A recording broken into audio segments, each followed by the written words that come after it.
Dr. Jiang, I implore you, please accompany me to Jingnan to save my grandfather. Excuse me, who are you? Beautiful. At the prison gate, Jiang Ning had just been released when a convoy of autists obstructed his path. The leading young woman knelt before him, her expression earnest. Her split cheongsam accentuated her alluring figure, making it difficult for one to resist stealing another glance. I am Chen Yurong, the granddaughter of Chen Boguang, the wealthiest man in Jingnan. My grandfather is gravely ill and urgently requires your miraculous skills. Chen Yurong's demeanor was fraught with anxiety. Jiang Ning's gaze involuntarily lingered upon her striking form. Chen Yurong, you truly live up to your name. However, I am not in the mood for this. Farewell. Having just emerged from incarceration, Jiang Ning was eager to return home and see his parents, and he attempted to sidestep Chen Yurong. Miraculous doctor, please wait. With desperation and sorrow, Chen Yurong bowed her head repeatedly, pleading, Dr. Jiang, my grandfather is really at death's door. I beseech you to lend your assistance. Should you acquiesce, I will be at your beck and call. Due to the influence of gravity, her remarkable curves subtly descended, forming a captivating silhouette. Jiang Ning took a deep breath and replied, Very well. In light of your filial piety, bring me paper and pen. Chen Yurong was instantly overwhelmed with joy, hastily summoning someone to fetch the materials while instructing a subordinate to kneel as a makeshift table. With a flourish, Jiang Ning inscribed a prescription and handed it to Chen Yurong, stating, Prepare 3 doses of this medicine, return to me in 3 days. Chen Yurong was momentarily taken aback, having yet to inform him of her grandfather's ailment. Would this remedy be suitable? Before she could inquire further, Jiang Ning had already maneuvered through the crowd and departed with purposeful strides. In Jingnan's Tianming city, Jiang Ning finally returned to his hometown. As the saying goes, a place is only a home when one's parents reside there. Jiang Ning's hands trembled faintly with anticipation as he strode towards his home, brimming with excitement. 5 years prior, Jiang Ning and his girlfriend, Yao Lily, had graduated together, a match made in heaven, poised to enter the sanctity of marriage. Their love was exceedingly sweet, enveloped in affection, spending every moment together, almost eager to surrender their very beings to one another. However, during a class reunion, Yao Lily's close friend introduced her to a wealthy heir, Go Dongxi.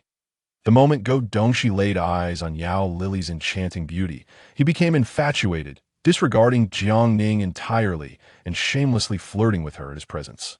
As a man, Jiang Ning could not tolerate the insult and threw a punch at Go Dongxi.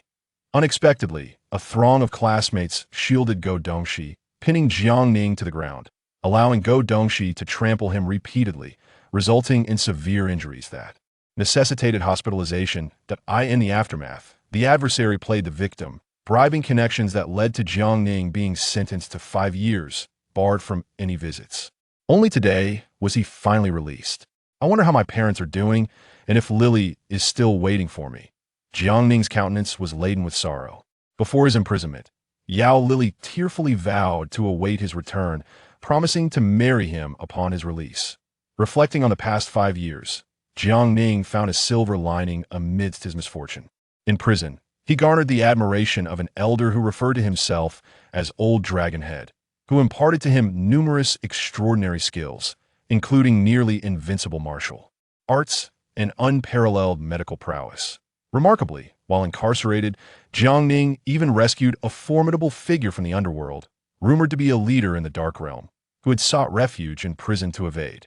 A fated calamity to it was likely that the woman named Chen Yurong had been introduced to him by this very individual to last. Jiang Ning arrived outside a modest dwelling. Just as he was about to enter, a pure and beautiful girl emerged, and their eyes met, both momentarily taken aback. Brother? The girl's eyes widened in disbelief, and despite her tattered clothing, her innate beauty shone through. Xiao Yu. Jiang Ning felt a pang of guilt and hesitated to speak first. The girl before him was none other than his sister, Jiang Shiyu. It's really you. You've finally returned. That's wonderful, brother. Upon hearing her exclamation, their mother, Jiang Xiujuan, came out to investigate. Her hair had turned significantly gray, and her face was lined with wrinkles, yet, upon seeing Jiang Ning, her dim eyes sparkled with sudden brightness. Ninger, it's you, Mom. It's me, I'm back. Tears welled in Jiang Ning's eyes as he stepped forward to embrace his mother. Ninger, it truly is you.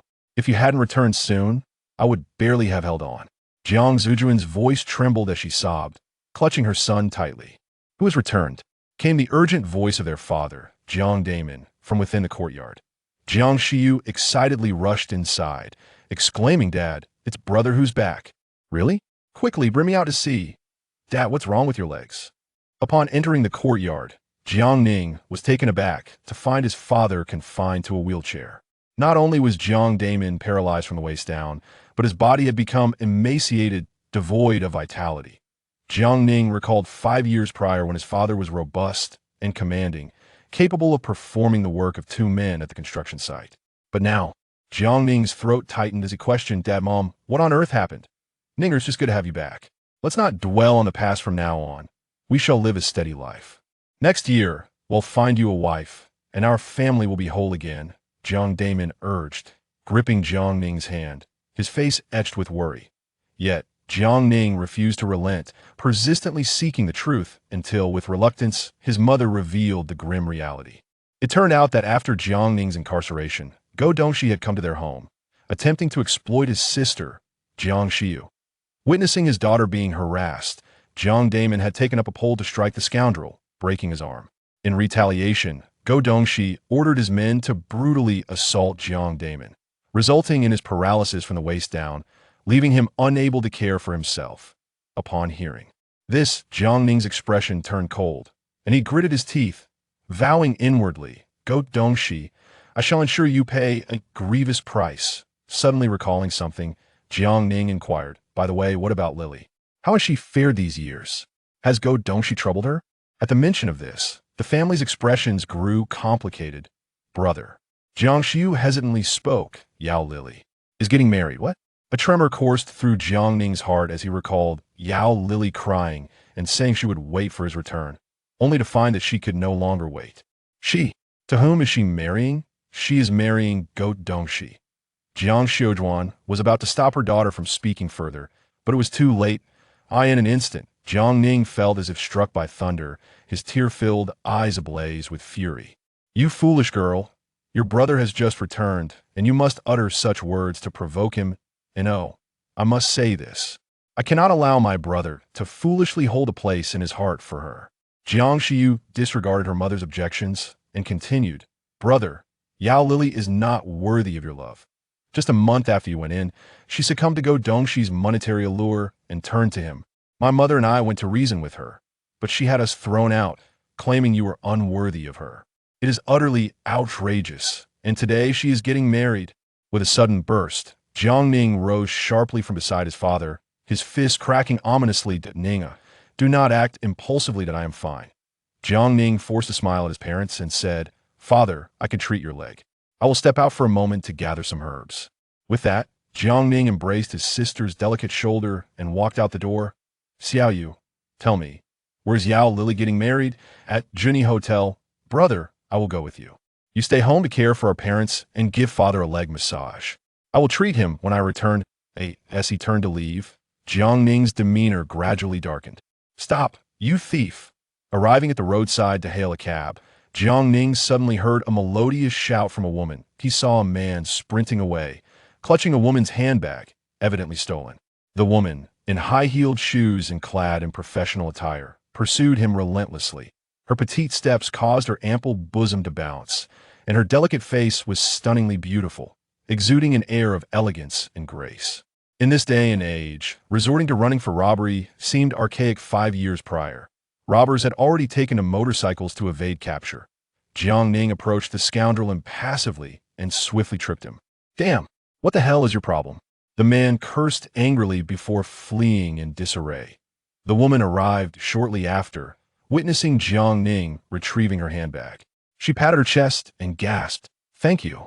There are very important items inside. I am so relieved you got it back. Not at all, Jiang Ning replied with a dispassionate expression. Are you waiting for a ride?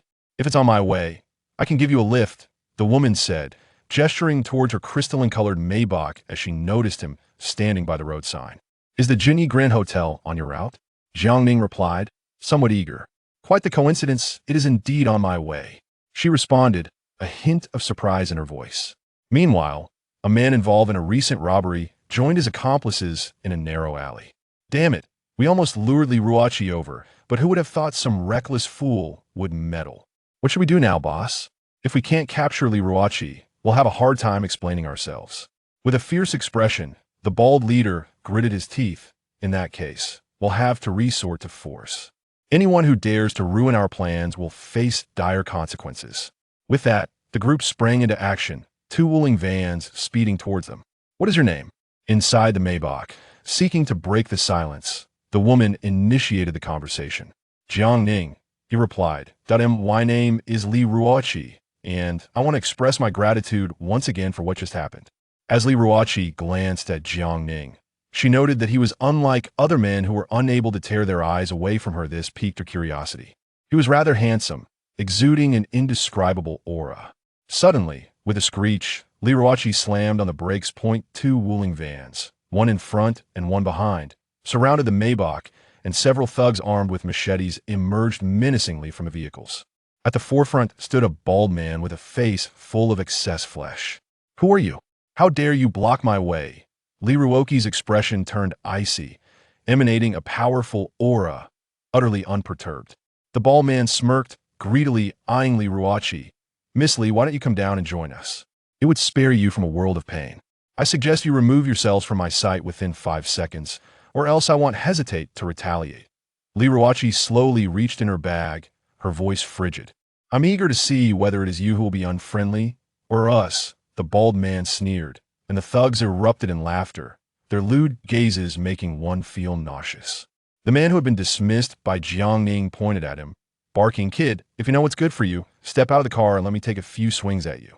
Your survival hinges on your luck. Without a moment's hesitation, Jiang Ning exited the vehicle under Lee Ruoki's astonished gaze. Haha, I thought you were formidable, turns out you're just a coward. The crowd erupted in derisive laughter, completely dismissing Jiang Ning. Lee Ruachi frowned, her gaze growing ever colder. Yet, surprisingly, Jiang Ning spoke up. 5 seconds vanished from my sight immediately. The bald man narrowed his eyes, his expression vicious, hoping for a hero to save the damsel. You must be tired of living. Smack! Before he could finish, Jiang Ning delivered a resounding slap that sent the bald man flying, crashing into a nearby Wuling van and creating a large dent. Damn it! Kill him! The remaining individuals brandished their machetes and surged towards Jiang Ning, but a series of sharp slaps echoed through the in a fleeting moment. Each assailant received a resounding blow. Jiang Ning's agility was remarkable, effortlessly dealing with these minor thugs, leaving the bald man beside him utterly astonished. These men were known for their reckless bravado, yet they could not even graze their opponent. Lee Ruachi, equally amazed, observed the young man before her with keen interest. His skills surpassed those of the bodyguards at her disposal. In less than half a minute, all the assailants lay defeated. Such a waste of time, Jiang Ning remarked, clapping his hands before turning to Lee Ruachi. Miss Lee, it's in your hands now. With a gentle smile of gratitude towards Jiang Ning, Lee Ruachi approached the bald man. Now, tell me who sent you. The bald man shook his head in ignorance. If you refuse to speak, I have my ways to make you. Lee Ruachi's expression turned icy as she brandished a small handgun at him. Please, Miss Lee, spare me. It was Mr. Qin. He ordered us to kidnap you. The bald man quickly capitulated, desperation overtaking him. Indeed, it was him. Lee Ruachi's lovely face twisted in disgust as the image of that lecherous old man flashed through her mind, nearly causing her to lose her last meal. Relay to Qin on Min that he should prepare himself. I will settle the score with him.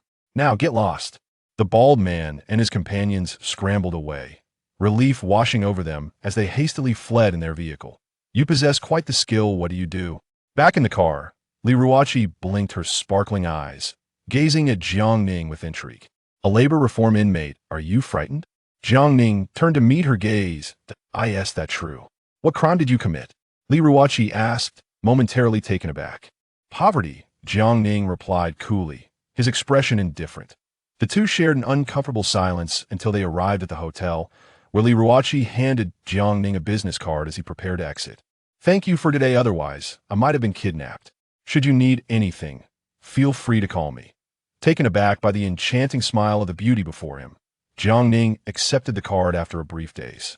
As he stepped out of the car, Li Ruoqi observed his retreating figure, a faint smile gracing her lips. A labor reform inmate? Quite intriguing. Miss Li, you have returned. After Jiang Ning departed, the hotel's beautiful manager approached and bowed respectfully. Li Ruoqi handed over the car keys. Please park it for me. By the way, has the Guo family wedding commenced? Almost there. Excellent. I shall join the festivities and see if the bride is as beautiful as rumored. Upon entering the hotel, Jiang Ning made his way to the entrance of the banquet hall on the third floor. At a glance, he quickly spotted the bride preparing to enter. Simultaneously, Yao Lily caught sight of Jiang Ning in the crowd, her expression shifting to one of panic upon encountering the fury in his gaze. Jiang Ning, what's the matter, Lily? Beside Yao Lily stood several young men and women, her university classmates, who were also contemporaries of Jiang Ning. One of her close friends, Jiang Yuan, inquired, Is Jiang Ning here? What? Are you referring to that convict? Where is he? A few classmates followed Yao Lily's gaze and soon spotted Jiang Ning, his face contorted with anger, striding toward them. Ah, it seems we are in for an entertaining spectacle. Chapter 3. You truly are a man of integrity, Jiang Ning. Come out. As he faced the approaching Jiang Ning, visibly enraged, Yao Lily appeared somewhat apprehensive. Yao Lily, I hope you can provide me with an explanation. Explanation for what? Jiang Ning, have you taken a good look at yourself? Do you truly believe you deserve Lily? Beside her, Jiang Yuan stood protectively in front of Yao Lily. Jiang Ning regarded Jiang Yuan with disdain during their university days. This woman had frequently stirred trouble between him and Yao Lily, even introducing Guodongxi at that gathering. At this moment, Yao Lily interjected with a complicated expression, Jiang Ning, we are no longer possible. Do not seek me out again, lest Dongxi misunderstand. Hearing Yao Lily utter those words pierced Jiang Ning's heart with an agonizing ache. They had once shared 3 years of romance, countless days and nights together. To claim there were no feelings would be a lie. Jiang Ning found it impossible to be as resolute as Yao Lily. You call him Dongxi so affectionately. I spent 5 years in prison for you, only for you to turn around and marry him. How ironic. What else should I do? Do you expect Lily to marry a convict? Jiang Yuan retorted with scorn. The life Lily desires is beyond your means. You can hardly support yourself, so on what grounds do you demand Lily remain loyal to you? Jiang Ning disregarded Jiang Yuan. His gaze fixed on Yao Lily as he questioned, does what she said resonate with your true thoughts? Jiang Ning, please do not act this way. Do not compel me to look down on you. Yao Lily turned away, her words laced with coldness. At this moment, Jiang Ning's heart was utterly shattered, filled not only with pain but also with despair. I understand. I hope you do not regret this in the future. Bah! If Lily were to marry a pauper like you, she would regret it for a lifetime. Jiang Yuan spat vehemently. In response, Jiang Ning's piercing gaze caused her countenance to falter, instinctively retreating. The atmosphere turned icy, instilling shivers in those present. A fellow male student stepped forward, admonishing Jiang Ning. What do you intend to do? Can you not curb your propensity for violence? Do you wish to be imprisoned by Guo again for another 5 years? Behind, Jiang Yuan mocked. Zhang Bei, be cautious. This convict may yet engage in some outrageous behavior. Zhang Bei, also a former classmate of Jiang Ning, had once been close friends with him. However, he harbored feelings for Yao Lily and felt an imbalance seeing her with the impoverished Jiang Ning. He had collaborated with Jiang Yuan on numerous occasions to sabotage their relationship, albeit unsuccessfully. Witnessing Jiang Ning's rejection now filled him with satisfaction. In fact, he had been one of those who pinned Jiang Ning to the ground 5 years prior at that gathering. Jiang Ning, you should leave. I did not invite you to today's wedding. I hope you recognize our divergent paths. We are no longer of the same world. Yao Lily spoke expressionlessly. You have no qualification to attend my wedding with Dongxi. Lily, that is where you are mistaken, came a voice. At that moment, a man clad in a white Armani suit strode in, his gaze toward Jiang Ning brimming with derision. This man was none other than the spirited Guo Dongxi. As a guest, since he wishes to attend our wedding, we ought to treat him with courtesy, he declared. Jiang Ning, make sure to indulge in the wedding cake later. It would be best to take some home for your family to savor. After all, it is a rare opportunity that you encounter our wedding right after your release from prison. Otherwise, your family might never taste cake in this lifetime. As Guo Dongxi's words faded, laughter erupted among the surrounding classmates, none sensing any impropriety in his remarks. Upon seeing this man, the architect of his imprisonment and the one who had crippled his father, Jiang Ning felt a surge of rage, wishing to obliterate him with a single strike. Yet, such an act would be too lenient. Go Dongxi, emboldened by his family's influence, would certainly be made to experience pain and despair. Suppressing his fury, Jiang Ning glanced at the white suit adorning his adversary and retorted with a cold smile, "Seeing you in white, I thought we were at a funeral. What a pleasant surprise. What did you say?" Go Dongxi's expression turned menacing. "Nothing of consequence, but it won't be long." Jiang Ning's gaze shifted toward the bride, Yao Lily. "Before the bride becomes a widow." At his words, Go Dongxi's countenance darkened to an extreme, wishing to have Jiang Ning dragged away and silenced. "Jiang Ning, do not be ungrateful. Go Shao kindly invited you to the wedding, and yet you curse him. How malicious." Before Jiang Ning could respond, Jiang Yuanyuan interjected, pointing at him and shouting. Jiang Ning continued to chuckle coldly. "I have far more malicious thoughts. If you wish to experiment, continue your tirade." "Enough," Yao Lily interjected. "Jiang Ning, I am grateful for the 5 years you sacrificed to save me. In return, I shall give you 1,000 yuan. Leave this place immediately and do not disturb my wedding with Dongxi." With that, Yao Lily accepted a bag from Jiang Yuanyuan, extracting 10 bills and tossing them at Jiang Ning's face. "You worthless fool, why are you not leaving?" Jiang Yuanyuan yelled. "No, I want this worthless individual to witness his girlfriend marrying me," Go Dongxi interjected, raising his hand. Instantly, several bodyguards closed in. "Take him inside. I want all the guests to witness this farce." Jiang Ning shook off the bodyguard's grasp and replied with a cold smile, "Very well. But I wonder whose folly will be on display. Ha ha ha. I am eager to see what you can do." Go Dongxi dismissed him with disdain, turning to his bodyguards. "Keep an eye on him. Should he dare to cause a scene, treat him as you did his father and render him incapacitated." Upon hearing this, Jiang Ning's expression turned icy, and he had already sentenced Go Dongxi to a life of suffering in his heart. In the banquet hall, the attendees were all affluent and resplendent, rendering Jiang Ning's ordinary attire glaringly out of place. Soon, the identity of Jiang Ning as the bride's former lover circulated among the guests, drawing their mocking and sympathetic gazes, accompanied by knowing smiles. However, amidst the crowd, an expression of surprise appeared on Li Ruoqi's charming face. Jiang Ning, the bride's ex-boyfriend?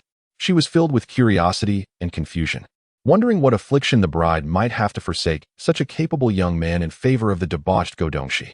Yet, she quickly comprehended. As Jiang Ning had just remarked, that poverty is indeed a sin. The bride's desire for a better life was, in truth, understandable. On the wedding stage, Go Dongxi embraced the slender waist of Yao Lily, tauntingly addressing Jiang Ning. "Jiang Ning, first and foremost, I must thank you for leaving the flawless Lily for me. You managed to date her for 3 years without ever laying a hand on her, allowing me to claim her first. Truly, you are a paragon of virtue. Today, we are to be wed, and do not be disheartened. Even a convict can easily marry a second-hand woman of dubious character. Should I introduce you to a few?" In an instant, the guests' gazes towards Jiang Ning brimmed with derision, some even shaking their heads in disbelief. Chapter 4. Leftovers of my playtime. Go Dongxi's smile widened, while Yao Lily wore a look of disdain. Everyone eagerly awaited Jiang Ning's reaction, anticipating his embarrassment and impotent rage. However, Jiang Ning merely smiled enigmatically and replied, "Are you certain that during our 3-year relationship, we truly did nothing at all?" Go Dongxi's grin faltered. "What do you mean?" Jiang Ning continued to smirk. "It's nothing too elaborate, merely 2 young lovers cohabitating in the throes of passion, indulging in the same joys daily, pleasures that are beyond your imagination." Jiang Ning, cease your slander. We merely held hands. We didn't even share a kiss. If you continue this nonsense, I'll ensure your mouth is silenced." Yao Lily shouted in a fit of rage. Observing her furious demeanor, Jiang Ning had already dismissed her as inconsequential, expunging her from his thoughts. "Whether I speak the truth or not, you know in your heart," he retorted. "Silence." Go Dongxi's expression darkened. He had intended to publicly humiliate Jiang Ning, but found himself outmaneuvered. "Dare to defame my wife, and I shall sue you for libel, sending you back to prison for a few more years. It is you who brought this up, thus I shall continue the topic," Jiang Ning replied, spreading his hands in an innocent gesture. "Dongxi, don't listen to his lies. He is simply here to disgust us," Yao Lily hastily interjected, asserting that her relationship with Jiang Ning was indeed innocent. However, the The guests below held a different perspective, exchanging knowing glances between Jiang Ning and Yao Lili. They were seasoned individuals who understood the myriad of experiences beyond the main paths. Perhaps Yao Lili was indeed untouched, but whether she had been explored in other ways remained uncertain.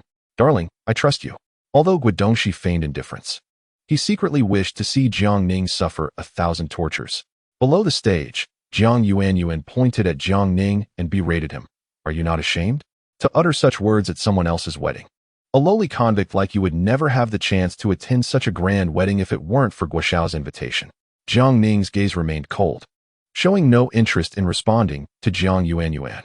Moreover, it was Guodongxi who initiated this topic, bringing humiliation upon himself. You are merely narrow-minded. This is how your life will be. I advise you to behave a little better later. Perhaps Guoxiao, considering your past with Lily, might offer you a job sweeping the streets. Zhang Bei sneered, reveling in the thought of trampling Jiang Ning underfoot. Zhang Bei, do not speak nonsense. How could a dignified university student stoop to sweeping the streets? I think he is more suited to collecting garbage, as he should be among the refuse. Jiang Yuanyuan cackled with a cruel smile. Instantly, laughter erupted throughout the wedding venue. Two worthless sycophants, nothing more, Jiang Ning coldly remarked. What did you say? Jiang Yuanyuan glared, her eyes wide with fury. You useless coward. What gives you the right to act tough here? If you have the capability, why not go reclaim your girlfriend? Exactly. Just because Guoxiao is wealthy and powerful, you think we are easy targets? Do you believe I wouldn't crush you just the same? Zhang Bei's face contorted with malice. Faced with their aggressive taunts, Jiang Ning's patience was nearing its limit. Leave my sight within 5 seconds, or else what? Do you intend to fight? You, a convict, cannot change your nature. Zhang Bei sneered. Before he could finish, Zhang Bei was sent flying by a resounding slap, crashing into a nearby glass table, shattering it into fragments. Everyone was startled by the sudden turn of events. Jiang Yuanyuan pointed at Jiang Ning, cursing, You're finished. How dare you cause a scene at Guoxiao's wedding? Prepare to be dealt with. With a cold expression, Jiang Ning delivered another swift slap, sending Jiang Yuanyuan spiraling through the air in a graceful arc.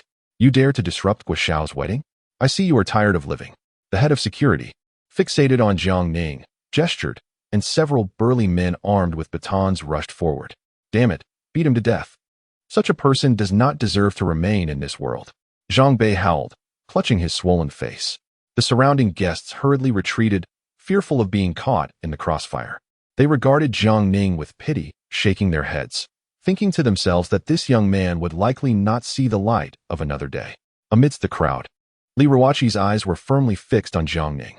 As the owner of the hotel, she should have intervened to maintain order. However, she chose to observe, not out of indifference, but to gauge Jiang Ning's true capabilities.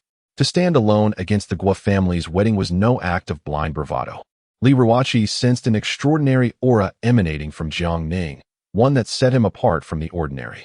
On stage, Guodongxi's lips curled into a cruel arc. Cripple him. Let him crawl on the ground like his father. With a resounding slap, Jiang Ning effortlessly sent the bodyguards flying. The sound of crashing echoed as they smashed into tables, leaving Guodongxi dumbfounded. The surrounding guests wore expressions of shock, unable to believe that this seemingly ordinary young man possessed such extraordinary abilities. Li Ruoqi, at the back, looked on with admiration. Absolutely stunning. Everyone step aside and let my family's bodyguards deal with this brat. A voice rang out from the crowd. A middle-aged man, dressed in an elegant Tang suit, revealed himself as Guodongxi's father, Go Buli. Recognizing Jiang Ning's exceptional skill, he promptly summoned all the bodyguards from outside. A total of 20 strong men, each with considerable prowess. Dad, spare him some breath. I want him to crawl at my feet and lick my shoes. Guodongxi declared viciously as he approached with Yao Lili.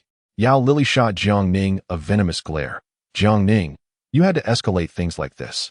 I can't protect you anymore. Just try to be a good person in your next life. Jiang Ning cast a cold glance at her, remaining silent. Seeing this, Guodongxi assumed Jiang Ning was intimidated and sneered. In the end, you are merely a pitiful insect. But do not worry. Every year on the anniversary of your death, I will bring Lily to visit your grave and use it as a bed to entertain her. Stop saying such things in front of our dad. It's mortifying. Yao Lili lightly punched Guodongxi's chest, reproaching him. However, Jiang Ning merely laughed derisively. What you say are just remnants from 5 years ago when I was playing with Yao Lili. FCKU. Guodongxi, infuriated by the mention, snatched a security baton from the bodyguard and charged forward, shouting, "If I don't smash your mouth today, then I am not Go Dongshi. Dongshi, don't be impulsive." Go Bewley called out urgently, but it was too late. Jiang Ning seized Go Dongshi's descending arm and twisted it sharply. Ah, damn. Go Dongshi let out a pig-like scream as his arm dangled limply, clearly broken. Jiang Ning followed up with a kick that sent him crashing into a towering wedding cake, creating a chaotic mess. The guests around them stood in stunned silence. To cause such a ruckus at Go's wedding was tantamount to a death sentence. Chapter 5. Let him feel the pain. Everyone get him. Break his limbs and throw him out. Go Bewley's face darkened as he commanded the bodyguards to attack. Witnessing his son's arm being shattered, Go Dongshi's face turned purple with pain, and with Yao Lily's support, he shouted, "Dad, kill him. I want him dead." Seeing Jiang Ning surrounded by over 20 bodyguards, Li Ruoqi could no longer sit idly by. "Stop this at once." A clear, melodious voice interrupted, drawing everyone's attention, including Jiang Ning's. "Miss Li, what do you mean by this?" Go Bewley's expression turned grim. "This is my hotel. You cannot act recklessly here. Any issues can be resolved by the police," Li Ruoqi stated. "Rest assured, Miss Li, I shall compensate for any damages incurred," Go Bewley retorted, pointing at Jiang Ning with gritted teeth. "This man has caused a scene at my family's wedding and has severed my son's arm. I will not rest until he is dead. Attack. I dare anyone to stop me." Li Ruoqi interjected once more, leaving everyone bewildered as to why she chose this moment to intervene. "Miss Li, are you intentionally opposing me?" Go Bewley's expression grew increasingly menacing. To everyone's astonishment, Li Ruoqi approached Jiang Ning, positioning herself protectively in front of him, asserting, "It is not my intention to oppose you. He is under my protection, and you cannot harm him." A wave of excitement surged through the guests at her declaration. Who is Li Ruoqi? One of the 4 beauties of Tianming City and the daughter of one of its 10 prominent families. It is said that she is aloof, impervious to the charms of any man. Yet today, she dared to stand against the Go family for this unremarkable youth. "Miss Li, while your family may rank above mine, the Go family will not yield to the Li family. This man shall not be spared, even if Jesus himself were to intervene." Attack. Go Bewley, clearly unyielding, vowed to reduce Jiang Ning to rubble. "Everyone, stand down. This is not a place for your reckless behavior." Li Ruoqi's expression turned icy. "Miss Li, if you do not step aside, do not blame my men for being impolite." At that moment, Jiang Ning placed his hand on Li Ruoqi's delicate shoulder, gently pulling her back. "Thank you for your kindness, but I can handle my own affairs. There are many here with considerable strength. Do you think you can manage?" Li Ruoqi's face was etched with concern. "A man cannot simply concede defeat," Jiang Ning replied with a faint smile. Li Ruoqi momentarily lost her focus, only to see Go family's bodyguards advancing toward them. As they witnessed this scene, Go Dongshi and others wore sinister smiles, eagerly anticipating Jiang Ning's humiliation before the crowd. Boom! Jiang Ning unleashed his formidable presence, leaving the bodyguards astonished. Before they could react, his fists and feet struck them, resulting in a series of muffled groans as over 20 bodyguards fell to the ground. The entire process took less than a minute, and Jiang Ning had incapacitated them all. The onlookers were left speechless, pondering the nature of this extraordinary individual. Li Ruoqi's mouth hung agape in shock, her expression one of disbelief. "You are a martial artist?" Go Bewley exclaimed, his surprise palpable as he recognized the gravity of the situation. Go Dongshi and Yao Lily were equally stunned, wondering if this man had trained in some unparalleled martial art while imprisoned. How could he emerge so powerful? Was this truly the same useless person from 5 years ago? "Well then, do you still wish to kill me?" Jiang Ning taunted with a smile. His words, devoid of emotion, sent a shiver down the spines of the Go family, causing them to instinctively step back. "Jiang Ning, must you be so resolute in your actions?" Yao Lily wore a complex expression. "Even if you were to ruin my wedding with Dongshi, I would never return to your side. You should abandon that hope and cease your relentless pursuit of me. Indeed, as a convict, not even the most unattractive of individuals would look your way. Prepare to spend your life in solitude." Jiang Yuan regarded Jiang Ning with disdain, for he possessed nothing of value. "Are you implying that I am even inferior to the most undesirable of suitors?" Li Ruoqi's voice rang out, causing a stir among the crowd. She affectionately linked her arm with Jiang Ning's, her body pressed close as she said, "What sort of eyes do you all have? Such a handsome man, and yet no one desires him. Well, this is fortunate. It means I have no competition. Feeling the softness enveloping his arm, Jiang Ning was momentarily taken aback, thinking that this Miss Li was rather delightful. Yao Lili and Jiang Yuanyuan's expressions darkened. Li Ruoqi's actions were undeniably a slap in their faces. For a fleeting moment, Yao Lili felt as though she had missed something significant, her expression turning complex. Go Dongxi, too, was nearly grinding his teeth in frustration. As a prominent heir in Tianming City, he had once pursued Li Ruoqi, yet she had always regarded him with indifference. How was it that now she clung to Jiang Ning's arm with such infatuation? Jealousy consumed him. Jiang Ning, you will pay dearly for this. I will make certain of it. Go Dongxi's arm was pained to the point of desperation. He needed to head to the hospital urgently. The guests gradually dispersed, and Yao Lili along with the Go family departed in anger. At that moment, Jiang Ning's icy voice pierced the air once more. Stop! Did I permit your departure? The Go family stood frozen in place. Go Dongxi, 5 years ago, you shamelessly flirted with Yao Lili in my presence, causing me to be injured and hospitalized, only to later accuse me and have me imprisoned for 5 years. Afterward, you even dared to target my sister and left my father incapacitated. Tell me, how should I settle this score with you? Jiang Ning's expression darkened, his tone laced with a chilling intensity. So, he had endured such injustice. Li Ruoqi felt a pang of sympathy for the man beside her. Ha! Go Dongxi appeared to find the situation utterly ludicrous, his expression brimming with arrogance as he declared, You don't honestly believe that our departure is out of fear, do you? Jiang Ning. It would be as effortless for the Go family to eliminate you as it would be to crush an ant. If you dared to lay a finger on me, would we have waited this long? Jiang Ning smiled enigmatically, subtly flicking his fingers, and a silver needle discreetly embedded itself in Go Dongxi's bladder. The motion was so subtle that only Li Ruoqi beside him noticed. You have 15 days, Jiang Ning sneered. Within that time, I expect you to crawl from your home to mine like a dog, bowing to my father in apology. Otherwise, I will make your existence a living hell and ensure the Go family vanishes from Tianming City. Go Dongxi was taken aback, and upon confirming he had not misheard, he erupted into a malevolent laugh. A recently released convict audaciously proclaimed his intent to obliterate the Go family. On what grounds does he assert such a claim? It is nothing short of ludicrous. I grant you a mere 15 days to sever your own limbs and crawl to the doorstep of the Go family like a maggot. Or else I shall ensure your family is reduced to ruins and subject your fair sister to 100 men. Jiang Ning's gaze hardened. No, you cannot deliver on that promise. As soon as the words escaped his lips, Go Dongxi's countenance shifted dramatically, and he collapsed to the ground, emitting heart-wrenching wails. The surrounding onlookers were aghast. Go Dongxi writhed in agony, frothing at the mouth, feeling as though 1,000 ants were gnawing at his innards, the pain almost overwhelming him. Chapter 6. The Beauty Offers Tea. A hidden scheme, what have you done to my son? Go Bewley's face paled as he beheld his son's contorted visage. I have done nothing. Who saw me lay a finger on him? Jiang Ning replied innocently, hands raised in protest. Yao Lili stepped forward, cursing, Jiang Ning.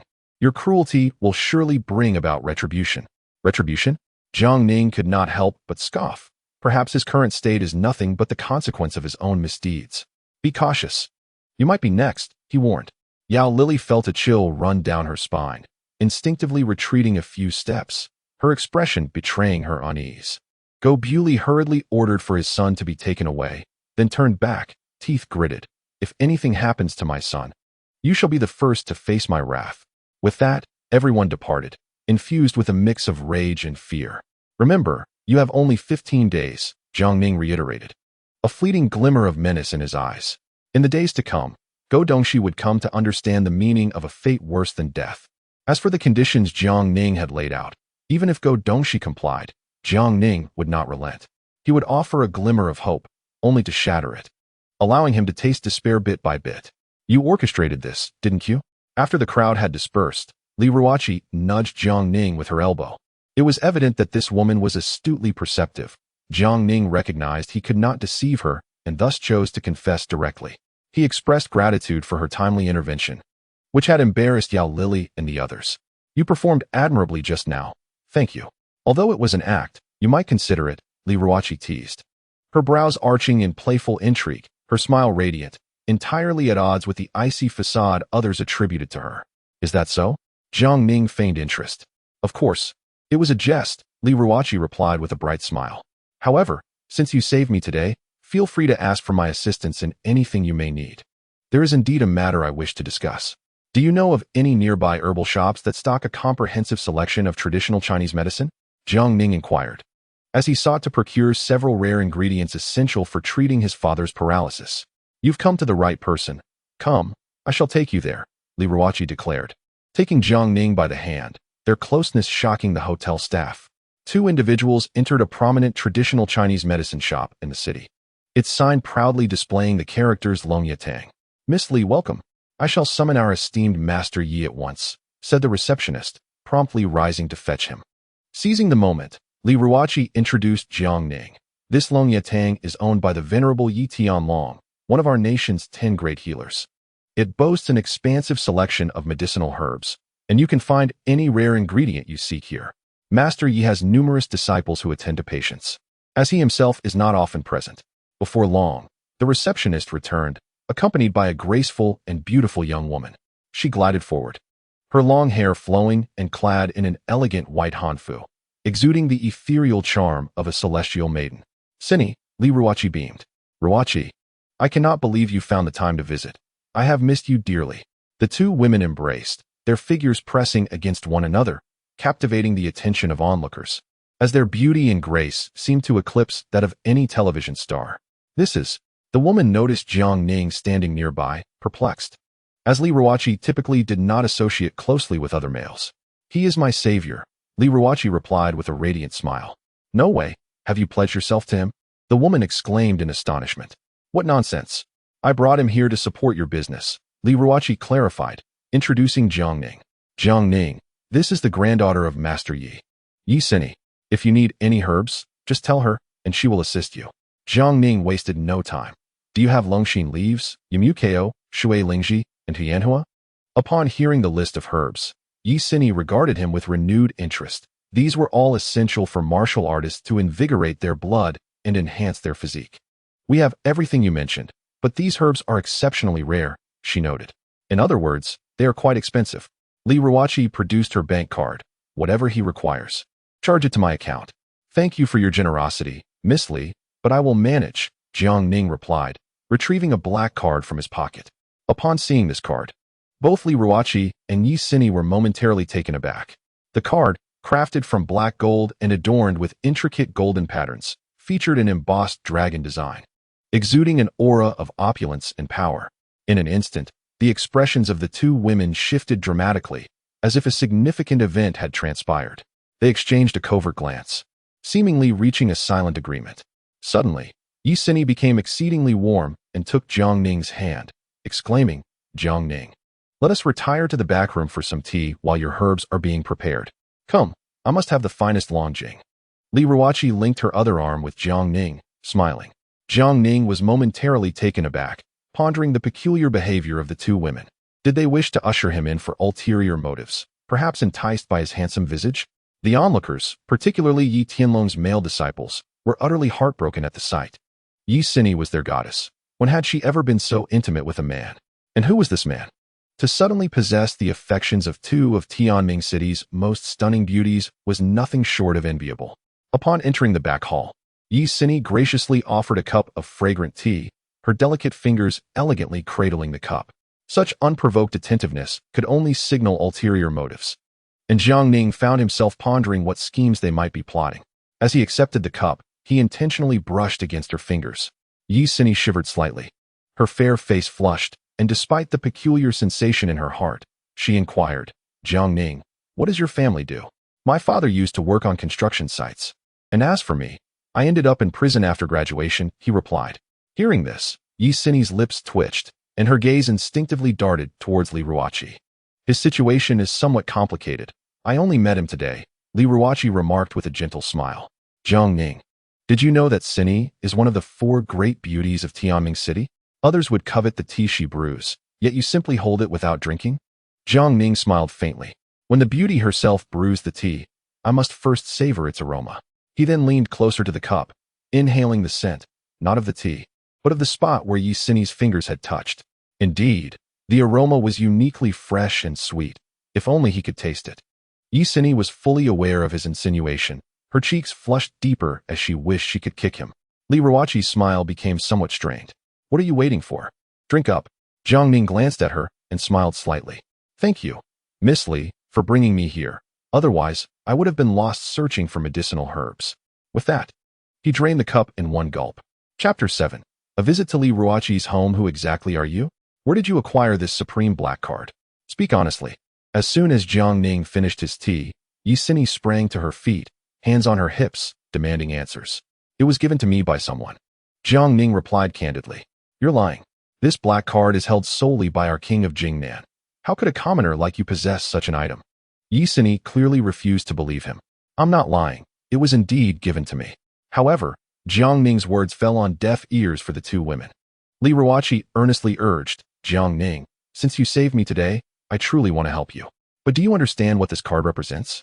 It belongs to an elder statesman of Longhua and is wielded by the king of Jingnan, Lord Guan. So please tell me, did you find this card or steal it? I need to find a way to remedy the situation. It was evident that Li Ruoqi was intent on protecting her own interests. Miss Li, I appreciate your goodwill. But this card was genuinely given to me, Jiang Ning replied, wishing to avoid drawing unnecessary attention by elaborating further. After 5 years in prison, countless influential figures sought him out for treatment. Their generosity was extravagant, with offers beginning in the billions.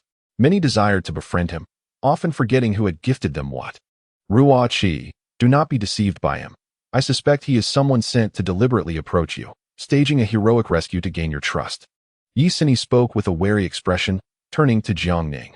I know you must be a martial artist, but having consumed my specially formulated incapacitating fragrance, even your formidable skills render you helpless. Is that so? No wonder I feel utterly drained, Jiang Ning replied with a playful glint in his eyes. Indeed, no one can counteract the medicine I concocted, Yixin said, puffing out her chest with pride. She then shifted her tone.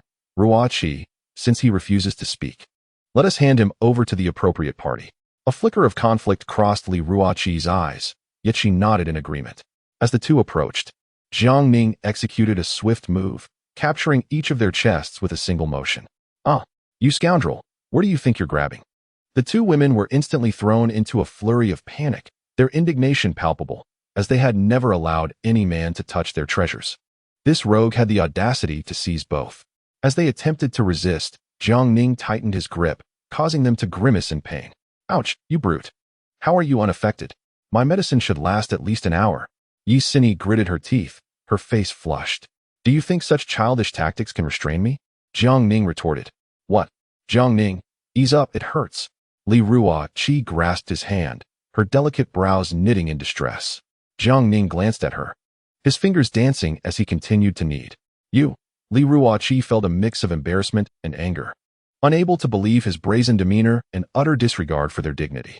Yixin, her teeth clenched, her face crimson, demanded, release us at once. We won't restrain you. Will we? At that moment, the receptionist announced that the medicinal materials were ready. Jiang Ning released them, rising with a slight smile. Thank you for the hospitality, ladies. I must take my leave. The two women rubbed their sore chests, their tender faces adorned with a rosy hue, appearing quite alluring.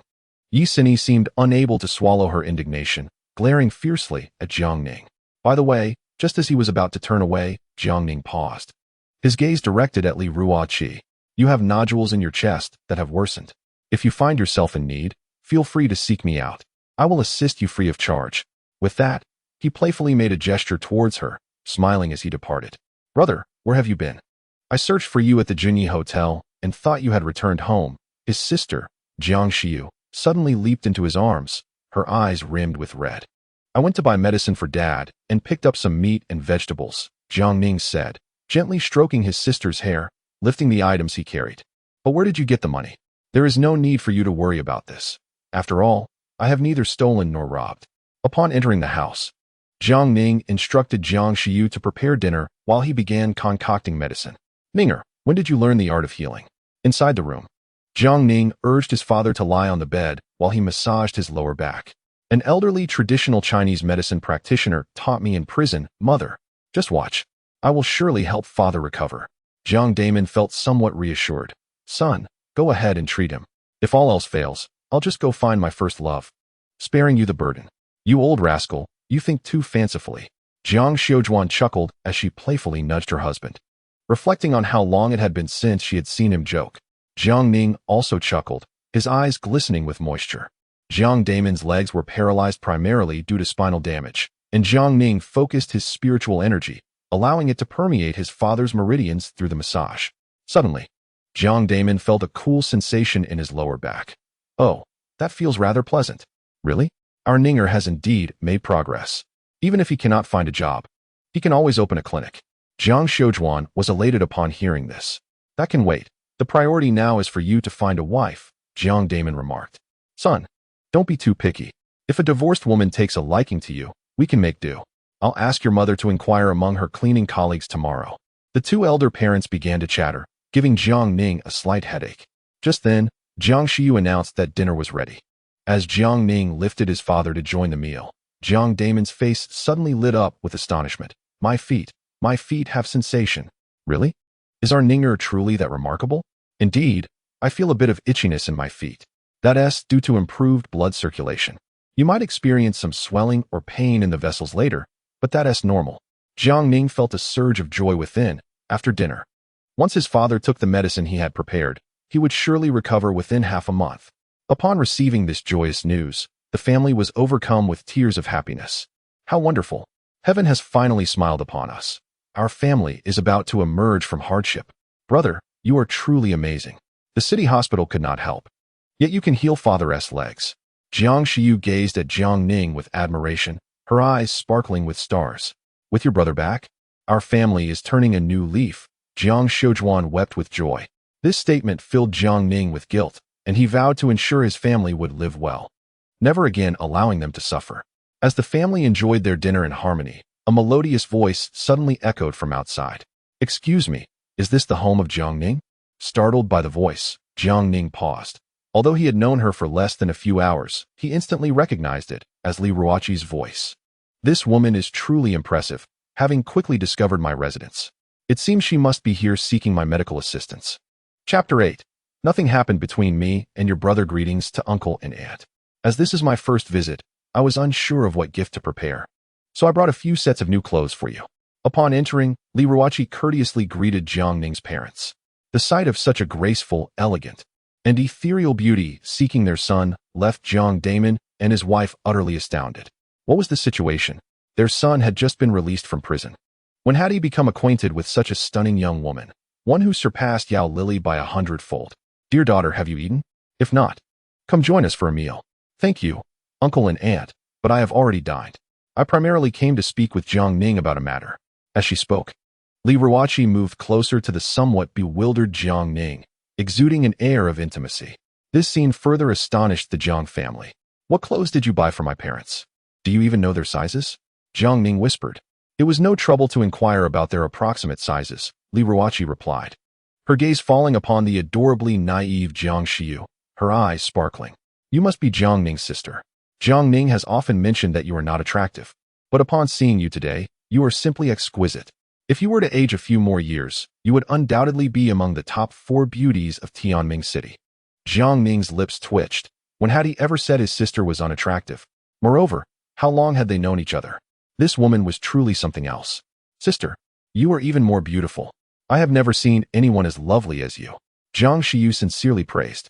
The two beauties quickly developed a rapport, their mutual admiration evident. Li Ruoqi even presented Jiang Xiu with a gift, a chic and exquisite lady's watch. After some pleasantries, Li Ruoqi, under the astonished gaze of the Jiang family, followed Jiang Ning into his room. I had Cini examine me, and there are indeed nodules, quite severe ones at that.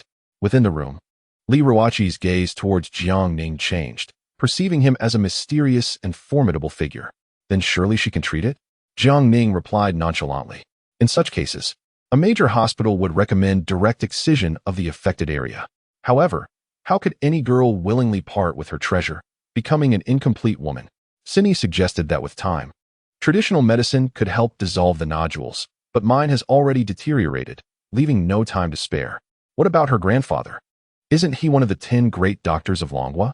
Though Elder Yi possesses methods for rapid treatment, Li Ruoqi's cheeks flushed slightly as she confessed. However, he said it would require manipulation of the affected area and subsequent acupuncture for several months.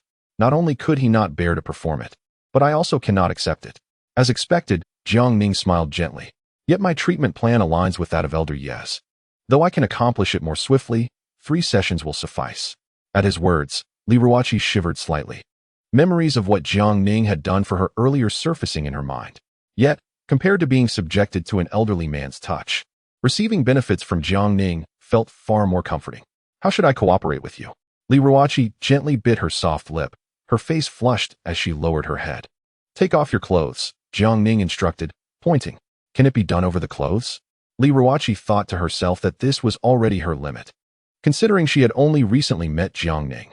Moreover, she had never been seen by a man in such a manner, and she pondered how she would ever marry in the future.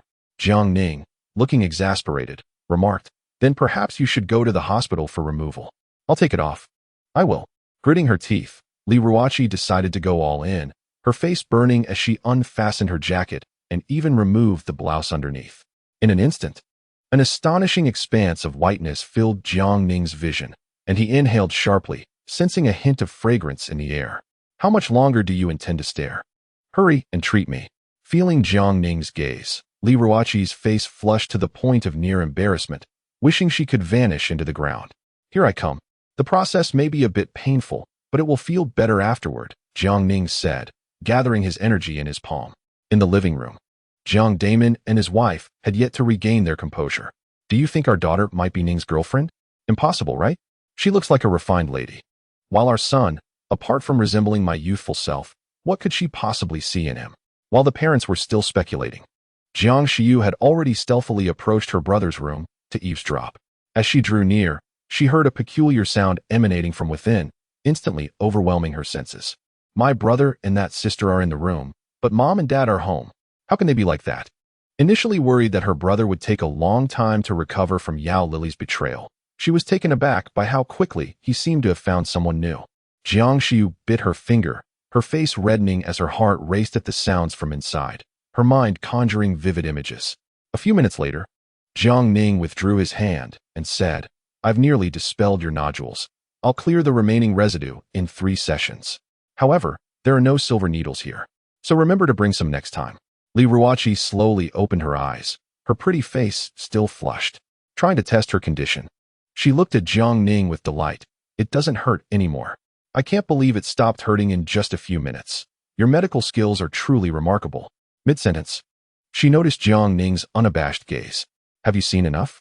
Not yet, Jiang Ning blurted out, quickly realizing his mistake and adding, It looks good. His flustered response earned him a sharp retort.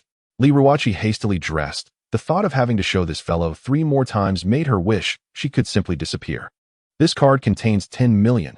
Consider it treatment fees, she said, handing Jiang Ning a bank card. No need. I promised I would treat you for free. Jiang Ning replied with a smile, wondering if Li Ruoqi would be shocked to learn that he typically charged the affluent in the millions for his services. Li Ruoqi revealed a domineering side.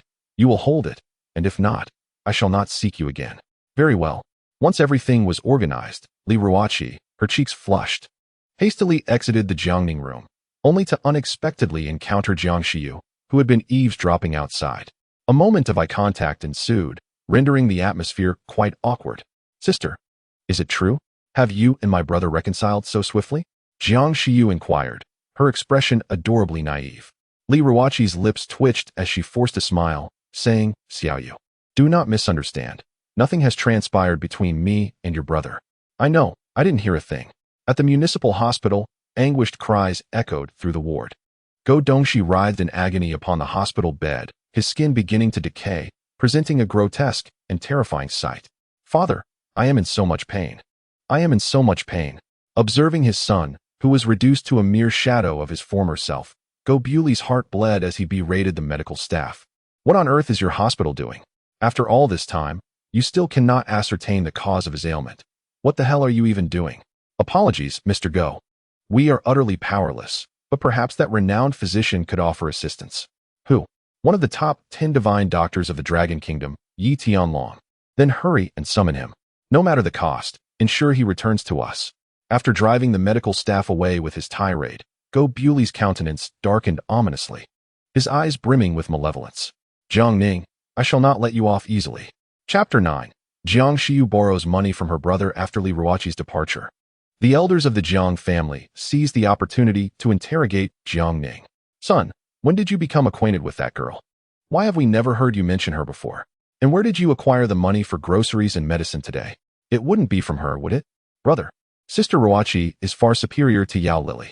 When will you bring her home as my sister-in-law? Jiang Xiu chimed in, adding to Jiang Ning's discomfort. The family's inquiries left Jiang Ning with a slight headache. He decided to tell his parents that he had learned medicine from an elderly man while in prison, fabricating a tale that Li Ruoqi was one of his patients, whom he had met during his incarceration. Naturally, there were many truths he withheld, such as the identity of the old man, who was actually a significant figure in the Dragon Kingdom, living in obscurity. His imprisonment was a calculated move, as he anticipated a calamity and believed that hiding in prison would allow him to transcend his tribulations, a strategy that many prominent individuals subsequently emulated. The old man had fought valiantly throughout his life and possessed unparalleled skills. Upon first meeting Jiang Ning, he recognized his extraordinary talent and took him on as his sole male disciple. To further Jiang Ning's training, the influential figures who frequently visited the old man for treatment were directed to Jiang Ning, while the old man himself focused on his pursuits with women.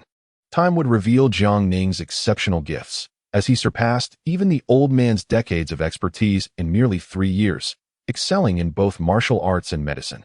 This incident dealt a significant blow to the self-esteem of the old dragon head, prompting him to reflect on the formidable nature of the younger generation. And he subsequently vented his frustrations upon women, immersing himself even more fervently in such affairs. One of the 10 great doctors of the Dragon Nation, Yi Tianlong, upon receiving a request from the Go family, hastened to the city hospital that very night. It was not merely the prestige of the Go family that drew him, but rather the curiosity sparked by rumors of a peculiar ailment afflicting young Master Go, which the hospital had failed to diagnose after several hours of examination. As he approached, a venerable elder clad in simple garments, exuding vitality, came into view, flanked by medical personnel. His flowing white hair and wispy beard lent him an air of a reclusive sage. Elder Yi, you have finally arrived. Please examine my son. The Go family will surely offer generous recompense. After much anticipation, Go Bewley eagerly welcomed Yi Tianlong. Mr. Go, let us dispense with pleasantries. Please lead me to your son. Yi Tianlong replied, his pace unrelenting.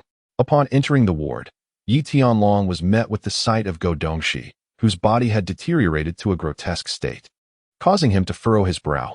His intuition warned him that this affliction was far from ordinary. The symptoms displayed by Go Dongxi bore a striking resemblance to those he had observed decades ago in A Foreign Spy: skin ulcerated and oozing, limbs contorted beyond recognition, and muscles and bones torn asunder, rendering him barely human. Decades prior, only one individual possessed the capability to treat such a malady, the very one who had inflicted it upon the foreigner. Apart from him, even divine beings would struggle to provide a remedy. Attempting to take the pulse, Yi Tianlong, though seemingly helpless, felt a flicker of hope. Indeed, it was he. This revelation implied that he was poised to re-enter the realm of healing. Elder Yi, what is the prognosis for my son's condition? Is there any way you can treat him? Go Bewley inquired anxiously. Yi Tianlong shook his head with a sigh. Mr. Go, I regret to inform you that I am powerless in this matter. What? Are you not one of the 10 great doctors of the Dragon Nation? How can it be that even you cannot help? Go Bewley's frustration surged. If I may be so bold, what sort of person has young Master Go angered? Are you aware of who has caused him this harm? Yi Tianlong probed. I am not entirely certain, Go Bewley replied, his expression darkening as he recalled the events of the wedding. I did not witness that young man act. My son simply collapsed. That young man was truly uncanny. Are you suggesting that the assailant was a youth? Yi Tianlong's face registered surprise. Regardless of who it may be, Elder Yi, you truly have no means to assist? Go Bewley insisted, unwilling to accept defeat. With a resigned sigh, Yi Tianlong replied, it is not merely my inability. Even if the other 9 great doctors of the Dragon Nation were to come, they might not unravel young Master Go's peculiar affliction. Upon hearing this, Go Bewley felt as though he had been struck by lightning, his heart sinking. The words spoken by Jiang Ning earlier that day echoed in his mind, sending a chill down his spine. Young Master Go had indeed provoked someone formidable, and only that individual could provide the necessary. After Yi Tianlong gathered his belongings and prepared to depart, he remarked, since I am unable to assist, I shall not impose further. Farewell. Following his exit, Go Dongxi, who had fainted from pain, regained consciousness, and his anguished cries reverberated throughout the ward. Father, I do not wish to die. I implore you, save me.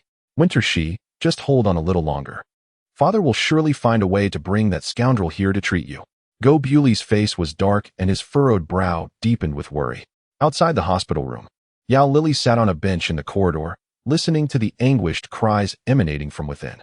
She felt utterly incapable of entering, especially after the events of the day, which had left Go Bewley quite displeased with her. Moreover, the sight of Go Dongxi in such a ghastly state would haunt her dreams. Jiang Ning, is this your revenge upon me? Your cruelty knows no bounds. The following day, Jiang Ning rose early to massage his father's legs. After the previous night's massage and traditional Chinese medicine treatment, Jiang Daming felt a noticeable improvement in his sore back and legs. Mother, please do not sweep the floors anymore. I shall take care of everything from now on.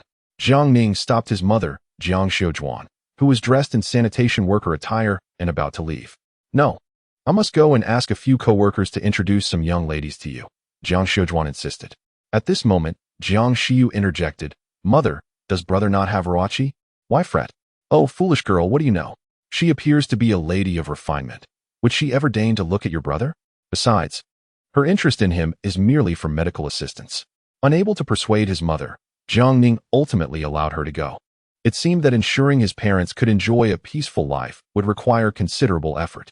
His younger sister, Jiang Xiu, donned a relatively new outfit and prepared to leave as well. Before departing, she discreetly waved to Jiang Ning. Brother, do you have much money on you? She asked cautiously, wary of their father's awareness. Jiang Ning smiled indulgently. That depends on how much you desire. Embarrassed, Jiang Xiu raised a single finger. Is there 100?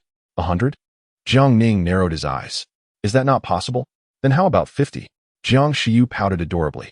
Seeing Jiang Ning silent, she quickly added, Brother, a senior from university is visiting me today. She has always looked after me, and I do not want her to bear the expenses alone. Perhaps you could lend me 30, so I can treat her to some milk tea? Observing his kind and understanding sister, Jiang Ning felt a pang of tenderness and gently ruffled her hair. Silly girl, 30 is hardly sufficient. Since your senior has been good to you, it is only right that you reciprocate her kindness. With that, Jiang Ning produced a bank card he had received from Li Ruoqi the night prior, containing a substantial sum. Take this card. The password is 6/8. Spend it as you wish. Chapter 10. The Weeping Female Assassin Brother. How much is in here? Jiang Xiu asked. Momentarily taken aback, Jiang Ning held up a finger. 1,000. Jiang Ning shook his head. 100? She guessed, thinking that her brother, merely treating patients in prison, could not possibly possess such wealth. Thus, she continued to underestimate the amount. Jiang Ning gently tapped the young lady on the head and chuckled. Do you hold your brother in such low regard? Jiang Xiu, upon hearing this, was instantly taken aback, her charming face filled with surprise. Could it be that you have 10,000 inside? For her, 10,000 yuan was an immense fortune. However, Jiang Ning's subsequent revelation left her in disbelief. 10 million. Brother, are you pulling my leg? If it truly is 10 million, then I cannot accept this card. You should keep it for your future bride. As she spoke, she attempted to return the bank card. I want you to keep it, so you shall? Jiang Ning said while grasping her hand and wrapping an arm around her delicate shoulder. Go with your senior to buy a few new outfits, indulge in a good meal, and enjoy yourself, all right?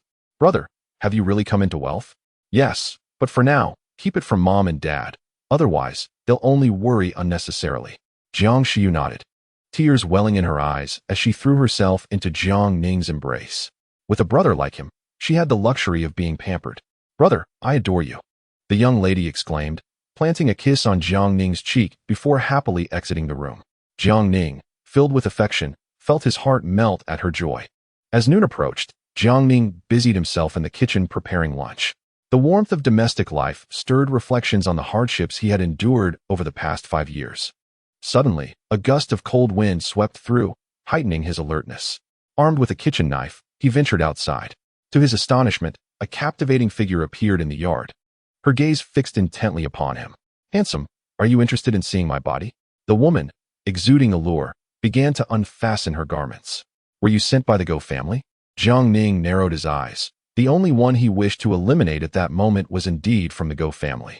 Yet, the woman continued her provocative display, her demeanor enticing. Why bother with such questions? Come here. Soon, 2 pieces of clothing fluttered to the ground. Jiang Ning muttered an expletive under his breath. It was evident she was pursuing him. Hey, are you not a man? Even in this state, you remain unmoved? The woman pouted, her every gesture dripping with seduction. My father is still asleep inside. Otherwise, why not attend to him? Jiang Ning replied. Attend to your mother. Frustrated by his indifference. The woman shed her pretense and lunged at him with a fierce expression, her fingers poised like claws, intent on tearing him apart. If you refuse to oblige, then so be it, but hurling insults will not end well for you. Jiang Ning swiftly evaded her attack and retaliated with the kitchen knife, delivering a sharp smack to her backside. Smack! A piercing scream echoed through the yard. Fortunately, Jiang Ning had utilized his spiritual energy to seal the entrance before the commotion could awaken his father, Jiang Dammin. You scoundrel! You have no sense of tenderness. The woman covered her stinging rear, her brows furrowed in anger. Oh, if you feel that way, perhaps I should exercise more restraint in the future, Jiang Ning replied nonchalantly. Fool! I will kill you. The woman, in a fit of rage, lunged forward, swinging her sharp claws. Jiang Ning swiftly retreated, narrowly avoiding a graze from the claws that skimmed across the stubble on his face. In that moment, he took a whiff of her scent, which elicited a twitch at the corner of her mouth. Does it smell good? There's a hint of musk, he replied earnestly. Go to hell. The woman, thoroughly provoked, unleashed her full fury, vowing to tear Jiang Ning to shreds. Inside the room, Jiang Damon suddenly felt the urge to relieve himself, but found himself unable to move. So he called for Jiang Ning. After a brief wait, Jiang Ning arrived, slightly delayed. Dad, sorry for keeping you waiting. I was busy cooking. After helping his father to the bed, Jiang Damon chuckled. I just dreamt you had someone attend to me. It made me quite happy. Jiang Ning's lips twitched slightly, thinking to himself that his father's dream was rather prophetic. Stepping outside, he found the woman bound tightly, resembling a delectable dish, an enticing sight. Speak. Who sent you? Jiang Ning sensed that she was not dispatched by the Go family, but he couldn't recall any other enemies he had. Go ahead and kill me. I will never utter a word, the woman declared resolutely. So, you are not afraid of death? Jiang Ning retorted. Stop wasting time. Do what you want. But don't dawdle like a coward. With a teasing smile, Jiang Ning responded, in that case, I shall not hold back. The woman bit her lip, mentally preparing herself for the impending violation. To her surprise, Jiang Ning pulled out a kitchen knife, brandishing it before her. What are you doing? She exclaimed, panic overtaking her. Of course, I'm going to cut it off. Why are you in a hurry? Jiang Ning said, moving to act. The woman's defenses crumbled as tears welled in her eyes. I'll talk. You perverse monster, stop. Upon hearing Jiang Ning finally cease his actions, she breathed a sigh of relief and hastily divulged everything she knew. Honestly, I don't know who the true employer is, but I know they sent me to kill you and retrieve the black card because you possess it, which belongs to the king of Jingnan. At this revelation, Jiang Ning's expression shifted slightly. This black card was a personal gift from the venerable elder of Jingnan, and his subordinates were entirely unaware of it. Moreover, only a select few were privy to the existence of this black card. Even if Jiang Ning used it right under their noses, they would not notice. Yet, just yesterday, Li Ruoqi and Yi Sini had actually recognized the black card. Though they belonged to affluent families, they were still commoners and should not have known of its existence.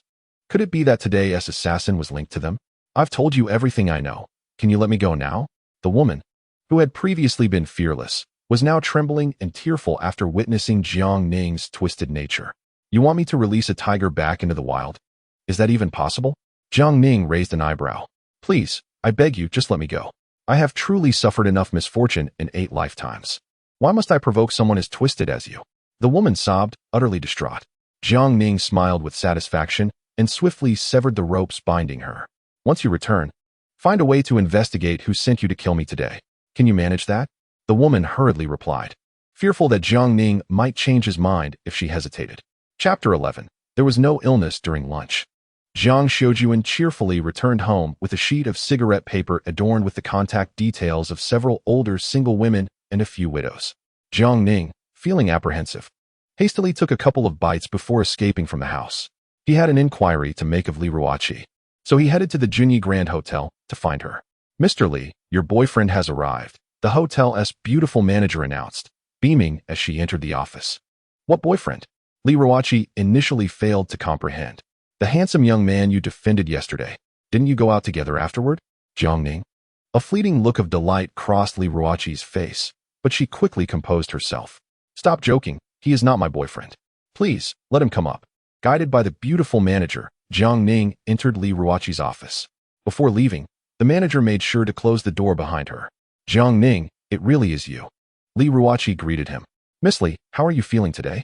Jiang Ning inquired with a gentle smile. Much lighter today. I had no idea the chest tightness was due to nodules. Thankfully, you discovered it yesterday. As she spoke, a blush crept onto Li Ruoqi's cheeks. It felt absurd to express gratitude after being caught. By the way, just call me Ruoqi from now on. Let's sit and talk. For some reason, seeing Jiang Ning today stirred an unusual feeling within Li Ruoqi. Jiang Ning, unceremoniously, leaned back on the plush sofa and began nibbling on some snacks from the coffee table. You're quite at ease, aren't you? You hardly act like a guest, Li Ruoqi remarked, though she felt no discomfort despite her words. You've been so forthright with me. Why should I stand on ceremony? Jiang Ning's statement caused Li Ruoqi's face to flush crimson. This matter is known only to us, and no one else is to know, understood? Jiang Ning continued munching as he shifted to the main topic. What about that fellow named Yi? How did you come to know about the existence of the black card? Is that the reason you sought me out? Li Ruoqi felt a twinge of disappointment. She was one of the renowned for beauties of Tianming, and other men often longed for a mere glance of her. Yet this man seemed to harbor no other intentions. This realization struck a blow to her usual confidence. Jiang Ning looked up, his expression indifferent. I'm asking you a question. Noting his lack of sensitivity, Li Ruoqi felt her mood darken. You want me to speak, and I will. But you Haven T told me how that card came about. After a brief silence, Jiang Ning spoke again. Yesterday, after you saw my black card, someone came to my home with the intent to kill me. Li Ruoqi's expression shifted slightly upon hearing this, and she responded, So you suspect it is me and Cindy? Besides you two, is there a third party involved? Jiang Ning's gaze was fixed intently on Li Ruoqi. He was unperturbed by the potential revelation of the black card. Rather, he sought to comprehend who would dare to act against him while aware of his possession of such a card. Clearly, the assailant's intentions extended beyond himself. Targeting the venerable Mr. Guan, who was revered by many. Li Ruoqi felt somewhat suffocated under Jiang Ning's penetrating stare and, while acknowledging his extraordinary nature, declared, I assure you, I have never mentioned the black card to anyone. What about Yisini? She continued, though I am uncertain, I believe she would not disclose it either. Can you take me to find her? Jiang Ning inquired as he rose. Certainly, it would be appropriate to inform her, Li Ruoqi replied. Aware that in the entire Tianming city, fewer than 5 individuals knew of the black card's existence, making it highly plausible that the information had been leaked by Yisini. She did not wish to endanger Jiang Ning because of this. At Longya Hall, just as Jiang Ning and Li Ruoqi were about to enter, a graceful figure suddenly darted past them, a fragrant breeze wafting in her wake. Dr. Yi, is Dr. Yi here? My father is gravely ill. I beg you to come back with me and save him. The speaker was an enchanting young woman, her figure delicate yet anxious. She wore a white chiffon blouse and a form-fitting short skirt, her long legs encased in stockings that resembled works of art, eliciting an irresistible desire to admire them. At that moment, Yisini emerged from the back room and, upon seeing Jiang Ning and Li Ruoqi, paused briefly, but there was no time for pleasantries. She approached the young woman, saying, Miss Tang, my grandfather is not here. How about I accompany you to check on your father? However, my father's condition cannot afford any further mistakes. The young woman hesitated, clearly lacking confidence in Yisini. Yisini recognized her doubt and reassured her, Do not worry. Miss Tang, although my medical skills may not match my grandfather's, I can handle many situations on my own. Then I shall rely on you, Miss Yi. The young woman quickly acquiesced, eager to avoid any delay. Yisini hurriedly gathered her belongings for the consultation. Having no time to tend to her close friend or that rogue, Jiang Ning and Li Ruoqi chose not to interrupt at that moment, standing aside. Li Ruoqi leaned slightly closer to Jiang Ning, her eyes indicating the young woman. Do you know who she is? I do not, he replied. She is Tang Xiyu, the daughter of Tang Yuanyi, the wealthiest man in Tianming City. Are you referring to that affluent and philanthropic Tang Yuanyi? Jiang Ning inquired, nodding in acknowledgement and reflecting on how misfortune often befalls good people. Tang Yuanyi was one of the few entrepreneurs who genuinely contributed to society. Having funded thousands of outstanding students in Tianming City, covering their tuition fees for 4 years of college. Jiang Shiyu's ability to attend university was entirely due to Tang Yuanyi's generosity. "Wait, I will accompany you," Jiang Ning interjected, just as Yi Sini finished packing her things and prepared to depart. "What do you intend to do?" Yi Sini asked, her brows furrowing in concern. Without waiting for Jiang Ning to respond, Li Ruoqi stepped forward and said, "Sini, let us proceed together. We may be able to lend a hand if necessary." Despite having witnessed Jiang Ning's capabilities, Li Ruoqi understood his intentions and believed he could genuinely assist her dear friend in a critical moment. Time was of the essence. And Yi Sini, not wishing to delay, readily agreed. At the Tang family's grand villa, Tang Xia hurriedly led several individuals into a spacious room. A young man, his face etched with anxiety, inquired urgently, "Sister, has old Yi arrived?" This individual was Tang Xia's younger brother, Tang Duyu. "Old Yi is not here, but Miss Yi is present. I trust that father will be fine," Tang Xia reassured, glancing at Yi Sini. "Miss Yi, my father has been unable to eat for half a month, and the doctors have yet to identify the cause. Half an hour ago, he managed to consume a bit of porridge, but unexpectedly, he began to vomit violently and convulse. On the hospital bed, Tang Yuanyi appeared haggard, still experiencing slight convulsions, having endured immense suffering. His wife, Zhou Zhilan, wept profusely, tightly gripping her husband's hand. "Let me take a look," Yi Sini said as she swiftly approached to examine him, checking his pulse and inspecting his eyelids. After a thorough examination, her delicate brows furrowed in concern. "Strange, Mr. Tang's other conditions appear normal. Although there is some damage to his stomach, it is recent and should not lead to such severe vomiting and convulsions." The Tang family members felt a tightening in their hearts, their faces reflecting despair. At that moment, Jiang Ning suddenly interjected, "Mr. Tang is not ill at all." Chapter 12. More capable than Dr. Yi, are you jesting with me? Yi Sini turned to Jiang Ning, contemplating how this individual could seek attention amidst such dire circumstances. "If you claim Mr. Tang is not ill, how could he be in this state?" Just as Jiang Ning was about to respond, he was interrupted by Tang Duiyu's voice. "Who are you? Are you old Ye's apprentice?" "No," Jiang Ning shook his head. "Since you are not, then silence yourself. This is not your place to speak," Tang Duiyu retorted disdainfully. Seeing Jiang Ning treated in such a manner, Li Ruoqi's expression darkened. "Master Tang, please show some respect. This gentleman's medical skills rival those of old Yi. Perhaps he possesses a method to treat Mr. Tang's condition." At this, not only did the Tang family members appear surprised, but even Yi Sini was taken aback. How could this scoundrel's medical prowess surpass that of her grandfather? Was this girl truly bewitched? "Are you serious?" A glimmer of hope flickered in Tang Xia's eyes as she eagerly turned to Jiang Ning. "What is the reason for my father's condition? And do you have a way to treat him?" "Sister, how can you believe anything he says? Do not let him meddle. What if he ends up harming our father?" Tang Duiyu's words struck a nerve with their mother, Zhou Zhilan, who turned with a sorrowful expression and said, "Since Miss Yi cannot determine the cause, let everyone leave. I do not wish for him to be disturbed in his final moments." "Madam, I can resolve Mr. Tang's situation," Jiang Ning asserted with unwavering confidence. Tang Xia observed the situation and remarked, "Mother, why not let him give it a try? Perhaps this young man truly possesses a method of healing." "Are you out of your mind?" her sister retorted. "He is nearly our age. How formidable could he possibly be? Miss Yi has been personally tutored by the renowned Dr. Yi, while he is merely—" Tang Duoyi pointed disdainfully at Jiang Ning. Li Ruoqi could no longer contain herself, her expression frosty as she interjected, "Tang Xiao, please exercise some restraint. We are not welcome here. We can leave at any moment." "Miss Ruoqi, I harbor no disrespect towards you. My remarks are solely directed at him," Tang Duoyi replied, unabashedly expressing his contempt for Jiang Ning. "My father's illness has been examined by numerous doctors, all of whom have found no solution. What gives this boy the audacity to speak with such confidence? If something goes awry, can he bear the consequences? Enough." At that moment, Zhou Zhilan cried out, tears streaming down her face. "Duoyi, you two should step outside. All of you leave.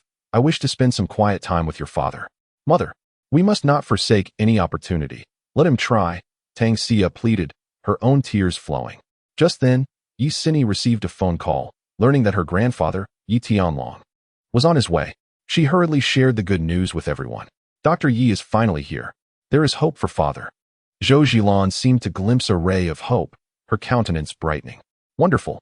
Perhaps only Elder Yi can heal my husband." Despite his joy, Tang Duoyi cast a cold glance at Jiang Ning. Li Ruoqi, incensed at the sight, contemplated dragging Jiang Ning away, but he stopped her. Let us assess the situation first. Mr. Tang has dedicated his life to benevolence. I do not wish to witness his demise out of mere frustration. Upon hearing this, admiration flickered in Li Ruoqi's eyes towards Jiang Ning. She then inquired, "Are you suggesting that even Dr. Yi may not be able to help his condition?" "It's hard to say, considering Mr. Tang's case is somewhat peculiar," Jiang Ning replied candidly. After a while, Yi Tianlong arrived. The Tang family hurriedly rose to greet him, and Yi Sini swiftly recounted the situation regarding Tang Yuanyi. Yi Tianlong frowned, pondering why he had encountered such unusual ailments in recent days. After taking the pulse and examining the coloration of the veins on the back of the hands and feet, Yi Tianlong arrived at a preliminary diagnosis. Mr. Tang must have ingested something harmful that his body cannot expel, leading to this condition. Jiang Ning couldn't help but smile slightly. He had to admit that Yi Tianlong was indeed knowledgeable. Unlike the previous doctors, Yi Tianlong had finally reached a diagnosis, which instantly filled the Tang family with elation. "Dr. Yi, I entrust my father to you. Please, you must save him," Tang Xia implored, her eyes glistening with tears. Zhou Zhilan echoed her sentiment. "As long as Elder Yi can heal my husband, the Tang family shall offer a generous reward." Yi Tianlong sighed inwardly and replied, "I shall do my utmost." Without delay, he began the acupuncture treatment, placing several silver needles into the abdomen of Tang Yuanyi. This technique, known as the chain-striking needle method, was a closely guarded ancestral secret designed to invigorate a patient whose condition had already begun to decline. "Master Yi, are you suggesting that the toxins within Mr. Tang should be expelled through the rectum?" Jiang Ning's sudden interjection shattered the silence in the room. "Silence," Tang Duoyi retorted, his expression fierce. "Master Yi is diligently treating my father. Why are you meddling? Were it not for Miss Ruoqi's presence, I would have expelled you long ago." Beside him, Yi Sini also found Jiang Ning's behavior excessive. In his desire to impress Li Ruoqi, he had completely disregarded propriety. However, Yi Tianlong turned to Jiang Ning and asked, "How do you know?" "Master Yi, do not waste your time with that brat. He is merely guessing and knows nothing." Tang Duoyi shot a glare at Jiang Ning. "Boy, speak again, and do not blame me for being rude." Jiang Ning, refusing to back down, retorted coldly, "If you wish for your father to awaken, you would do well to remain silent from this moment onward." "What did you say?" Tang Duoyi could hardly believe his ears. This insolent youth dared to be so brazen in someone else's home, utterly oblivious to the consequences. "You have thoroughly provoked me. It seems I must teach you a lesson to ensure you do not underestimate me, Tang Duoyi." With that, he advanced menacingly toward Jiang Ning. "Enough, Duoyi. He is only trying to help. You cannot continue to offend him." Tang Xiu interjected, her gaze shifting to Jiang Ning. "Young sir, we appreciate your goodwill, but please do not disturb Master Yi while he treats my father." "On the contrary, I am quite eager to hear this young friend's insights," Yi Tianlong remarked. The others were taken aback, their expressions one of confusion. "Master Yi, you are mistaken," Jiang Ning elucidated. "The toxins within Mr. Tang are not inert. Expulsion through the rectum would not only be ineffective, but could also harm the intestines." Yi Tianlong's face registered shock. "Not inert. Could it be a parasite?" "Similar, but not quite. It is several thousand or even 10,000 times larger than a parasite." Jiang Ning's response caused beads of cold sweat to form on Yi Tianlong's brow. Could it be that kind of thing? To be candid, Yi Tianlong had noticed anomalies during his examination, but had never encountered such a phenomenon before, leading him to hesitate in his diagnosis. Yet how had this young man discerned it?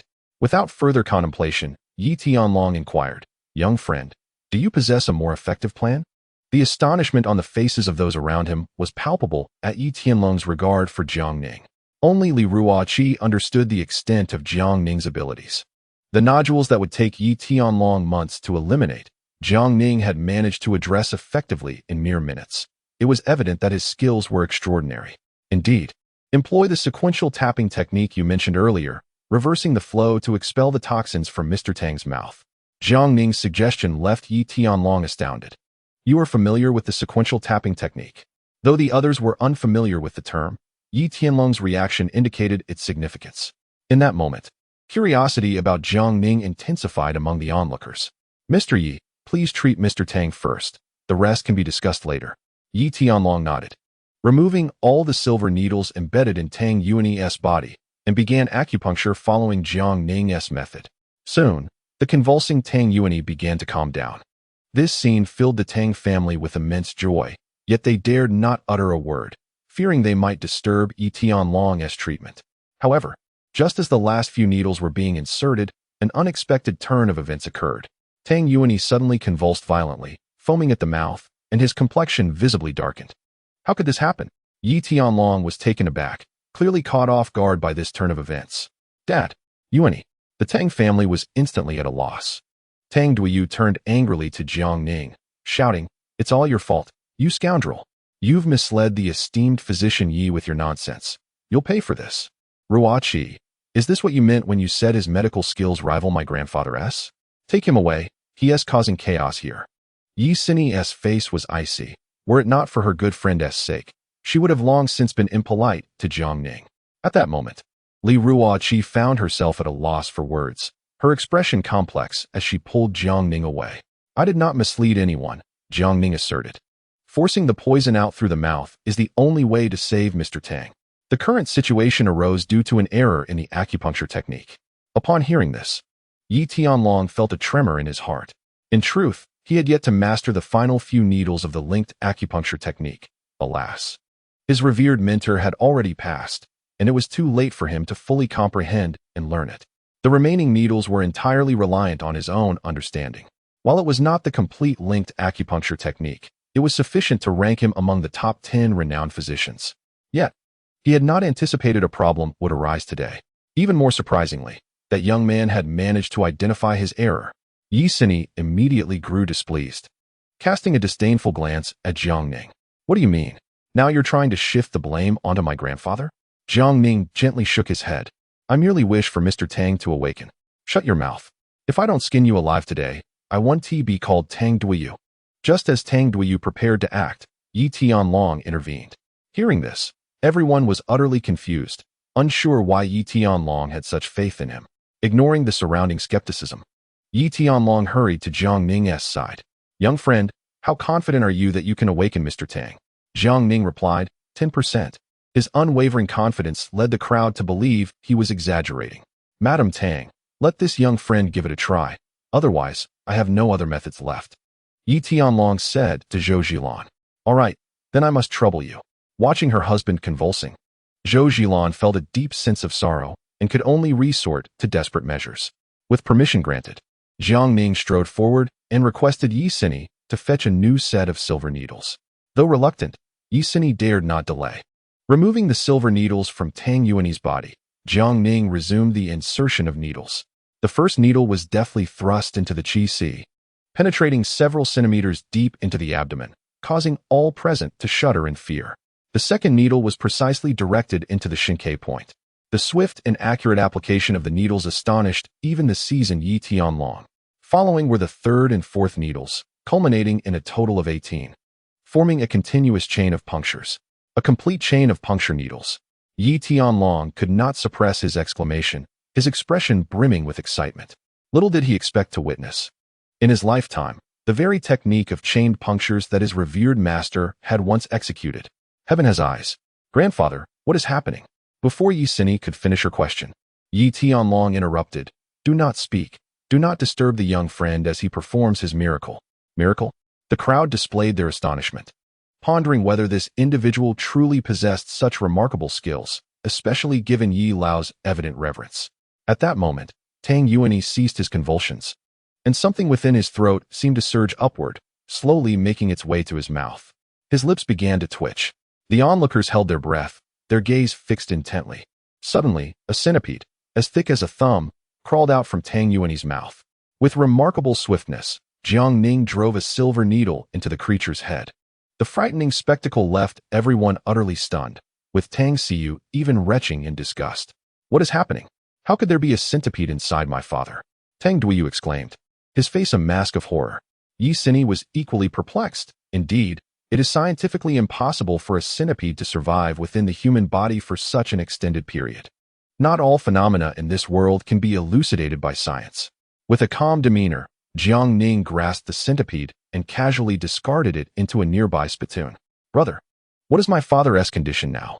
Tang Xiyu gazed at Jiang Ning, her expression one of vulnerability.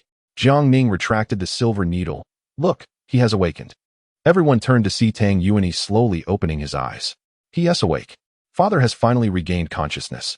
No one anticipated that even a condition that had nearly bested the esteemed Dr. Yi could be remedied by a young man. Father, you are safe at last. As Tang Yuanyi's complexion gradually returned to normal, Zhou Zhilan wept tears of joy. Although Li Ruoqi was aware of Jiang Ning's capabilities, the gravity of the situation still left her profoundly shaken, her gaze towards him now suffused with admiration. Brother, thank you for saving my father. From this day forth, you shall be an esteemed guest of the Tang family. Tang Xiyu, relieved, bowed deeply to Jiang Ning. It was merely a trifling effort. Jiang Ning replied with a gentle smile. Of course, Tang Xiyu did not forget to express her gratitude to Yi Tianlong and his grandson. Yi Tianlong asserted that all credit was due to Jiang Ning.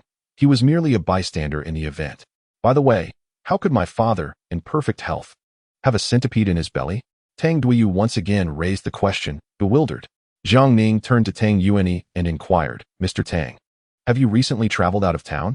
And did you consume anything you ought not to have? After a moment's thought, Tang Yuanyi nodded in realization. Last month, I attended a gathering in the Miao region and indulged in quite a bit of local delicacies. Indeed, Mr. Tang had fallen victim to a curse. Jiang Ning's declaration left everyone present in a state of astonishment. Such matters seemed to belong solely to the realm of television, appearing rather surreal in reality. Fortunately, the young friend had promptly detected the issue and devised a plan. Otherwise, Mr. Tang would have suffered greatly. Suddenly, Yi Tianlong paused mid-sentence and then knelt before Jiang Ning with a thud. Sir, I have just witnessed your masterful display of the complete series of linking acupuncture techniques, which was nothing short of exquisite. Please, accept me as your disciple. Yi Xini was taken aback. Grandfather, what are you doing? Chapter 14. Jiang Shiyu's senior Yi Tianlong's actions left everyone present utterly dumbfounded.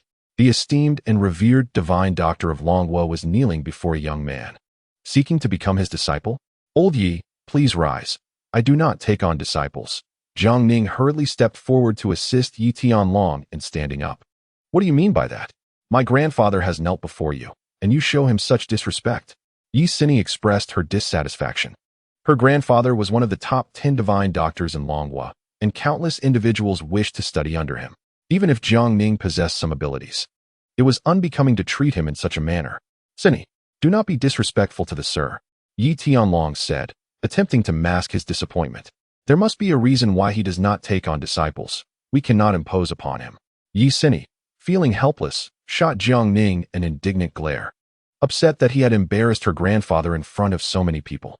While I do not accept disciples, if old Yi wishes to learn medical skills, I shall impart my knowledge without reservation, Jiang Ning said subsequently.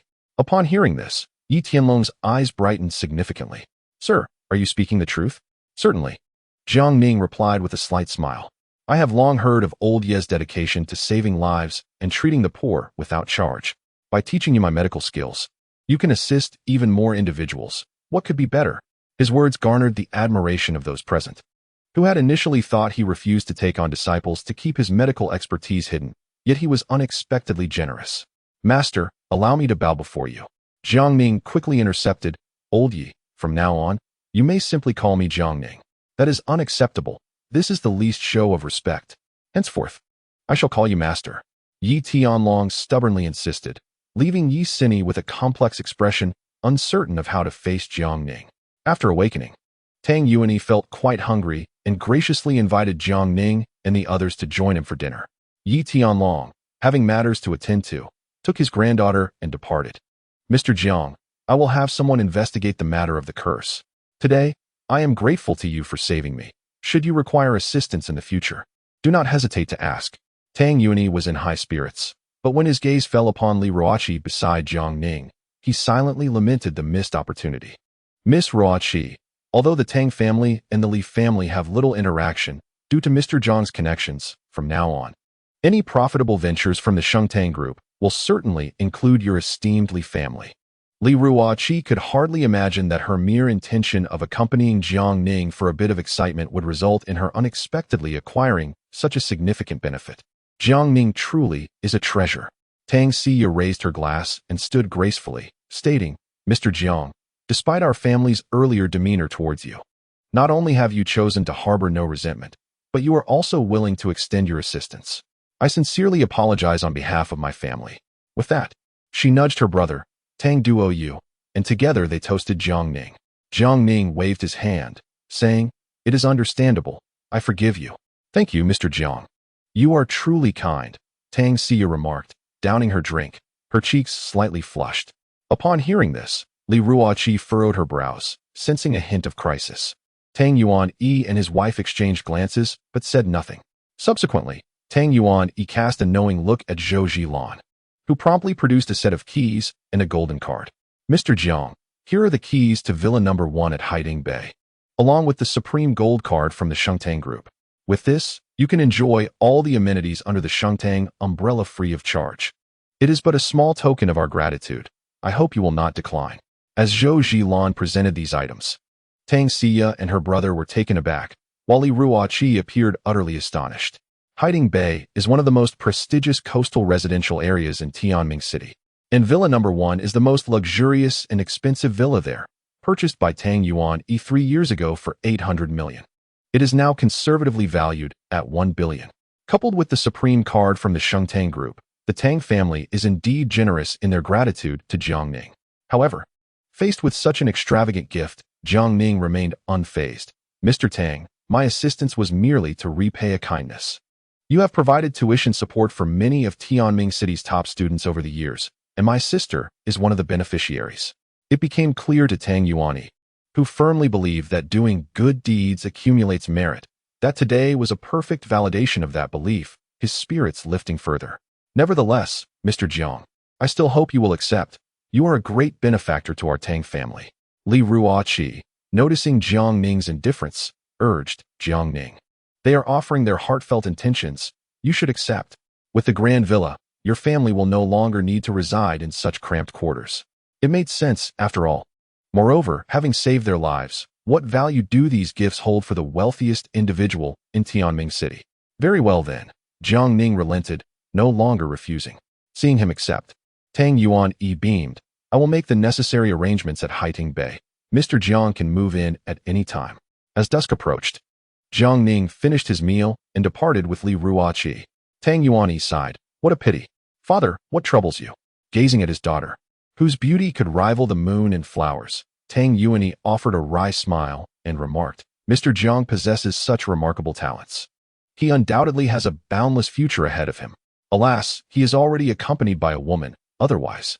Tang Xiu, feeling a flush of embarrassment, interjected, Dad, what are you thinking? I've only just met Mr. Jiang. It's impossible. Do you truly believe that? The father, well aware of his daughter's feelings, couldn't suppress a playful smirk. Dad, you are being absurd. I shall ignore you. With her thoughts exposed, Tang Xiu's cheeks flushed crimson as she covered her face and dashed away. As night enveloped the city, the streets were aglow with lights. Jiang Xiu had just finished dinner with her senior, engaging in lively conversation as they strolled along the bustling pedestrian street. Ingjia, haven't you always wanted to meet my brother? Now that he is back, would you like me to arrange a meeting? Jiang Xiu and her senior, named Chai-Ying, walked arm in arm, their bond appearing quite intimate. Chai-Ying was perceived by others as a formidable beauty. However, to Jiang Xiu, she was a gentle and intelligent older sister, exceptionally capable, having ascended to a decision-making role in her company at a young age, earning a 6-figure salary. Certainly, as long as your brother is agreeable, Chai-Ying replied with a warm smile, her mind drifting to the tall and handsome figure of Jiang Ning. She had secretly harbored feelings for him since their university days, yet at that time, he was already in a relationship, compelling her to conceal her affection. After Jiang Ning's imprisonment and Yao Lily's subsequent entanglement with a wealthy heir, Chai-Ying found herself revisiting those feelings. Not at all. My brother should be grateful to you for looking after me, Jiang Xiu remarked, blissfully unaware of Chai-Ying's sentiments, her youthful innocence shining through. As they passed a barbecue stall, a group of idle ruffians noticed the two beautiful women and immediately adopted lascivious intentions. In an instant, they surrounded the pair with lewd expressions and smirks. Ladies, my brother invites you to join us for some barbecue tonight. Would you care to share a drink? Upon witnessing this, Chai-Ying quickly positioned herself in front of Jiang Xiu and gently declined. I'm sorry, we've just eaten and are heading home. We have a car. We can give you a ride. The leader of the group, a man with dyed yellow hair, persisted, his grin revealing a mouthful of crooked teeth. Chai Ying's brows furrowed in irritation as she issued a cold warning. I advise you to back off. Otherwise, I will call the police. Call the police? Ha. The yellow-haired man erupted in laughter, as if he had heard the most amusing joke in the world. Do you know who we are? We are the underlings of Qin Yi, the underground overlord of Tianming City. Even the police must show us respect. Chapter 15. The Nightmare of the Two Women Xiaoyu. Let us go, Chai Ying urged, grasping Jiang Shiyue's hand as she attempted to push through the crowd. However, the ruffians only tightened their circle, surrounding the two women while emitting lewd chuckles. Step aside. Chai Ying's face turned icy as she shouted at them. Yet, instead of yielding, the thugs closed in, menacingly declaring, Beauty, I advise you not to be ungrateful. Otherwise, do not blame us for being impolite. With a fierce countenance, the blonde-haired man issued a warning.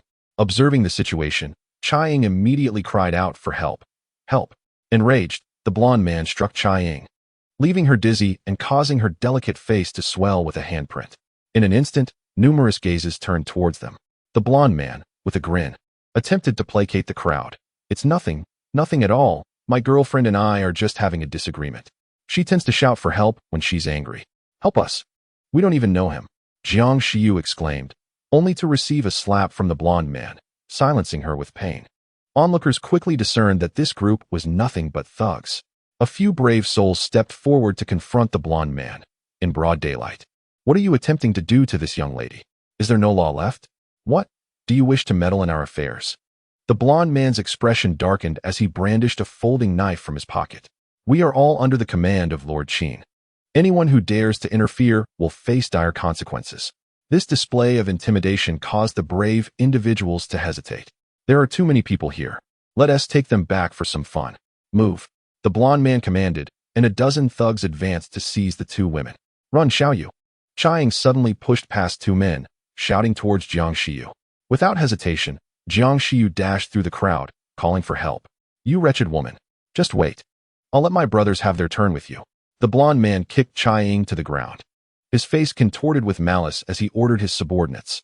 Bring her back. I want to be the first to have my way with her. Even the pedestrians on the walking street, witnessing this scene, dared not intervene. They knew the blonde man was affiliated with Lord Qin, and anyone who crossed this group would bring harm to their families. Jiang Shiyu ran desperately while dialing her brother's number. Just as the call connected, someone yanked her hair from behind, the tearing pain causing her to pale. Meanwhile, Jiang Ning was in the car with Li Ruoqi, heading home. Upon receiving his sister's call, he noticed the silence on the other end. Xiaoyu? Jiang Ning paused, thinking perhaps he had accidentally pressed a button in his pocket. Just as he was about to hang up, a sharp male voice pierced through. Kid, are you her brother? Who are you? Jiang Ning's expression shifted. It doesn't matter who I am. Your sister and your woman are in our hands. Prepare 2 million for their release in 1 hour, or I'll sell them to Africa. The man's voice dripped with arrogance. At this, a chilling aura enveloped Jiang Ning, sending shivers down Li Ruoqi's spine. The phone's volume was high, allowing Li Ruoqi to catch the gist of the conversation. Where? Jiang Ning strained to suppress his fury, inquiring into the phone. By the waves. The man replied with a sinister chuckle, reminding him, remember, in 1 hour. Your sister and your woman are particularly tender. Come to redeem them after we are done with our fun, or I shall sever your limbs. Click. The call ended. Jiang Ning nearly crushed his phone in frustration and urgently said to Li Ruoqi, hurry, take me to the waves. Jiang Ning, calm down. I will call for help immediately. Otherwise, there is nothing we can do, Li Ruoqi replied as she reached for her phone. There's no time. Drive. Jiang Ning shouted desperately. Startled, Li Ruoqi dropped her phone, disregarding it as she quickly started the car towards the waves. That was the territory of Qin Anmin, the underground leader of Tianming City. Huang Mao scoffed and tossed aside Jiang Shiyu's phone. Before long, they arrived at the waves, forcefully dragging the two women into the elevator and taking them to a private room on the 12th floor. A female server, witnessing the scene, hurriedly fled, fearing for her own safety. She was all too familiar with the depravity of this group. The girls brought back were typically left in a sorry state. With a resigned sigh, the server headed to the first floor to change shifts. Today, you lucky boys get this one. Huang Mao pointed at the tear-streaked face of Chai Ying, then greedily eyed Jiang Shiyu. I have a penchant for pure and tender ones. Now I have my prize. Ha ha ha. A dozen ruffians cheered like wild beasts, hauling Chai Ying toward the opposite private room. Brother, please come save me. Jiang Shiyu cried in terror, her delicate face drenched in tears. However, this only heightened Huang Mao's lust as he loosened his belt with a lewd grin. Ha ha ha. Save your strength, or you won't be able to scream later. Suddenly, a crystal-clear Maybach screeched to a halt. Jiang Ning swiftly emerged from the window and dashed inside. Jiang Ning, wait for me. In the lobby, he rushed to the front desk and inquired urgently, did you see two girls being brought in? One was wearing a white short-sleeve shirt and blue jeans. Do you know what floor they were taken to? The front desk attendant shook her head, indicating she hadn't seen anything. Jiang Ning's eyes reddened with desperation as he frantically questioned everyone in the lobby, but all claimed to have seen nothing. In truth, even if they had, they wouldn't dare speak out. Just as Jiang Ning was about to search floor by floor, a female server spoke up. I saw them. They are in the innermost private room on the 12th floor. In another room, Chai Ying was thrown violently onto the sofa by a group of men. Laughter erupted as they descended upon her like famished beasts, their clothes strewn haphazardly across the floor. Don't come near. Get away. Chai Ying struggled fiercely, grabbing an ashtray from the table and smashing it against one of their heads. Blood gushed forth, and cries of pain filled the air. Damn it, strip her. I want to be the first. The injured man fumed, reaching to tear her clothes away. Get away. Get out. Chai Ying kicked and flailed at the crowd, her high heels flying off. The more she resisted, the more exhilarated they became. With a ripping sound, a tear appeared in her clothing, revealing a patch of pale skin beneath. Laughter drowned out the feeble cries. Just as Chai Ying, exhausted and shedding tears from her inability to resist, was at her wit's end, a resounding crash erupted at the entrance. Bang! The sudden noise startled everyone, prompting them to instinctively look back. There, in front of them, appeared a face twisted in rage, as fierce as a demon. Through the cracks, Chai Ying caught a glimpse of a familiar, yet unfamiliar figure. Jiang Ning. Chapter 16. How can I leave when you are all holding me? Let her go? Jiang Ning bellowed like a war god, charging into the crowd with fists and feet flying. Accompanied by a cacophony of sounds, screams filled the private room. In mere moments, a dozen individuals were brought low. Jiang Ning hurried to Chai Ying's side. The dim lighting in the room had prevented him from recognizing her until now. It's you? Where's Xiaoyu? She's in the opposite room. Hurry and save her. Just as Jiang Ning breathed a sigh of relief, his heart sank again, and he rushed toward the other side. Bang! He burst through the door as well. The yellow-haired thug, startled by Jiang Ning's entrance, couldn't help but yell, Do you even know the rules? Can't you wait until I'm done? Upon entering, Jiang Ning beheld the yellow-haired brute pinning his sister down, causing his veins to bulge and his face to flush crimson. Even the seasoned thug felt a twinge of fear. Yet, reassured by the knowledge that this was his territory, he sneered, So you're her brother? Didn't I tell you to come back in an hour? You're interrupting my fun. Do you believe? Before he could finish, Jiang Ning lunged forward, his teeth clenched and his expression ferocious, landing a punch squarely in the yellow-haired thug's abdomen, making him feel as though his insides were about to erupt. Seeing his sister in disarray, weeping like a wilted flower, pierced Jiang Ning's heart like a dagger. Xiaoyu, are you all right? Brother, you finally came. Almost realizing her salvation, Jiang Shiyu threw herself into her brother's embrace and wept. Jiang Ning gently patted her back, offering comfort. It's all right, Xiaoyu. With your brother here, no one can bully you. Brother, hurry and saving Jia. She's still across the way. Don't worry, she's fine. Just as Jiang Ning spoke, Chai Ying stepped in. Upon seeing Jiang Shiyu safe, she exhaled a heavy breath of relief. You all wait here. I'll take you out once I've settled this. Releasing his sister from his embrace, Jiang Ning's demeanor darkened as he turned to face the yellow-haired thug, who had just managed to rise. You dare to stir trouble in Master Qin's territory? If I don't wipe out your entire family tonight, I am unworthy of being called a man. The yellow-haired thug clutched his stomach, his expression twisted in pain. At that moment, over 30 security guards armed with knives and clubs surged into the room. The yellow-haired thug pointed at Jiang Ning and shouted to them, Hold him down. I want him to watch as I have my way with his woman and sister. The two women, having never encountered such a scene before, fearfully hid behind Jiang Ning. Brother, what shall we do? Fear not. I shall not allow you to be harmed in the slightest, Jiang Ning assured them with a reassuring glance. You brat. Even if you are a hero, tonight I shall ensure you are carried out. Huang Mao commanded with a sweeping gesture. Charge. Stop. A commanding female voice rang out from outside the door, halting the approaching crowd. There stood Li Ruoqi, her delicate visage icy, exuding an undeniable authority. Huang Mao, how dare you lay a hand on my people? Upon seeing Li Ruoqi, Huang Mao immediately wilted. She was the woman favored by Qin Anmin, likely to become the matriarch in the future, someone not to be trifled with. You are utterly lawless. Release your weapons and kneel before my people. Li Ruoqi shouted with a fierce yet gentle tone. If you leave any shadows on these two sisters tonight, I will ensure Qin Anmin holds you accountable. With a clatter, over 30 weapons clattered to the ground as their owners, weakened in spirit, knelt before Jiang Ning and his companions, bowing their heads in submission. Huang Mao, gritting his teeth in frustration, also kneeled. Li Ruoqi observed this with a sense of relief. Had it been any other of Qin Anmin's subordinates tonight, she doubted she could have maintained control. Jiang Ning, are Xiao Yu and the others unharmed? Li Ruoqi approached with concern. Jiang Ning shook his head gently, his dark gaze fixed on the group. Believing he wished to avoid their sight, Li Ruoqi turned and commanded, You lot, leave at once. Huang Mao and his companions, though unwilling, felt a wave of relief as they retreated. Yet at that moment, Jiang Ning's cold voice pierced through the air.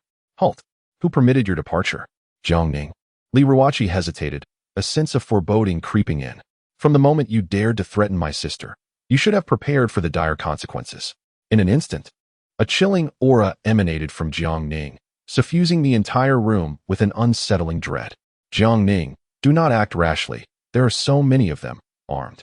If a fight breaks out, I cannot guarantee your safety, Li Ruoqi whispered urgently, gripping his arm. Moreover, you have just emerged from confinement. It is not worth it if this escalates. Jiang Ning gently shrugged off her hand, his expression darkened. If they dare to harm those close to me, they shall pay the price. Huang Mao, already irate, could not contain himself upon hearing Jiang Ning's words. You brat, do not push your luck. Were it not for Miss Ruoqi, you would have crack. Once more, Huang Mao's words were cut short, followed by his gut-wrenching scream. The crowd stood aghast as Jiang Ning delivered a powerful kick to Huang Mao's groin, shattering his pelvis. Jiang Ning towered above, his gaze coldly observing Huang Mao, who lay on the ground clutching his injured area, frothing at the mouth and rolling his eyes back in agony. That gaze was one of indifference, as if regarding a lifeless body. It is precisely because of Miss Ruoqi that you have survived a few extra minutes. Jiang Ning slowly raised his foot and turned to Jiang Shiyu and Chai Ying, saying, The forthcoming scene may be rather gruesome, so you should close your eyes. No. Jiang Ning. As soon as Li Ruoqi spoke, Jiang Ning had already stomped down with such force that the head of the man with yellow hair burst open. Hiss. The 30 or so security guards present collectively inhaled sharply, their faces turning pale. When Jiang Ning's gaze swept over them, they were so frightened that they begged for mercy repeatedly. Jiang Ning. Fearing that Jiang Ning might cause a calamity, Li Ruoqi hurriedly rushed over and embraced him. Do not act impulsively. These more than 30 individuals did not participate just now. Brother, that's enough. I am terrified that you will end up in prison again. Jiang Shiyu and Chai Ying also stepped forward to persuade him, which ultimately quelled his murderous intent. Li Ruoqi quickly turned to the group and shouted, Why aren't you leaving yet? A group of people, their limbs weak and cold sweat pouring down, felt fortunate to have salvaged their lives. Let us go back.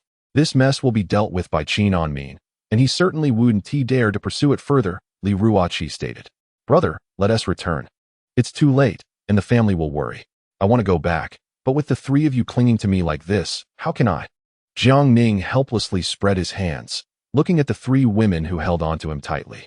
Li Ruoqi and Chai Ying's cheeks flushed slightly, and after exchanging a glance, they awkwardly released their hold. Only Jiang Shiyu could unabashedly cling to her brother. Little girl, aren't you going to let go? No, brother, I want you to carry me like this. Seeing Jiang Shiyu's lively demeanor, Jiang Ning finally felt at ease. Chapter 17. Another beautiful sister visits. Fortunately, Li Ruoqi had a coat in her car, which she draped over Chai Ying before sending her back to her residence. And then she took Jiang Ning and his sister back near their home. Thank you for tonight, Jiang Ning said, turning back as he got out of the car. He felt fortunate to have been in Li Ruoqi's car at that moment. Had he delayed even a second longer, he could not fathom the consequences. No need for pleasantries. I still need to find you for treatment, Li Ruoqi remarked, and then realized that she would have to see this fellow 3 more times, causing her cheeks to blush. After bidding farewell, Jiang Ning departed with his sister. By this time, darkness had enveloped the surroundings, with only faint street lights illuminating the path. Upon reaching the doorstep, Jiang Ning paused. Little you go in first. What's wrong, brother? Jiang Shiyu asked, puzzled. It's nothing. Just that mother has obtained many contacts of widows from her workmates today and intends to set up some blind dates for me. You go in first and gauge the situation, Jiang Ning replied, feigning helplessness. Haha, I understand. I will tell mother that brother already has Miss Ruoqi in his heart. Silly girl, that's not what I meant, Jiang Ning began to explain, but Jiang Shiyu had already skipped inside with a smile. This is for the best. You all come out. Do you intend to wait until I fall asleep to launch a surprise attack? Jiang Ning turned his head towards a dark alley by the roadside. Unexpectedly, you possess quite the prowess. No wonder young Master Go fell victim to your hands. A voice echoed from the alley, revealing a man clad in suspenders with a middle-parted hairstyle, his face adorned with a mocking grin. This was Kai Su, the envoy sent by Go Bewley.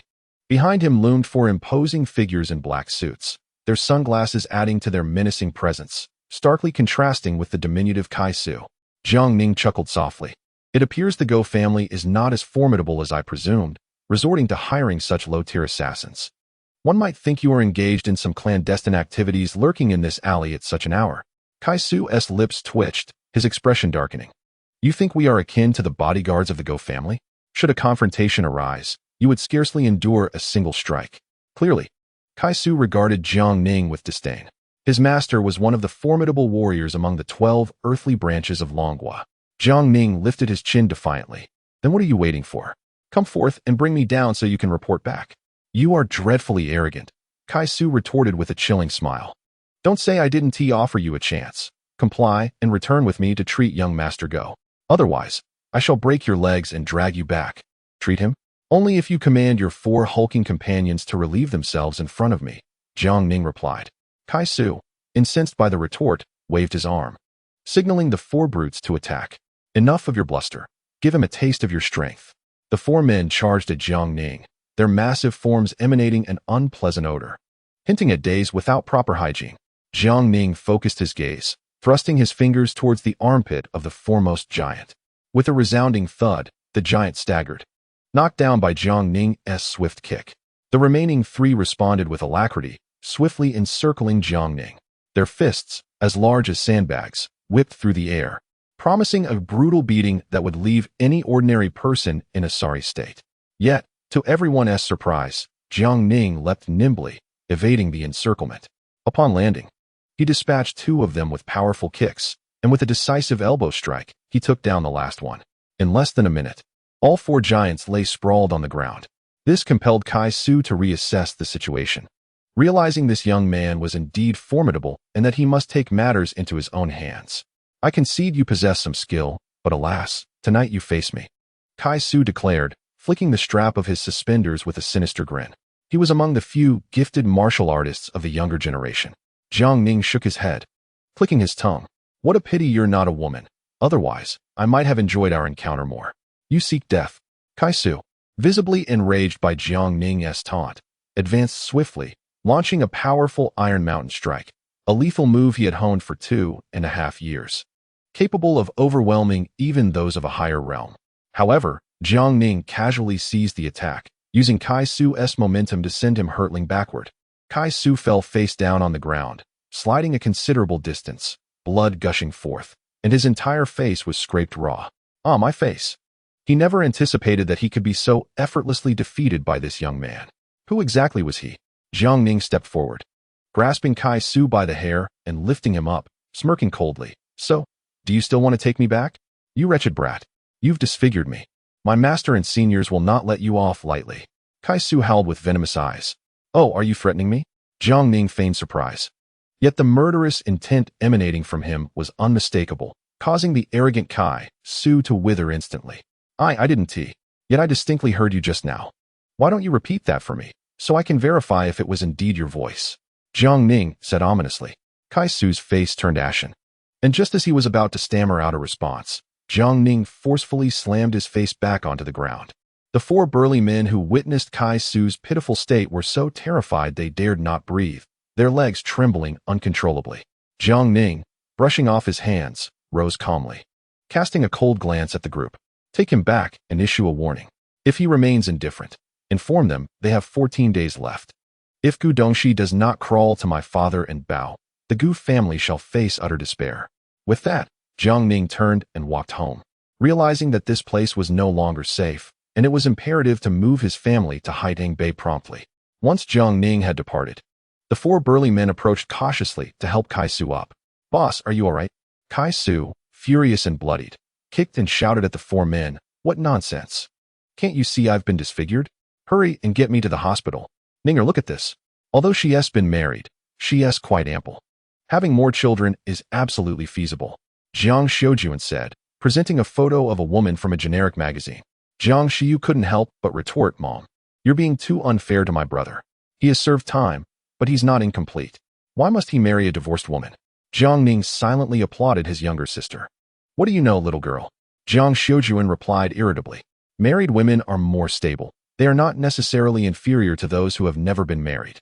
As their parents became increasingly insistent in their selection, Jiang Ning hastily shifted the topic. Dad, Mom, please hold on. I have something to announce. What could possibly be more important than this? Jiang Daming inquired. Just as Jiang Ning pondered how to broach the subject of the villa with his parents, a familiar female voice rang out from outside. The voice was somewhat recognizable, yet it was not Li Ruoqi. The family was captivated by the sweet tone and abruptly ceased their conversation. Jiang Xiu rushed to the door, and upon opening it, she was greeted by a beautiful woman holding a gift. Excuse me, are you Jiang Xiu? She asked, mesmerized. Such a stunning sister. Could she have come to the wrong door?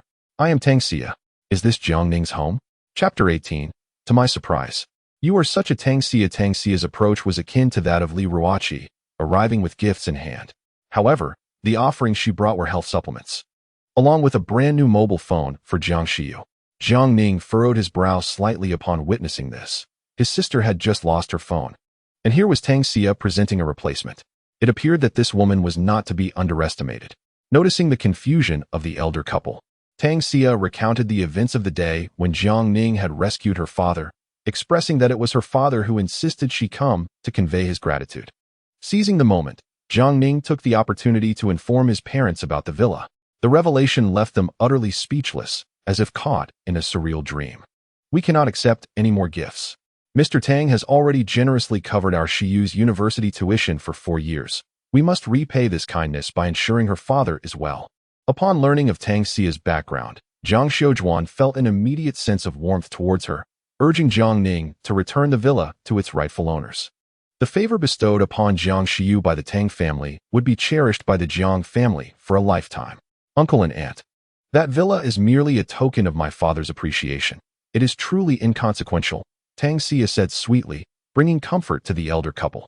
Furthermore, she noted that with her uncle's health concerns, Haiding Bay would serve as an excellent place for recuperation, urging them not to refuse any longer. After much persuasion, the elders reluctantly acquiesced. Dad, Mom, let us move there tomorrow, Jiang Ning suggested, taking advantage of the moment. Haiding Bay has dedicated security personnel on duty 24 hours, making it relatively safe. That works perfectly. I have nothing scheduled for tomorrow and can help you with the move, Tang Xia exclaimed, her eyes sparkling as she smiled at Jiang Ning. As night fell, Tang Xia needed to return home. The elder couple, concerned for her safety, insisted that Jiang Ning accompany her back and then return afterward. Initially, Tang Xia intended to decline, but the prospect of being alone with Jiang Ning swayed her decision. Inside the fragrant Porsche, Tang Xia wore a smile as she drove. Jiang Ning got straight to the point. Miss Tang, what is the meaning of tonight?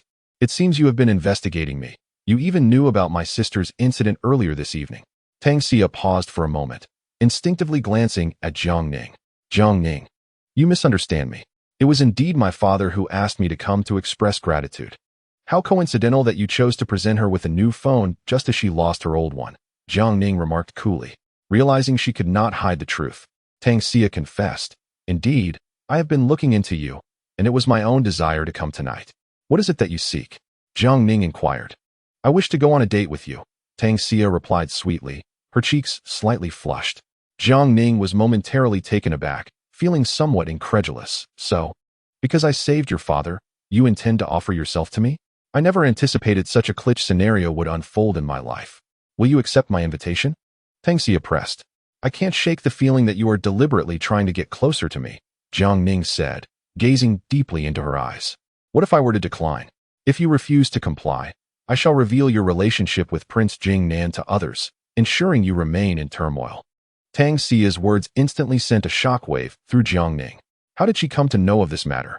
Furthermore, despite her seemingly benign demeanor, exuding an air of vulnerability that compels one to embrace and protect her, she turned out to be quite cunning. If I were to date you, could you disclose how you acquired this knowledge? Jiang Ning gradually regained his composure and inquired. Tang Xia flashed a sly smile and cast a flirtatious glance at Jiang Ning. That depends on your performance. Jiang Ning's expression shifted, his hands instinctively guarding his chest. No, I am not someone who engages in frivolity. There's no need for you to act frivolously. It suffices for me to do so. Miss Tang, I did not expect you to possess such traits. Well, now you are aware, aren't you? Tang Xia's smile widened as she added. Furthermore, from now on, you shall address me as Xia, or alternatively, Xiaoya. When alone, you may call me Yaya. Should you fail to do so, I will promptly inform your parents of your affairs. Jiang Ning felt a wave of frustration wash over him, pondering if he had indeed fallen under the control of a woman. Why are you still dawdling? Tang Xia inquired with playful intrigue. Reluctantly, Jiang Ning acquiesced. Xia. Early the next morning, Jiang Ning rose to administer acupuncture to his father, while Jiang Shoujuan and Jiang Xiu busily organized their belongings in preparation for their move. In just 2 days, Jiang Daming could manage to stand with support. My son, you are truly remarkable. With your abilities, our Jiang family shall surely prosper. Jiang Daming exclaimed joyfully, attempting a few tentative steps with his son's assistance, his spirits soaring. Seizing the moment, Jiang Xiu remarked, Brother can now earn a fortune, so mother, there is no need for you to introduce widows to him anymore. Jiang Ning silently praised his sister, thinking perhaps he would no longer be coerced into blind dates. Earning money is a consideration for the future. For now, I must focus on marrying a wife. Jiang Shoujuan, glancing at her son, stated, Ninger, I understand your thoughts. But whether it be Miss Li or Miss Tang, we could never hope to associate with their families, so do not entertain such notions. But mother, when did I ever express a desire to associate with them? Jiang Ning felt wronged. Still unwilling to admit it? Do you believe you can deceive your mother? Jiang Shoujuan continued. Why did Miss Li enter your room the other night? And last night, you were focused on Miss Tang's figure. Did you think I was unaware? Ninger, even if they were interested in you, our families are mismatched, and their relatives would surely disapprove. Jiang Ning maintained an innocent expression. Mother, I truly did not. It is not impossible, however. At that moment, Tang Xia's sweet voice floated in from the entrance. Upon entering, she greeted the elders with the warmth of a daughter-in-law, uncle and aunt, and little you. Good morning. Miss Tang, you are indeed a trouble to us today. Arriving so early, Jiang Shoujuan expressed with a hint of embarrassment. Tang Xia beamed with a charming smile. Not at all. It is no trouble. Furthermore, esteemed aunt, you may simply address me as Xiu from now on, as I am no stranger to Jiang Ning. The elder couple exchanged glances, choosing not to elaborate further. Moreover, Tang Xiu, displaying remarkable tact, stepped forward to assist in tidying up, entirely devoid of any airs associated with a young lady of privilege. The Jiang family possessed few belongings, primarily consisting of clothing. Initially, the elders intended to transport kitchenware and furniture, but Jiang Ning, with persuasive eloquence, advised against it, asserting that the villa was already furnished with high-end items, rendering the transport of such inconsequential debris unnecessary. Convinced by his rationale, the elders opted to pack only clothing. With preparations complete, Tang Xiu arrived in a slightly larger business vehicle today, capable of accommodating a considerable amount of items. They set off towards Haidang Bay No. 1. During the journey, Jiang Xiu, having held her curiosity in check for quite some time, could no longer contain herself and leaned towards Jiang Ning in the passenger seat, whispering, Brother, what is your relationship with Sister Xiu? In the future, who will truly be my sister-in-law, her or Ruachi? Chapter 19. He is my boyfriend as long as you like. Any woman in the world can be your sister-in-law. Pa, shameless. Jiang Xiu shot her brother a disapproving glance, thinking to herself that if he were to have 2 or 3, he would surely be overwhelmed. Before long, they arrived at the grand villa at Haidang Bay No. 1. Tang Xiu beckoned the security personnel to assist with the unloading of items, subtly ensuring they recognized Jiang Ning's family. Wow, what an enormous villa! And the scenery surrounding it is breathtaking. Upon disembarking, Jiang Xiu was utterly captivated by the surrounding sights. Hiding Bay, nestled against the mountains by the sea, boasted remarkably fresh air, with the most luxurious villas situated at higher elevations. Naturally, Villa Number 1 occupied the highest point, offering a commanding view of the world below. As Jiang Ning surveyed his surroundings, he discerned that the feng shui here was meticulously arranged, promising significant health benefits for long-term residents. Furthermore, the air contained traces of spiritual energy. For ordinary individuals, this energy could invigorate and nurture the mind and body. For Jiang Ning, it would aid in his cultivation and accelerate his progress, a most precious gift. He had already grown fond of this place. The Jiang couple, awestruck by the villa's opulence, also felt an immense sense of pressure. Xiu, perhaps it would be best to reconsider. Residing in such a grand villa seems an extravagant waste for us. Uncle and aunt, please refrain from such sentiments. In comparison to Jiang Ning saving my father's life, this villa is truly insignificant for our Tang family, Tang Xiu replied gently. The elder couple nodded in agreement, choosing not to voice further objections. Jiang Ning noticed their keen deference towards Tang Xiu and seized the opportunity to say, Mom and Dad, please feel at ease in your new home. There is no need for you to toil in the streets any longer, with me around. You can enjoy this life of comfort without concern. Indeed, Aunt, you must not disregard Jiang Ning's heartfelt intentions, Tang Xiu seamlessly added. Jiang Shoujuan's eyes were slightly reddened. Her heart filled with immense satisfaction. Good, good, good. My son is now capable. It is time for us to retire. In the future, we can simply tend to our garden and raise some chickens. Seeing that his parents had finally understood, Jiang Ning felt a wave of comfort wash over him. Tang Xia guided the family through the villa, meticulously pointing out the locations of the restrooms and kitchen facilities. Jiang Xiu was utterly elated, bouncing around like a little sprite. Brother, I want this room with a sea view.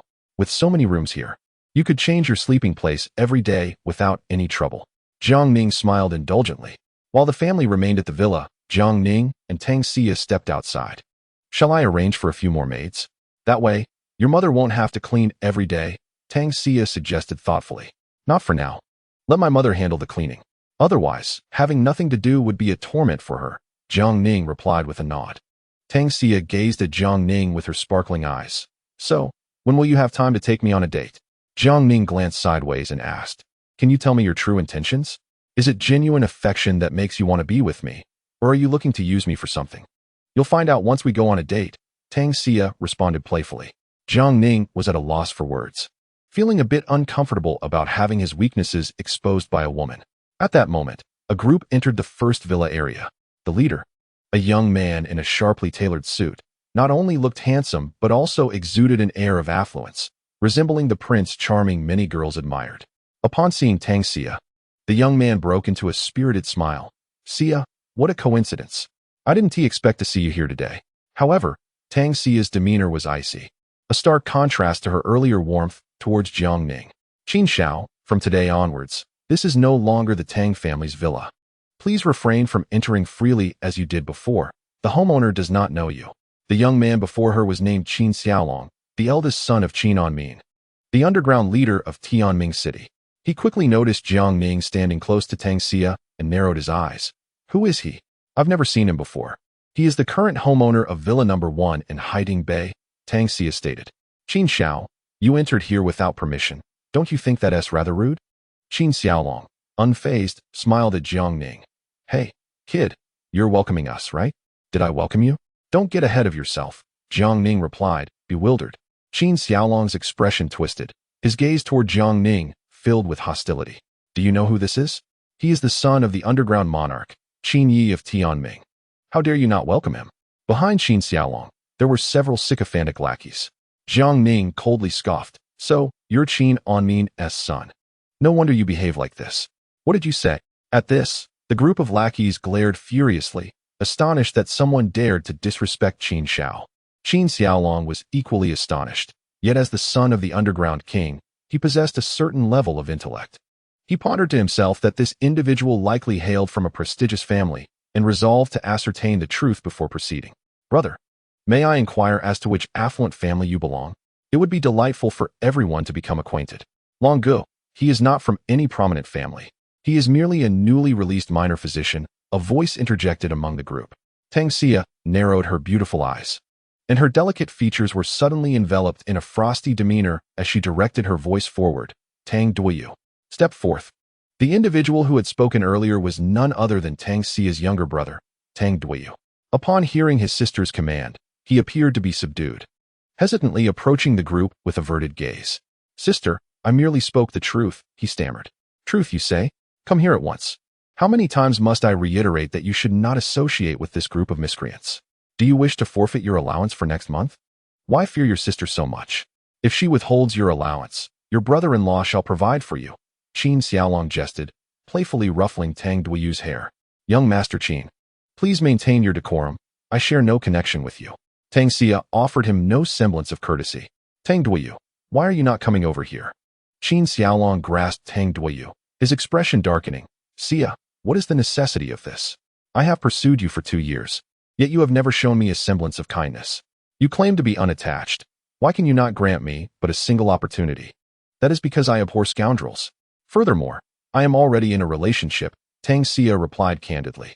Disregarding Qin Xiaolong's displeased countenance, Tang Xia linked her arm with Jiang Ning's, her soft form enveloping his arm completely as she leaned closer, stating, He is my boyfriend, and our family villa has been transferred to him as part of the dowry. It will not be long before we wed. Young Master Qin, I kindly ask that you cease your pursuit. Chapter 20. The frigid woman witnessing Tang Xia embrace another man's arm, with her softness pressing against him, Qin Xiaolong felt an inferno of rage boiling within him. Long ago, do not believe my sister. Tang Duoyu hastily defended. That fellow only met my sister yesterday. He merely cured my father's ailment, which is why my father gifted him the villa at Haitang Bay. Tang Duoyu, Jiang Ning is not only our family's son-in-law, but also the savior of our father. Is it appropriate to refer to our benefactor as that fellow? Tang Xia's countenance was icy, causing Tang Duoyu to retreat behind the others in fright. Xia, do not frighten your brother. We must have a proper discussion regarding our matters. Qin Xiaolong quickly discerned that Tang Xia was merely using that fellow as a shield. Nevertheless, even with this realization, witnessing her so closely associated with Jiang Ning ignited a sense of indignation within Qin Xiaolong. Young Master Qin, I shall reiterate once more. I am already Jiang Ning's, and we share no further ties. I implore you to refrain from your persistent advances henceforth. Despite Tang Xia's unequivocal declaration, Qin Xiaolong remained unwilling to concede. Xia, do not mistake my silence for ignorance. You are deliberately putting on a performance to dissuade me. Yet, I, Qin Xiaolong, have always been steadfast and resolute. My heart belongs solely to you, Tang Xia. As his words echoed, the sycophants surrounding Qin Xiaolong lavished him with praise. Brother Long is a true man. Such devoted gentlemen like him are a rarity in this world. Tang Duoyu chimed in, Sister, Brother Long's father is practically a king in our Tianming city. Marrying him would elevate you to a position of power. Cast aside that boy, you claim to love him. But I wouldn't believe it even if you shot me 9 times. Qin Xiaolong, bolstered by their words, regained his confident smile. You doubt me, do you? Suddenly, Tang Xia seized Jiang Ning's collar and declared, Watch closely. Before anyone could react, she pressed her lips against Jiang Ning's, leaving the onlookers in stunned silence. Jiang Ning, taken aback by her audacity, found her soft lips parting his, a sweet invasion that took him by surprise. Gradually, he raised his hands, encircling Tang Xia's delicate waist in a fervent embrace. A shiver coursed through Tang Xia, and her cheeks flushed with a rosy hue. How brazen of him, she thought, to respond so passionately when she was merely acting. Tang Duoyu looked on in disbelief, unable to comprehend the scene unfolding before him. Qin Xiaolong's rage intensified, his eyes turning a fiery red, teeth nearly grinding to dust. Jiang, release my woman. Jiang Ning withdrew, tightening his hold on the soft figure in his arms, a smirk dancing upon his lips. So she is yours, huh? Odd, how your woman ended up in my embrace. You brat, do you believe I want to kill you? Qin Xiaolong's fists cracked ominously. Tang Xia's brows furrowed. Qin Xiao, this is Haitang Bay. It is not a place for your reckless tantrums. I am well aware. Qin Xiaolong replied, his gaze cold and menacing as he pointed at Jiang Ning. Brat, I will remember you. Best stay in Haitang Bay for the rest of your life. Ignoring the threat, Jiang Ning merely grinned. Qin Xiao, I must admit, your fury is rather dashing, far more attractive than I. Alas, Tang Xia favors this ugly man instead. Tang Xia nearly burst into laughter at his words, thinking how infuriatingly charming he could be. You dare. We shall see. Qin Xiaolong nodded furiously and stormed off. Brimming with rage, Tang Duoyu cast a timid glance at his sister, contemplating following the departing figures. Tang Duoyu, come back here. Tang Xia attempted to pull her brother back, only to realize she was still entwined with Jiang Ning, her face flushing crimson. My kiss earlier was purely out of necessity. Do not feel burdened by it. I bear no such burden, Jiang Ning replied nonchalantly. After all, you're set to go on a date with me. Why not indulge in another kiss? With that, he leaned in closer. Tang Xia hastily pushed him away, her face as red as a ripe apple, evoking a desire to savor her sweetness. But my brother is still here. It doesn't matter. He is rather superfluous. To her surprise, this fellow was so audacious, leaving Tang Xia momentarily flustered. She quickly found an excuse and dashed away. Jiang Ning chuckled, thinking to himself that this woman was indeed frightened of him. Tang Xia advanced and delivered 2 hard kicks to Tang Duoyu. Tang Duoyu, why must you associate with the wrong crowd and follow Qin Xiaolong? I am utterly disappointed in you. Come on, let's return so I can explain this to Dad. Sis, please spare me, otherwise I might just tell Mom and Dad about you and that boy. You dare? I wouldn't dare. At the city hospital, the atmosphere was filled with hoarse cries of anguish. Go Dongxi's skin had deteriorated into a ghastly mess, and his internal organs were plagued by excruciating pain akin to 1,000 ants gnawing at him. Go, that boy is truly formidable, even as a martial artist. I could not withstand a single strike from him, Kai Su reported, his face wrapped in bandages, stained with blood. Go Bewley's expression darkened, his eyes gleaming with ferocity. In your estimation, what is his strength? At the very least, he is at the mid-stage of the Xian realm, Kai Su replied. The current martial artist ranks are categorized as Heaven, Earth, Xian, and Yellow, with each realm having 4 stages: initial, middle, ladder, and peak. Go Bewley furrowed his brow at this revelation and shot Kai Su a glance. Do you not have foreseen your brothers stronger than you? Indeed. But they are not in Jingnan.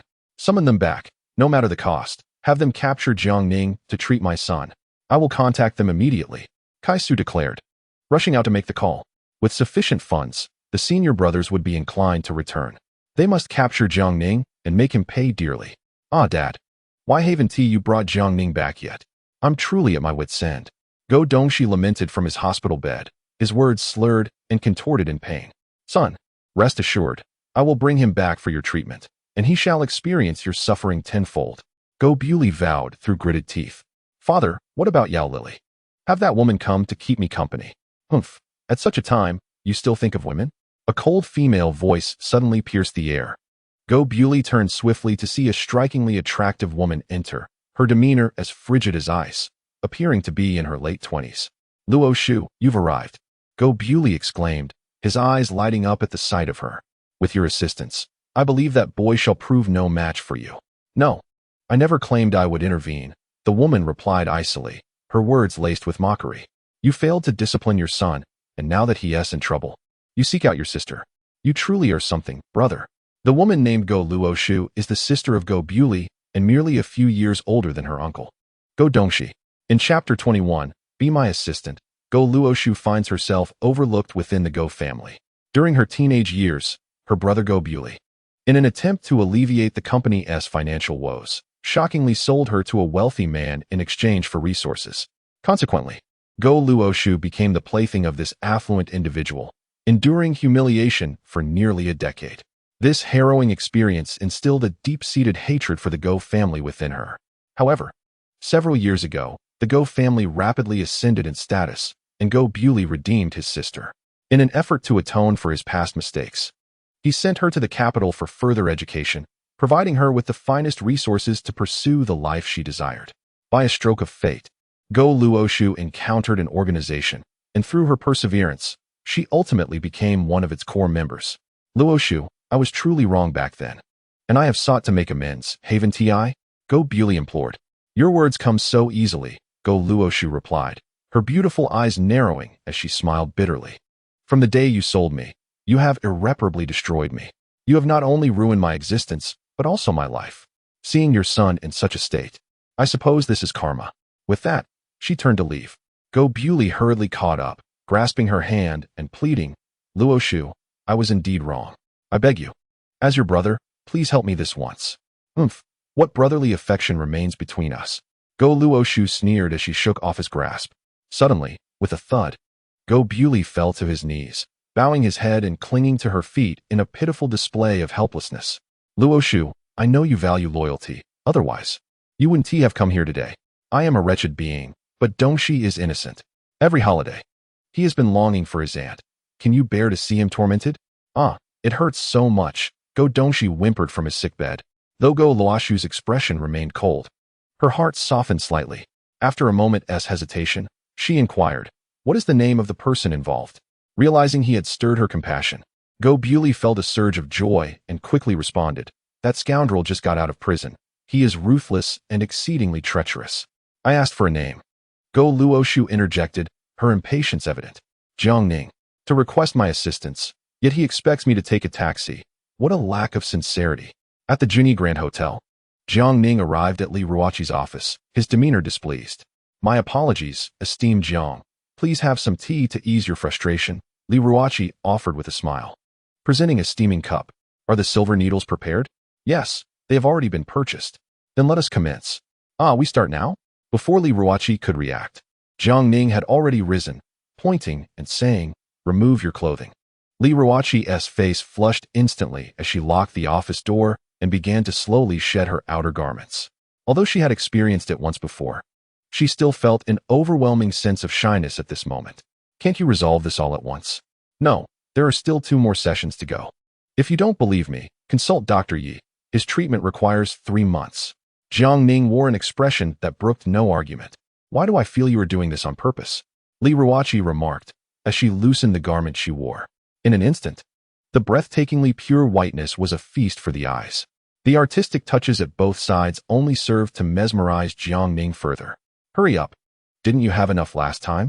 Li Ruoqi exclaimed, her cheeks aflame with embarrassment. Such beauty could be appreciated 100 times over. How wonderful it would be to embrace it every night while sleeping. Jiang Ning shamelessly declared. You're dreaming. As they exchanged playful banter, Jiang Ning had already inserted a silver needle deep into the acupoint. Li Ruoqi gasped, are you trying to kill me? What if you pierce my heart? With each breath, the enchanting scene undulated. Stay still, otherwise, I will lose my focus, Jiang Ning said, sniffing. This woman was truly generous and opulent. Treating her, even without charging a penny, was not a loss. Soon, after a little over 10 minutes, Jiang Ning withdrew all the silver needles. Is that it? No need for the massage like last time? Li Ruoqi asked. After a brief moment of surprise, Jiang Ning nodded vigorously, yes. I almost forgot to mention it. Get lost. Li Ruoqi, fully aware of his thoughts, quickly shielded herself with her hands, her charming face flushed with enticing shades of pink. Following this acupuncture session, Li Ruoqi was pleasantly astonished to find that she was entirely free of pain and felt more mentally alert than before. As for the need for 2 more sessions, she even suspected that Jiang Ning was merely using it as an excuse to take advantage. However, having already been subjected to 2 sessions, 2 more seemed inconsequential. At lunch, Jiang Ning enjoyed a splendid meal at the Junyi Grand Hotel, courtesy of Li Ruoqi. Sated, he reclined leisurely on the sofa. Hey, now that you've just been released, what are your plans? Li Ruoqi squeezed in beside him. I have no immediate plans. I just want to spend time with my family, Jiang Ning replied, lying on his side with his legs bent. That won't do. Without a job, how will you support your family?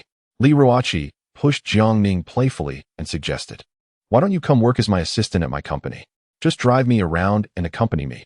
The monthly salary is 20,000. After all, given your past, I'm probably the only one willing to hire you. Think about it. Jiang Ning cast a disdainful glance and arrogantly replied, how could I, the esteemed Jiang doctor, stoop to being your assistant? No way.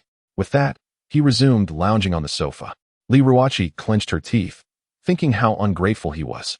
So many men yearned to be close to her, yet lacked the opportunity, and here she was, kindly offering him a job, only to be met with such a response. Infuriating, utterly infuriating. As she contemplated the moment, Li Ruoqi's gaze fixated on Jiang Ning's vulnerable spot, her fingers raised, and she jabbed forcefully. A cry escaped her lips. Inside the private room, Qin Xiaolong embraced two female companions, singing heartily. The image of Tang Xia and Jiang Ning engrossed in each other today filled him with a fierce resentment, causing his hands to unconsciously tighten into a fist. Ouch! Brother Long, you're killing me. The two ladies on either side grimaced, seemingly enduring an indescribable agony. With a darkened expression, Qin Xiaolong forcefully pushed the two women away and slumped back against the couch. At that moment, Tang Duyu timidly entered, saying, "Brother Long, I'm back. Why have you returned? Aren't you supposed to be with your brother-in-law?" Qin Xiaolong's tone was harsh. "To me, you are my brother-in-law," Tang Duyu replied, sitting beside Qin Xiaolong. "As for Jiang Ning, even if my sister truly has feelings for him, I have a way to make her abandon him." "Oh, do share." Qin Xiaolong regarded him with a look of incredulity. "It's simple. We just need to find someone to impersonate him and commit some outrageous acts. Coupled with his identity as a convict, he will soon be notorious in Tianming City, even if the police do not apprehend him. My sister will kick him to the curb for the sake of her reputation." Though Tang Duyu had proposed a rather foolish idea, Qin Xiaolong seemed to glean something from it, a sinister smile curling at the corners of his mouth. "No need to seek out anyone else. This amusing endeavor is one I must undertake myself." Chapter 22. Tonight at 8, lurking peril taking advantage of the early hour, Qin Xiaolong embarked on his revelry, hoping to dominate the major online platforms with his creations by the following morning. That night, an account named Golden Mask Jiang Ning rapidly gained popularity. The videos on this account featured a man wearing a golden mask, charming women on the streets, and showcasing his financial prowess before whisking them off to hotels. Among these women were a couple of internet celebrities, as well as an obscure actress. The Golden Mask claimed his name was Jiang Ning, a recently released convict who had spent 5 years in prison for rape. He boasted of his desire to seduce women from all walks of life, even going so far as to declare, "I am not a scoundrel. I merely wish to provide a home for all the girls in the world." In the latest video, the Golden Mask Jiang Ning shamelessly presented the spoils of his nocturnal escapades, flaunting bed photos that captivated a wave of onlookers while also inciting discontent among some men. Of course, Qin Xiaolong, masquerading as Jiang Ning, could not have possibly managed so many women in a single night. He would have been left utterly exhausted. The women featured in the videos were hired actresses, and upon entering the hotel, aside from the First Lady, Qin Xiaolong had already lost his stamina, merely snapping a few photos. "Jiang Ning, you're quite something, benefiting so many girls in just one night. Aren't you afraid of wearing yourself thin?" The following day, Li Ruoqi sought out Jiang Ning, a mocking expression gracing her features as she opened the short video platform. She certainly understood that the Golden Mask was not Jiang Ning. Yet she could not fathom who would seek to tarnish his reputation in such a manner. Upon viewing the video, Jiang Ning furrowed his brow. "This fellow is hopeless." Observing the woman beside him, her expression was one of indifference, clearly unsatisfied with him. "Were it me, I would have rendered them unconscious outright." Li Ruoqi's lips twitched at his words, internally lamenting his shamelessness. Rather than contemplating how to resolve the situation, he was preoccupied with this triviality. Someone has impersonated you to sully your name, and you possess no sense of urgency? What is there to fear? There is not just one Jiang Ning. Jiang Ning appeared unfazed, yet he claimed to be a rapist recently released after 5 years in prison. This was evidently directed at him. Li Ruoqi felt more anxious than Jiang Ning, her delicate features taut with worry. "So what? I am not a celebrity. Even when out, no one would know I am Jiang Ning," Jiang Ning remarked while scrolling through the Golden Mask's video. At that moment, the Golden Mask released new content. Clad in shorts and adorned with a small bow tie, his body covered in countless lipstick marks, he was seen embracing women on either side, microphone in hand, exclaiming, "Tonight at 8 o'clock, I will commence a live broadcast at the Ocean Wave Bar, where I will demonstrate how to woo women. We shall meet at 8. Don't miss it." Jiang Ning observed with indifference, yet noticed Li Ruoqi, who was now visibly incensed. Being close, he could see the fine, delicate features of her pale face, faintly dusted with soft hair, exuding a subtle fragrance reminiscent of juicy white peaches, utterly enticing. "Let us go together tonight. I intend to reveal this fellow's true nature to the world," Li Ruoqi declared, her brows furrowing in determination. "Just enjoy the show. There is no need to attend." "No, we must go. Tonight at 8, we shall not part ways." Gazing at the screen, Go Luoshu's face was shrouded in frost. She had not anticipated that Jiang Ning was such a person, He ought to be eliminated to prevent him from harming other women. Tonight, at the Ocean Wave Bar, Go Luoshu was prepared to commit murder before a multitude. At Long Yi Hall, upon learning that her friend was coming, Yi Sini cheerfully brewed tea. However, when she saw that Jiang Ning was accompanying her, her expression turned cold. Ruoqi, did you not watch short videos this morning? With such a perverse individual by your side, be wary of damaging your reputation. No, Sini, that golden mask is not Jiang Ning. Someone is deliberately framing him, Li Ruoqi explained with a helpless smile. Yet Yi Sini was unwilling to believe it. Ever since their first encounter with Jiang Ning, he had left her with an impression of being a crude pervert. Even now, she could still feel the lingering pain in her chest from when she was caught. Humph, you wretched girl, so easily swayed by appearances, now you doubt my words. It's not that I don't believe you, but I know Jiang Ning. He is not that kind of person. Li Ruoqi did not blame her best friend for her attitude, understanding that it stemmed from genuine concern for her well-being. Do you truly know him? You have only just met, she remarked, incredulous. I told you that you would forget your friends in the presence of beauty, yet you remain unconvinced. Despite her reluctance, Yi Sini prepared tea for Jiang Ning. Recognizing her best friend's sharp tongue but tender heart, Li Ruoqi shifted the conversation, inquiring, by the way, Sini, have you mentioned the black card to anyone? Li Ruoqi recounted the incident involving Jiang Ning and the assassin. Upon hearing this, Yi Sini's expression changed subtly, her gaze evasive. No, there is nothing to discuss regarding that perverse matter. Jiang Ning, perceptive to Yi Sini's discomfort, narrowed his eyes. I recall you mentioning someone earlier. They must be aware of the black card's existence. Why would they confide in you? Yi Sini retorted, her tone sharp.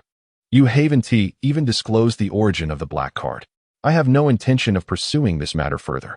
You, however, should exercise caution. The black card belonging to the king of Jingnan is not something just anyone can afford. Furthermore, keep your distance from Ruoqi. She is an innocent girl, and if you dare to tarnish her, I will not let this go. Jiang Ning rolled his eyes, speechless. Such blunt words caused a flush of embarrassment to color Li Ruoqi's cheeks as she playfully nudged Yi Sini. Do not speak so recklessly. The trio sat together sipping tea. As Yi Sini scrolled through videos, her expression shifted to one of surprise. Has someone already suppressed the videos so quickly? Li Ruoqi leaned in, intrigued. It turned out that the videos posted by the masked man had been removed from major platforms overnight, and the original account had been banned. One must understand that the masked man had invested a considerable sum into promoting his content, which had resulted in a sudden surge in popularity. Yet, in response to such a benefactor, the platforms had previously chosen to overlook his actions. Only now had someone intervened. The individual behind this is formidable. To erase all traces of the videos so swiftly after such an explosive rise online suggests that someone is protecting you, Yi Sini remarked, her gaze unwittingly drifting towards Jiang Ning.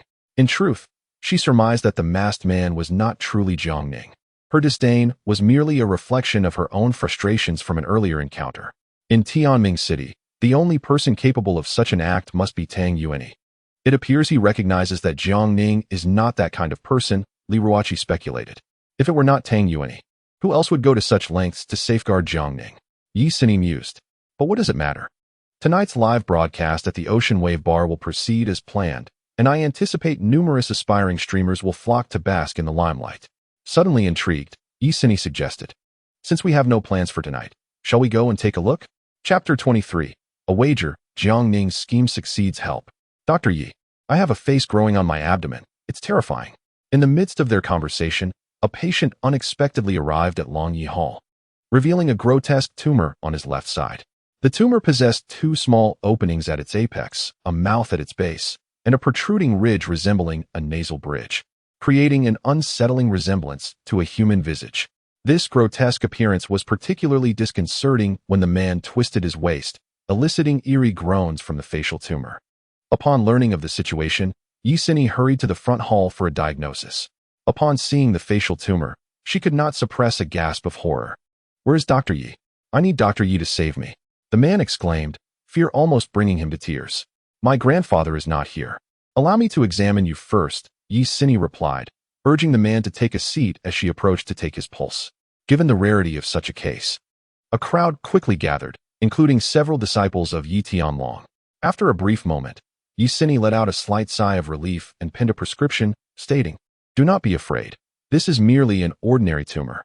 I will prescribe some medicine for you to take for a week, and the tumor will detach. However, the man shook his head vigorously, responding, I've been to the hospital before, and they also said it was an ordinary tumor and prescribed me medication. Yet, after taking it for a few days, the tumor not only grew larger, but also became more human-like. It even makes sounds when I touch it. As he spoke, he twisted his waist, and indeed, the facial tumor emitted a strange cry, creating a bizarre scene that caused the onlookers to instinctively step back, fearing contagion. It's all right. My medicine can indeed eradicate this facial tumor. Trust me, Yi Sini assured him. No, Miss Yi, I am truly terrified. If your medicine fails, and the tumor grows larger, I may lose my life. I beg you, please call Dr. Yi. The man pleaded desperately. However, my grandfather just left for Gaoshan this morning and won't he return until at least tomorrow, Yi Sini explained, leaving the man feeling disheartened. And he began to weep in fear. The surrounding disciples shook their heads. They were unsure even how to diagnose such an ailment, let alone prescribe a remedy. Good sir, Miss Ye's prescription is indeed sound, spoke Jiang Ning, who had emerged from the back hall, examining the prescription as he continued. This formula will sever the nerve connections between the facial tumor and your body, depriving it of nourishment, and it will surely wither and fall off within a week. Though Li Ruoqi could not comprehend the medical intricacies, she felt a genuine admiration for her best friend's exceptional skills. Similarly, Jiang Ning proved to be equally adept. With Jiang Ning's endorsement, Yi Sini's confidence surged. Sir, please believe me, this prescription will ensure your swift recovery. Miss Yi, it's not that I do not believe you, but I simply do not have the time to risk trial and error. Over the past few days, I've noticeably experienced a loss of appetite and a profound lack of energy, as if I were on the brink of death. I implore you, let Dr. Yi return to save my life. The man clasped his hands together, kneeling before her in earnest supplication, displaying a resolute stubbornness. With no other option, Yi Sini reluctantly attempted to call her grandfather. However, the response she received indicated he would not be back until the day after tomorrow. This revelation plunged the man into despair, and he began to wail within the grand hall of Longya Hall. Why do you put yourself through this, sir? It is quite an easily resolvable matter, yet you remain skeptical, Yi Sini expressed her exasperation. A few disciples from the Longya Hall attempted to drive the man away, but Yi Sini intervened. As a healer, she understood the man's motivations. Not only had he been financially exploited by a large hospital, but his condition had also worsened. In such circumstances, even a minor ailment can lead to unforeseen complications due to excessive distress. Do you have the capability to treat this? She reluctantly inquired, considering that Jiang Ning's medical skills might surpass even her grandfather's. I certainly can, Jiang Ning replied, feigning confidence. If you were to treat him, how many days would you need? Yi Sini pondered, believing that if Jiang Ning could shorten the duration to 3 days, the patient would likely be willing to try. However, Jiang Ning raised a fist, indicating the number 10. 10 days? You might as well be no better than I am, Yi Sini scoffed. Who said 10 days? I meant 10 minutes, Jiang Ning retorted, his expression one of disbelief. 10 minutes, exclaimed Yi Sini, as well as the other disciples from Longya Hall, who cast skeptical glances. Miss, your friend seems to be exaggerating quite a bit. I thought he might grasp your prescription, at least exhibiting some skill, but it appears he is merely boasting. 10 minutes? Even our master wouldn't dare claim such a feat, observing the disdain in the eyes of the male disciples. Jiang Ning smirked slightly. Your master may not be capable, but I am. How arrogant. You dare speak such words before the young lady. You clearly do not regard Longya Hall with any respect. One male disciple scowled. Jiang Ning, indifferent, casually dug at his ear. He truly held little regard for the small Longya Hall. Enough, all of you. Speak less. Yi Sini rolled her eyes at her fellow disciples and turned to Jiang Ning, saying, if you can accomplish this in 10 minutes, I shall call you master. Then I shall forego the treatment. I do not wish to have a disciple like you. Jiang Ning thought, bemused by her persistence. Yi Sini nearly struck Jiang Ning in frustration. His words were simply too infuriating. Li Ruoqi, standing nearby, chuckled and nudged Jiang Ning. All right, you two stop the banter and focus on saving a life. If I treat him, I would lose face if I did not succeed, Jiang Ning retorted, pouting. What more do you want? Yi Sini was on the brink of exploding. Quite simple. Jiang Ning gazed at the two women with a mischievous smile. If I cure him within 10 minutes, both of you shall don swimsuits and perform a lively dance for me. Li Ruoqi was taken aback, thinking, Why am I involved in this? Deal. But if your treatment exceeds a single second beyond 10 minutes, you must strip and allow us to record a video. Yi Sini's temper flared. Wait, I haven't agreed yet. Li Ruoqi exclaimed, looking innocent. Fear not. I do not believe he can truly resolve this in 10 minutes. Yi Sini said, wrapping her arm around Li Ruoqi's shoulder. She naturally believed that Jiang Ning possessed the ability to swiftly cure the facial tumor. However, 10 minutes seemed utterly ludicrous. It was evident that he was boasting. If he could accomplish it within half an hour, that would indeed be akin to a miracle. A promise was made. Jiang Ning wore a sly smile, then turned to the man. Good sir, are you willing to take a chance on 10 minutes? Just trust me. And I assure you, I can remove that tumor within this time frame, allowing you to return and cook. Without a moment's hesitation, the man agreed. All right, if you can achieve that, I shall grant you my entire fortune. The disciples of Longya Hall gathered around, eagerly anticipating a spectacle, waiting for Jiang Ning to falter.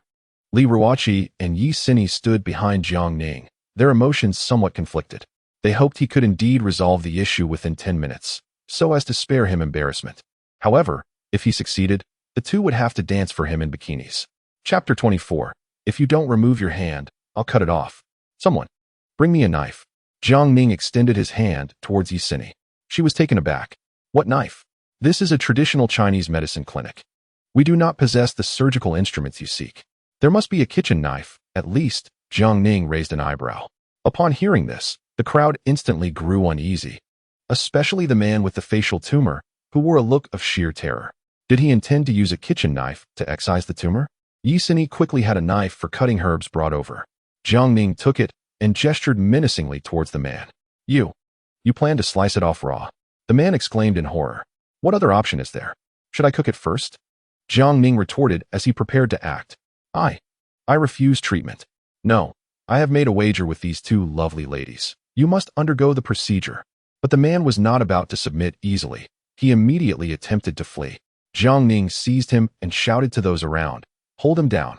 Seeing the disciples remain unmoved, Yi Sini frowned and urged, what are you waiting for? Restrain him. In an instant, several male disciples surged forward and pinned the man down, his belly facing up. This is attempted murder. I refuse treatment. Let me go. The man's face turned pale with fear. Too late. Jiang Ning declared as he brought the knife down swiftly, and soon, a chunk of the tumor fell to the ground with a thud. The man shut his eyes tightly, unable to discern whether it was fear or something else that rendered him numb to the pain in his abdomen. In truth, Jiang Ning had infused spiritual energy into the blade, allowing him to strike without inflicting any sensation of pain. Moreover, he possessed an even more formidable technique that did not require a kitchen knife. However, with so many witnesses present, he preferred to avoid drawing unnecessary attention. The crowd gasped in astonishment, unable to believe that Jiang Ning had severed the tumor in a single stroke. Was he truly committing murder? If the patient were to suffer nerve damage or excessive blood loss and perish, the responsibility would fall squarely on Longya Hall.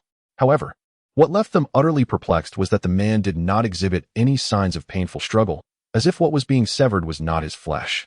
Following the excision of the tumor, Jiang Ning swiftly discarded the kitchen knife, employing acupuncture to seal the acupoints and prevent the man from bleeding. He then suspended his palm over the wound, utilizing his vital energy to hastily mend the injury. Throughout this entire procedure, the man felt not a shred of pain and even found it somewhat pleasurable. Uncertain of how much time had elapsed, Yi Sini glanced at her watch and was elated to discover that the treatment had lasted for 9 minutes and 50 seconds. Joy surged within her. In just 10 more seconds, this man would be defeated. Let him suffer the humiliation. Who instructed him to be so arrogant? As Yi Sini mentally counted down the last 5 seconds, she noticed Jiang Ning showing no signs of ceasing his actions, and a slight smile graced her lips. However, just as she reached one, Jiang Ning's voice suddenly echoed. Miss Yi, why are you checking the time? Startled, Yi Sini looked up to find Jiang Ning grinning at her. Astonishingly, the wound on the man's left abdomen had already scabbed over. He had truly healed within 10 minutes? What sorcery was this? How had he accomplished such a feat? The male disciples of Longya Hall stared in disbelief. The man gazed incredulously at his belly, where just moments ago, there had been a significant gash, and now it had miraculously healed. A divine healer. A divine healer. The man exclaimed with unrestrained joy. You have saved my life, and as per our agreement, I shall bestow upon you my entire fortune." Jiang Ning waved his hand dismissively, saying, "It was but a trifling effort. I do not require it." Witnessing Jiang Ning's nonchalance, admiration blossomed in the hearts of those present. "Divine healer, may I inquire as to which esteemed master you serve? Upon my return, I shall surely spread your name far and wide." The man implored, his face alight with excitement. Jiang Ning glanced at Yi Sini and replied, "I am a disciple of the esteemed physician Yi. Should you wish to make a name for yourself, you need only to proclaim my master's name." At this, Yi Sini's eyes sparkled with renewed interest as she regarded Jiang Ning. His actions were primarily motivated by a desire to protect the reputation of Longya Hall from potential ridicule should he be identified as an outsider. So he is a disciple of physician Yi. Truly, a great master begets great disciples. The man expressed his profound gratitude, insisting on offering a fee for the consultation before departing with a beaming countenance. The trio returned to the back hall. "Jiang Ning, I believe you could open your own clinic. Otherwise, your medical skills are indeed being squandered," Li Ruoqi suggested. "I shall consider it," Jiang Ning agreed, finding merit in the idea. "You had best keep your distance from our Longya Hall, lest you steal all our business." Yi Sini feigned a look of disdain. In truth, Yi Tianlong established Longya Hall not for monetary gain, but rather to serve the community to the best of his abilities. With a playful glint in his eyes, Jiang Ning remarked, "I think you should be pondering not this matter, but rather when the two of you will don swimsuits and perform a dance for me." The faces of the two women flushed a vivid crimson. Li Ruoqi innocently remarked, "Jiang Ning, it's Sini who doubts you. I have always believed in you. Why have you dragged me into this?" Upon hearing this, Yi Sini immediately became displeased. "Hey, Li Ruoqi, do you mean to say I should jump alone? Of course it's you. I didn't bet with him." Li Ruoqi decisively sold her best friend out. "No way. You have to jump with me." As the two women quarreled, they momentarily forgot to resist Jiang Ning, whose smile grew wider. That evening, the trio drove to the Wave Bar, which also belonged to Qin Anmin, ensuring that no one dared to cause trouble there. To conceal their identities, the two women decided to refer to Jiang Ning as Dear, lest their true intentions be overheard and disrupt their plans. At 7:59 p.m., the Wave Bar was already packed with patrons. Numerous aspiring streamers had come with their equipment, while countless onlookers gathered to witness the spectacle. The atmosphere was buzzing with excitement. The three soon spotted the golden-masked figure on stage, the faux Jiang Ning. In an effort to tarnish Jiang Ning's reputation, the golden mask appeared clad only in shorts, flaunting his chiseled abs, which sent the audience into a frenzy. "His physique isn't half bad," Li Ruoqi remarked with a playful smile, glancing at Jiang Ning. "Is your body better than his?" Jiang Ning replied nonchalantly, "You'll find out when you come to my room tonight." "Humph, I won't fall for your tricks." Li Ruoqi shot him a playful glare, her cheeks slightly flushed. On stage, the golden mask brandished a wad of cash, proclaiming it to be his method of charming women. As bills flew through the air, chaos erupted below as the audience lunged to grab the money. The three were inevitably pushed back by the throng. In the cramped space, Jiang Ning lost his balance and instinctively reached out to steady himself. Unbeknownst to him, his hand landed on something soft and unyielding. Turning around, he was startled to find a cold face staring intently at him, its eyes brimming with menace. Jiang Ning's hand had inadvertently grasped a prominent feature of the woman before him. "I'm sorry, it's just so crowded," he stammered, feeling the chill emanating from her. Jiang Ning's expression shifted slightly, though she seemed unwilling to pursue the matter further. "If you don't remove your hand, I'll chop it off," Guo Luoshu threatened icily. Chapter 25. Qin Shao truly exemplifies loyalty. On stage, the golden-masked Jiang Ning began his performance. He randomly invited beautiful women from the audience to join him, showering them with cheesy pickup lines and the allure of cash, quickly drawing them into his embrace. They passionately showcased what a French kiss entailed, causing the audience to boil over with excitement. The golden-masked Jiang Ning was nothing short of a deity in the art of seduction, effortlessly conquering the goddesses in many spectators' eyes, inciting envy all around. Little did they know, the women on stage had been prearranged by Qin Xiaolong. I trust that many of you are already familiar with me. After my performance, the Golden Mask did not forget to reintroduce himself. "My name is Jiang Ning. I reside in Villa Number 1 in Haiting Bay, and 5 years ago, I was sentenced to prison for the crime of rape. However, I, Jiang Ning, have made a triumphant return. Ladies of Tianming City, are you prepared to experience my baptism?" I intend to indulge in every woman in Tianming City, and I shall not spare even the top 10 heiresses or the 4 most beautiful women of this city." Such audacious and shameless declarations elicited a chorus of boos from the audience. Yet, there were also admirers who cheered for him, hailing him as a deity. "What a disgrace!" Yi Xini exclaimed with a look of disdain, her pretty face contorted in distaste as she glared at the stage. Turning her gaze back to Jiang Ning, she found him far more agreeable in comparison. "Xini, let us go unveil this fellow's true identity." Li Ruoqi could no longer contain herself. The Golden Mask's introduction was clearly directed at Jiang Ning. Moreover, his remarks about not sparing even the 4 beauties of Tianming made her feel a wave of nausea. Let us see who this shameless individual is, even more brazen than the real deal. Without hesitation, Yi Xini followed Li Ruoqi, parting the crowd to approach the stage. "Wait." Jiang Ning swiftly grasped the 2 women's arms. Yi Xini, displeased, turned around only to find Jiang Ning's expression grave, prompting her to swallow back any further insults. "Someone has already gone on your behalf," Jiang Ning informed them. Following his gaze, the 2 women beheld a striking figure, a voluptuous woman with a sleek ponytail striding confidently towards the stage.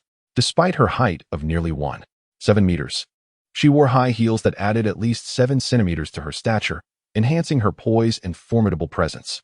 Ignoring the envious glances of those around her, Guo Luoshu approached the stage, her delicate face perpetually shrouded in frost. Qin Xiaolong also noticed her, his heart racing with excitement. He hadn't anticipated that the evening's live broadcast would yield such an unexpected treasure. It seemed this beauty had been drawn to him. Additionally, her striking allure and sensuality rivaled that of the 4 beauties of Tianming. Once on stage, Guo Luoshu coldly inquired, "Are you Jiang Ning?" Qin Xiaolong was momentarily taken aback. Had he known such an approach could attract such an exquisite woman, he would have abandoned the name Jiang Ning long ago, leaving that title to the other fellow. "Indeed, I do not change my name nor my surname. I am Jiang Ning, the little tyrant of the love arena." "Very well." Guo Luoshu narrowed her eyes slightly. "Then let us settle this here." "Huh." Qin Xiaolong was somewhat bewildered, surprised by her audacity. However, the crowd was far too large for him to perform adequately. "Beautiful lady, I believe it would be more prudent for us to retreat to a private room. Do you prefer a presidential suite or something more romantic?" "I prefer it here." As Guo Luoshu's words fell, she unexpectedly hurled a dart at the nearby live-streaming phone. Crack! With pinpoint accuracy, the phone was instantly rendered useless. The audience below stared in astonishment. Jiang Ning narrowed his eyes slightly, sensing the extraordinary presence of the woman before him. Gu Luosh cast a cold gaze over the crowd below and spoke in a chilling tone, "Put away your phones. Or don't blame me for my aim being unerring." At her command, everyone hurriedly stowed their devices. Gu Luosh's aura was icy to the extreme, a palpable threat even to the most oblivious. "What do you intend to do?" Qin Xiaolong stammered, a hint of panic in his voice. "To torment you." Gu Luosh replied coolly. She had initially contemplated ending Jiang Ning's life directly, but considering her nephew's need for his healing skills, she decided instead to inflict considerable suffering upon him, rendering him utterly incapable of resistance. "Why? I bear you no grudge," he protested. "Simply because you are named Jiang Ning." With that, Gu Luosh abruptly thrust her knee into the abdomen of the man in the golden mask, delivering a devastating blow that nearly expelled his last meal. The man doubled over in pain, quickly interjecting, "Wait, beautiful, you've mistaken me. My name is not Jiang Ning. Do you think I would take your word for it?" She retorted, her fingers converging as she forcefully jabbed at the hollow beneath the golden mask's sternum. The impact made him retch violently, collapsing to the ground as he heaved and trembled. "Comply with me, heal my nephew, and I shall spare your hands to secure your livelihood," Gu Luosh declared, towering over him, her high heel pressing against his chin to flip him over. "Before that, however, I shall first rid the world of the scourge that plagues those pitiful women." As her words echoed, the tip of her shoe viciously struck the man's groin. The shrieks that followed were akin to the cries of a slaughtered pig, drowning out the bar's music. The crowd fell silent, many men instinctively shielding their vulnerable areas, feeling a chill run down their spines. The man in the golden mask writhed on the ground, frothing at the mouth. His frantic movements dislodged the mask, revealing his true identity. Gasps erupted from the audience as they recognized him. "It's young Master Qin. What is going on? How could young Master Qin be the so-called Jiang Ning?" Almost everyone knew Qin Xiaolong, the son of Qin Anmin, the underground overlord of Tianming City, infamous for his debauchery. A slight smirk crept onto Jiang Ning's lips. He had not anticipated this fellow to retaliate so swiftly, though it was unfortunate that he had unwittingly taken the blow on his behalf. Young Master Qin is valiant. At this moment, seeing their master being attacked, Qin Xiaolong's subordinates rushed forward. You wretched woman, how dare you lay a hand on young Master Qin? You must be courting death. They shouted. Brothers, seize her and let young Master Qin deal with her. A dozen of them surged toward her, oblivious to the fact that Qin Xiaolong might never be a true man again. Realizing her mistake, Jiu Lu Sh had no desire to linger in that place. With an almost ethereal grace, she maneuvered through the throng of attackers and swiftly leaped off the stage, landing right in front of Jiang Ning. Judging by her demeanor, she was undoubtedly a formidable opponent. Almost simultaneously, their eyes locked. Go Luoshu also sensed that Jiang Ning was not to be underestimated. The beautiful woman fought exceptionally well. I have long harbored a disdain for Jiang Ning. Jiang Ning, in a brazen display of hypocrisy, remarked with a cold glance as Go Luoshu swiftly exited the bar. Jiang Ning, who was that woman? The astute Li Ruoqi quickly realized something, inquiring whether the woman might be coming for him. Jiang Ning smiled in silence. Fully aware of the woman's faint voice on stage, she had insisted that he treat her nephew, indicating that she was indeed affiliated with the Go family, perhaps even a senior relative of Go Dongxi. However, she appeared rather youthful for such a role. Jiang Ning. At that moment, Qin Xiaolong, writhing in agony on stage, inadvertently caught sight of Jiang Ning, his own disheveled appearance not escaping notice. Enraged, Qin Xiaolong pointed at Jiang Ning and bellowed to his subordinates. Bring that person back to me. I will cripple him. Chapter 26. Qin Yurong arrives. The events of the night unfolded solely due to Jiang Ning. Particularly after witnessing Jiang Ning's ambiguous smile, Qin Xiaolong was seething with fury. What are you doing, Qin Xiaolong? You dare to lay hands on my people. As a throng began to encircle Jiang Ning, Li Ruoqi stepped forward and admonished them. Miss Li, Qin Xiaolong was infuriated to see Li Ruoqi defending Jiang Ning, unable to fathom why one of the four beauties would be involved with this scoundrel. Miss Li, this fellow is a labor reform convict. Do not be swayed by his charm. You have no authority here. Tell your men to retreat, or I shall hold you accountable before your father. Li Ruoqi's countenance was frosty. Do you think I fear you? Qin Xiaolong, gritting his teeth through the pain, rose with a fierce expression. Li Ruoqi, if my father did not have an interest in you, you would have long since regretted crossing paths with me. You and your father are cut from the same cloth. It's utterly revolting. Only now do you realize? Qin Xiaolong commanded his men, advance. If that woman dares to obstruct you, show no mercy. A dozen subordinates exchanged wicked glances, their eyes greedily assessing Li Ruoqi. If you dare lay a finger on me, I will ensure you meet your demise. Li Ruoqi was genuinely incensed. Jiang Ning noticed her reaching into her bag and immediately understood her intentions. Grasping her hand, he shook his head with a smile, saying, My affairs are my own.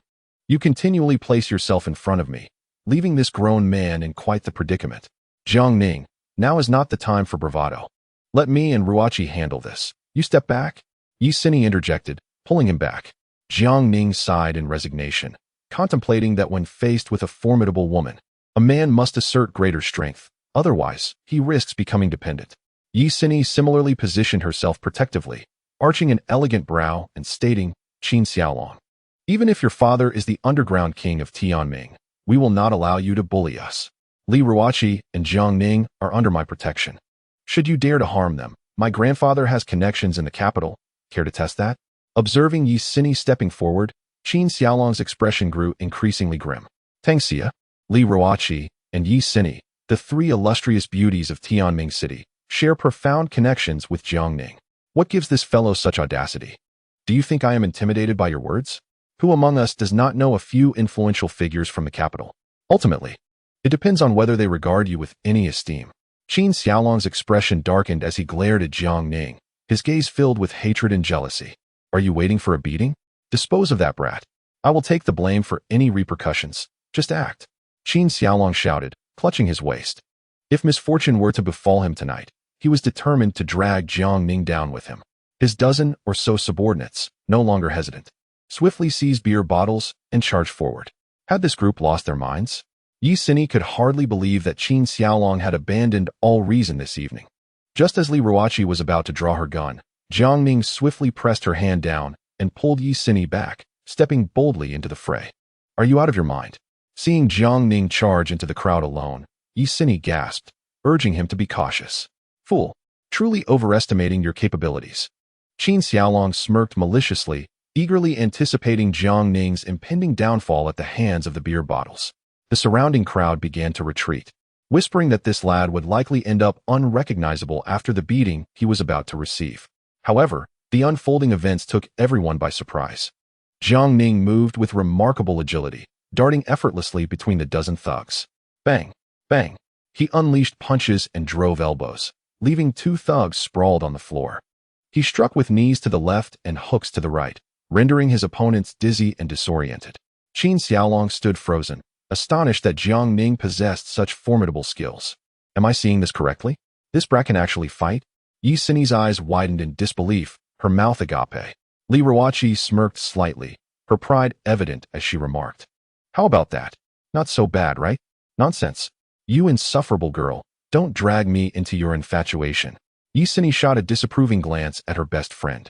Soon enough, the thugs began to fall one by one. The remaining 5, more cunning, circled warily, hesitant to engage. "Go. Whoever takes that brat down, I'll reward him with 1,000,000. Seeing the thugs hesitate, Qin Xiaolong promptly spurred them on with a promise of reward. Courage is born from great incentives. And the 5 thugs felt an adrenaline rush. "Charge. If we lose, we'll merely spend a few days in the hospital. If we win, we can enjoy the company of models every day." With that, they raised their beer bottles, shouting encouragement to themselves as they prepared to charge. Bang! Bang! Suddenly, 2 of them were struck down, their heads shattered by beer bottles, collapsing at once. The remaining 3 stared in shock, glancing back to see Li Ruoqi and Yi Sini swiftly discarding the broken bottles and seizing nearby folding chairs. "You 2 vile women, I'll deal with you first." The 3 cowardly thugs immediately redirected their attack towards the 2 girls. Jiang Ning, moving with incredible speed, approached the 2 thugs from behind, grabbing them by the nape of their necks and throwing them to the ground. One individual was sent flying by a powerful kick, crashing heavily into the wine tower, leaving a shattered mess in his wake. "You scoundrel, return and inform your father that I shall find the time to settle our accounts with him, and he should prepare himself accordingly," Li Ruoqi declared, delivering a forceful kick to Qin Xiaolong's groin. Instantly, a heart-wrenching scream erupted. Qin Xiaolong, already injured, rolled his eyes in agony, nearly overwhelmed by pain. Jiang Ning, witnessing the scene, felt a chill run down his spine. He had not anticipated that this woman possessed such ferocity. He would have to tread carefully in the future and refrain from teasing her. "This kick serves as a warning to both you and your father. Do not covet the 4 beauties of Tianming any longer. You are unworthy."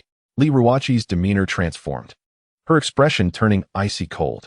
Beside her, Yi Sini wore a similarly serious countenance. It appeared that the 4 renowned beauties of Tianming harbored deep animosity towards the Qin family. Qin Xiaolong fell silent. Whether out of fear or pain, he could not speak. In any case, he was left incapacitated.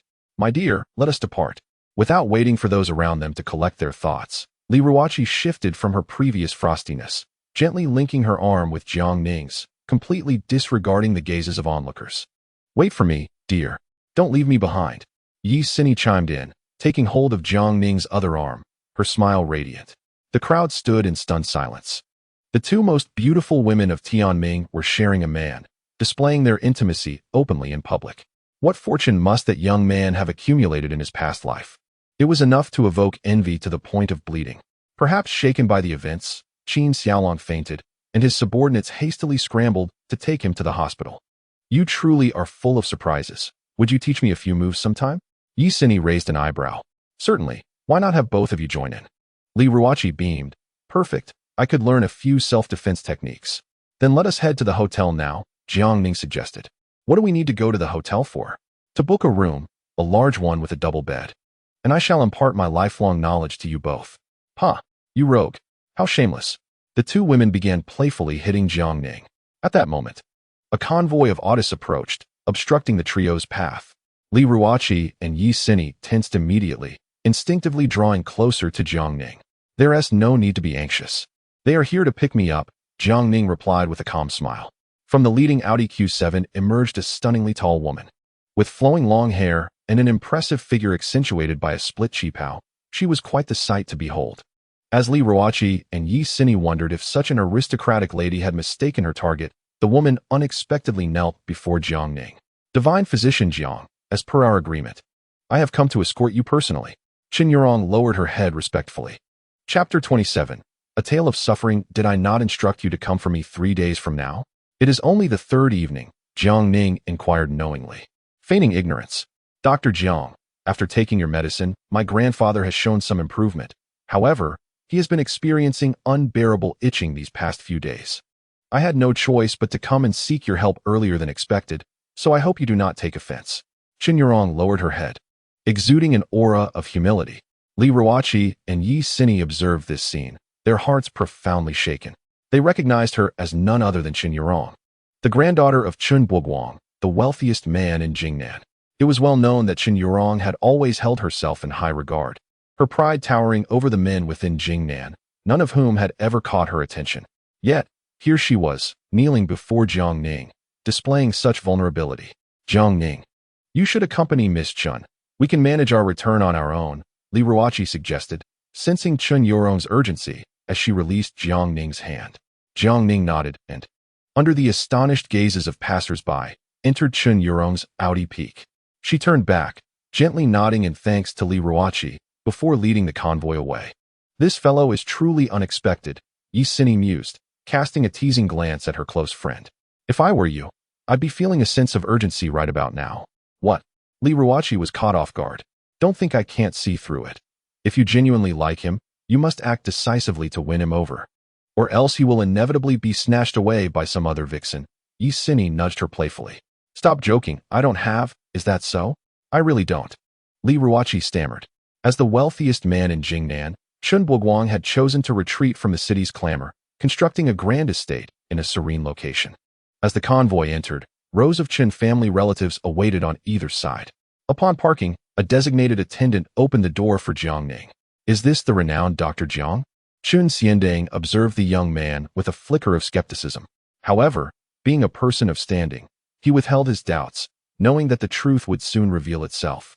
The rest of the Qin family also wore expressions of astonishment, for Jiang Ning was indeed remarkably youthful. Father, this is indeed Dr. Jiang, Qin Yurong affirmed. Understanding her father's incredulity, having felt the same disbelief when she first met him. After a brief moment of astonishment, Chun Xiandang promptly gestured, Dr. Jiang, please come in. Although the gathering had its reservations, they dared not show any disrespect, all bowing to invite Jiang Ning inside.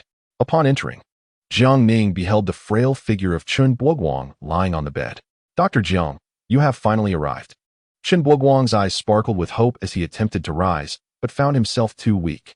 Jiang Ning waved his hand, saying, there is no need for such formality. Elder Chun, please remain at ease. An elderly man beside him urged him to lie back comfortably. Upon noticing Jiang Ning's arrival, he joyfully approached and bowed, exclaiming, Master. This man was none other than Yi Tianlong. The Chun family was taken aback to see Yi Tianlong showing such respect to Jiang Ning, addressing him as master. Their doubts dissipated instantly. Anyone who could be regarded as a master by a revered physician of the Dragon Kingdom was indeed extraordinary. Jiang Ning nodded slightly in acknowledgement before inquiring about Chun Buguang. How have you been feeling these past 3 days? Qin Yurong stepped forward and said, Grandfather previously struggled to speak, but after taking your medicine, he has shown significant improvement and can slightly raise his hand now. However, after taking the medicine, he has experienced intense itching, and no amount of scratching seems to alleviate it.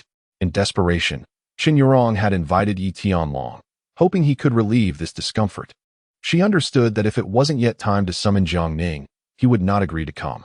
Indeed, the itch is expected, Jiang Ning remarked. Old Qin's bodily functions have substantially deteriorated. Even if I were to come immediately to treat him, it would be futile.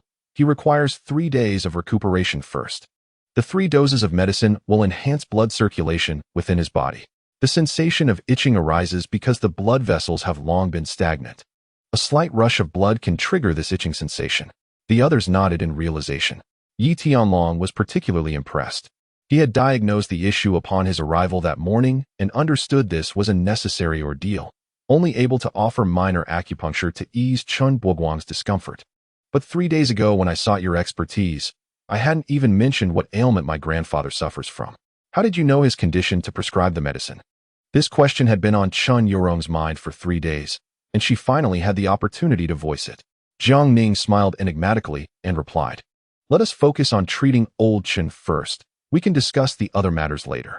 It was evident he preferred to remain silent on the subject, and despite Chun Yurong's curiosity, she refrained from pressing further. In truth, this pertained to certain esoteric principles often dismissed by the modern populace. Were Jiang Ning to divulge them, he might be perceived as indulging in charlatanry. Old Chun, your current symptoms are merely the natural decline associated with aging. Even if I were to restore your health, you could expect only another decade or so of life, Jiang Ning stated candidly. Upon hearing this, Chun Buguang's face lit up with joy. That is sufficient. A decade is plenty. At over 80 years of age, he considered himself quite fortunate. Living for another decade would see him surpass 100. Ample time to relish family joys. The Chun family was equally delighted, their previous disdain for Jiang Ning dissipating entirely. "Yilao, there is now an opportunity for you to learn the sequential needle technique. Would you like to learn?" Yi Tianlong was taken aback, scarcely believing his ears. "Yes, I wish to learn. Please, grant me your teachings." At that moment, he resembled an eager student, nearly bouncing with excitement, devoid of any pretense of superiority. Jiang Ning smiled gently and, once prepared, proceeded with acupuncture for Chun Buguang. He deliberately slowed his pace with each needle, meticulously explaining the depth of insertion and other techniques to Yi Tianlong. As the treatment progressed, the aura of frailty surrounding Chun Buguang gradually dissipated, and his pallid complexion began to regain a healthy glow. His formerly wrinkled skin became increasingly firm with the treatment. The Chun family watched in disbelief as if witnessing a remarkable transformation. Chun Buguang appeared to have reversed the effects of aging, looking at least 20 years younger, radiating vitality. After approximately half an hour, Jiang Ning withdrew all the silver needles. Yi Tianlong gained invaluable insights into the intricacies of the continuous acupuncture techniques, leaving him profoundly astonished. "Teacher, encountering you is the greatest fortune of my life." As he prepared to kneel, Jiang Ning swiftly intervened. At that moment, Chun Buguang was equally overwhelmed with emotion. Gazing at his rejuvenated skin, he promptly rose, clasped his fists in gratitude, and bowed, saying, "Thank you, divine Dr. Jiang. Your immense kindness shall forever be etched in the annals of the Chun family." "Grandfather, you can finally stand," Chun Yurong exclaimed excitedly. The members of the Chun family were equally astonished, bowing deeply to Jiang Ning in unison. Jiang Ning waved his hand dismissively and turned to Chun Buguang, inquiring, "Old Chun, 3 days ago, who informed you to intercept me at the prison gate?" As Jiang Ning anticipated, Chun Buguang replied, "It was the leader of the underground world in Jingnan province, Chao Mingda, who told me." Indeed, it was that old rascal. Jiang Ning silently cursed, recalling how he had once saved him, only to be plagued by his incessant troubles and introductions to numerous noble young ladies. It was a veritable torment. Chapter 28. From now on, you are under my care. Although the treatment had concluded, Chun Buguang required 3 additional acupuncture sessions and half a month's worth of bitter medicine to strengthen his body further. Reflecting on their earlier doubts regarding Jiang Ning, the Chun family felt a twinge of guilt. Chun Xianding immediately instructed the finance department to transfer 500 million to Jiang Ning and provide him with a luxury vehicle. Faced with such a substantial transaction, Jiang Ning was unfazed. Moreover, considering the Chun family's immense wealth, 500 million was a mere trifle to them. "I accept the money. But you may keep the luxury car. I do not possess a driver's license yet," Jiang Ning thought, knowing that with his financial means, acquiring a car would be trivial once he obtained his license. Upon hearing this, Chun Buguang perceived an opportunity. "No problem, divine Dr. Jiang. If you do not mind, our Chun family will provide you with a dedicated driver." Before Jiang Ning could respond, Chun Buguang turned to his granddaughter. "Yurong, you will be responsible for all of divine Dr. Jiang's transportation from now on." Chun Yurong hesitated for a moment, but quickly agreed. Jiang Ning couldn't help but smirk, thinking to himself that age often brings wisdom. "Well then, old Chun, it is getting late. I shall return tomorrow for your acupuncture. Divine Dr. Jiang, you are being too formal. Our Chun family has ample guest rooms. Please stay here tonight to avoid unnecessary travel," Chun Buguang insisted, directing, Yurong, go make the arrangements. Yes, grandfather. Chen Yurong smiled gently at Jiang Ning, saying, Divine Dr. Jiang, please follow me.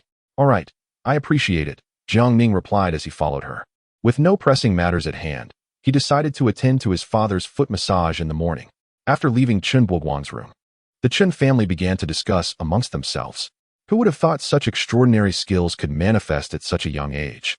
His future is limitless, Chen Xianding remarked with a sense of wonder. Indeed, Yurong is no longer a child. It is time to find her a suitable match, Chen Buguang hinted. Father, are you suggesting? Precisely. I find this Jiang Ning lad quite remarkable. Young yet composed and humble. Even if he lacks exceptional medical skills, he is bound to make his mark in the future. Chen Buguang holds him in high esteem, believing that Jiang Ning's character is rare among the younger generation. Chen Xianding's wife, who is also Chen Yurong's mother, hesitates, saying, But could this be too abrupt? Ronger seldom takes a liking to any man, and besides, Jiang Shini is merely skilled in medicine. He hails from no prominent family. What can he offer to protect our Rong? What do you understand? Chen Buguang replied seriously. What you see is merely the surface. Have you not noticed? Yurong's demeanor towards Jiang Ning just now. He cured you. So of course, Ronger would be polite to him. Chen Yurong's mother said. No, Chen Buguang smiled and shook his head. If it were merely respect, Yurong would not have smiled like that. Besides us, I have never seen her smile at another man before. As night deepened, Jiang Ning, having finished his bath, lay on the soft bed and messaged his sister Jiang Xiu to inform their parents that he would not be returning tonight. Just then, there was a knock at the door. Jiang Shini, are you asleep? Outside, Chen Yurong's gentle voice called. Not yet. Is there something you need? Jiang Ning inquired. Yes, I have something important to discuss with you. Could you please open the door? Without a second thought, Jiang Ning rose to open the door for Chen Yurong. The moment he opened the door, a delicate fragrance wafted into his nostrils, stirring his senses. There stood Chen Yurong, clad only in a silk nightgown, the smooth fabric accentuating her alluring figure. Her damp hair suggested she had just bathed, and her eyes sparkled with a hint of shyness. Her cheeks flushed with a soft hue. Miss Chen, what brings you here so late? Jiang Ning swallowed hard, thinking to himself how dangerously enticing this woman was. May I come in first? Chen Yurong asked shyly. Come in, Jiang Ning said, turning to walk back inside, unaware that upon entering, Chen Yurong promptly locked the door behind her. A sudden jolt of surprise coursed through Jiang Ning as he turned to look back. To his astonishment, he beheld an extraordinary sight. Chen Yurong had casually pushed aside her shoulder straps, allowing her silk nightgown to cascade to the floor, revealing an exquisite view. Miss Chen, what are you doing? Jiang Ning exclaimed, utterly stunned, his gaze fixed on her. Jiang Shini, I promised that as long as you could cure my grandfather, I would submit to your wishes, Chen Yurong said, her face a deep crimson. Despite having mentally prepared herself, such a bold action still sent her heart racing. Almost forgetting the promise, Jiang Ning steadied himself and said, Miss Chen, I advise you to put your clothes back on, otherwise, I might act in a way that could harm you. It's all right. I am willing to be at your mercy, Jiang Shini, Chen Yurong began, her words faltering as her shy demeanor became even more captivating. Put your clothes back on, and then come out. Jiang Ning stepped forward to pick up the garment, assisting Chen Yurong in putting it on. You are merely caught in a moment of impulse. I would never take advantage of you in such a state, for that would lead to a lifetime of regret. As the clothing neared its intended position, Jiang Ning found it impossible to fit it properly. The situation was indeed too awkward. Chen Yurong, blushing deeply, succumbed to the provocation and, rather than resist, embraced Jiang Ning fervently. As long as it is you, I shall hold no regrets. Furthermore, I will not interfere in your affections. I simply wish for you to cherish me as one among them. Feeling the softness before him and the tantalizing scent in the air, Jiang Ning thought that if he continued to endure, he would no longer be a man. He tightened his grip around her delicate waist, causing Chen Yurong to exhale a warm breath. Thus, the two tumbled onto the bed. At Tianming City Hospital, upon learning that he could no longer utilize his prized possession, Qin Xiaolong erupted into a frenzy of despair. Nearby sat an elderly man with a cold demeanor, his father. Qin Anmin, the underground leader of Tianming City. Calm down, my son. If it comes to it, you may have to live your life as a woman. Shall I arrange for a Thai miracle doctor? Qin Anmin displayed indifference towards his son's predicament. To him, status and women were all that mattered, and his son had more than one option. Dad, You must avenge me. Qin Xiaolong, devoid of his former charisma, nearly deranged, exclaimed, "It's all Jiang Ning's fault. And that unknown woman alongside Li Ruoqi. I long to send those two wretched women to Africa." With a resounding slap, Qin Anmin struck his son, his face darkening. "Is Li Ruoqi also someone you dare to mention? From now on, show her some respect. She is to be your future stepmother." "Dad, that woman despises you so. Why do you still silence? You cannot fathom a father's joys. If you dare trouble her again, I shall make you suffer." The sternness in his father's expression left no room for jest. Qin Xiaolong's face turned pale. His heart twisted with vengeful thoughts. He was determined to eliminate Jiang Ning and those two women who had spurred his downfall. "Rest and recover. I have discovered the identity of the woman who kicked you. She belongs to the Go family," Qin Anmin stated. "Jiang Ning is no ordinary individual. 3 days prior, he caused chaos at the Go family's wedding and severely injured their heir. Let us observe his capabilities for now. When they are both weakened, I shall take my revenge." The following morning, Jiang Ning slowly opened his eyes to find the delicate beauty gazing affectionately at him. "Jiang, from this moment, I am yours," Qin Yurong declared, her face blooming like a peach blossom as she nestled into his embrace. Chapter 29. You truly are an unyielding spirit. After several hours of profound experience the previous night, Jiang Ning had come to understand the depths of ecstasy that could consume one's very being. Cradling her delicate form, Jiang Ning placed a gentle kiss upon Qin Yurong's forehead, whispering softly, "From now on, simply call me Jiang Ning." Qin Yurong's fair visage blossomed with shyness, dispelling the coldness and pride characteristic of the eldest daughter of the Qin family, the wealthiest in Jingnan. After breakfast, Jiang Ning proceeded to perform acupuncture on Qin Berguang for reinforcement. For reasons unknown, he felt an inexplicable sense of guilt upon encountering the elder today. After all, it was rather outrageous to have slept with the granddaughter in her own home. "Dr. Jiang, did you not sleep well last night?" Qin Berguang inquired knowingly. "Indeed, I am unaccustomed to your luxurious mattress after having grown accustomed to the wooden planks of a prison bed," Jiang Ning replied, his hands skillfully continuing the acupuncture without pause. Observing this, Qin Berguang initially assumed that nothing had transpired, casting a glance at his granddaughter. However, being a seasoned man, he quickly discerned the truth from her demeanor and broke into a knowing smile. "Dr. Jiang, the next time you visit, I shall have a Wangwali bed prepared for you, one that will undoubtedly suffice, no matter how intense the battle may be." Jiang Ning's lips twitched at the remark as he continued his treatment. It seemed that Qin Yurong's willingness to surrender was largely influenced by this old rascal. After a span of several minutes, he declared, "All right, old Qin, there are 2 more treatments to go. If you adhere to your medication, I assure you that your health will revert to that of a man around 50. "Excellent, excellent. Thank you so much, Dr. Jiang," Qin Berguang exclaimed, overflowing with joy. With no further matters at hand, Jiang Ning prepared to take his leave. Qin Berguang instructed Qin Yurong to bring out the vehicle he had prepared for Jiang Ning, declaring that she would henceforth serve as Jiang Ning's personal driver. Jiang Ning did not decline the offer. Soon, a limited edition Rolls-Royce Cullinan emerged, and Jiang Ning remained unfazed in the face of such opulence. Qin Berguang and Qin Xianding observed this with increasing admiration for him. It appeared that being born into a wealthy family was not always advantageous. Many heiresses found themselves coerced into marrying those they did not love for the sake of family interests. In the car, Jiang Ning turned to Qin Yurong, who was driving, and remarked, "Indeed."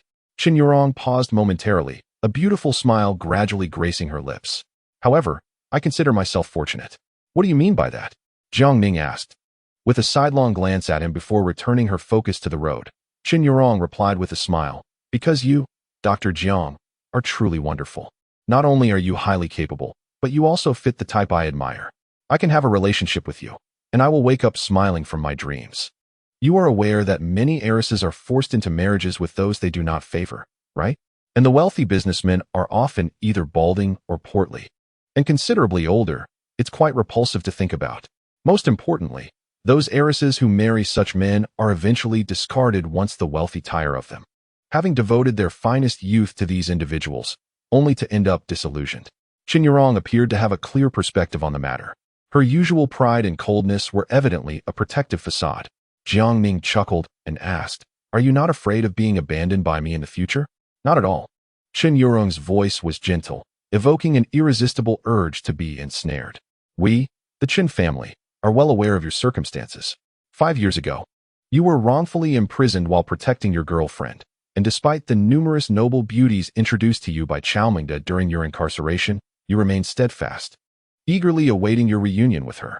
Regrettably, that woman was not destined for such fortune. As Chen Yurong spoke, her beautiful eyes gazed deeply at Jiangning. Dressed in an elegant qipao, she radiated femininity, particularly after the indulgences of the previous night. Indeed, she was worthy of being one of the top 10 beauties of Jingnan. People do change. I no longer foolishly invest all my emotions in a single woman, Jiang Ning remarked, his expression somber. That is commendable compared to many. At least you possess capability and a strong sense of responsibility. The more Qin Yurong observed Jiang Ning, the more she found herself drawn to him. Even if he were to suddenly embrace her in the car, she would not refuse. The two shared a silence as they drove, passing a newly opened upscale shoe store. Jiang Ning contemplated purchasing a few pairs for his family, especially for his father, who was on the mend. You should head back first. I will buy the shoes for my family and return on my own. Dr. Jiang, you need not worry about inconveniencing me. My time henceforth is entirely yours. Qin Yurong replied, a hint of disappointment in her voice, realizing that Jiang Ning still did not consider her one of his own. I understand. So please head back. And if you need me, just call, Jiang Ning said as he opened the car door, turning back to add, and from now on, just call me by my name. We are well acquainted. Qin Yurong, her cheeks slightly flushed, nodded obediently. Then Jiang Ning, do call on me whenever you need. I shall be at your service. Internally, she mused about the enchanting allure he possessed as Jiang Ning smiled and bid her farewell. Upon entering the new shoe store, several eager sales attendants quickly approached him. Sir, are you here to buy shoes? We're offering a grand opening discount of 20 off. Observing their enthusiastic demeanor, Jiang Ning indicated that he would merely browse. The attendants' expressions darkened as they disdainfully retreated, evidently dismissing him as another window shopper. At that moment, Jiang Ning noticed a staff member in the corner polishing shoes and felt a surge of recognition. It's you, he called out. The young woman looked up, bewildered. Sir, do we know each other? You may not remember me, but I certainly remember you, Jiang Ning replied. A couple of nights ago, my sister and another girl were captured by a group of thugs at Hailing. Had you not informed me of their location, they might have faced dire consequences. The young woman was the very attendant who had provided Jiang Ning with the critical information that night. Time was of the essence, and had he delayed even a moment longer, Jiang Xiu and Chai Ying would have suffered at the hands of those scoundrels. Afterward, Jiang Ning had longed to find this attendant to express his gratitude, and now, serendipity had brought them together. Oh, so it's you, the woman exclaimed, suddenly recalling their prior encounter. What happened to your sister afterward? Is she all right? Thanks to your kindness, I was able to arrive on time. And I must express my heartfelt gratitude. The Jiang family has always been known for their sense of gratitude and reciprocity, and at this moment, Jiang Ning felt an immense joy in encountering a benefactor. There's no need for gratitude. As long as you are safe, that is what truly matters. I could not bear to see such a beautiful sister being mistreated, the woman remarked. By the way, how did you come to work here? Was it due to the trouble caused by my message? Jiang Ning's expression turned grave as he thought of the tumultuous waves being the domain of those troublesome individuals, worrying that the woman might be implicated. Oh, there was no trouble at all. The manager has been very considerate, allowing me to resign swiftly to avoid detection by that group. So this is my new job now, the woman replied with a gentle smile, seemingly unfazed by the situation. Jiang Ning contemplated arranging a high-paying position for this kind-hearted and beautiful woman as a means of repaying her kindness in a few days. Just then, an insidious voice broke through the air at the entrance of the shoe store.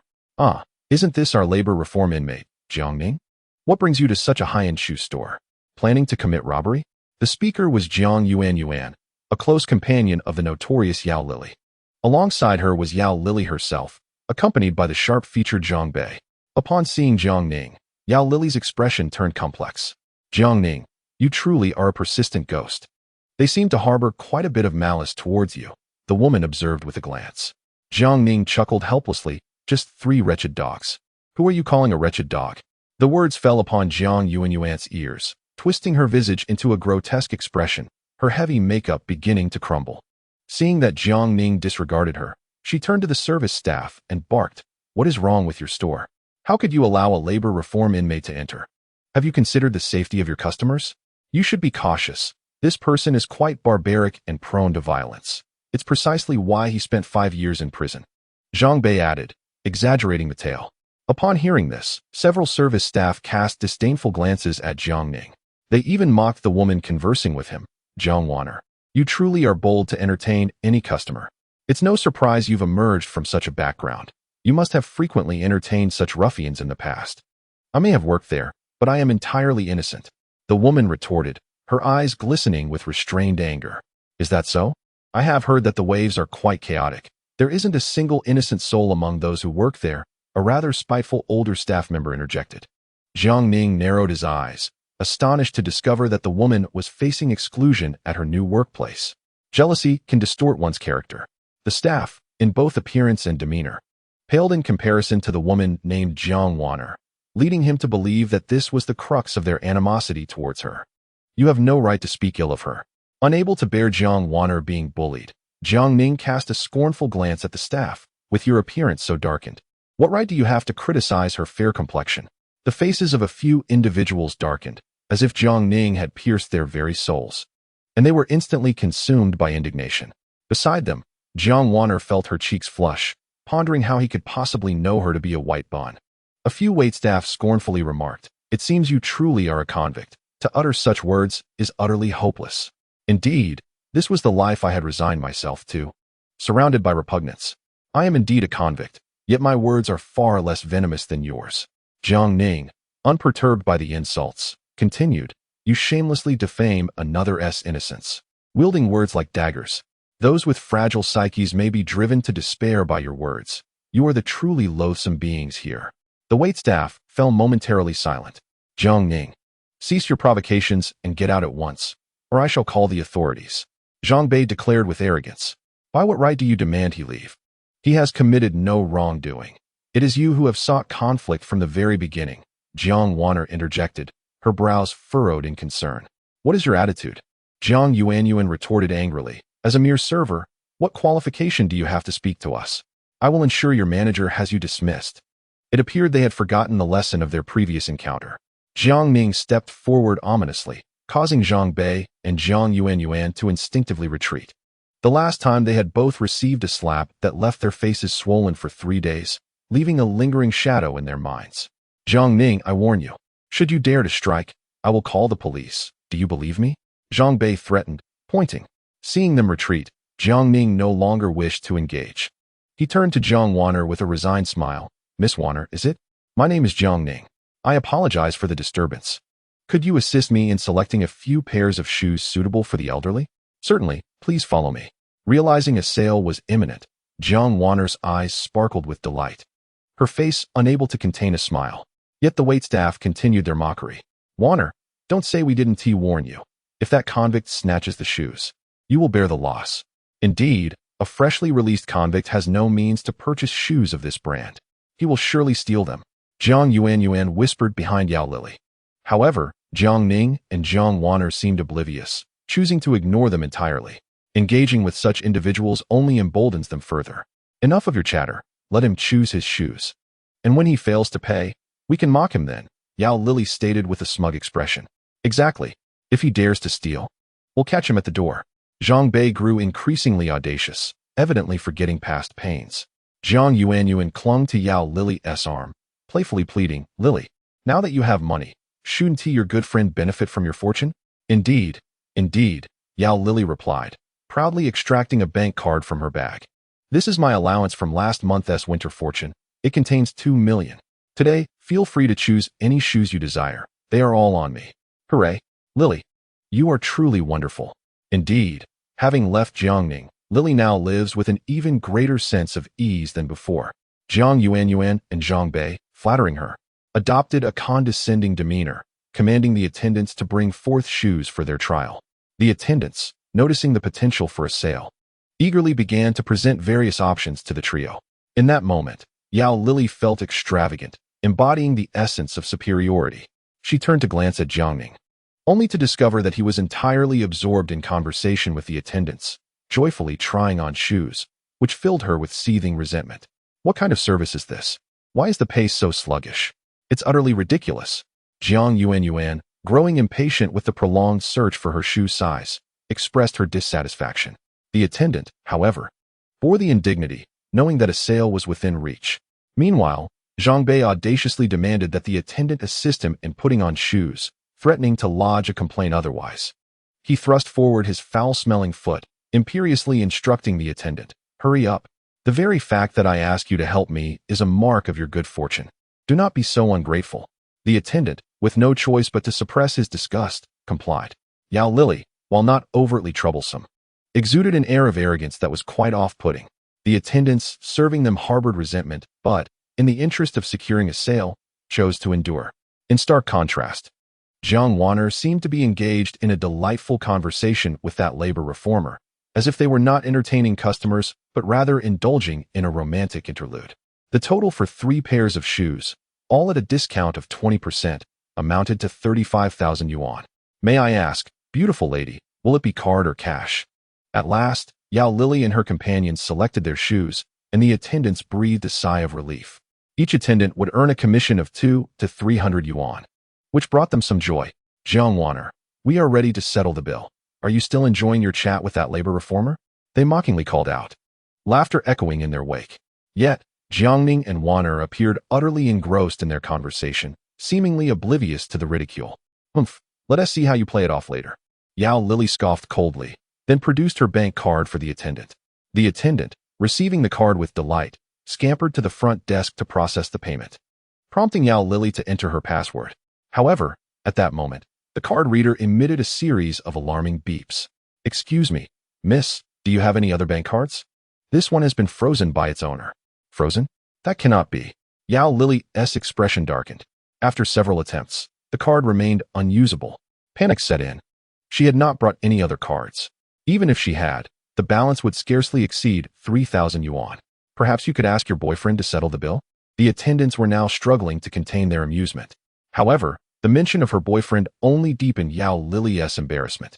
"Go Dongxi still lies in the hospital, and I have not visited him these past few days. His fate remains uncertain. I never anticipated that this wretched individual would have the audacity to freeze the bank card he gifted me. Lily, what are you waiting for? Hurry and call someone from Go Xiao to come over." Jiang Yuan is oblivious to the situation regarding Go Dongxi. She merely presumed he had sustained minor injuries. Zhang Bei, equally uninformed, pressed her. "Lily, have you had a falling out with Go Xiao? If not, why not play the damsel and persuade him to unfreeze your card? It seems rather unfounded for him to have done so." Yet, at this moment, Yao Lily felt too ashamed to make the call. These days, she had not even mustered the courage to visit the hospital. The repulsive sight of Go Dongxi left her genuinely terrified. Fearing she might be left to tend to his needs, she contemplated waiting 10 days or half a month until he recovered, after which she could return and indulge in his wealth without concern. "Excuse me, could you expedite the billing process? We have new guests to attend to." A few waitstaff expressed their growing impatience, their expressions revealing their frustration as if the recent humiliation had been for naught. "What are you rushing for? You weren't this eager when it was time to serve us," Jiang Yuan shouted. "Exactly. When you were putting on our shoes, you looked utterly reluctant. Now, at the time of payment, you seem so impatient. Are we in a race?" Zhang Bei's face twisted with disdain. Hearing this, the waitstaff could no longer contain themselves. These three had strutted in with an air of superiority, causing a ruckus, only to end up without a penny to show for it. One of the staff pointed at Jiang Yuan and shouted, "You filthy wench! I've tolerated you for far too long. You clearly have no money yet dare to berate us. Who do you think you are? How dare you insult me? I will file a complaint against you. We might even call the police." The three of them, unrepentant, continued their tirade. "What gall you have, pretending to be wealthy when you clearly have nothing," Zhang Bei retorted haughtily, pointing sharply at the staff. "And what if we did? You foolish wretches, just leave." Yao Lily, feeling humiliated, coldly declared, "I will remember you. Once my husband is discharged, I will ensure you face the consequences." As the argument escalated, Jiang Ning and Jiang Wanner approached the front desk, having chosen their shoes. Jiang Wanner cheerfully hugged several boxes containing pairs of high-end shoes. Jiang Ning had purchased a total of 8 pairs, eager to meet the auspicious number under Jiang Wanner's persuasion. Naturally, he was pleased to spend this money on her, opting for only the finest footwear. "Mr. Jiang, The total is 150,000. Would you prefer to pay by card or mobile? Jiang Wanner blinked her bright eyes, filled with delight. Either is fine. Just as Jiang Ning was about to reach for his phone, he inadvertently noticed the store's sign adorned with the characters of the Shengtang Group. Are you also affiliated with Shengtang? Indeed. If you possess a card from the Shengtang Group, our establishment can offer you a special internal price. Jiang Wanner added with a smile. Of course. If we entertain clients, the commission could multiply several times. Jiang Ning nodded and then put away his phone, saying, I don't have the card, but I wonder if the Supreme card counts? You possess a Supreme card? Jiang Wanner's delicate face expressed surprise. Naturally, Jiang Ning chuckled as he produced the card, which was indeed the Supreme card bestowed upon him by Tang Yuanyi, allowing him to enjoy complimentary services across all establishments under Shengtang. Can it be used? Will my commission be multiplied? Upon receiving the card, Jiang Wanner was momentarily stunned, taking quite some time to regain her composure, her wide, sparkling eyes filled with excitement. It truly is a Supreme card. I've struck it rich, ah. Is it really that exaggerated? Jiang Ning couldn't help but inquire, thinking that this girl was rather transparent about her feelings. However, her candidness made her all the more endearing. Not at all exaggerated. On my first day at work, the manager explicitly emphasized that as long as I provided excellent service to Supreme clients, the sales amount from that transaction would be rewarded to me directly. In other words, not only will you not have to spend a dime, but the group will directly reward me with 150,000 based on this sale. 150,000. Mr. Jiang, you truly are my benefactor. I'm going to prosper. Jiang Wanner was utterly elated, were it not for the crowd. She would have leapt forward to give Jiang Ning a kiss. Jiang Ning was amused by her straightforwardness. In that case, let us settle the account. Excellent. On the other side, Yao Lily and her companions were no longer in the mood for arguments, their faces painted with astonishment as they beheld the scene. Several waitstaff, witnessing Jiang Wanner securing such a substantial order with full rewards, felt an intense sense of imbalance, wishing they could snatch the order away. However, having offended Jiang Ning earlier, approaching to snatch the client was evidently impossible. Given this predicament, they resolved that no one would complete a transaction today. As they plotted to sabotage the deal, Zhang Bei emerged, pointing accusingly at Jiang Wanner. You cannot transact with him. Having long seen through his true nature, Jiang Wanner retorted coldly. On what grounds? Simply because this card does not belong to him.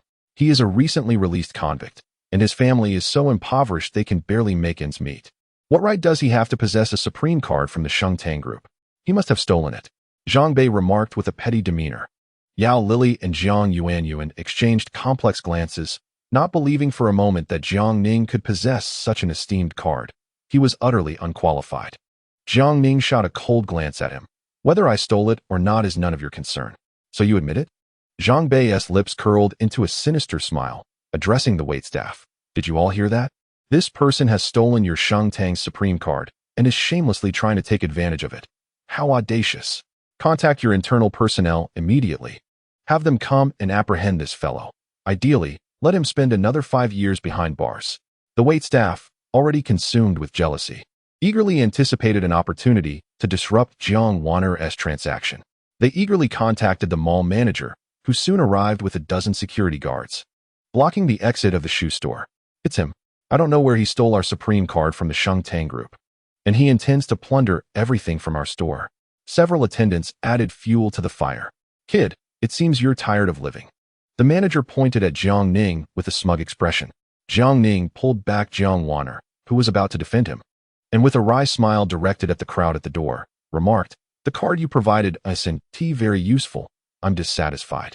Suddenly, the crowd at the entrance parted in fear, making way for a sweet-faced yet icy woman. Who made you dissatisfied? Speak up, and I'll have them leave immediately, Tang Xia said, her face flushed with anger. Chapter 32. Is this woman serious? Aside from her, I'm not satisfied with anyone here, Jiang Ning clarified, excluding Jiang Wanner. Before Tang Xia could speak, the group of attendants pointed at Jiang Ning, eager to accuse him first. The manager, along with the security guards, advanced, attempting to expel Jiang Ning. Everyone stop. Tang Xia's voice was cold, her face shrouded in frost, causing the temperature around them to plummet. Miss Tang, don't be deceived by this guy. He just got out of prison. Apart from beating people, he steals. That card must have been stolen by him. Zhang Bei rushed forward to testify. However, Tang Xia shot him a disdainful glare. What is it to you? Zhang Bei was taken aback, his face turning crimson, wishing to vanish into the ground. Yao Lili and Jiang Yuan, who initially wanted to speak, fell silent, overwhelmed by Tang Xia's commanding presence and beauty, making the usually confident Yao Lili feel inferior. Amidst the puzzled gazes of everyone, Tang Xia walked directly to Jiang Waner, her expression softening as she inquired, "What is your name?" Jiang Waner. "Very well. I trust our esteemed guest is pleased with your service. From now on, you will be the manager here." Huh. Jiang Waner was momentarily taken aback. Jiang Ning chuckled, nudging her. "What do you mean, huh? You're the manager now." "Really? That is wonderful. Thank you, Miss Tang." "Thank you, Mr. Jiang. I told you, you are my benefactor." Jiang Waner exclaimed joyfully, grabbing Jiang Ning's hand and beaming with excitement. Tang Xia's expression shifted slightly as she stepped in to replace Jiang Waner, stating, "In the future, maintain a respectful distance from the Supreme. Do not overstep your bounds." Jiang Waner nodded, her cheeks flushing. Witnessing Tang Xia's intimate gesture as she linked arms with Jiang Ning, everyone was left speechless. "Miss Tang, have you made a mistake?" Jiang Yuan couldn't help but step forward, pointing at Jiang Ning. "This man is the ex-boyfriend of the beauty beside me. He spent 5 years in prison for assault." "And so what?" Tang Xia's brows furrowed slightly as she replied with evident distaste. "Whether he served time or not has nothing to do with you. In my eyes, he is not only the supreme being of the glorious Tang dynasty, but also the esteemed guest of our Tang family, my boyfriend. Do you understand?" Her tone was light, yet it left several individuals profoundly shaken. Yao Lili's expression was particularly complex. She had assumed that after Jiang Ning's separation from her, he would undoubtedly suffer more than before. Meanwhile, she had attached herself to a wealthy heir like Go Dongxi, living a rather comfortable life. However, to her astonishment, the situation had reversed. After being discarded by her, Jiang Ning found companionship with not only Li Ruoqi, but also Tang Xia, both renowned beauties of Tianming City, with formidable backgrounds, epitomes of wealth and elegance. In stark contrast, her own situation with Go Dongxi was dismal, as he had become a shadow of his former self and even froze the bank card he had given her. Before long, the manager of the shopping mall was summoned by Tang Xia. She demanded the dismissal of the service staff and the manager responsible for that area, instructing the security to expel Yao Lili and her companions, banning them from ever entering the mall again. "Jiang Ning, do not be so pleased with yourself.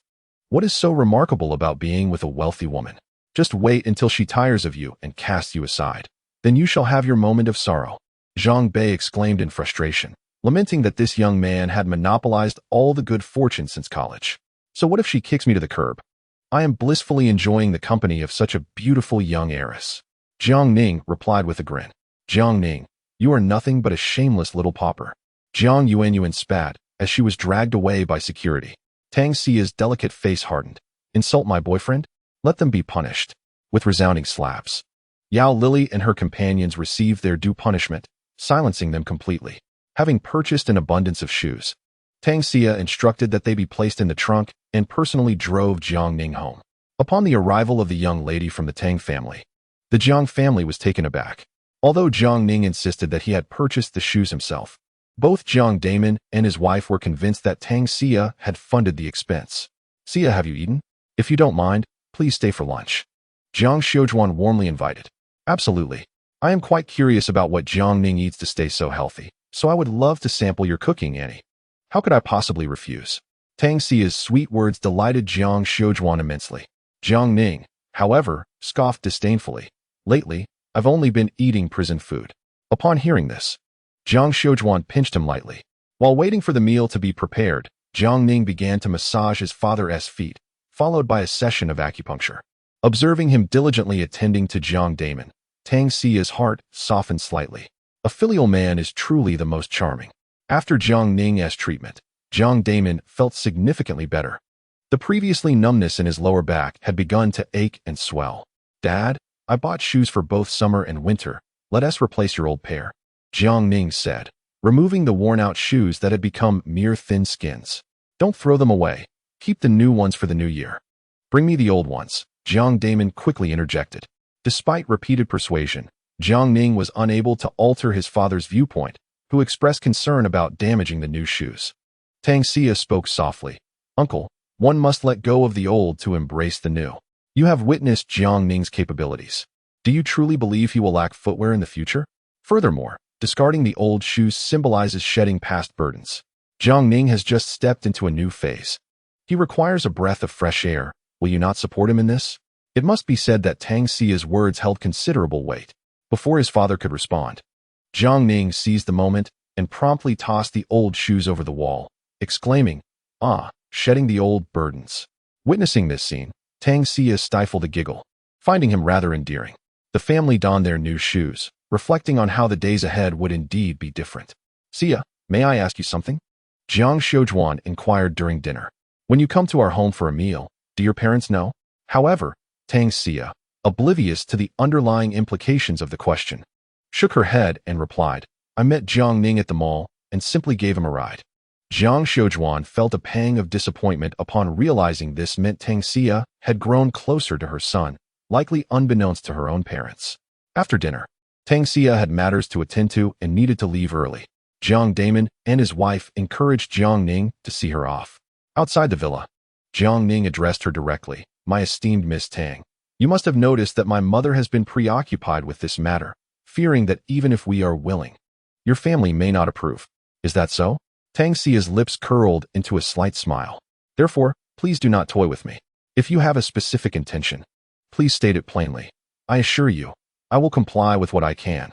Jiang Ning clasped his hands together, feeling utterly bested by this woman. "No, it is not time to reveal it yet."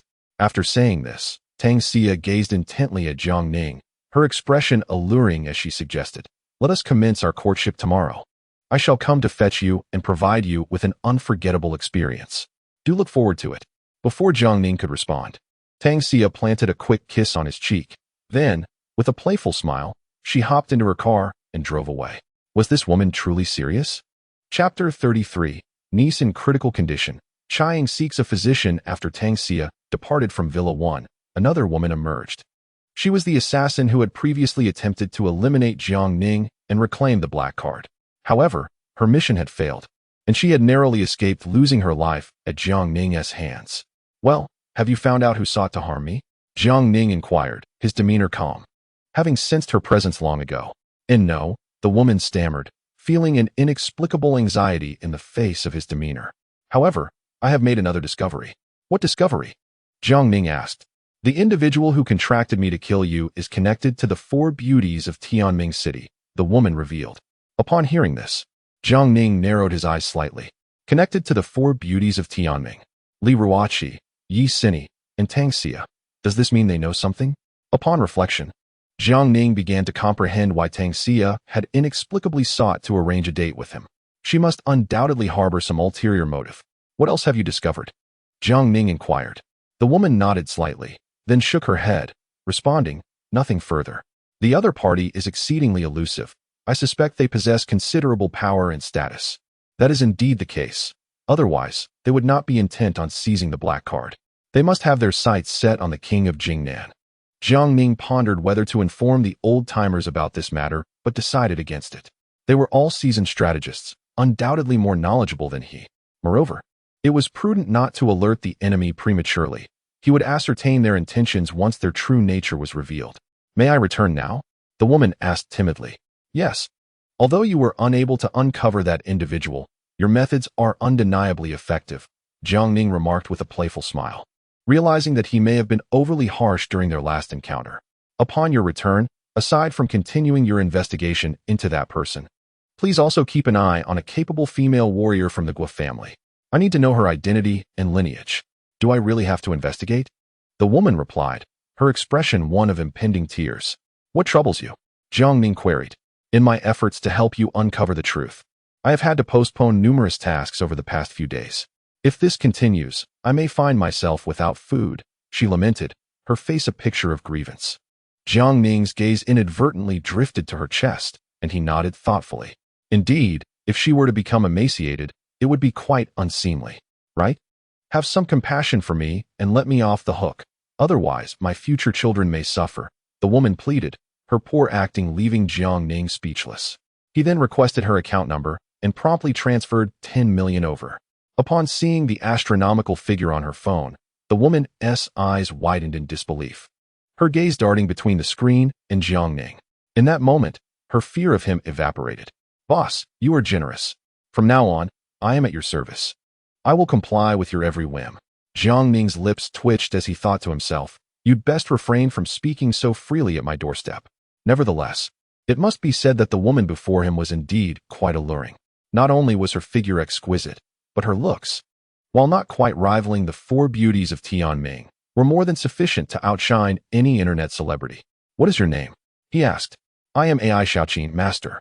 Please allow me to serve you henceforth, she purred, batting her eyelashes and gradually leaning toward Jiang Ning, her allure reminiscent of her previous attempt to end his life.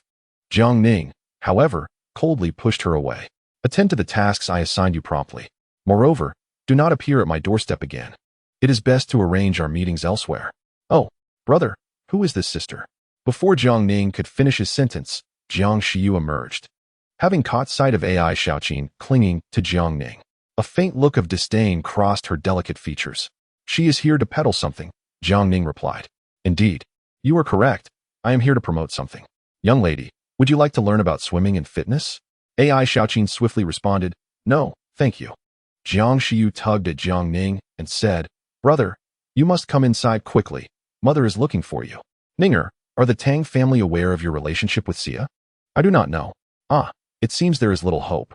Jiang Xiujuan shook her head and continued, Ninger, it is not that I wish to interfere. It is simply that it would be best for the Tang family to be informed first. Otherwise, if your feelings for Xia deepen and her family disapproves, both parties will suffer. Jiang Damon added, I think it would be better to end this early to avoid wasting time. After all, you are not a child anymore. And we cannot afford any delays. How about we have your mother's colleague introduce you to someone suitable for a blind date tomorrow? Mom, Dad, you really need not worry about this for me. How can we not worry? You are already in your 20s. If you do not, we certainly must. Jiang Xiujuan interrupted her son. Jiang Ning appeared at a loss, casting a furtive glance at his sister for assistance. The little girl quickly understood and furrowed her brow, saying, Mom, if you introduce my brother to a widow, I not only disagree but will also protest. Jiang Ning secretly admired his sister, thinking, truly, there is no one like a sister. Unexpectedly, Jiang Xiu shifted the conversation. Mom, do you know senior sister Chiang? She is young, beautiful, and has a career. Why not introduce her to my brother? That sounds wonderful. I genuinely like Chiang. I noticed her when she visited a few times. I just wonder if she would mind that your brother has been in prison, Jiang Xiujuan replied with enthusiasm. She wouldn't. She even mentioned wanting me to help connect her with my brother. Should I contact her now to see if we can arrange a meeting for tonight? Jiang Xiu declared, promptly picking up her phone. The parents, filled with anticipation, urged Jiang Ning to make an effort, hoping to welcome a grandchild by next year. Jiang Ning felt a throbbing headache, helplessly lowering his head to rub his temples. In the hospital corridor, Chiang answered the phone with a weary expression. Xiaoyu, what did you say? Your brother wants to see me? A fleeting joy crossed her face, but then her expression turned troubled. However, I cannot leave right now. Let's reschedule, and I will visit your brother personally. After hanging up, she walked into an intensive care unit. A frail little girl lay on the bed, her head adorned with numerous medical devices. Beside her, a graceful woman wept silently. Sister, do not be too distressed.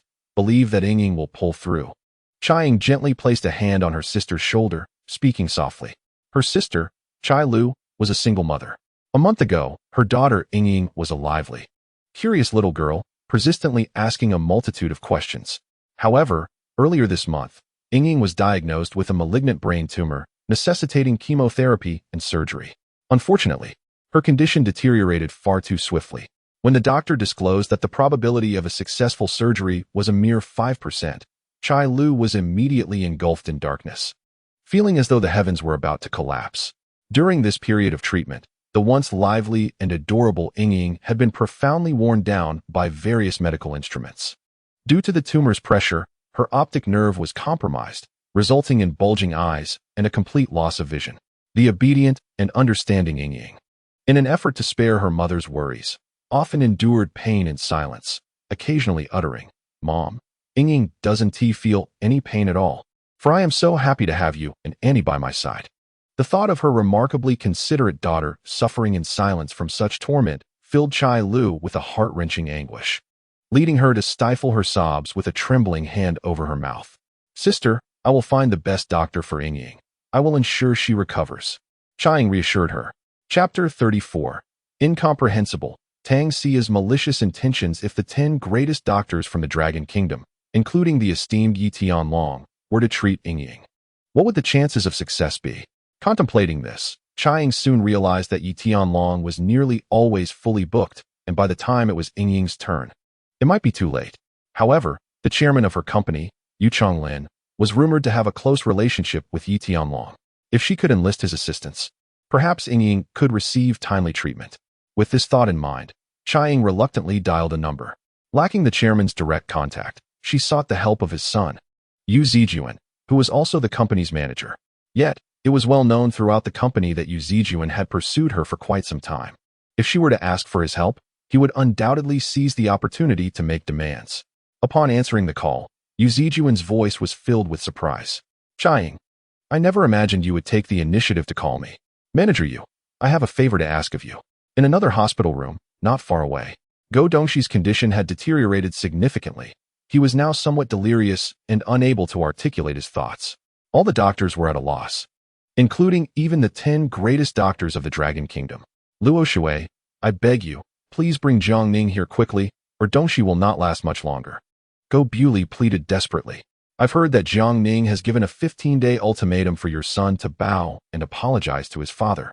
Go Luo Shui replied with a frosty demeanor. Such a simple matter should be easily accomplished.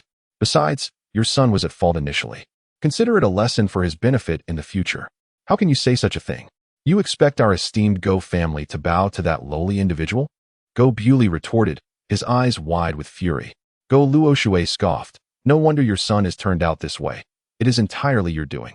On the hospital bed, Go Dongxi whimpered incoherently, his words indistinguishable, yet it was evident that he was filled with a sense of injustice. Luo Shui, can you truly bear to see your nephew in such a state, neither human nor ghost? Please, I implore you, assist me this once and bring that rascal Jiang Ning back so my son can receive treatment. Go Bewley clasped his hands in prayer, resorting once more to emotional appeals. It is not that I do not wish to help you, but the other party remains at home, leaving me with no opportunity to act, Go Luo Shu replied. Her heart softened. Then why not seize him directly at his residence? If anyone dares to obstruct you, simply eliminate them. Go Bewley exclaimed, bewildered and frantic. No, I cannot involve his family, and I do not wish to confront him in front of them, Go Luo Shu retorted, casting a cold glare at him. Your son's gravest error was incapacitating his father. This is his retribution. As for when I will act, it depends on when the other party ventures out. With that, she departed the hospital room without a backward glance. Shortly thereafter, Kai Su returned.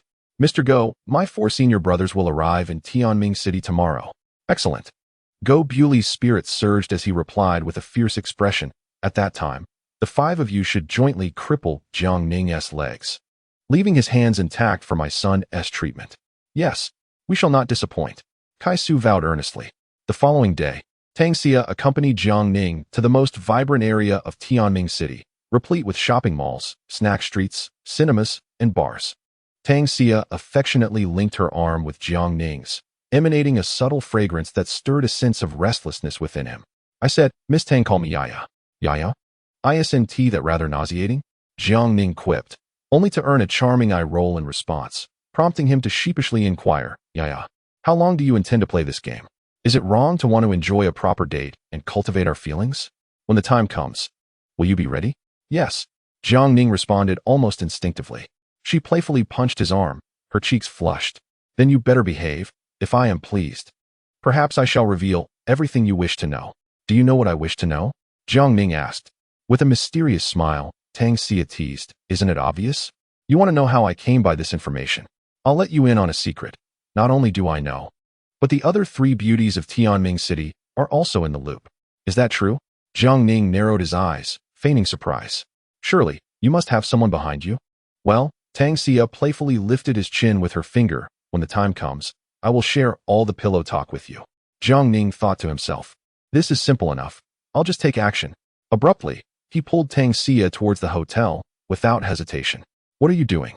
Tang Xia exclaimed, suddenly flustered, her feet digging in to resist. Booking a room? Isn't that what you suggested? How can it be so soon? We should progress gradually. No problem. Gradual progression is understood. You understand nothing. Tang Xiu blushed as she playfully struck him. Jiang Ning found it perplexing that this woman, who had initiated their intimacy, was now shyly blushing, pretending to be an innocent maiden.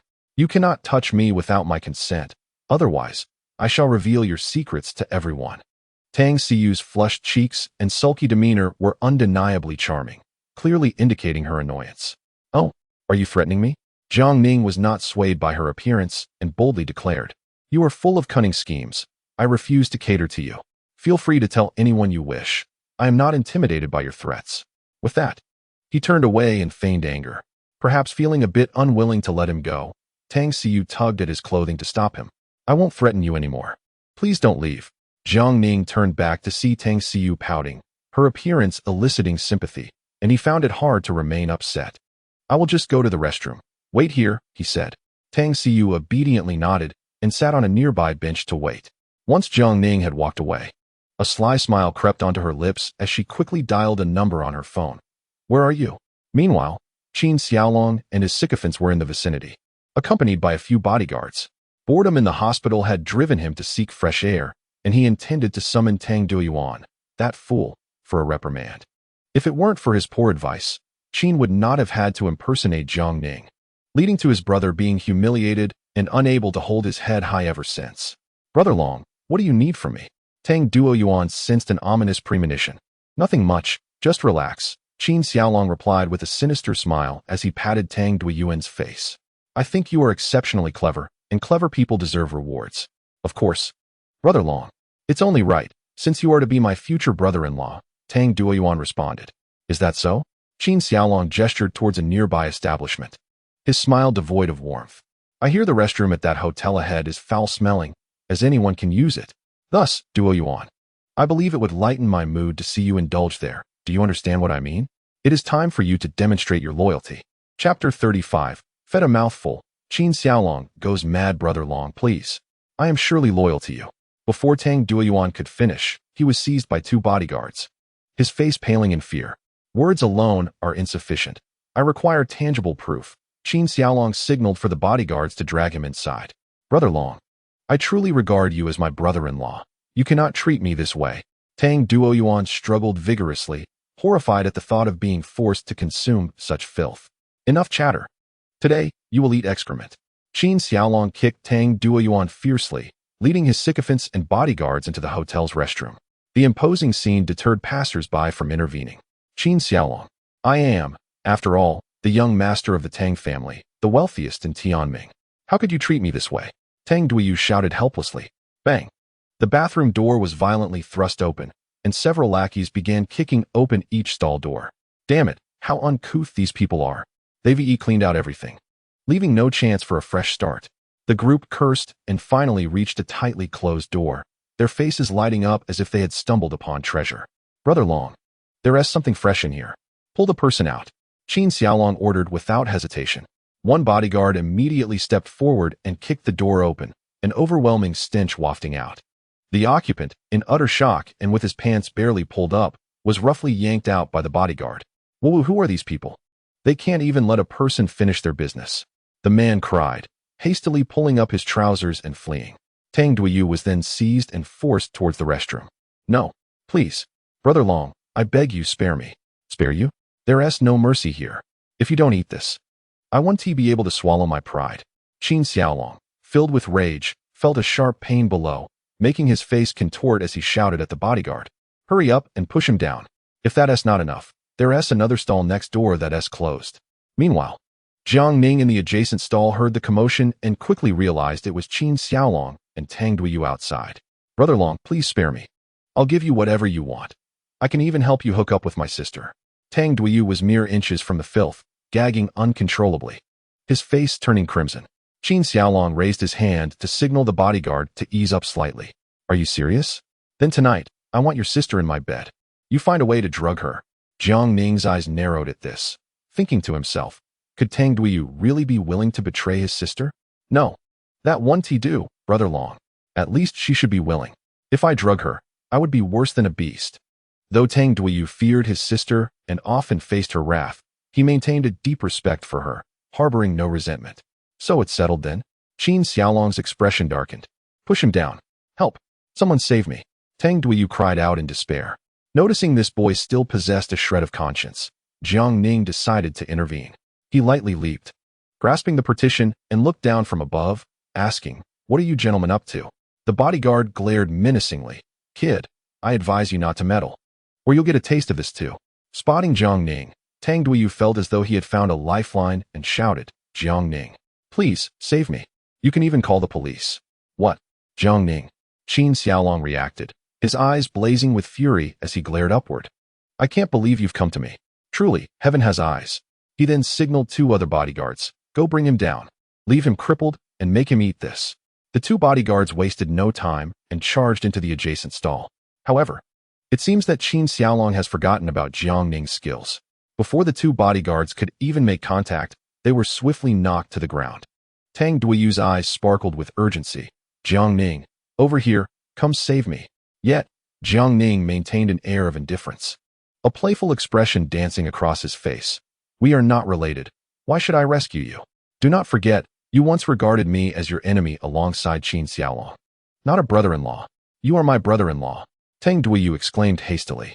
"If you save me, I will never interfere in your relationship with my sister. You will be my unequivocal brother-in-law." "I have no desire to be your brother-in-law," Jiang Ning replied with a faint smile, then vaulted over the partition, landing on the heads of the 2 bodyguards. "Everyone, surround him and beat him to a pulp." Qin Xiaolong snarled, commanding his sycophants to join in. However, this group comprised of privileged and inept young men was unlikely to overpower even the 2 bodyguards, let alone contend with Jiang Ning. "Brother-in-law, save me," Tang Duiyu pleaded, glancing up at Jiang Ning.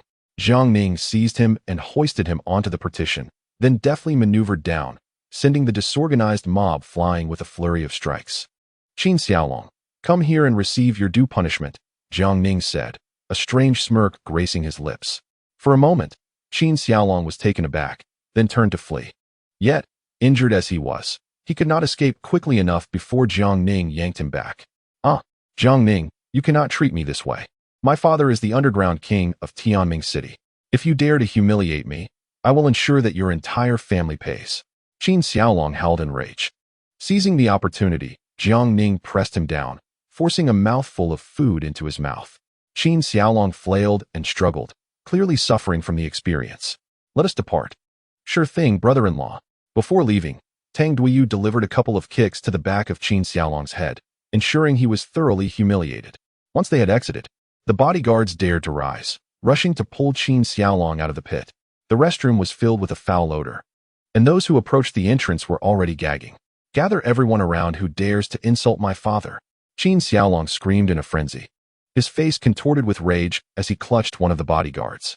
"And bring weapons. That Jiang Ning is extraordinarily troublesome. I will make sure to eliminate him today." Outside the hotel, when Tang Xia saw Jiang Ning emerging with Tang Duiyu, her pretty face expressed astonishment. However, she quickly adopted a stern demeanor and scolded, "Tang Duiyu, what are you doing here? Are you causing trouble again?" "Sister, I was just passing by and happened to run into my brother-in-law. Stop trying to deceive me," Tang Xia shouted, only to realize halfway through her reprimand. "What did you just say? Brother-in-law?" "Indeed, Jiang Ning is my brother-in-law from now on," Tang Duiyu said with a mischievous grin, playfully draping his arms around both of their shoulders. "Sister, brother-in-law, feel free to enjoy yourselves. If an unfortunate incident were to occur, fear not. I shall take care of your children, and you may indulge in your leisure for a few more years."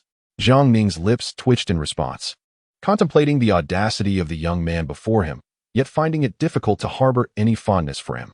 "Who asked you to speak out of turn?" Tang Xia exclaimed, her cheeks flushed with embarrassment as she playfully struck Tang Duiyu. Instinctively dodging, Tang Duiyu soon realized that the slap had not hurt at all. It seemed that his sister had indeed fallen in love, as she was beginning to exhibit a gentler demeanor. "Jiang Ning, don't you dare run."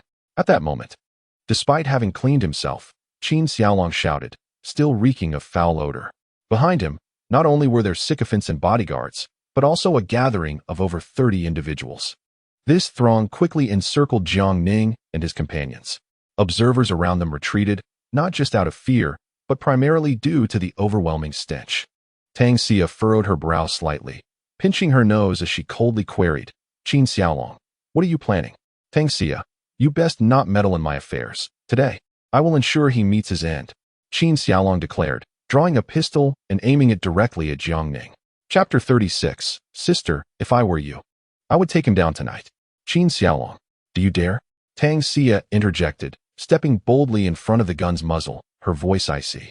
Witnessing such a seemingly fragile woman risking herself for him stirred something within Jiang Ning.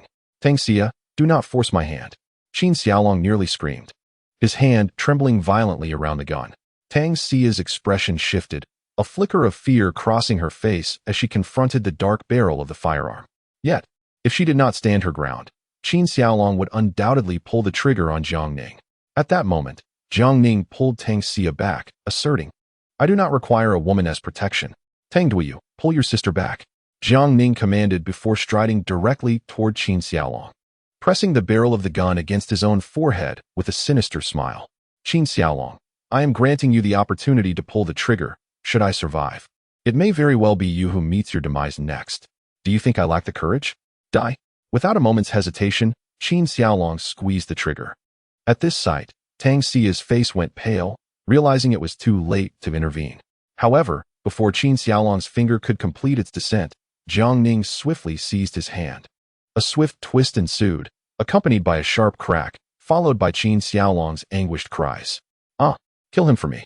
The throng of thugs immediately reacted, lunging toward Jiang Ning in a frenzied assault. Jiang Ning swiftly delivered a punch to the foremost assailant, causing him to double over in pain. He then seized the incapacitated man and hurled him toward the henchman behind Tang Xia. Amidst a cacophony of screams, a gap opened in the encirclement. Tang Duiyu, take your sister and flee. Jiang Ning turned and instructed. Complying without delay, Tang Duiyu grasped Tang Xia, disregarding her struggles, and led her away from the crowd. Meanwhile, the assailants focused their attention back on Jiang Ning, drawing daggers to strike. With no one left to protect, Jiang Ning unleashed his full strength, twisting his waist and striking with his elbow to the side. A crack echoed as it shattered the jawbone of an assailant, eliciting a chilling scream. Confronted by the rushing attackers, Jiang Ning employed the two hardest joints, his elbow and knee, to deliver the most sincere greetings to the thugs. From her vantage point, Tang Xia witnessed a dark mass of people surrounding Jiang Ning, one by one collapsing to the ground in contorted agony. Despite the sheer number, none could stand against Jiang Ning alone. Although she was aware of his prowess, this was the first time Tang Xia beheld such a formidable display. Her mouth agape in astonishment. My brother-in-law is incredible, exclaimed Tang Duoyuan, equally astonished. I now view him in a whole new light. Not only is he a skilled physician, but his martial arts rival those of Jackie Chan. If I were you, I would ensure he succumbed to sleep tonight. Tang Xia retaliated with a sharp elbow to Tang Duoyuan's stomach, her face flushed as she chided. Who told you to speak so recklessly? The skirmish lasted barely 2 minutes, leaving over 30 individuals sprawled on the ground, moaning in despair. Qin Xiaolong stood dumbfounded, his heart racing in shock. You squandered your chance, Jiang Ning remarked, picking up a gun from the ground and toying with it in his hands. Pale-faced, Qin Xiaolong instinctively recoiled. Jiang Ning, you've already broken one of my arms, and I've inflicted no harm upon you. How about we call it even? At that moment, fear consumed him entirely. Though he had encountered numerous martial artists alongside his father, Qin Anmin, none had ever dispatched over 30 opponents in under 2 minutes without sustaining a scratch. Even, do you think it is that simple? Jiang Ning aimed the gun at Qin Xiaolong and sneered. Had it been an ordinary person, they would have been dead beyond recovery. No, don't shoot. Qin Xiaolong's face drained of color, completely stripped of the arrogance he had displayed upon their first encounter. Jiang Ning, just tell me what you want. I will agree to anything I can, as long as you let me go. Tang Xia approached him, urging, you cannot kill Qin Xiaolong, otherwise Qin Anmin will not let you off easily. I understand you fear him not, but we certainly need not invite trouble upon ourselves, do we? Indeed. If you dare to kill me, my father will not spare you, Qin Xiaolong added, turning to Tang Xia with a pleading gaze. Xia, please persuade him. Let him refrain from acting rashly. Bang! Before he could finish, Jiang Ning fired a shot into Qin Xiaolong's thigh. Instantly, Qin Xiaolong's hands clutched his leg. Trembling uncontrollably, his face contorted as he felt the searing pain. Jiang Ning, you are ruthless. Jiang Ning, undeterred, questioned, are you defiant, or what? As he shifted the gun to the other leg. No, no, no. I won't dare. Qin Xiaolong frantically shielded himself. As soon as the words left his mouth, another shot rang out, striking the same leg. Qin Xiaolong's mouth gaped open, his eyes rolling back as he collapsed onto the ground. Tang Xia felt a tremor in her heart, reflecting on Jiang Ning's resolute methods. This time, consider it a warning. Should we cross paths again, you shall regret it.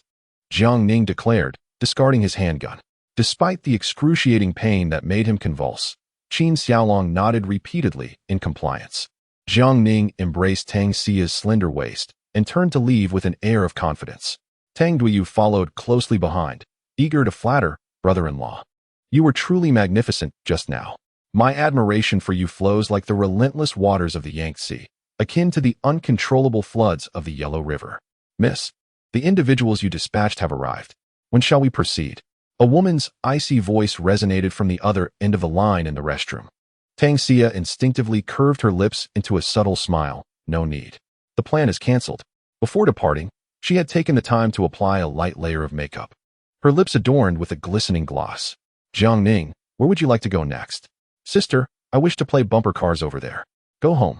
Tang Xia thought to herself, I didn't even ask you, and promptly kicked Tang Duyu to the ground. At that moment, 5 grim-faced individuals approached. Jiang Ning recognized one of them. Kai Su, the one previously sent to eliminate him, clad in overalls with a middle part. The other 4 were evidently his hired aides. Kid, we meet again, Kai Su sneered. Now you have 2 choices. Come with us quietly, or be incapacitated and taken away. Jiang Ning shook his head in resignation. Thinking how even a simple date was fraught with trouble, he mused that they should act swiftly to avoid delaying his plans for a rendezvous. Tang Xia, perceiving these individuals as part of her original arrangement, but unaware they had not received the cancellation order, furrowed her brows and approached, slightly displeased. How dare you obstruct my path? Leave at once. Kai Su and his companions exchanged glances, baffled by the source of her confidence. Upon seeing Tang Xia's sweet visage and alluring figure, the eldest brother among them wore a lecherous grin. Brothers, handle that kid. I wish to have a private conversation with the young lady. The younger disciples had no objections, fully aware that once the eldest brother had his turn, it would be their time to follow suit. In an instant, aside from Kai Su and the eldest brother, the other 3 disciples emanated an eerie aura of menace. Jiang Ning's expression shifted, swiftly pulling Tang Xia back. Kid, hand over that woman, and I shall spare your hands. The eldest brother's deep voice resonated, causing Jiang Ning's eardrums to tremble slightly. Chapter 37. Do not be so rude. You might hurt her. Tang Xia sensed the hostility and realized that this group was not part of her initial arrangements. Jiang Ning, be careful. You've sensed their unusual nature as well. Haven to you? Jiang Ning inquired, a smile lingering on his lips. Tang Xia's expression momentarily stiffened, and she then smacked him with visible displeasure, saying, They care about you. And look at what you are asking. Am I overthinking this? Jiang Ning raised an eyebrow and turned to observe the 5 individuals across from him. At that moment, the ignored senior brother felt a flicker of anger. Kid, hand over that woman willingly, and I shall grant you a swift defeat. Otherwise, I will slowly tear your flesh apart, making your life a living hell. Do you think I am merely bluffing? Jiang Ning gently pushed Tang Xia aside, who wisely stepped away, understanding that her presence would only be a hindrance. In that case, I shall make you taste suffering. The senior brother clenched his fists tightly and launched a swift attack towards Jiang Ning. His punches carried an overwhelming force, even without making contact. The gust of wind from his strikes could inflict harm, exuding an intimidating aura. Jiang Ning narrowed his eyes, his fingers forming a beak-like shape, and struck fiercely at the opponent's fist. The senior brother grimaced in pain, clearly affected by the blow, yet he refused to lose face in front of his junior. Remaining silent. Oh, quite resilient, aren't you? Jiang Ning remarked with a playful smile.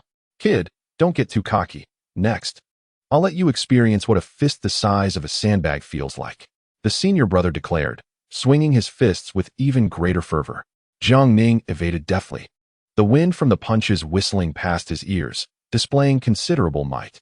Kai Su, watching the spectacle, expressed disdain. Kid, any one of my senior brothers could easily crush you.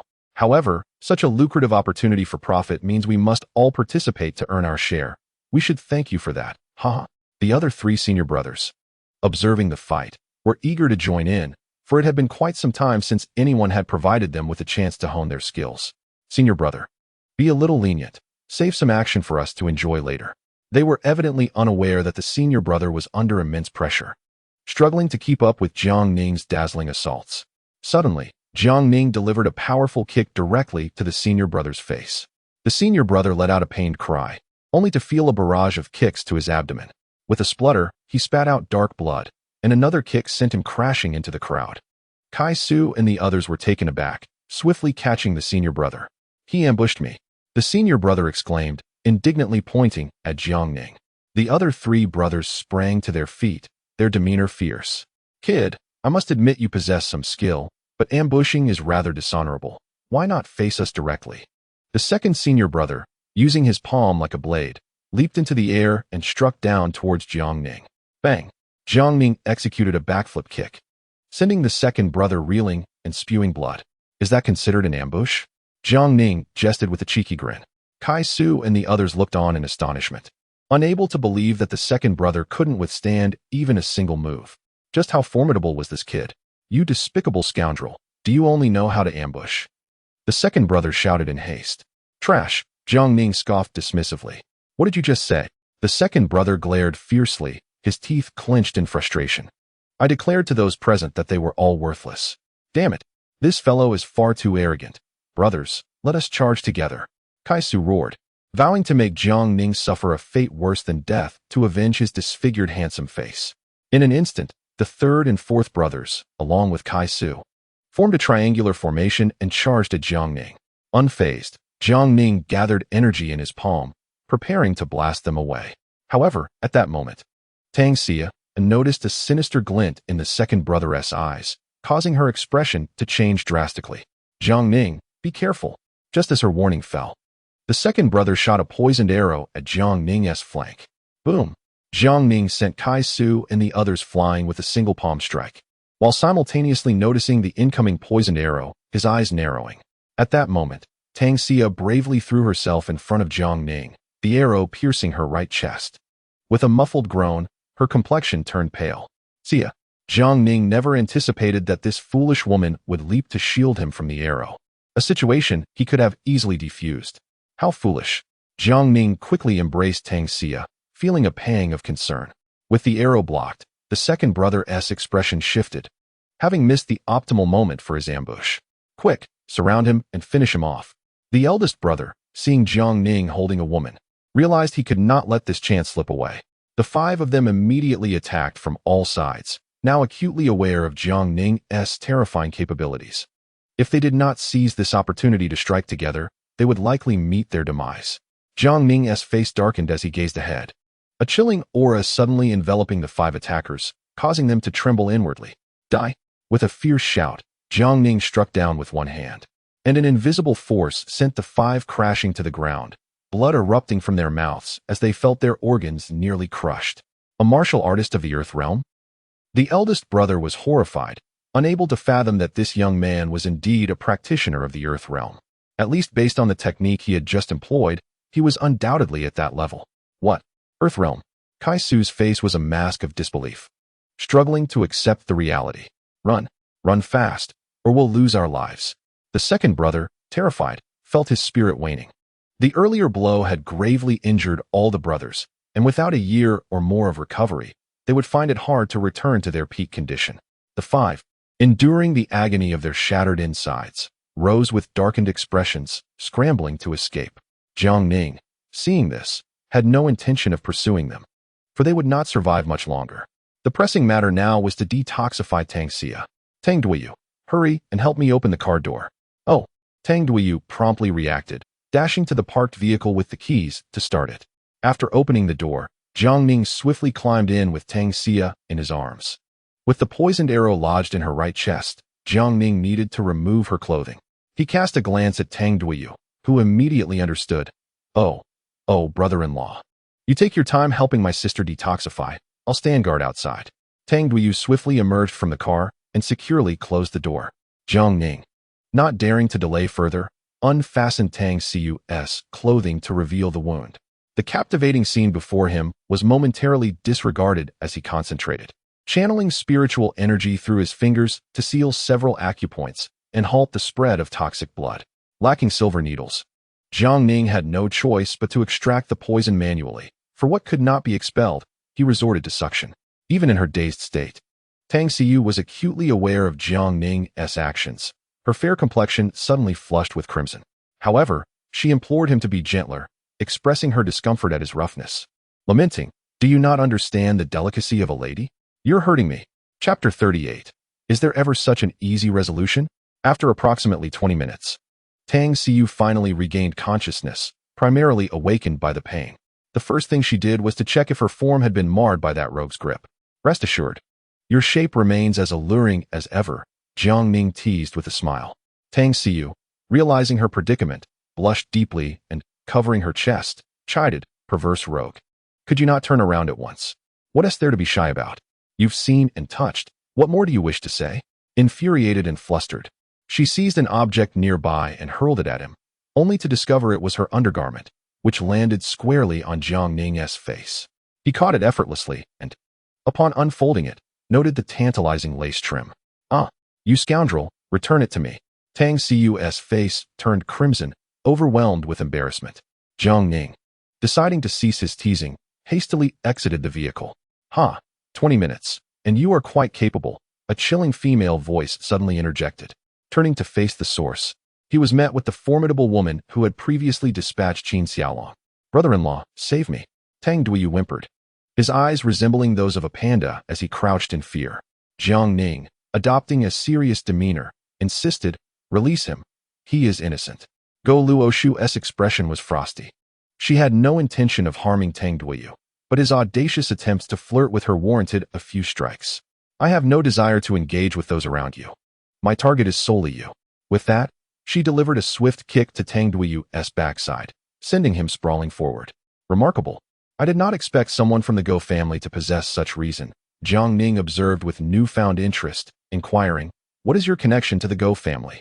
With a warrior as formidable as you, ascending to the upper echelons of Tianming City's elite should be a mere formality. If you wish to know, then accompany me." Go Luoshu replied, her countenance as cold as ice, laced with a hint of malice. Unbeknownst to her, she had previously encountered this man in a bar, where he had audaciously assaulted her, yet he had evaded retribution, remaining unaware that he was Jiang Ning. "Tang Duyu, take your sister home," he commanded, and with that, Jiang Ning departed with Go Luoshu, boarding her vehicle.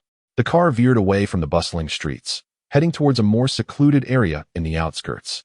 Jiang Ning could not help but inquire, "Shouldn't you be taking me to the hospital to treat Go Dongxi? If I were to take you there now, would you willingly treat my nephew?" Go Luoshu replied coldly while driving. "Not at all," Jiang Ning countered. "You seem only slightly older than I. Yet Go Dongxi is indeed your nephew. Are you perhaps the sister of Go Buli?" Go Luoshu remained silent, her focus on the road.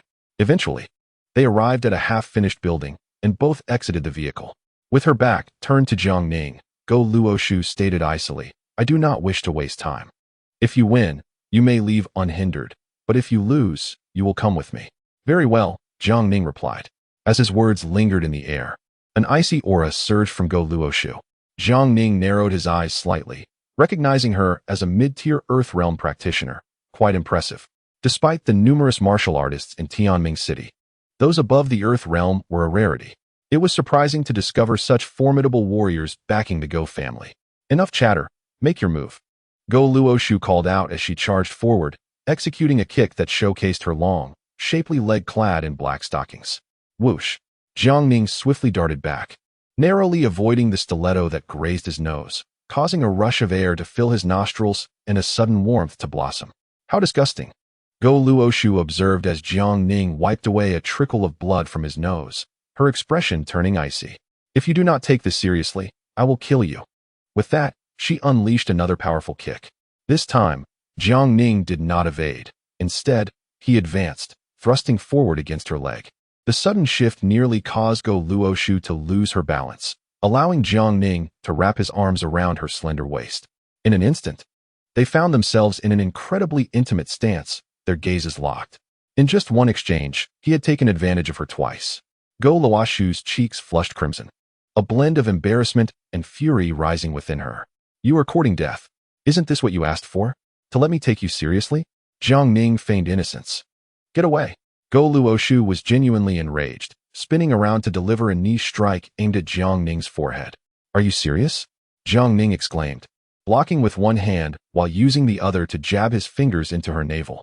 Go Luoshu trembled slightly, as if humiliated, her fury only intensifying as she launched a series of kicks. Bang!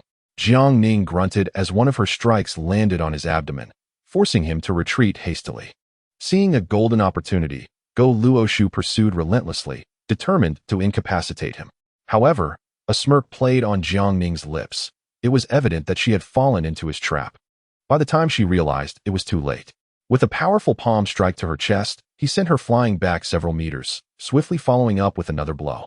Go Luoshu's face paled in shock, and she hurriedly crossed her arms to block. The force of his attack was overwhelming, and she struggled to maintain her footing, pushing down hard with her right foot. Crack!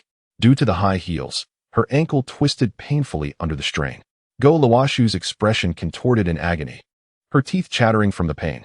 Upon witnessing the situation, Jiang Ning wisely withdrew, offering a faint smile as he declared, "You have lost." Despite the myriad of grievances within her, Go Luoshu found herself unable to move, gritting her teeth in pain as she questioned, "Who exactly are you? In just 5 short years, your strength has surpassed mine. Who I am is of little significance. What matters is that the days remaining for the Guo family are numbered."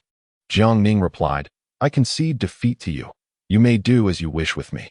As for my brother and father, they too deserve their fate." With beads of perspiration adorning her forehead, Guo Luoshu bit her lip and implored, "However, misfortune should not befall my family.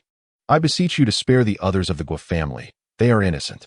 Misfortune should not befall one's family." Jiang Ning scoffed. "When Guodongxi bullied my sister and left my father paralyzed, did you remind them of that principle? How can you now have the audacity to speak such words to me? Do you not find it absurd?" Guo Luoshu found herself at a loss for words.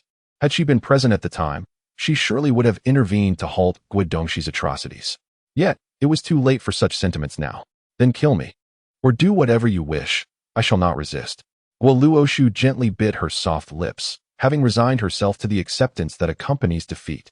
She understood the depths of Jiang Ning's hatred for the Guo family and could only hope that he would grant her a swift end, rather than torment her as he had with Guodongxi. "Kill you? Why would I do that?"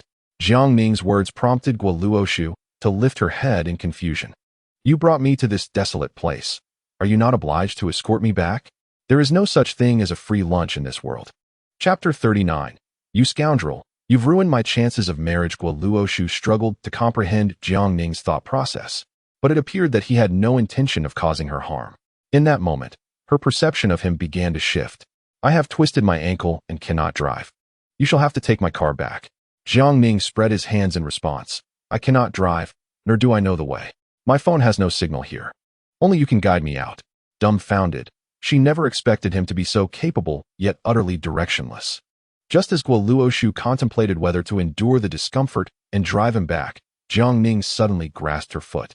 "What are you doing?" she exclaimed, her panic evident. Jiang Ning thought to himself, "Didn't you just prepare yourself for me to do as I please? Why the sudden fear? If I do not treat your foot, how can you drive me back? I certainly do not wish to provide you with the opportunity to do me harm," Jiang Ning stated. Sitting cross-legged, he placed her foot upon his chest and gently applied his hand, infused with spiritual energy, to massage her. Guo Luoshu could not suppress a soft moan, her cheeks flushing as she realized she had made such an unbecoming sound. As the massage continued, she felt the pain in her ankle diminish, replaced by a refreshing coolness, an exquisite comfort. Jiang Ning maintained a serious demeanor, devoid of any ill intentions, which stirred a peculiar sensation within her. "What are you looking at? Could it be that you have developed feelings for me?" Noticing the gaze directed at him, Jiang Ning shamelessly declared, "How overly sentimental." Go Luoshu turned her head away, her face losing some of its chill. "Your legs are quite impressive, truly befitting someone who practices leg techniques. Well-toned yet resilient, and delightful to the touch," Jiang Ning remarked, reaching out to touch them. "Get lost." Go Luoshu instinctively kicked out, suddenly realizing her foot no longer ached. Her charming face displayed surprise. "Well, my massage technique isn't too shabby, is it?" Jiang Ning replied with a playful grin. This fellow was utterly brazen, Go Luoshu hopped into her car and started the engine. Rolling down the window, she shouted at Jiang Ning, "Get in. Hiding Bay number 1. Li Ruoqi initially intended to seek Jiang Ning's assistance for her ailment, only to discover he was not home. Her arrival brought mixed emotions to the Jiang family, both joy and a hint of conflict. "Ruoqi, what exactly is your relationship with our Ninger?" Jiang Xiujuan couldn't help but inquire, grasping her hand. Li Ruoqi was vaguely aware of Jiang Ning's parents pressuring him into blind dates and pondered whether to help him navigate this situation. Thus, she adopted a pitiful demeanor. "Uncle and aunt, you must advocate for me. Good girl, has that rascal bullied you? Tell uncle, and I'll take care of him when you return." Jiang Damon patted his chest assertively. Li Ruoqi nodded, feigning tears that were non-existent. "Jiang Ning is truly insufferable. Despite being with me, he still flirts with others, even saying that when his family introduces him to more widows, he will have them as my sisters. How outrageous. Is this true? This is utterly preposterous." Jiang Damon trembled, pointing a finger at his wife. "Tear up all the contact information you've saved. I cannot allow that rascal to succeed." Jiang Xiujuan, equally taken aback by the turn of events, promptly tore apart the paper from the cigarette box in front of Li Ruoqi. "Ruoqi, do not cry. When he returns, we will certainly deal with him. Yes, uncle and aunt, you are truly wonderful." Li Ruoqi's tears transformed into a smile at the corners of her mouth. "By the way, Ruoqi, do your family members know about you and Jiang Ning?" Jiang Xiujuan inquired. Understanding the elder's concerns, Li Ruoqi reassured her, "Aunt, do not worry. I have spoken to my family. They do not oppose Jiang Ning having served time." "Oh," Jiang Damon and his wife exchanged glances, feeling a slight sense of relief. Meanwhile, Jiang Xiyu appeared troubled. She found both Li Ruoqi and Tang Xia appealing, yet cherished Chai Ying even more. Who should she choose as a sister-in-law? Selecting one would inevitably hurt the others. Perhaps it would be best for her brother to have them all as sisters-in-law. "Dad, Mom, I'm back." Upon returning home, Jiang Ning was inexplicably met with a slap from his mother. Had it not been for Jiang Damon's immobility, it might have turned into a mixed doubles match. Li Ruoqi stifled a laugh from the sidelines, and seeing the situation had settled, she pulled Jiang Ning into a room. "So, this is your handiwork?" Jiang Ning laughed in exasperation after hearing Li Ruoqi's explanation. "I was merely trying to assist you. Don't be angry." Li Ruoqi felt a surge of joy upon witnessing the detestable fellow finally being dealt with. Indeed, there was no need for her to harbor anger, for she would soon have her chance for retribution. However, Jiang Ning's words caused her expression to falter. It was essential to remember that she had come to Jiang Ning for treatment, leaving her at his mercy. After the session, the rosy hue on Li Ruoqi's face lingered. Jiang Ning was becoming increasingly audacious. Recollecting her earlier ordeal, Li Ruoqi felt an inner turmoil, akin to a cat scratching her heart. That scoundrel had robbed her of the prospect of marriage. "No matter, worst comes to worst, I shall merely be your mistress." Ugh, how could I, one of the esteemed four beauties of Tianming, stoop to being a mistress? If I were to do so, I would be the foremost. Well then, it matters not. I am indifferent. Jiang Ning chuckled, savoring the exquisite sensation he had just experienced. "Scoundrel!" Li Ruoqi, flustered with indignation, delivered a sharp slap to Jiang Ning's shoulder. With the thought of only one more treatment remaining, she would no longer be subjected to his brazen advantage. "Do not forget, you still owe me a dance with Yi Sini in a bikini," Jiang Ning provocatively added. "Scoundrel, you have no shame." Li Ruoqi retaliated with a flurry of playful punches. Their playful banter echoed through the room, reaching the ears of Jiang Damon and his wife, who thought it best not to interfere in the couple's light-hearted quarrel.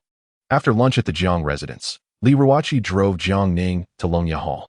Jiang Ning was taken aback. Previously, when Li Ruoqi had suggested he open a clinic, he had merely nodded in agreement, not realizing she would take such an interest in the matter.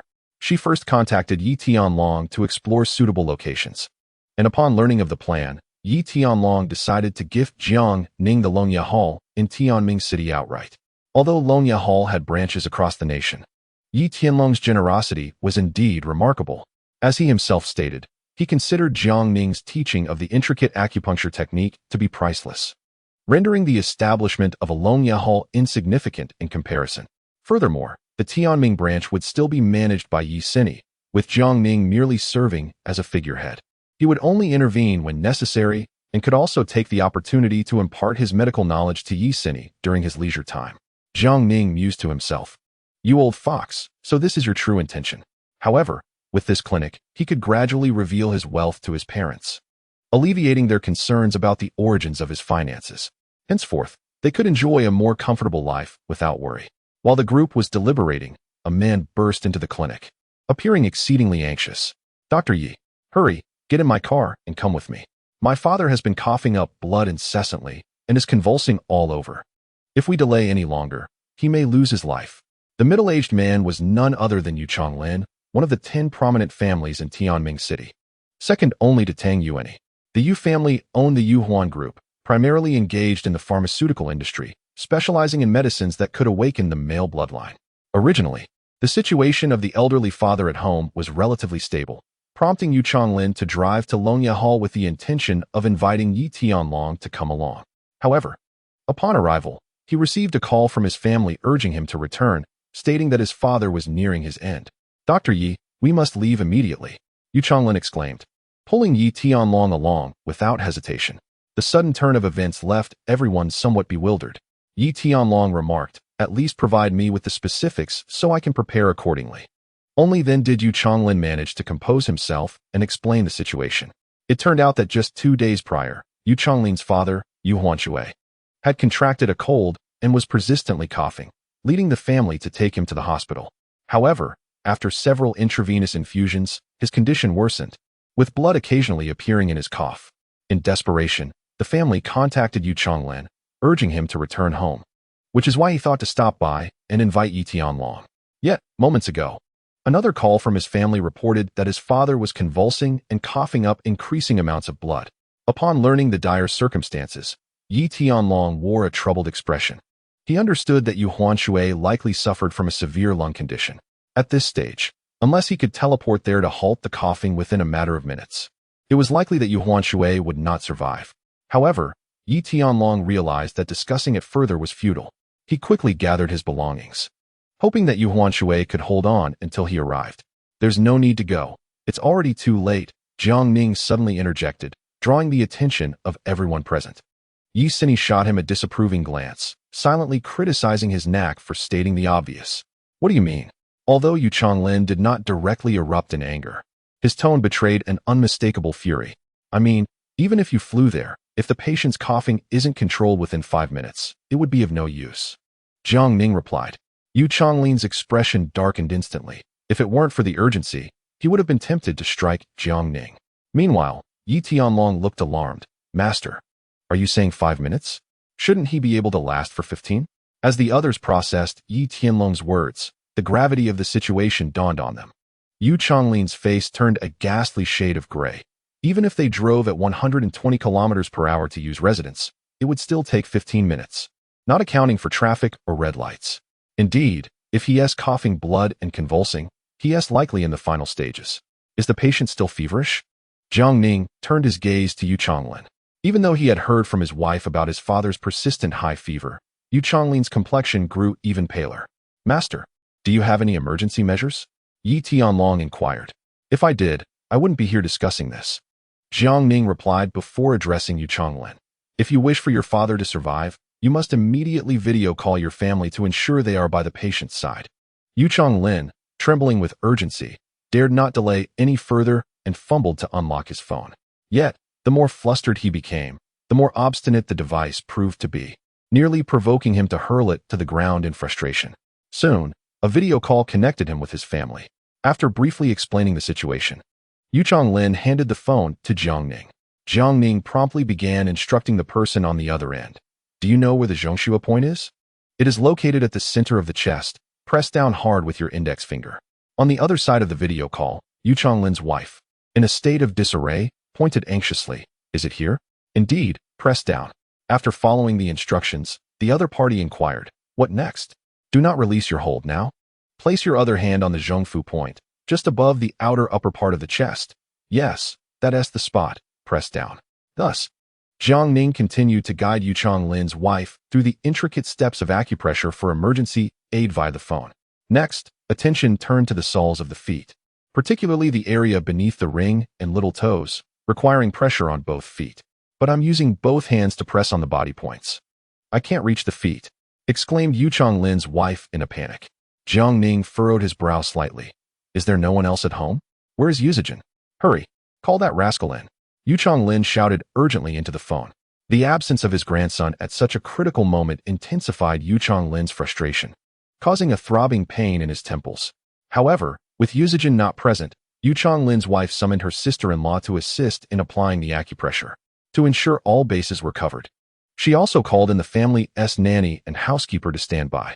Under Jiang Ning's guidance, the Yuchong family managed to unite their efforts and help Yuan Shui cling to life. If not for the video call revealing that his father's condition had stabilized and that he could still speak in a calm tone, Yu Chonglin would have found it hard to believe. After confirming repeatedly that his father was out of danger and exchanging a few words with him via video, Yu Chonglin's anxious heart finally found solace. With a sudden thud, he knelt before Jiang Ning, bowing deeply in gratitude.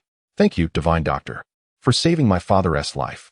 Thank you for allowing me the chance to honor him. Li Ruoqi and Yi Sini looked on in mild astonishment. For the man kneeling before Jiang Ning was none other than Yu Chonglin, second only to the wealthiest man in Tianming City, Tang Yuanyi. Observing his filial piety, Jiang Ning smiled gently, bidding him to rise. Do not be in haste to thank me. Your father's ailment has not yet been fully resolved. Yes. I implore the Divine Doctor to accompany me to treat my father. I, Yu Chonglin, shall surely reward you handsomely. Yu Chonglin responded earnestly, realizing the gravity of the situation. There's no rush. Jiang Ning waved his hand. I will first prescribe a regimen for your father to strengthen him over the next 3 days before we can truly eliminate the root of his illness. Very well. Thank you for your efforts, Divine Doctor. Yu Chonglin exclaimed with palpable excitement, instinctively glancing at Yi Tianlong before inquiring. May I ask for the esteemed name of the Divine Doctor? Yi Tianlong, smiling warmly, introduced, Mr. Yu. This is my mentor, Jiang Ning, the esteemed teacher of Dr. Yi. Yu Chonglin's face displayed astonishment as he surveyed the expressions of those around him, clearly realizing that this was no jest. After elucidating the background and circumstances, Yu Chonglin felt an even deeper respect for Jiang Ning. He prepared a prescription and promptly arranged for the herbs to be sent home for brewing. Meanwhile, Yu Chonglin remained at Longye Hall to inquire about his father's condition. During their casual conversation, an idea suddenly struck him, to propose a collaboration between Jiang Ning and the Yuhuan Group. The Yuhuan Group primarily specialized in pharmaceuticals and had previously partnered with Yi Tianlong, creating several formulations designed to restore confidence in men, which were subsequently produced in pill form. These pills became immensely popular, turning into one of the Yuhuan Group's most lucrative products. Noticing Jiang Ning's apparent lack of enthusiasm, Li Ruoqi nudged him with her elbow, saying, You cannot afford to miss such a golden opportunity. It's a perfect chance to profit from your medical skills. Your parents would surely be delighted to know. Jiang Ning was reluctant to overshadow Yi Tianlong in this domain, yet he acknowledged the necessity of collaboration, for if this venture flourished, it would yield passive income in the future. Chapter 41. A request for assistance from Dr. Yi. Dr. Yi, it's settled then. I will personally come to pick you up later, and we can discuss the direction of our collaboration at my company. Yu Chonglin, in high spirits, respectfully bid farewell to everyone before heading home to visit his father. Yi Tianlong interjected, Master, when you have a moment, let us go sign the contract. From now on, Longye Hall in Tianming City will be yours. You may rename it as you wish. He then admonished his granddaughter, Sini. Make sure to diligently follow your teacher and learn well. Never contradict your teacher. You must heed every word they say, understood? Understood, replied Yi Sini, pouting her cherry lips in reluctant agreement. Jiang Ning chuckled, teasing, If your grandfather calls me master, what should you call me from now on? Go away, Yi Sini exclaimed, raising her foot as if to kick him. Sini, that is quite disrespectful. Yi Tianlong scolded with a frown. Why haven't you addressed your master yet? Grandfather, that's rather unfair. You chose to take on a master. Don't drag me into this. Yi Sini protested. Will you call him or not? Yi Tianlong demanded in an authoritative tone. Hey, old Yi, I was merely joking with her. From now on, both you and she may simply call me by my name. Jiang Ning quickly interjected. That won't do. A teacher is a teacher. Besides, you've imparted to me the unparalleled and invaluable art of acupuncture. You are the most esteemed teacher of my life. Yi Tianlong insisted stubbornly. In light of this situation, Jiang Ning could only suggest delicately, Perhaps we should forego the title of master. She may simply call you teacher instead. I could call you teacher. But you must promise to teach me all your medical knowledge, Yi Sini declared with a raised chin, exuding charm. That will depend on whether you possess the aptitude to learn, Jiang Ning responded playfully, glancing skyward. I, miss, am exceptionally gifted. How could there be anything I cannot master? Yi Sini expressed a lingering sense of incompleteness, adding, not only must you teach me the art of medicine, but you must also impart the skills of martial arts to me without reservation. Otherwise, you are unworthy of being addressed as my teacher. She continued, you should contemplate when you will fulfill your wager. Jiang Ning smiled playfully at her words. Upon hearing this, both Yi Sini and Li Ruoqi flushed with embarrassment. The memory of losing the bet to Jiang Ning drove them into a frenzy. Must they truly dress in such a manner and dance for his amusement? Instinctively, Yi Sini glanced at her grandfather, relieved that he remained unaware of the incident, lest it become an awkward situation. As evening approached, in the office of the Yuhuan Group, General Manager Yu Zijuan felt elated as he poured himself a glass of exquisite red wine, savoring a sip. At that moment, a gentle knock resounded at the office door. Come in, he called out, quickly placing the wine glass down and adjusting his attire, standing tall. The door opened to reveal a tall, elegant woman with a charming face, exuding an air of allure, none other than Chai Ying. In her quest to reach Chairman Yu Chonglin through Yu Zijuan, in hopes of enlisting the esteemed Dr. Yi to treat Ying, Chai Ying reluctantly acquiesced to Yu Zijuan's request. You've arrived? Yu Zijuan remarked with a smirk, his gaze appraising Chai Ying's enticing figure. Chai Ying silently nodded, discreetly fidgeting with her fingers. Observing her demeanor, Yu Zijuan's smile grew increasingly mischievous. Director Chai, there's no need to be so reserved. We are familiar faces within the company. Come, take a seat. He gestured toward a genuine leather sofa beside him. However, Chai Ying remained steadfast, rooted in place. Manager Yu, you promised to assist me in contacting General Yu. She reminded him. Yet, did you not also agree to dine with me this evening? Rest assured, I shall not go back on my word, he replied. Chai Ying's expression conveyed her discomfort at engaging with this insufferable scion. Could you perhaps help me first? Once Dr. Yi has treated my niece, I will certainly join you for dinner. That won't do. You must accompany me first. Only then will I agree to assist you, Yu Zijuan declared boldly, sensing his advantage. Director Chai, please take a seat. We might as well discuss other matters. He continued, for instance, you always regard me with such cold indifference, even to the point of ignoring me completely. What makes tonight so exceptional that you are suddenly so humble? Yu Zijuan feigned ignorance, his smirk deepening. I have need of your assistance, Chai Ying replied candidly. Yu Zijuan shook his head, rising and slowly approaching her. Let us rephrase that. You require me. Noting her silence, he pressed, speak. Clenching her fists and biting her lip, Chai Ying finally uttered, I need you, Yu Zijuan. Having indulged his twisted desires, Yu Zijuan let out a hearty laugh, then reached out to embrace Chai Ying's delicate waist, leaning close to her ear and whispering, since you require my assistance so desperately, I must certainly oblige, mustn't I? Chai Ying furrowed her brow in indignation and shyly pushed his hand away, stepping back.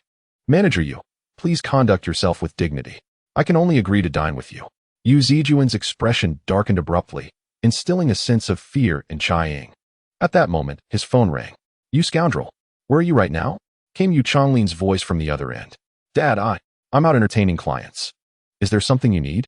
Yu Zijuan stammered, a hint of panic in his voice. You're entertaining clients? What has gotten into you today? You're actually doing your job? Yu Chonglin remarked incredulously, fully aware of his son's true nature. Dad, I'm not lying. Stop your nonsense. Get back here immediately. I'm currently showing clients around the company. We're going out to dinner afterward, and you better treat them well. Yu Chonglin interrupted sternly. All right, send me the hotel address, and I'll rush over as soon as I finish with my clients. Even when exposed, Yu Zijuan continued to play his part flawlessly. Yu Chonglin hung up without listening further. With a scowl, Yu Zijuan tossed his phone aside. It appeared he would not have enough time to savor the moment. His gaze, filled with predatory intent, fixated on Chai Ying as he aimed for a swift resolution. Director Chai, I'll give you a few minutes to consider. I'm heading out to dinner with my father shortly, and I can certainly mention your situation to him. Perhaps he could persuade Dr. Yi on your behalf. You must understand, Dr. Yi has a strong rapport with my father. Once he speaks, Dr. Yi will undoubtedly attend to your niece's ailment. Yu Zijuan's words momentarily swayed Chiang's resolve. So, do you understand what you need to do next? He said, inching closer to her. His nose brushing against her ear, greedily inhaling her faint fragrance. It was intoxicating. Chapter 42. Truly a friend forgotten for the sake of beauty. Noticing that Chiang merely flinched slightly without resisting, Yu Zijuan grew ever more brazen. One hand slipped around to encircle Chiang's slender abdomen, gradually moving upward. At a critical moment, Chiang regained her composure and forcefully pushed Yu Zijuan away. Manager Yu, I only agreed to dine with you.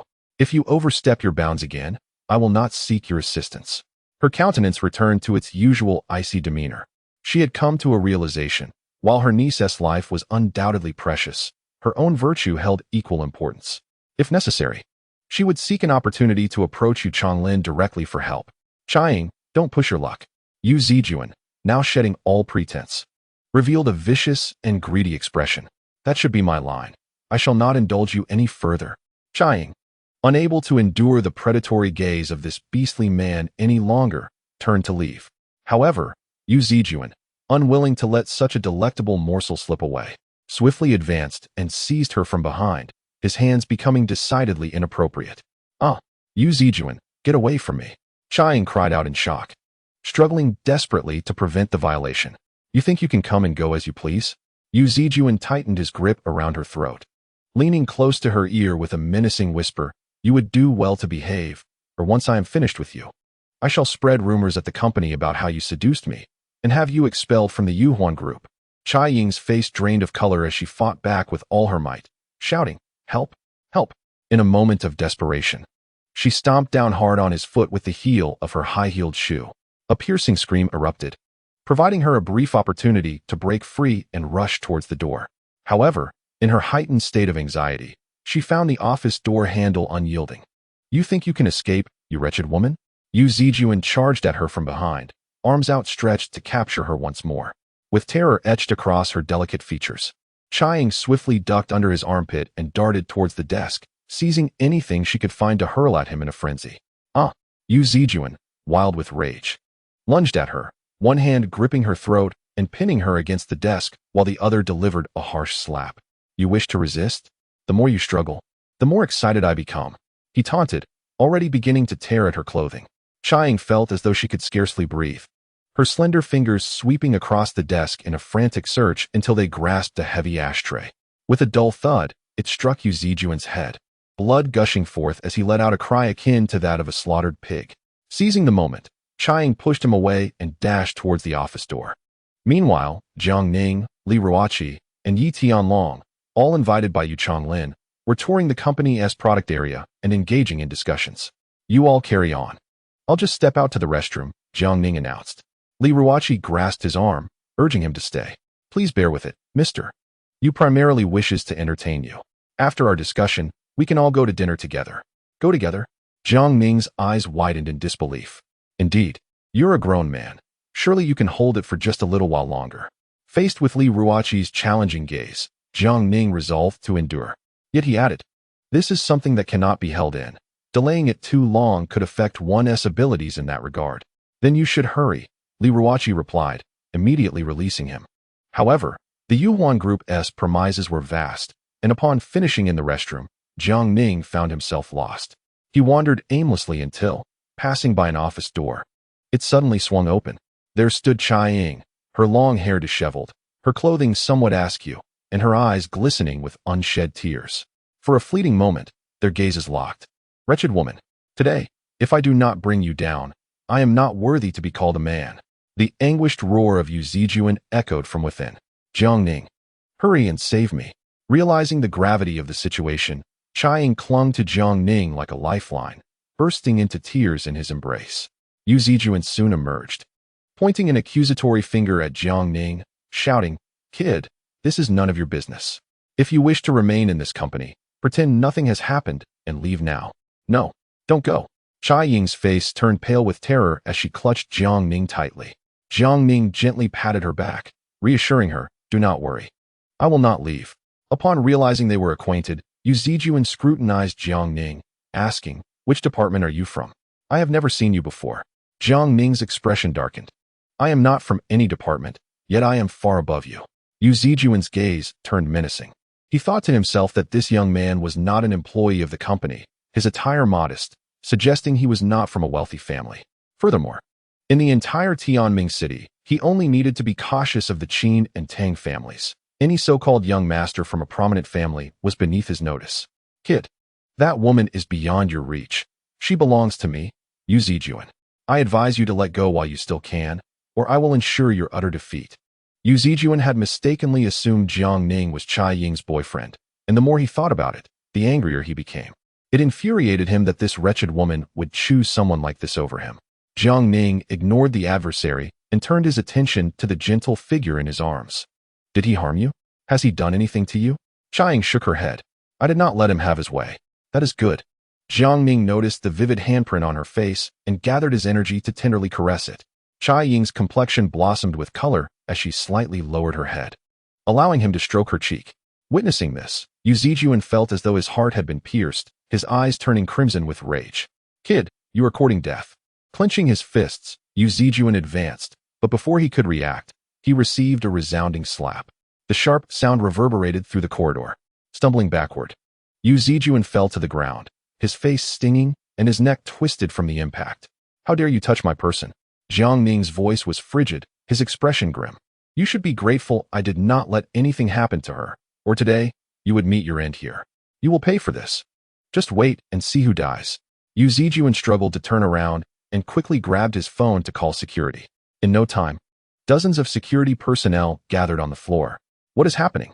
Yu Chonglin noticed the influx of security and realized something serious was afoot, hastily following them. Li Ruoqi and others quickly trailed behind. Seeing Jiang Ning absent, Yi Sini leaned close to Li Ruoqi and whispered, could it be that guy has stirred up trouble again? Do not speak nonsense, Li Ruoqi chided, shooting her close friend a disapproving glance. Great, now I cannot even say a word against him.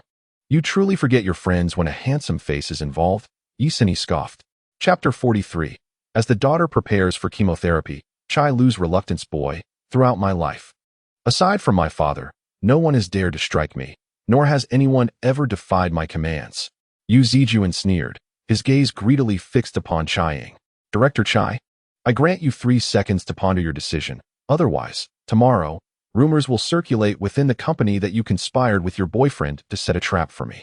If that comes to light, not only will the Yuhuan Group expel you, but other companies will also shun you, placing you on their blacklist.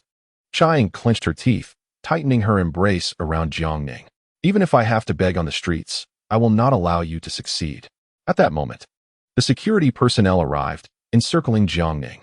You might be indifferent to your own fate, but are you willing to implicate your boyfriend, subjecting him to a throng of people who could leave him crippled and imprisoned for life? Yu Zijuan continued his brazen threats. Hearing this, Chai Ying's heart sank as she glanced up at Jiang Ning. While her own well-being was insignificant, she could not bear the thought of dragging Jiang Ning into this turmoil. Boy, I will warn you one last time. Release that woman, or do not blame me for being ruthless. Yu Zijuan roared, pointing at Jiang Ning. Yet, undeterred by the multitude surrounding him, Jiang Ning maintained his composure. I am curious to see how you intend to be ruthless with me. All right, you certainly have guts. Yu Zijuan retorted, commanding the security to advance. Subdue this man and call the police. He trespassed into our company, assaulted me, and is utterly lawless. Instantaneously, dozens of security guards armed with clubs closed in. Stop right there. A commanding voice rang out from behind. To everyone's astonishment, it was Yu Chonglin, accompanied by Li Ruoqi and others. Upon witnessing the scene, Yu Chonglin's face darkened, fury swelling within him. Father, Yu Zijuan, sensing the opportunity, rushed to his father's side to cast blame. This man is Director Chai's boyfriend. They conspired to ensnare me, and upon being discovered, he lashed out at me. Look, father. Look at my face. This is all his doing. Yu Zijuan lamented, presenting his swollen cheek in a display of feigned victimhood. A sharp slap rang through the corridor as Yu Chonglin struck him hard across the face. Yu Zijuan fell to the ground, clutching his stinging cheek, indignantly exclaiming, Father? Why did you hit me? You ought to punish that man instead. He attacked your son and shows utter disdain for our company. He deserves to be crippled and imprisoned for life. Silence. Yu Chonglin retaliated, delivering a swift kick to Yu Zijuan's face. This action left the security guards astounded, and caused Li Ruoqi and her companions to exchange incredulous glances. "What are you doing, father?" Yu Zijuan whimpered in desperation. "Shut your mouth." Yu Chonglin continued to rain down kicks, showing no regard for him as a son. "I want to dare again." Yu Zijuan cried out in pain. After a thorough reprimand, Yu Chonglin approached Jiang Ning to inquire about the situation. Upon noticing Jiang Ning holding Chai Ying, whom he had met previously, Li Ruoqi's expression momentarily faltered. Subsequently, Chai Ying elucidated the origins and developments of the entire situation. Upon finishing her account, she was taken aback to discover that not only was Yu Chonglin present, but also Yi Tianlong. Had it not been for Jiang Ning's timely intervention, she would have knelt before Yi Tianlong without hesitation. "Master Yi, I beseech you to save my niece." Yi Tianlong regarded Jiang Ning with a peculiar expression before turning to Chai Ying. "My dear, I am certainly willing to assist you, but you are accompanied by a divine physician whose skills surpass mine by 100-fold. Chai Ying was perplexed by Yi Tianlong's words and glanced toward Jiang Ning. "How is your sister's daughter faring?" Jiang Ning inquired. "The outlook is grim. The doctor stated that the surgery has less than a 5% chance of success. Even if the operation succeeds, her bodily functions will not return to that of a normal person." Tears welled in Chai Ying's eyes as she confessed. "I was hoping Master Yi could lend his expertise. Come, take me to the hospital. I shall ensure your sister's daughter recovers," Jiang Ning declared, leaving Chai Ying in a state of bewilderment. "Are we not to consult Master Yi?" Yi Tianlong chuckled and explained, "My dear, while I could indeed treat your niece's ailment, if your teacher intervenes, I believe your niece will heal much more swiftly." "Teacher?" In response to Chai Ying's confusion, Yi Tianlong patiently elaborated. Upon learning that Jiang Ning was, in fact, the disciple of the esteemed divine physician Yi Tianlong, her astonishment knew no bounds. What had Jiang Ning experienced over these past 5 years? As Jiang Ning prepared to head to the hospital, Yi Tianlong and others decided to accompany him, thus canceling Yu Chonglin's planned meal. However, he bore no ill will regarding this turn of events. He ordered Yu Zijuan, who lay sprawled on the ground like a dead dog, to rise and prostrate himself before Jiang Ning and direct her Chai to atone for his transgressions. "If they refuse to forgive you, brace yourself for expulsion from the family." In truth, Yu Chonglin had long been disillusioned with his son, especially since Yu Zijuan had failed to even visit during his grandfather's grave illness. At this moment, Yu Zijuan finally comprehended the gravity of his misdeeds. Though resentment simmered within, he bowed repeatedly in apology. Chai Ying recognized that Yu Chonglin's forgiveness stemmed from his regard for Jiang Ning and expressed her own willingness to pardon Yu Zijuan to avoid causing any further embarrassment. Nevertheless, Jiang Ning chose to remain silent on the matter and simply stated to Chai Ying and the others, "Let us proceed to the hospital." Yu Chonglin wasted no time, instructing the security to escort his son away. A son like this is no better than a dog. At the hospital, Chai Lu stood vigil at her daughter's bedside, heartbroken as she watched her increasingly frail child, tears streaming down her face. "Mama, do not cry," the perceptive Ying murmured upon waking.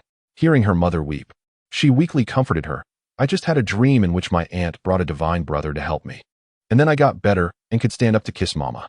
Chai Lu, upon hearing these words, could not contain her anguish, gently caressing her daughter's pallid face as tears poured forth. Ying, my precious daughter, why must the heavens make you endure such suffering? You are breaking my heart. Allow me to share your pain." "Mother, please do not cry. Ying feels no pain at all, my dear Ying." At that moment, a nurse entered the room. Rather than showing compassion, she wore a scornful expression and remarked, "Instead of wasting time weeping, you might as well pay for the upcoming chemotherapy." Chai Lu clutched the pristine sheets tightly, hesitating. If Ying underwent chemotherapy, it would signify that she could no longer live a healthy and joyful life like other children. Yet, if she did not proceed, Ying would lose all hope of survival. Chai Lu's heart was in turmoil. She feared that her daughter could not endure such suffering and was even more terrified that Ying might not overcome this ordeal. "Please hurry, if you lack the funds. Call your relatives to gather the money. Your daughter's illness cannot be delayed," the nurse said impatiently. With no other choice, Chai Lu retrieved her phone and dialed her sister's number. "Xiaoying, could you lend me 500,000? Ying's upcoming treatment requires additional funds." Chapter 44. Shattering the tumor. Tell your sister not to let the hospital administer chemotherapy. Otherwise, your niece will never be able to grow up healthy like other children. Jiang Ning, due to his enhanced perception from training, clearly heard every word on Chai Ying's end of the line. "Sister, Ying will not undergo surgery. Wait for me. I will bring a renowned doctor to save her. Chai Ying immediately replied. Xiao Ying, does this mean you have found Dr. Yi? Chai Lu's face lit up with joy. Chai Ying instinctively glanced at Jiang Ning and whispered, not exactly, but I've heard he is even more skilled than Dr. Yi. More skilled than Dr. Yi? Chai Lu thought to herself that her sister was probably trying to comfort herself because she could not secure Dr. Yi's assistance. The nurse nearby continued to mock them, implying that without money, there was no hope for treatment. All these remarks reached Jiang Ning's ears. All right, Ying and I will wait for you, Chai Lu said helplessly. After hanging up, the nurse shot her a disdainful look. More skilled than Dr. Yi? Among the top 10 physicians in Longhua, Dr. Yi ranks in the top 5. As for the other 4 doctors, without a certain status, one cannot engage their services. I suspect that someone like you, who delays payment, might end up consulting a quack. Though she did not wish to acknowledge it, Chai Lu could not help but feel a wave of sorrow upon hearing those words. Was surgery truly the only option available for Ying? Meanwhile, hurried footsteps echoed through the hospital corridor. Chai Ying, accompanied by Jiang Ning and others, swiftly made their way to the intensive care unit. As they approached, they encountered a nurse exiting Ying's room and hurriedly inquired, Excuse me, nurse. Has Ying been sent for chemotherapy? The nurse glanced disdainfully at Jiang Ning and replied, Are you the quack who advised against chemotherapy? Do you understand the consequences of potentially delaying this young girl's treatment? Jiang Ning frowned slightly, preferring not to engage with the nurse, and motioned for Chai Ying to lead the way. At that moment, the nurse obstructed their path, declaring, Halt. You cannot enter. Why not? If your hospital cannot cure Ying, am I not allowed to bring someone to treat her? Chai Ying, perceiving the nurse's unfriendly demeanor, felt her cheeks cool with indignation. Even if you intend to seek treatment, at least bring someone more respectable, the nurse scoffed, pointing at Jiang Ning with undisguised contempt. Look at him, dressed so poorly and so young. Are you certain he can heal your niece's ailment? It seems you wish to let the patient perish and then extort our hospital for compensation. Many relatives of patients resort to such tactics to recoup some treatment costs. Chai Ying's anger surged, taken aback by the nurse's audacity. Yet her composure prevailed, suppressing her fury. Otherwise, she might have slapped the nurse. However, before she could act, Jiang Ning stepped forward and struck the nurse, sending her sprawling to the ground.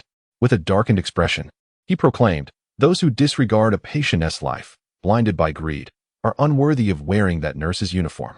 With that, Jiang Ning motioned for Chai Ying to lead the way out. Stop him. He intends to harm the patient.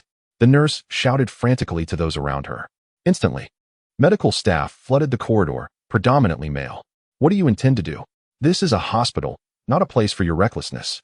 Jiang Ning replied coldly, Stand aside. I simply wish to save a life. Save a life? You'd be lucky not to take one.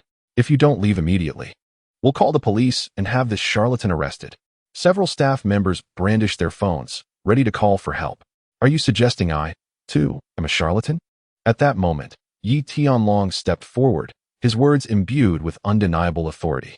Many of the medical personnel exchanged glances, unable to place him, though he seemed familiar. It was a senior physician who recognized him first, his expression transforming with shock. You are Elder Yi? Yi Tianlong, one of the 10 great healers of Longhua. A chorus of astonished gasps erupted as they recalled seeing him on television. My teacher is here to treat a patient. Please step aside, Yi Tianlong declared, once again shocking everyone. Ah, your teacher? This young man is indeed my mentor. He gestured towards Jiang Ning, leaving the crowd in stunned silence. Without wishing to linger, Jiang Ning urged Chai Ying to lead the way. Yi Tianlong then addressed the senior physician, stating, Inform your director that individuals like this girl should not be assigned as nurses. She is fit only for cleaning the toilets. With that, he quickly followed Jiang Ning. Striding away, the nurse, still seated on the floor, was momentarily taken aback, only to find a male doctor glaring at her. Sister, how is Ying? Upon entering the ward, Chai Ying hastily inquired about the situation. Ying is stable for now, but the hospital insists we proceed with chemotherapy to continue the treatment process. Chai Lu cast a glance at Jiang Ning, who walked ahead, her heart heavy with despair. Jiang Ning remained silent, his gaze fixed upon the pale face of Ying, whose head was adorned with an array of medical instruments. Without uttering a word, he advanced and disconnected all the devices. Hey, what are you doing? Ying cannot be detached from those. Chai Lu's heart tightened at the sight. Chai Ying, too, was momentarily taken aback.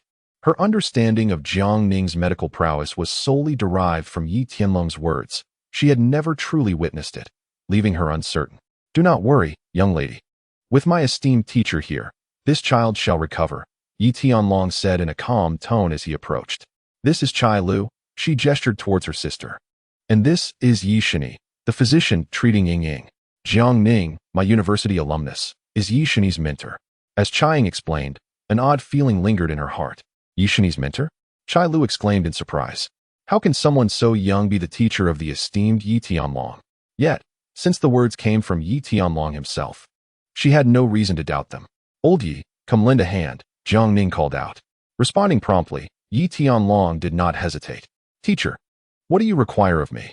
"Support her upright, while I employ the sequential acupuncture technique to awaken her vitality," Jiang Ning instructed, positioning Ying Ying upright. With one hand, he pressed his palm against her head, sensing the tumor within. Yi Tianlong swiftly retrieved silver needles and began acupuncture on Ying Ying. Witnessing this scene, those present felt an overwhelming sense of disbelief. They never imagined that Yi Shini would so readily heed Jiang Ning's orders, almost as if he were a subordinate. Yi Shini discerned the lingering concern in the hearts of the Chai sisters and gently reassured them, "Rest assured, with my grandfather and that charming young man assisting, Ying Ying will undoubtedly be just fine."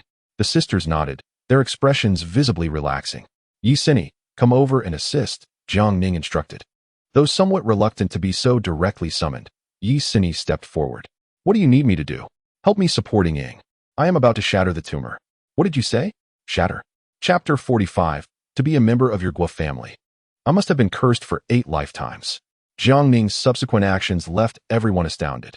While Yi Tianlong utilized acupuncture for healing, Jiang Ning merely placed his hands on either side of Ying Ying's head. What could this possibly achieve?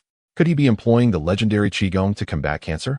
In truth, Jiang Ning was concentrating a vast amount of spiritual energy in his hands, transmitting it through either side of Ying Ying's head to create resonance, gradually dismantling the tumor. While one might argue that this resembles Qigong, the two practices bore significant similarities. Do you truly intend to shatter the tumor with Qigong?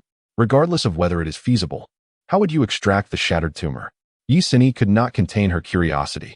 "I merely asked you to assist, not to speak out of turn," Jiang Ning replied coolly. "Shini, do not interrupt the teacher while he is treating," Yi Tianlong admonished his granddaughter softly. Yi Shini clenched her teeth in silence, thinking to herself, "You better watch out. For this attitude towards me will not be tolerated. I shall ensure that you treat me with the utmost respect in due time." After a brief period, her impatience began to surface. Was this fellow truly achieving any results by merely placing his hand upon another's head? Casting a glance back, she was taken aback to discover Jiang Ning's complexion had turned pale, his forehead glistening with fine beads of sweat. "Are you all right?" Yi Shini could not help but inquire. Jiang Ning shook his head, perspiration trickling down and stinging his eyes. Observing this, Li Ruoqi stepped forward with a handkerchief, only to find that Chai Ying had already approached, delicately wiping Jiang Ning's sweat with a tissue. Though uncertain of the effectiveness of his actions, it was evident that he had exerted considerable effort. Suddenly, Ying Ying began to struggle, and to everyone's horror, thick black blood began to flow from her petite nose. This alarming sight sent the onlookers rushing to wipe away the blood. "What is happening to Ying Ying?" Chai Lu's face drained of color, her heart racing with concern. "Do not worry. Ying Ying is in a stable condition," Yi Tianlong swiftly reassured them. "This nasal bleeding contains fragments of the tumor that must be expelled." Upon hearing this, the group examined the tissue stained with blood and indeed found some impurities, which brought a collective sigh of relief. However, Jiang Ning appeared ashen, his lips devoid of color, reflecting on the profound difficulty of saving a life compared to taking one. In order to avoid harming Ying Ying's delicate brain nerves, he cautiously compressed his spiritual energy and gradually released it. Had it been an adult, he would not have needed to expend such effort to restrain himself. After several minutes, the bleeding ceased, and Jiang Ning simultaneously retracted his energy, marking the successful conclusion of the treatment. Ying Ying's once bulging eyes, pressured by the tumor, had now returned to their normal state, revealing her innate beauty. As they witnessed their daughter revert to her former adorable self, Chai Lu and her sister were overwhelmed with tears of joy. "Thank you, little divine doctor. And thanks to Dr. Yi as well, and to everyone who worked together to save my Ying Ying. I bow to you all," Chai Lu exclaimed. dropping to her knees in gratitude. Chiang also expressed her heartfelt appreciation, assuring that the medical fees would be sent to Jiang Ning and Yi Tianlong. Of course, Jiang Ning would not accept Chai Ying's money, for he felt indebted to her for caring for Jiang Xiu over the years. After a short while, Ying regained consciousness. The bright light was overwhelming, making it difficult for her to adjust. "Mom, where are you? The sun is so blinding." "Ying, can you see?" Chai Lu exclaimed with joy. Not only had Jiang Ning eliminated the tumor, but he had also repaired Ying's damaged brain nerves, sparing her from future torment in the ophthalmologist's office, as well as the accompanying expenses. After a brief period of adjustment, Ying embraced Chai Lu and cried, "Mom, I can see you. It's no longer dark. This is wonderful. This is wonderful." Chai Lu held her daughter tightly, overwhelmed with joy and tears. The atmosphere in this hospital room was warm and harmonious, yet the ambience in other wards was heavy and oppressive. In Go Dongxi's room, a battered body lay on the bed. Had it not been for the rhythmic rise and fall of the chest, one might have mistaken it for a corpse. Go Bewley had already lost hope. Whether it was Kai Su and his companions or Go Luoshu, they had all met with failure. Was Jiang Ning truly this formidable? Over the past 5 years, had he encountered a deity? How had he transformed into such a formidable warrior? Go Zong, my 4 senior brothers met a tragic fate. And I too am gravely injured, my martial prowess utterly obliterated. Kai Su lamented from behind Go Bewley, leaning heavily on his cane. The 5 disciples had been severely wounded by Jiang Ning, and upon their return, all 4 senior brothers succumbed to their injuries. As for Kai Su, he had survived only because he had not advanced as far, receiving merely a glancing blow from Jiang Ning's strike. Nonetheless, he bore severe injuries, and years of cultivation were now lost to him. His hatred for Jiang Ning was profound. Now, Kai Su sought Go Bewley's assistance, motivated by financial need. In addition to the expenses for his fellow disciples, he sought funds for burial costs and for summoning their master. "When will your master arrive in Tianming City?" Go Bewley inquired with a dark expression. "My master has yet to arrive. He mentioned he would assess your sincerity," Kai Su replied, averting his gaze slightly. Cautiously raising his eyes, Go Bewley shot him a cold glance and stated, "Including the costs for your brother's deaths, I will offer 500 million. But your master must come quickly and capture that Jiang Ning to heal my son." Yes, I will relay this to my master," Kai Su responded, his face lighting up with a smile at the mention of 500 million, bowing deeply. "Rest assured, with my master involved, Jiang Ning will undoubtedly fall into your hands. My master is a peak expert at the earth level, one of the 12 earthly branches. Not even the combined might of all the martial artists in Tianming City could rival him." Go Bewley had no patience for Kai Su's boasts and waved him away. Shortly thereafter, Go Luoshu entered. Upon seeing his sister, Go Bewley's face revealed a mocking expression.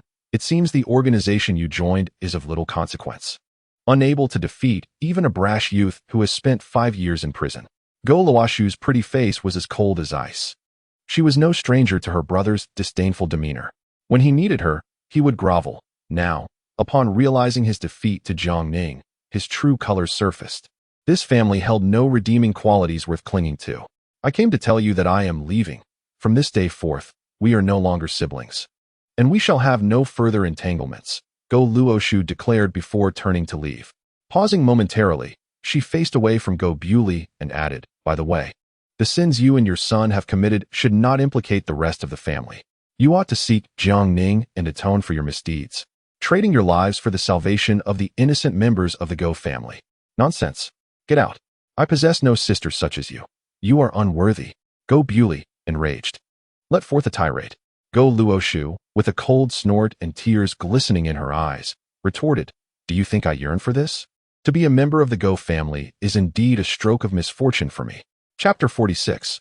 I can no longer be without you after Ying's recovery. She gradually regained her vitality. Jiang Ning suggested that Chai Lu directly facilitate the child's discharge from the hospital, allowing for recuperation at home, rather than subjecting them to the doctor's alarming diagnoses of various ailments.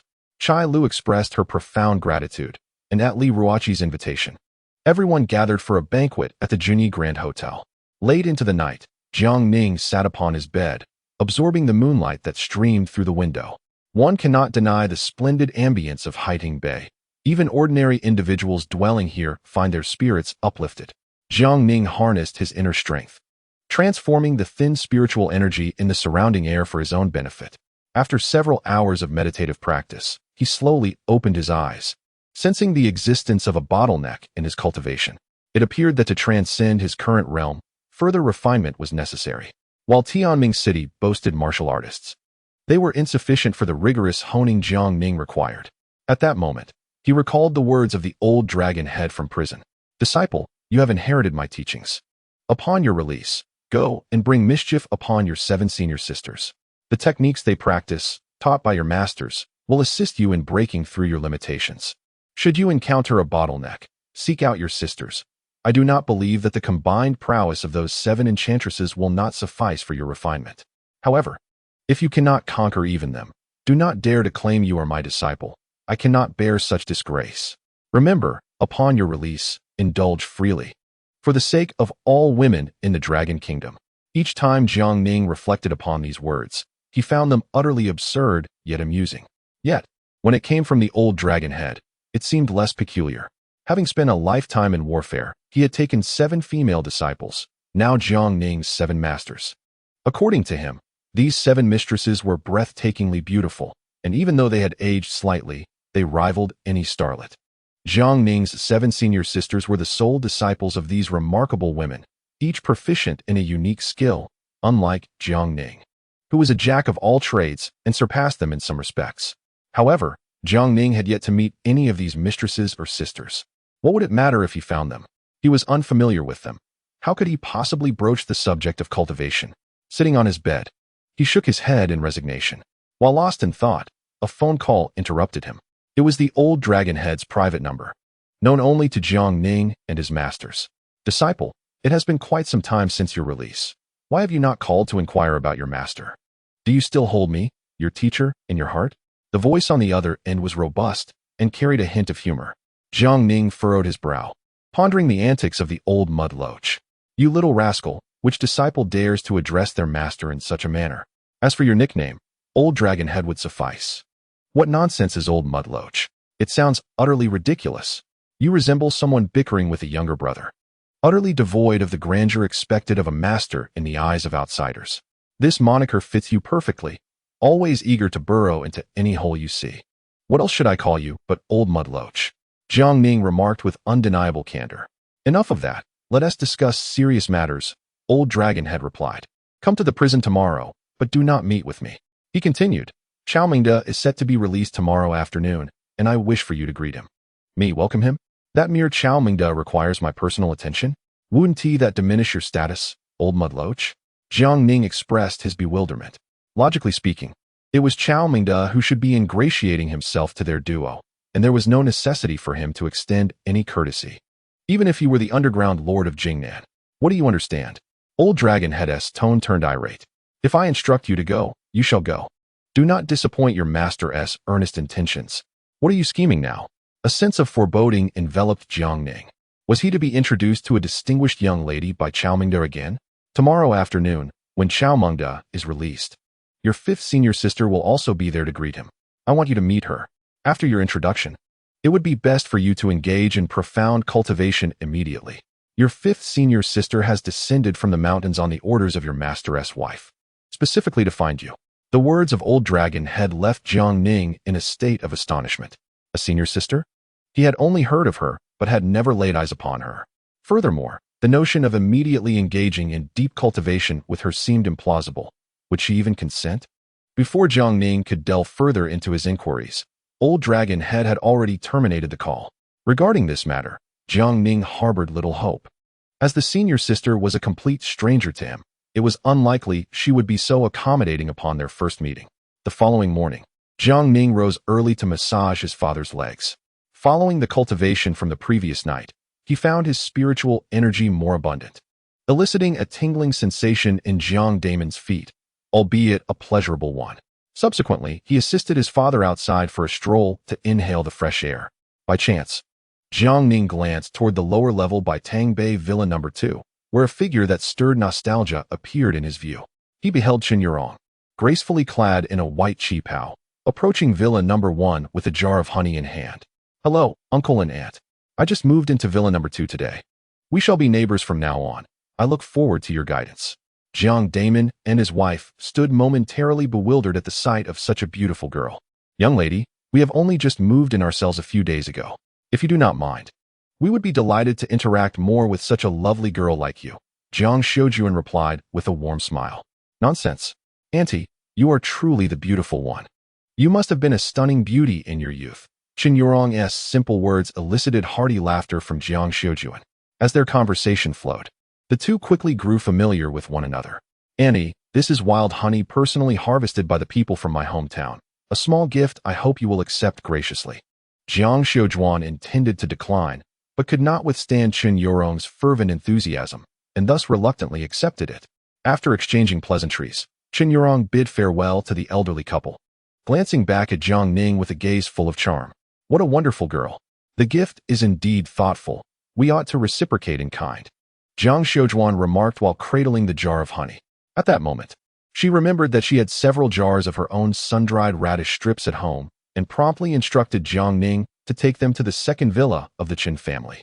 Jiang Ning's mouth twitched slightly, feeling somewhat reluctant. Chen Yurong was clearly trying to build rapport with his parents, with the primary aim being himself. Just go. Why are you so oblivious to social niceties? It shows sincerity to deliver it personally. Reluctantly, he took 2 jars of radish strips and set off.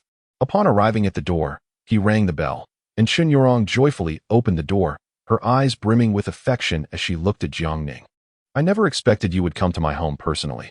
This is such a delightful surprise. I am equally astonished, as I did not anticipate you had moved next door. If my parents were to discover our relationship, they would undoubtedly worry unnecessarily.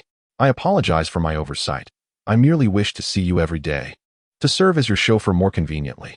Chen Yurong lowered her head slightly, appearing as if she had erred. Are you just going to leave me standing at the door?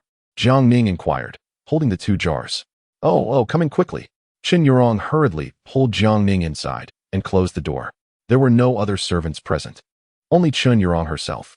After placing the jars down, before Jiang Ning could speak, Chen Yurong, with tear-filled eyes, threw herself into his embrace, looking utterly pitiful. Do you not like me? No, I like you very much. Feeling the incredible softness pressing against him, Jiang Ning's breath quickened. Then why didn't you call me over? Ever since that night, I realized I cannot live without you.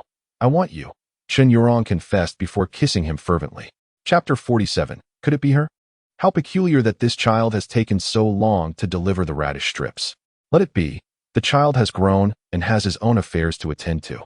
As parents, we cannot always expect him to remain under our watchful eyes. That would hinder his journey. While the elderly couple conversed, Jiang Ning and Chen Yurong were caught in a passionate exchange. Since that evening, Jiang Ning had been deeply ensnared by the overwhelming sensations, unable to extricate himself. Meanwhile, Chen Yurong could not forget Jiang Ning, having tasted his kindness once, leaving her numb to all else, yearning solely for him. 3 hours later, Chen Yurong lay beneath a blanket, her fair face flushed as she nestled in Jiang Ning's embrace. A strand of hair, slightly damp with perspiration, brushed against her cheek, adding an alluring charm to her demeanor. Jiang Ning, I am exceedingly delighted to become your woman, Chen Yurong shyly remarked. Jiang Ning gently grasped her delicate chin, planting a tender kiss on her enticing red lips, and replied, I feel the same. Being able to have you is a stroke of fortune for me. I love you. Chen Yurong, with her slender hand becoming a tad mischievous, added, even if you were to have other women in the future, I will still love you. Provoked, Jiang Ning flashed a wicked smile and inquired, would you care to come again? Chen Yurong, her face blooming like a peach blossom, shyly nodded in agreement. As noon approached, Chen Yurong drove Jiang Ning to the Chen family villa. Upon their arrival, Chen Buguang appeared to be in much better spirits. His complexion visibly improved and the wrinkles on his face less pronounced, particularly upon seeing his granddaughter so close to Jiang Ning, which brought forth an even brighter smile. Jiang, our Chen family has just acquired a small company. Would you be interested in having a go at it? He offered. Jiang Ning, however, declined the generous offer outright and stepped forward to administer acupuncture to him. Instantly, Chen Buguang felt as light as a feather, and he jested that he could now participate in an athletic competition and perhaps even secure a top 3 finish. Seeing his father brimming with vitality, Chen Xianing felt a surge of joy and promptly had someone fetch the contract for Chen Yurong to sign while holding Jiang Ning's hand. What is this? Jiang Ning inquired. Fear not, Jiang, we would never harm you. Chen Buoguang laughed heartily. This is a small company we just acquired, valued at 10 billion. It is but a token of our family's goodwill. But I am not adept at managing a company. I fear it would collapse within months under my supervision. Jiang Ning replied. Chen Xianding, beaming with delight, reassured him, do not worry, Jiang. We will certainly arrange for capable individuals to manage the company. You may simply act as a figurehead. At this juncture, Jiang Ning felt it inappropriate to refuse further. He picked up the contract. Glancing at it and discovering that the company was named Luoshui Pharmaceuticals. Lunch was an unavoidable affair, as the Chen family warmly hosted him. After the meal, Jiang Ning requested that Chen Yurong drive him to the prison. Observing the closeness developing between his granddaughter and Jiang Ning, Chen Buoguang's eyes glimmered with satisfaction. Xianding, mark my words, Jiang Ning will undoubtedly become a steadfast pillar for our Chen family, he proclaimed. Father, are you suggesting? Chen Xianding asked, his expression one of surprise. While his wife, equally puzzled, leaned in to listen attentively. Indeed, do not be misled by his remarkable medical skills. His true prowess lies beyond the realm of medicine. I have even sought confirmation from Chao Mingda regarding this. Chen Xianding and his wife were taken aback by Chen Buoguang's high regard for Jiang Ning, yet regardless. He had already become half a son-in-law to the Chen family, and now they could only wait and see. Chao Mingda, being the underground leader of the entire Jingnan province, wielded considerable influence. However, only a handful of individuals awaited him at the prison's entrance. In truth, his imprisonment was merely a means to evade calamity. There was no need for any grand gestures upon his release. Aside from a few trusted confidants, this news remained undisclosed to the general public. Upon reaching the prison entrance, Jiang Ning was the first to alight from the vehicle, while Chen Yurong sought a suitable place to park. At the entrance stood 2 rows of bodyguards clad in suits. While amidst the crowd, a man and a woman occupied the foremost position. It was evident that these individuals were brought along by the duo. Ishua, the sun is rather intense. Shall we seek refuge in the pavilion over there? Ma Wenkai, positioned behind Chao Ishiwa, held an umbrella for her, his tone obsequious. However, Chao Ishiwa's expression was as cold as ice as she retorted, if you're afraid of the sun, you may leave. Your presence is unnecessary here. Ma Wencai's smile faltered slightly. Yet he continued to ingratiate himself, saying, how could I? I am merely concerned for you, fearing you might tan. Chao Ishiwa dismissively pushed aside the sunshade, her charming face tinged with disgust. What of being tanned? It would be preferable. It would deter the persistent suitors who cling to me. No, Ishiwa. You are naturally beautiful. Even if you were to tan, you would remain stunning. I rather prefer a sun-kissed glow. It exudes health. Step back. Do not encroach upon my space. Chao Ishiwa was utterly repulsed by his advances. Had she not feared soiling her hands, she would have already slapped him away. Ma Wenkai, though his expression darkened, maintained his forced smile, retreating a couple of steps while bending slightly to shield Chao Ishiwa from the sun, his demeanor exceedingly servile. Jiang Ning, upon seeing Chao Ishiwa, deduced from her age that she was likely the granddaughter of Chao Mingda. True to her name, she possessed skin as white as snow, cascading black hair that reached her waist, and eyes as clear as a crisp autumn sky. She donned a fitted blazer over a tailored white blouse, the outline of her undergarment subtly discernible. Even at a distance, Jiang Ning could perceive a hint of a sweet fragrance. Curiously, he pondered, was it not said that the 5th senior sister would be present? Where could she be? Could it be that the woman before him was indeed the 5th senior sister? The thought lingered in his mind. Just then, a gentle breeze swept by, causing Chao Ishiwa's short skirt to flutter perilously close to revealing more than intended. Behind her, Ma Wenkai leaned slightly forward, eager to catch a glimpse of the alluring view. Observing this, Jiang Ning smirked coldly and stepped in front of Ma Wenkai. If this was indeed the 5th senior sister, he would not permit her to be disrespected by others. He would take it upon himself. Chao Ishiwa seemed to sense something amiss and quickly adjusted her skirt to prevent any unintended exposure. She intended to cast a disdainful warning at Ma Wenkai, but was startled to find an unfamiliar face staring intently at her rear. What are you looking at? Chao Ishiwa's face darkened. Ishiwa, this fellow seeks to take advantage of you. I was just about to intervene, Ma Wenkai hurriedly exclaimed. At his words, Chao Ishiwa's expression soured further, and she swung her hand towards Jiang Ning. Quick as lightning, Jiang Ning grasped her delicate wrist. Release me. I will let go if you refrain from striking me. His words only served to heighten Chao Ishiwa's ire. prompting her to attempt a slap with her other hand, which Jiang Ning also managed to catch. For a moment, surprise flickered in her enchanting eyes. She was taken aback by his remarkable skill in seizing her concealed strength. Without hesitation, she aimed a fierce kick upward, as though wishing to render Jiang Ning incapacitated. However, Jiang Ning merely knelt to block. The collision of his knee with her shin causing Chao Yixue to instantly pale in pain, had it not been for her inability to easily wield her martial prowess. This scoundrel would undoubtedly have been rendered incapacitated. "Let go of me." Chao Yixue had no choice but to exclaim. "Release Yixue at once. Do you even know who she is? To dare to bully Miss Yixue, you must have a death wish." Ma Wentai shouted at Jiang Ning, pointing an accusatory finger. "Oh." Jiang Ning raised an eyebrow with keen interest. "And who might this esteemed young lady be?" "Miss Yixue is none other than the granddaughter of Chao Mingda, the infamous underground leader of Jingnan. How dare you toy with her? Just wait and see how you meet your end." Ma Wentai sneered with a grotesque expression. Chao Yixue glared at Jiang Ning, hoping that upon hearing her grandfather's name, he would be overwhelmed with fear and hastily kneel to beg for mercy. Yet, Jiang Ning continued to grip Chao Yixue's delicate wrist, his gaze unwaveringly fixed upon her. "So she truly is his granddaughter. Are you not going to release me?" Chao Yixue had never anticipated that this fellow would dare to gaze at her so insolently. For reasons unknown, she felt her aura completely subdued by him. If he were an ordinary man, even meeting her gaze would have been daunting. Jiang Ning smiled faintly, reluctantly loosening his hold. At that moment, Qin Yurong parked her car and approached, promptly greeting Chao Yixue. "Miss Chao, it has been quite some time. I never expected you to be here." "It is you, Miss Chen. My grandfather has just been released from prison, so of course I had to come," Chao Yixue replied, the icy demeanor on her beautiful face slightly thawing.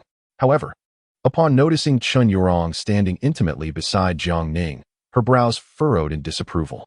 "Miss Chen, you two are here to welcome my grandfather?" "Indeed.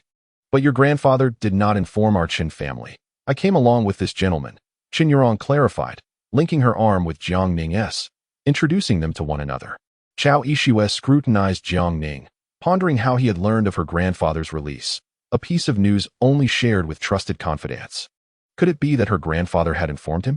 "We are somewhat acquainted already. Miss Qin need not provide further introductions," Chao Yixue said, her lovely face twisting in distaste as she turned her head away. "Miss Chen, I have long heard of your esteemed name. You truly deserve to be counted among the 10 most beautiful women of Jingnan province." Ma Wentai approached with an obsequious grin. Qin Yurong remained aloof, though out of courtesy. She responded, "You flatter me, but it seems today's occasion has little to do with you." Ma Wentai's expression stiffened, forcing a sheepish smile. "I accompanied Miss Yixue, and our Ma family greatly admires Elder Chao's character. Since we are aware of his return, even if unwelcome, we felt compelled to extend our hospitality." "Oh," Qin Yurong responded indifferently, her expression unchanged. Yet when addressing Jiang Ning, she transformed into a vision of warmth, her body leaning closer as she said, "It's rather sunny here. Let us find a cooler spot to rest." Jiang Ning nodded, and the two of them moved to a nearby pavilion to seek shelter from the sun. Upon witnessing this scene, Ma Wenkai felt a surge of jealousy ignite within him. Long had he heard of Qin Yurong's reputation as an icy beauty, indifferent to the affections of any man, a notion he had managed to accept. Yet, what mystified him was why that young man could elicit laughter from her, laughter so vibrant it seemed to blossom like flowers. This stark contrast stirred a profound sense of imbalance in Ma Wenkai, igniting an envy that was almost unbearable. After all, Qin Yurong was the granddaughter of the wealthiest man in Jingnan, while that young man appeared to be nothing more than a vendor. What right did he have? Moreover, he had the audacity to greet old Chao, showing not a shred of sincerity. Did standing under the sun truly pose a threat to him? Ma Wenkai could not suppress his indignation. "Ma Wenkai, if you wish to chatter, kindly keep your distance. I have no desire to listen to your prattle," Chao Yixue replied, visibly irritated by Jiang Ning's earlier actions.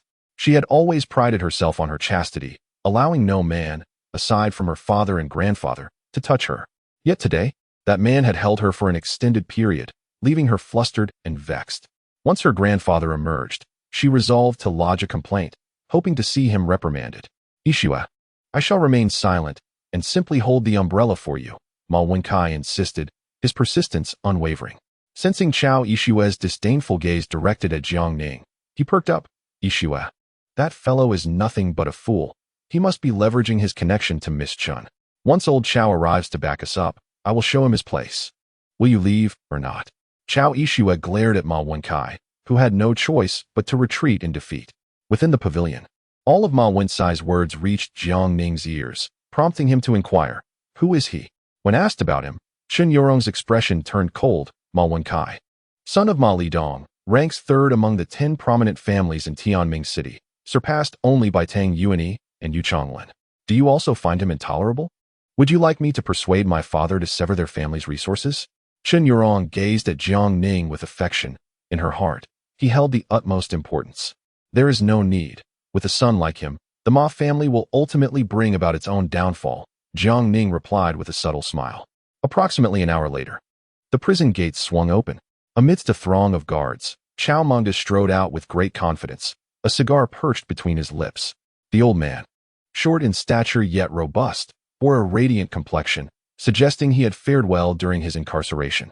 However, at that moment, Jiang Ning noticed a dark aura gradually enveloping the top of Chow Mengda's head, causing his expression to shift dramatically, a foreboding sign, and a malignant one at that.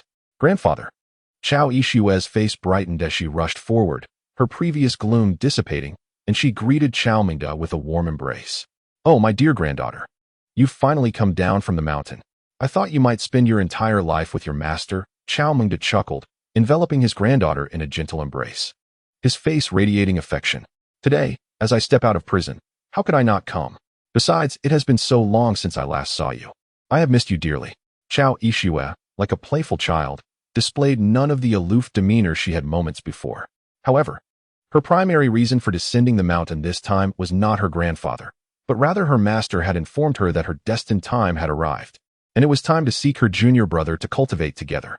To her dismay, she had intended to dedicate everything to him upon their meeting, yet unexpectedly, her hand had been grasped by that scoundrel, which felt no less than an affront to her dignity. Just when she was about to recount this incident to her grandfather, hoping he would give that man a lesson, Jiang Ning approached with Chen Yurong. Grandfather, Dr. Jiang. Before Chow Ishue could voice her complaint, Chow Mengda erupted with surprise, staring in bewilderment as his grandfather rushed towards that rogue with an eager demeanor, displaying utmost respect. Dr. Jiang, I never anticipated you would come personally to welcome me. I am truly honored. It's nothing. I merely waited for a little over an hour, Jiang Ning replied. Over an hour? Chow Mengda exclaimed in shock, hastily directing him towards his car. Quickly, Dr. Jiang, please get in. It's too sunny here. Even though Chen Yurong was already aware of the connection between Chow Mengda and Jiang Ning, she was still astonished to see him treating Jiang Ning with such deference. Ma Wenkai had initially intended to greet them, but as he approached Chow Mengda, he was ignored as the latter dashed towards Jiang Ning, leaving Ma Wenkai feeling both enraged and humiliated. How could that lad, who merely relied on a woman's influence, receive such treatment? Ma Wenkai felt a surge of indignation. At that moment, Chow Ishue was equally astonished, momentarily rooted in place. That scoundrel was actually the esteemed Dr. Jiang, who had saved her grandfather's life. Could it be that he was the destined junior brother mentioned by her master? Chapter 49. Without delay, sister, please take me home, my dear granddaughter. Come over and meet Dr. Jiang, Chow Mengda beckoned, allowing Jiang Ning and Chen Yurong to enter a luxurious, extended Lincoln. After regaining her senses, Chow Ishue also boarded the vehicle, while Ma Wenkai hurried to follow suit. Who are you? Chow Mengda finally noticed Ma Wencai's presence and, seeing him attempt to join them, immediately instructed his subordinates to stop him. Ma Wenkai awkwardly replied, Chow Lao, I am Ma Wenkai, son of the Ma family from Tianming City. I came today to welcome you alongside Miss Ishue. Ah, from the Ma family. Please convey my regards to your father. Chow Mengda coldly raised his hand, signaling his subordinates to close the car door, and then drove away, leaving Ma Wenkai standing at the entrance, his face flushed with embarrassment, wishing he could sink into the ground. Jiang Ning accompanied Chow Mengda to the most luxurious hotel in Jingnan province, the Shining Summer Hotel, one of Chow Mengda's assets, which had been operating for nearly a decade. In the most opulent large private room, Chow Mengda warmly entertained Jiang Ning, and those unaware might have thought Jiang Ning had just been released from prison, with everyone there to celebrate his return. Ishue, come greet Dr. Jiang. He is your junior brother, Chow Mengda exclaimed. Dr. Jiang, I trust you have received word from old Longtu? In our household, Yixue is indeed your fifth senior sister. During a gathering, Chao Mingde jovially attempted to establish a connection between the two. He was also aware of the situation regarding Qin Yurong, who was by Jiang Ning's side. However, a sense of dissatisfaction lingered in his heart. After all, it was he who had introduced the Chun family to Jiang Ning, only to find that this young lady had made the first move. Is he truly my junior brother? Yixue gazed at Jiang Ning with astonishment, her expression reflecting disbelief. Jiang Ning was momentarily taken aback as well, acknowledging that the other party was indeed his fifth senior sister. Yet, given her earlier demeanor, would she be amiable towards him? Surely, could grandfather be misleading you? Chao Mingde chuckled. Beside them, Qin Yurong remained silent, having previously stated that she would not interfere in Jiang Ning's personal affairs. Are you truly my junior brother? Yixue's cheeks flushed slightly, contemplating whether her earlier brusqueness at the prison gate would leave a negative impression, potentially deterring him from training with her. Jiang Ning offered a gentle smile, greeting her. Greetings, fifth senior sister. Excellent, excellent. You young people should engage in conversation and foster your bond, Chao Mingde said, ushering both him and Qin Yurong inside. Although he felt a twinge of jealousy at being preempted, he still wished to maintain decorum. Yixue, with a complicated expression and a hint of shyness, addressed Jiang Ning. Regarding what transpired at the prison gate, I must apologize, junior brother. Had I known you were my junior brother, I would not have acted so. It was all a misunderstanding. There is no need for senior sister to dwell on it, Jiang Ning replied, raising his glass. And they both shared a smile that dispelled any ill feelings. By the way, Chao Lao, what prompted your early departure? To my knowledge, your destined calamity is still 2 months away, and emerging prematurely may pose uncontrollable risks. Jiang Ning deftly shifted the conversation. Upon hearing this, both Yixue and Qin Yurong looked at Chao Mingde with puzzled expressions. At that moment, Chao Mingde's jovial demeanor shifted to a grave countenance as he stated, "The reason for my early exit is primarily to contend with that unscrupulous old fellow, Yuan Benshu." Grandfather, who is Yuan Benshu? Yixue inquired. Yuan Benshu is, much like your grandfather, the leader of a particular region. Chao Mingde's gaze sharpened. That old rascal, instead of safeguarding his Dongping province, has quietly extended his influence into our Jingnan. Jiang Ning held little interest in the conflict between these factions, feeling no connection to it and deeming it unnecessary trouble, thus remaining silent. However, Qin Yurong was quite attentive to the matter. Has he made any recent moves? Though minor, his predatory ambitions are glaringly apparent. Chao Mingde sighed in resignation. Unfortunately, I am now aged. Should a war erupt between the two sides, I would be ill-equipped to manage it, leaving us vulnerable to incursions from other forces. Yet, how can that old fool not comprehend such a straightforward principle? Observing Chao Mingde's troubled expression, Jiang Ning remarked, Chao Lao, I am not interested in your conflict, but it is evident that you are beset with numerous issues. Had you not mentioned it, I might have nearly forgotten. Chao Mingde, reflecting on Jiang Ning's extraordinary abilities, hastily remarked, lately, I have been plagued by restless nights in prison, my heart heavy with unease. Jiang Shini, have I fallen victim to some grave affliction? You are merely burdened by the pressures stemming from Yuan Benshu's situation, Jiang Ning responded. However, your most pressing concern is that your time may be limited. The revelation struck Chao Mingde with a force that momentarily shook his formidable frame. Despite his extensive experiences with life and death, he held no skepticism towards Jiang Ning's words, aware that the physician never jested on such matters. Jiang Shini, I implore you to be forthright. Noticing her grandfather's astonishment, Chao Yixue felt a pang of anxiety. Shitty, could you have misinterpreted? My grandfather appears to be in fine health. Yixue, do not interrupt, Chao Mingde interjected. Continuing from Chao Yixue's statement, Jiang Ning clarified, your grandfather's complexion is indeed commendable, and he is not ill. However, as he stepped out of prison, a sinister aura enveloped him, a malevolence that is exceedingly fierce. At this revelation, Chao Yixue and Qin Yurong instinctively glanced at Chao Mingde's head, though their mortal eyes could not perceive the ominous energy. To be engulfed by such malevolence immediately upon release, could it be that someone intends to do me harm? Chao Mingde pondered, a troubled expression crossing his face. Yet those in prison are my loyal confidants. I have not interacted with any suspicious individuals recently. When could this have transpired? It is not necessary for you to have direct contact, Jiang Ning interrupted. As the head of the Chao family, an adversary could easily orchestrate a scheme through the family's geomantic arrangements. Does geomancy truly possess such potency? Qin Yurong, unfamiliar with the concept, expressed skepticism. Geomancy is a cultural treasure of our dragon nation, embodying the profound wisdom of our ancestors. With time, you shall surely grasp its intricacies, Jiang Yixue explained. Having received some education on the subject during her training in the mountains, though lacking natural aptitude in geomancy, Jiang Shini, might you assist me in dispelling this malevolent force? Regardless of the outcome, our Chao family shall heed your guidance henceforth. Chao Mengda spoke with utmost sincerity. Jiang Ning smiled gently. Chao Lao, you are too kind. Even if I were not to assist you, I would still feel compelled to aid the Chao family through this trial for the sake of my senior sister. Oh, that is splendid news. Thank you, Jiang Shini. Chao Mengda felt immensely grateful that he had heeded the old dragon head's advice to send his granddaughter for training in the mountains. In that moment, Chao Yixue regarded Jiang Ning with eyes filled with admiration. Then, Shitty, we place our trust in you. Jiang Ning nodded with a smile. There is no time to waste. Sister, please lead me home at once. Chapter 50. The study previously, there were no issues, but now there are. The residence of the Chao family is situated in the tranquil region of Gaoshan City, Jingnan Province, a locale favored by the affluent for its serenity and healthful ambience. Chao Mengda has 3 sons, Chao Ziheng, Chao Ziwen, and Chao Zijian. Chao Yixue is the sole daughter of the youngest, Chao Zijian, and his wife, Cui Jing.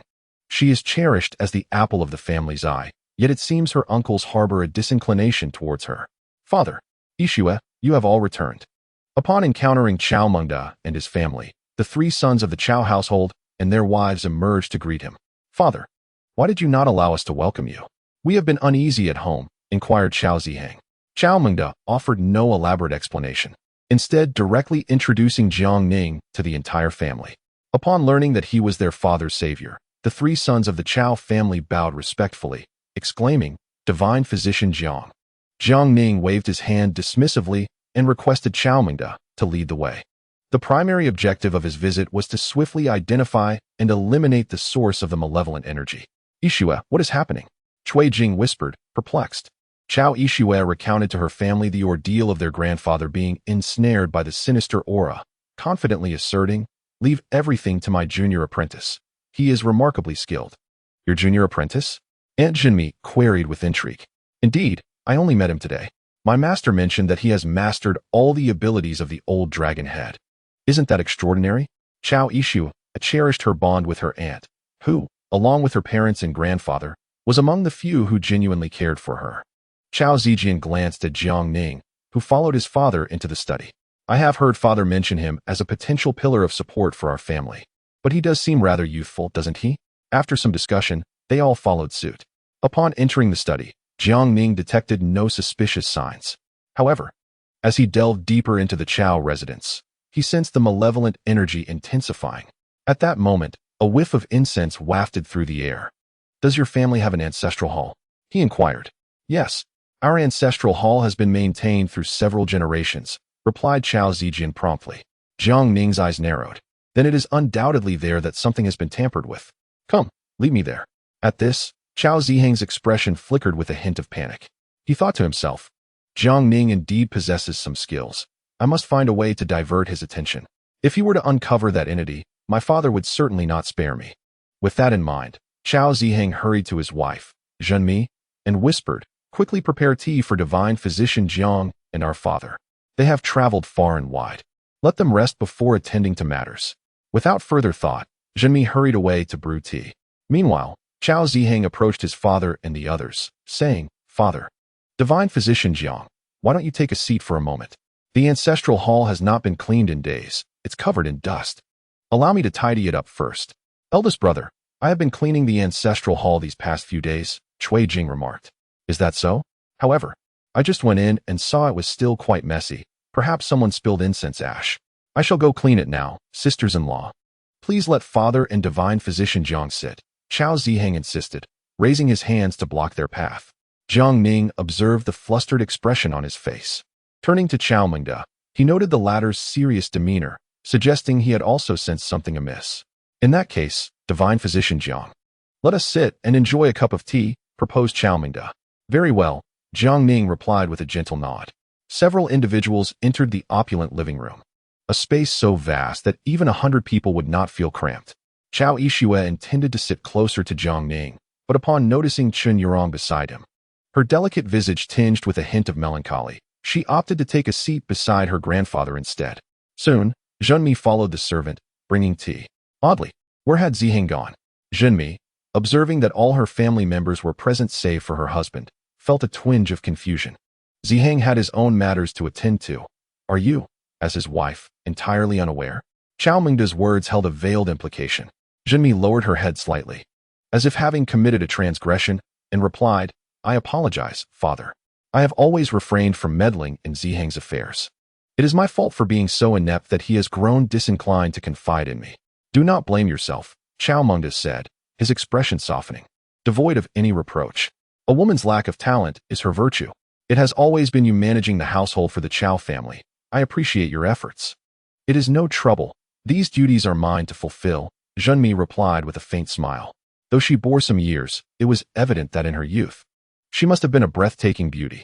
Before long, Chao Ziheng reappeared, a slight sheen of sweat on his forehead. Father, Jiang Shini, I have tidied up the ancestral hall. You may visit it at your convenience. Chao Mingda said, his gaze penetrating as he regarded his son, causing Ziheng to feel an uncomfortable stiffness. Ziheng, why are you so industrious today? Is it not usually the third daughter-in-law who cleans the ancestral hall? Occasionally, I too must attend to matters for our ancestors. Chao Ziheng stammered. Chao Mingda turned to Jiang Ning. Shall we proceed?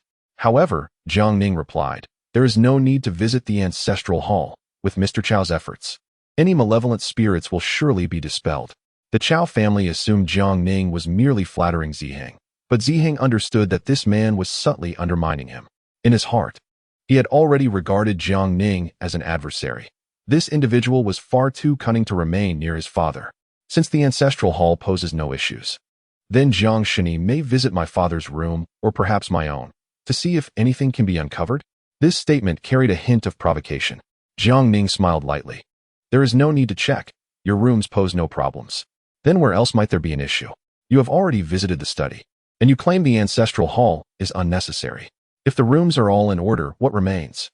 The kitchen, the storage room, or even the restroom? A slight smile graced Chao Ziheng's face. The kitchen, storage room, and restroom are all free of issues, Jiang Ning replied. The assembly exchanged puzzled glances. Unsure of Jiang Ning's intent, Chun Yurong and Chao Yixue, too, were perplexed by Jiang Ning's purpose, as they had expected him to identify the source of the malevolent energy. Yet he appeared to be bickering with Chao Ziheng instead. Perhaps among them, only Chao Mingda understood the gravity of the situation, his expression darkening. Jiang Shini, since these locations present no concerns, then where exactly is the malevolent energy you speak of? Or has someone tampered with the feng shui arrangement of our Chao family? Chao Ziheng became increasingly animated, a hint of pride tugging at the corners of his mouth. At that moment, Jiang Ning drained his teacup, a subtle smile gracing his lips as he remarked, Madame Jin's tea is truly exceptional, fragrant, and soothing to the throat. Only those with a pure heart possess the skill to brew such a fine tea. He then rose, saying, Old Chao, let us proceed to the study for another look. Chao Ziheng was momentarily taken aback. Dr. Jiang, did you not just inspect the study and confirm there were no issues? He inquired. Indeed, there were none previously. But that has changed, replied Jiang Ning. Chapter 51. To a secluded place, Sister Disciple has something to say. The group soon arrived at the study. Chao Ziheng understood that he had no grounds to obstruct them this time. His heart filled with trepidation as he followed, hoping that Jiang Ning's judgment was flawed. However, Jiang Ning's keen eyes immediately discerned a wooden bull sculpture that had not been there before. Following his gaze, Chao Mingda also spotted it and quickly commanded his son, bring that wooden bull down. Chao Ziheng, trembling, approached and placed the wooden bull on the desk. Is it merely a wooden bull? Many offices have such ornaments, some even with jade cabbages or golden toads, Chao Yixue remarked, puzzled. Without uttering a word, Jiang Ning seized the wooden bull and smashed it to the ground. Bang! The tremendous force shattered the wooden figure into pieces.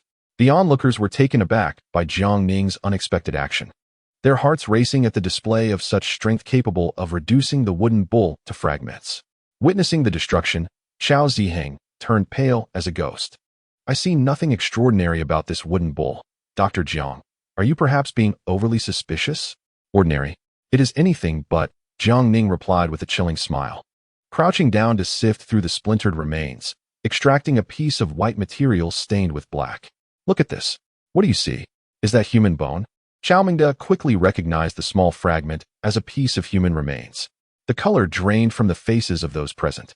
The revelation that human bones were concealed within the wooden bowl, now resting in the study, sent shivers down their spines. Ziheng, explain this to me. What in the world is going on? Xiao Mingde's expression darkened. In stark contrast, Xiao Ziheng's face was ashen. At that moment, Zhenmi stepped forward to take the blame. Father, it's all my fault. A few days ago, some guests came to our home with gifts, which I declined. However, I kept this wooden bowl because of its exquisite design, unaware of the bones concealed within. Seeing his foolish wife take the blame, Xiao Ziheng let out a heavy sigh of relief and chastised Zhenmi angrily. It's all your fault. You carelessly accepted a gift from someone with ulterior motives. However, Xiao Mingde ignored his son and turned to his daughter-in-law, asking, which guest? It was Yuan Binshu from Dongping province. He mentioned it had been a long time since he last saw you and wished to have a chat. Zhenmi replied, Grandfather, this matter should not be laid at Aunt's feet. It is evident that Yuan Binshu harbors wicked intentions, and we must show him our disapproval. Xiao Yishua said, her brows furrowed in concern. Xiao Mingde nodded slightly, and then turned to Jiang Ning, inquiring, is this bone the source of the malevolent energy? Would it suffice to simply bury it? It is not that simple, Jiang Ning replied, shaking his head. This bone has been corroded by dark energy, indicating that its owner suffered greatly in life. The malevolent aura is quite potent, and conventional methods cannot eradicate it entirely. What then shall we do? Xiao Mingde asked, a flicker of fear crossing his face. It is straightforward. Tonight at midnight, we shall set up a spiritual altar. Xiao Lao and Xiao Zijian will conduct a rite to appease the restless spirit. Jiang Ning's words left the others perplexed. Why must my father participate? Xiao Yishua questioned. Because, aside from Xiao Lao, your father is also afflicted by the malevolent energy. Jiang Ning's statement was startling. The crowd exchanged bewildered glances, while only Xiao Ziheng seemed to grasp the gravity of the situation. Junior brother, what is the meaning of this? Why is my father involved? Why has Yuan Binshu targeted him as well? Xiao Yishua could no longer contain her curiosity. With a faint smile, Jiang Ning cast a discreet glance at Xiao Ziheng. Yuan Binshu's target is undoubtedly your grandfather. However, he has exploited certain individuals' intentions, making your father the primary target of the wooden ox.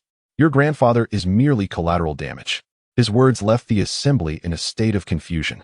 Xiao Zijian, eager for clarity, implored, Jiang Shini, I beg your pardon for my lack of understanding. Could you elucidate your statement? The others nodded in agreement, equally eager to comprehend the truth. If I am not mistaken, this wooden ox has been positioned in the northeast corner of the ancestral hall since its arrival, Jiang Ning asserted. Indeed, after I received the wooden ox, Ziheng instructed me to place it in that very location. Zhenmi suddenly realized something, her expression turning to one of shock as she glanced at her husband. The crowd froze, their expressions a mix of disbelief and concern. Xiao Mingde's face darkened to an extreme, causing Xiao Ziheng to collapse to the ground in fear. Father, I never intended to harm you. I beseech you to forgive me. Jiang Shini, you must understand that I never meant to endanger my father. Please help clarify this. With a swift motion, Xiao Mingde struck Xiao Ziheng with considerable force, sending him crashing against the large vase at the entrance. How dare you still plead for my mercy? Xiao Mingde roared, pointing a finger at his eldest son, his fury palpable. To harm your own blood. How could you commit such a despicable act? Had it not been for Xiao Ziheng's fearful admission, the Qiao family might have found it difficult to believe he was capable of such treachery. Dazed from the blow, Xiao Ziheng crawled before Xiao Zijian, weeping as he begged, Third brother, I was momentarily deranged. Please forgive me this once. Xiao Zijian's expression was a complex mix of emotions. We are of the same blood. Why must we turn against each other so hastily? Brother, rise. I cannot bear this burden. Junior brother, what is the significance of placing the wooden ox in the position of Jin? How does it adversely affect my father and even impact grandfather? Xiao Yishua, though lacking knowledge in feng shui, was deeply intrigued. Jiang Ning elucidated that the character Jin symbolizes the third son in the family. Indeed, your uncle only intended to harm your father. However, he was cunningly manipulated by the elder Yuan Binshu. How so? Because, within our family, I too am the third in line, remarked Xiao Mingde. Yuan Binshu exploited Chao Ziheng's desire to confront his younger brother, inciting him to place the wooden ox at the Jin position, thereby impacting his arch-rival, Chao Mengde. Upon hearing this, the entire family grasped the situation. Jinmi, filled with indignation, chastised her husband. You fool. History has shown that fratricide brings about no favorable outcomes. Now, with Yuan Binshu eyeing the Chao family with malice, you brothers ought to unite against external threats. What do you, a mere woman, understand? Chao Ziheng retorted. I am simply unwilling to accept that despite my efforts, my father continuously disregards me, favoring him instead. Chao Ziheng shouted in frustration. Your efforts? You mean your attempts to ingratiate yourself with Yuan Binshu? Getting drunk daily with Yuan Tan and the others? Is that your definition of diligence? Chao Mengde expressed his deep disappointment. Father, you do not comprehend. This is strategy. My infiltration into the enemy's ranks is for the benefit of our family. Nonsense. Do not presume I am unaware. Your approach to Yuan Binshu is solely to secure his assistance in seizing control of the Chao family. Do you think the Yuan family wishes to ally with you? They are merely exploiting you.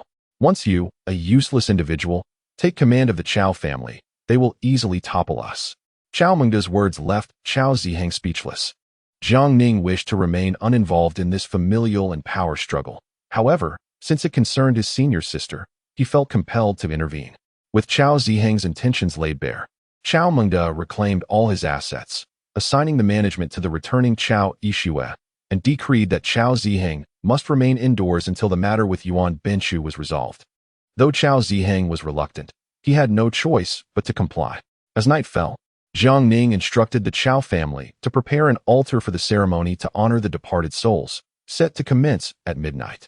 Just after dinner, with Qin Yurong absent from Jiang Ning's side, Chao Yishue discreetly tugged at Jiang Ning's sleeve, her cheeks slightly flushed.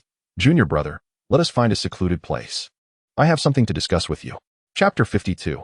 Is she actually a female ghost? The pair strolled through the tranquil and picturesque garden of the Chao family. Junior brother, what stage have you reached with Miss Chen? Before Jiang Ning could respond, Chao Yishue playfully struck him lightly, her face a picture of sorrow. Did master not inform you that you have 7 senior sisters? Why are you seeking other women? Are 7 senior sisters not sufficient for your cultivation? Jiang Ning was momentarily taken aback by Chao Yishue's demeanor. What do you mean, I am telling you. Forget about Miss Chen. There should not be any more distractions in the future, understood? Chao Yishue admonished, half teasing, half pleading. Jiang Ning had no intention of entangling himself with Qin Yurong, yet he found himself unable to resist the allure. Without waiting for his response, Chao Yishue continued. Her cheeks flushed. Come find me in 3 days, and then I can cultivate with you, my junior brother. What about 3 days? Jiang Ning casually replied. Annoyed, Chao Yishue twisted his arm playfully. 3 days is my safe period. Upon hearing this, Jiang Ning's eyes widened in astonishment. So, that was the implication of the 5th senior sister. However, isn't this a bit too soon? Just because he was her junior brother, did she offer such unconditional support? Jiang Ning was exceedingly curious about what their master had conveyed to the 5th senior sister. Remember, come find me proactively in 3 days, or else the sisterhood between us will be severed. After delivering this ultimatum, Chao Yishue shot him a disdainful glance and departed with a look of melancholy. As the hour of the rat arrived, the main entrance of the Chao family estate was adorned with a ceremonial altar. Jiang Ning promptly buried the bone in the incense burner and inserted 5 sticks of incense. Chao Mengde and Chao Zijian recited the cleansing incantation Jiang Ning had taught them. Under the dark moon and turbulent winds, ominous clouds soon enveloped the Chao residence, obscuring the moonlight. Even the experienced Chao Mengde felt an unsettling chill at the sight. Chao Lao, do not be distracted. Continue, Jiang Ning urged. The father and son nodded and closed their eyes, choosing not to see. Qin Yurong and Chao Yishue stood nearby, witnessing the incense ashes being forcefully expelled from the burner, followed by the 5 sticks of incense falling and igniting on the ground. An eerie scent permeated the air, accompanied by a crackling sound that sent shivers down their spines. Yuan Binshu truly is ruthless. The owner of this bone must have endured unimaginable torment in life to affect Chao Mengde with such malevolence, Jiang Ning remarked, placing his hand over the incense burner to prevent the bone from escaping. He then intoned, grievances have their origins, debts have their masters. You should seek Yuan Binshu, not harm the innocent. However, the bone seemed to comprehend Jiang Ning's words and resisted even more violently. Hissing, Jiang Ning frowned as the bone grazed his palm, causing blood to flow. "Junior brother, are you all right?" Chao Yixue and Chun Yurong rushed forward to check on him, but Jiang Ning stopped them. "Stay back. This thing is too fierce. You would not withstand it if you approached." As he withdrew his hand, the bone shot out of the incense burner, aiming directly for Chao Mengde and his son. Oh no! Just as calamity seemed imminent, Chao Yixue acted swiftly, using a hairpin to strike down the fragment of bone. "Well done, senior sister." Jiang Ning, not daring to be negligent, quickly moved forward to suppress the bone with his palm. "Junior brother, do you need my help?" "No. Just stay where you are," Jiang Ning replied while channeling spiritual energy into his palm, attempting to subdue the troublesome fragment. The chilling winds on the ground sent a shiver down his spine, rendering his body rigid. Faced with such a vengeful spirit, there was but one approach: to communicate and seek to resolve its grievances. However, Jiang Ning was truly reluctant to wade into this murky water, feeling utterly wrong to be inadvertently drawn into such matters. Unfortunately, Chao Mengde was the grandfather of his fifth senior sister, and he could not stand idly by. Jiang Ning began to communicate, saying, "If you have grievances, it would be better to confide in me. If I can assist you, I shall do so. But do not harm the innocent." The shattered bones whirled violently in his palm like a meat grinder.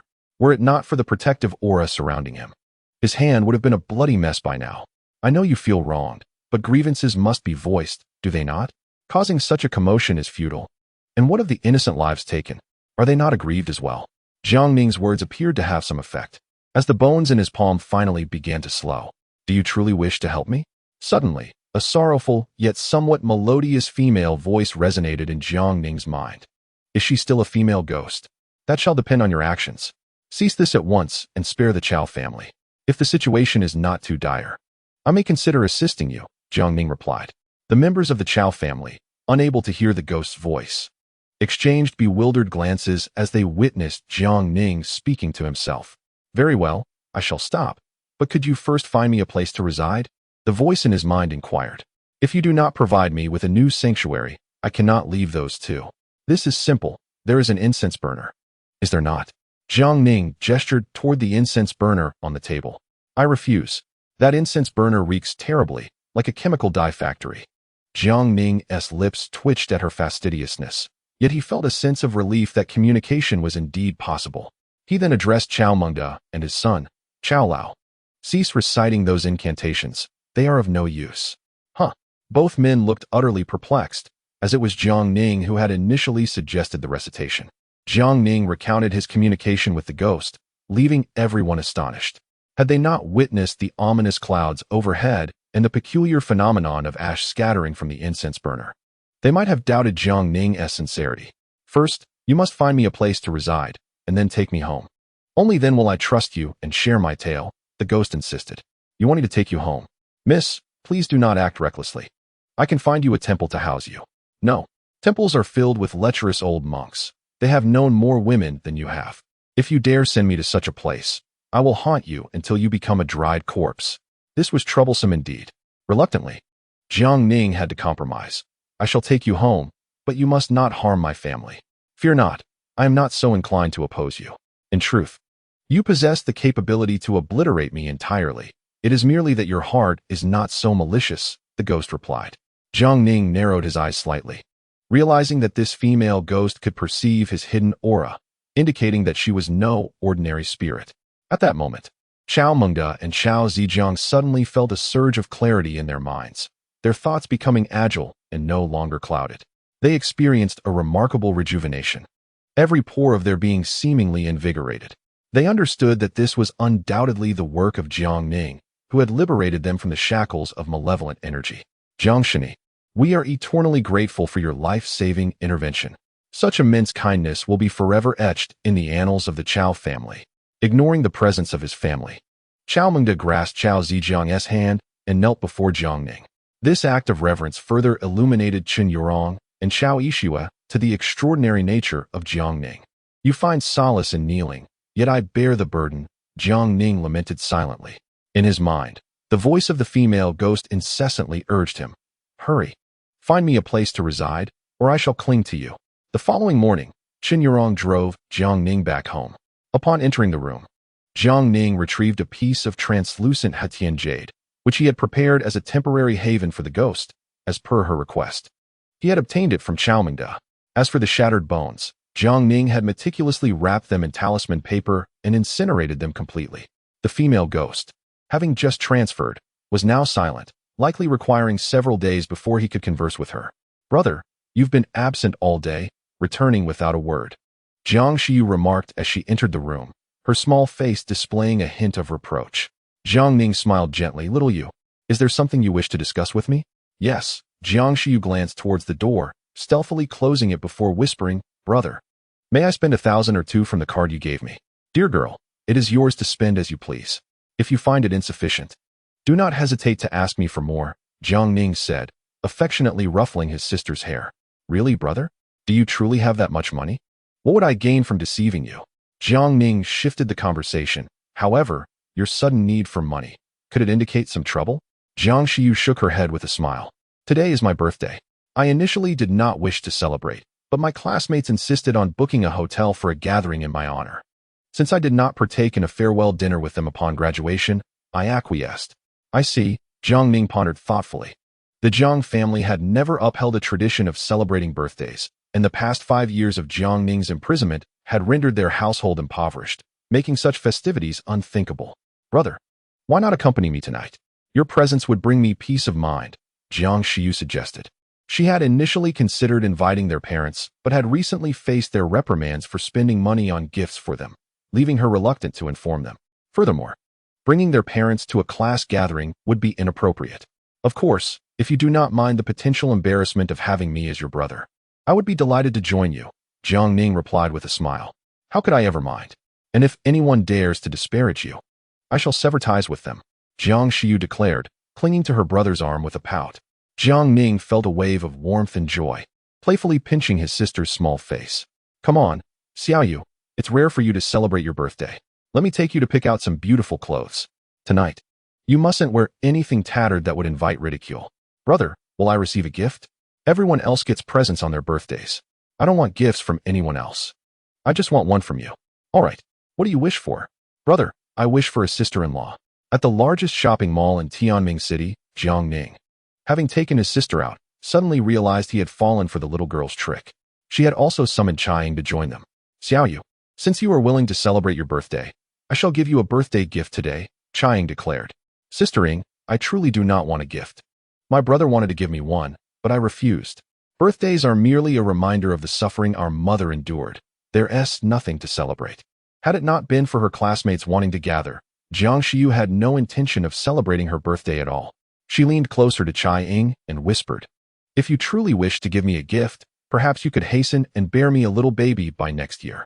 As she spoke, her gaze flickered toward Jiang Ning in the distance, causing Chai-Ying to blush instantly. "That's not something that can happen so quickly, you little rascal. I didn't expect you to be so forward," Chai-Ying lightly chided Jiang Xiu. Jiang Xiu protested, "No, Sister Ying. I'm just worried that if you don't act quickly, my brother might let someone else beat you to it." Recalling the look Li Ruoqi had given Jiang Ning at the hospital, even Miss Yi seemed a bit off. Chai-Ying felt a surge of urgency. It had taken great effort to get rid of Yao Lily, and now so many others were coming. It seemed unlikely that she would have her turn. "What are you two discussing?" Jiang Ning approached, a puzzled expression on his face. The surrounding noise was overwhelming. He could hardly hear what they were saying without concentrating intently. "Of course, we were discussing you," Jiang Xiu replied, causing Chai-Ying to look taken aback. "Talking about me?" Jiang Ning raised an eyebrow. "Indeed. We were discussing the clothes you're wearing.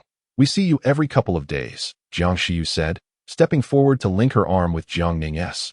"Brother, Sister Ying has an exquisite taste. Let her help you select a few new outfits." With her eyes blinking rapidly, Chai-Ying finally took notice. She walked to Jiang Ning's other side, casually linking his other arm, and remarked, "It is indeed time for a wardrobe change. Come, let me help you both choose." Seeing Jiang Ning being led without resistance filled Chai-Ying with elation, her heart racing. Along the way, many men cast envious glances at them. Though Jiang Xiu was young, her appearance was pure and charming. As for Chai-Ying, she was a graceful and mature beauty, exuding elegance. As the three of them helped each other select outfits, the distance between Jiang Ning and Chai-Ying gradually lessened, aided by Jiang Shiyu's encouragement. Before long, evening arrived. The gathering was set at Junyi Grand Hotel.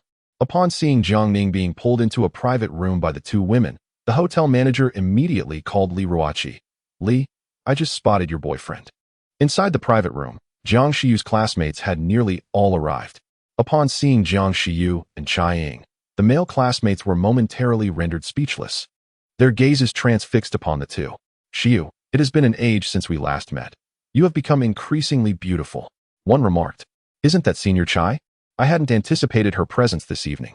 Had I known, I would have dressed more handsomely. At that moment, attention shifted to Jiang Ning. A few female classmates furrowed their brows, engaging in hushed whispers. He seems to be Shiyu's brother. I heard he has served time in prison. I wonder if he might pose a threat to us. Shiyu, honestly, why did you have to bring your brother? It's as if you're putting us in danger, they murmured, their words reaching Jiang Ning's ears. To spare his sister's enjoyment, he chose to remain silent. Though Jiang Shiyu was oblivious to their exact words, she could discern from their expressions that their remarks were far from flattering. She tugged at her brother's arm, introducing him. This is my brother. You all should be aware of him. The classmates nodded uncomfortably, ceasing their chatter. At that moment, a female voice resonated from the entrance of the room. Oh, have you all arrived so promptly? Or perhaps we are late. It seems we are not late. Rather, everyone is gathered early to welcome us, another male voice chimed in. It was Jiang Yuanyuan and Zhang Bei, with Jiang Yuanyuan linking arms with another impeccably dressed gentleman, exuding an air of superiority, suggesting a romantic relationship between them. Some male classmates, observing this, wore sycophantic expressions. Senior Jiang, your presence elevates our gathering to a whole new level. In response to the flattery, Jiang Yuanyuan appeared quite pleased, her countenance radiating condescension. Well, considering your earnestness, I cannot disappoint you all, can I? By the way, who is the birthday star this evening? Zhang Bei inquired, scanning the crowd until his gaze landed on Jiang Ning's impassive face, causing him to flinch. Jiang Ning. Chapter 54. Plotting against Jiang Shiyu? A fatal mistake. Jiang Yuanyuan and Zhang Bei were taken aback, realizing that the birthday girl was none other than Jiang Ning's sister. Jiang Shiyu, too, was astonished to learn that her brother's adversaries had been invited. Yet, Jiang Ning chose to remain mute in the face of these two, hoping they would refrain from causing any disturbance at his sister's birthday celebration. Jiang Ning, let me make this clear. We are here to celebrate your sister's birthday. So do not instigate any trouble, Zhang Bei declared, preemptively casting him as the villain. As if you are the one being wronged, he insinuated. Senior Zhang, please be mindful of your words. What do you mean by saying my brother should not cause trouble? Jiang Shiyu interjected, her expression one of displeasure. Isn't it true? Your brother has a penchant for violence. Otherwise, why would he have ended up in prison? Jiang Yuanyuan retorted. Jiang Shiyu, filled with indignation, was prepared to defend her brother. But Jiang Ning suddenly restrained her and urged her to sit down. He turned to the others, asserting, you are absolutely correct. Anyone who dares to disrupt my sister's birthday celebration should beware. I shall ensure they leave with a mouthful of teeth.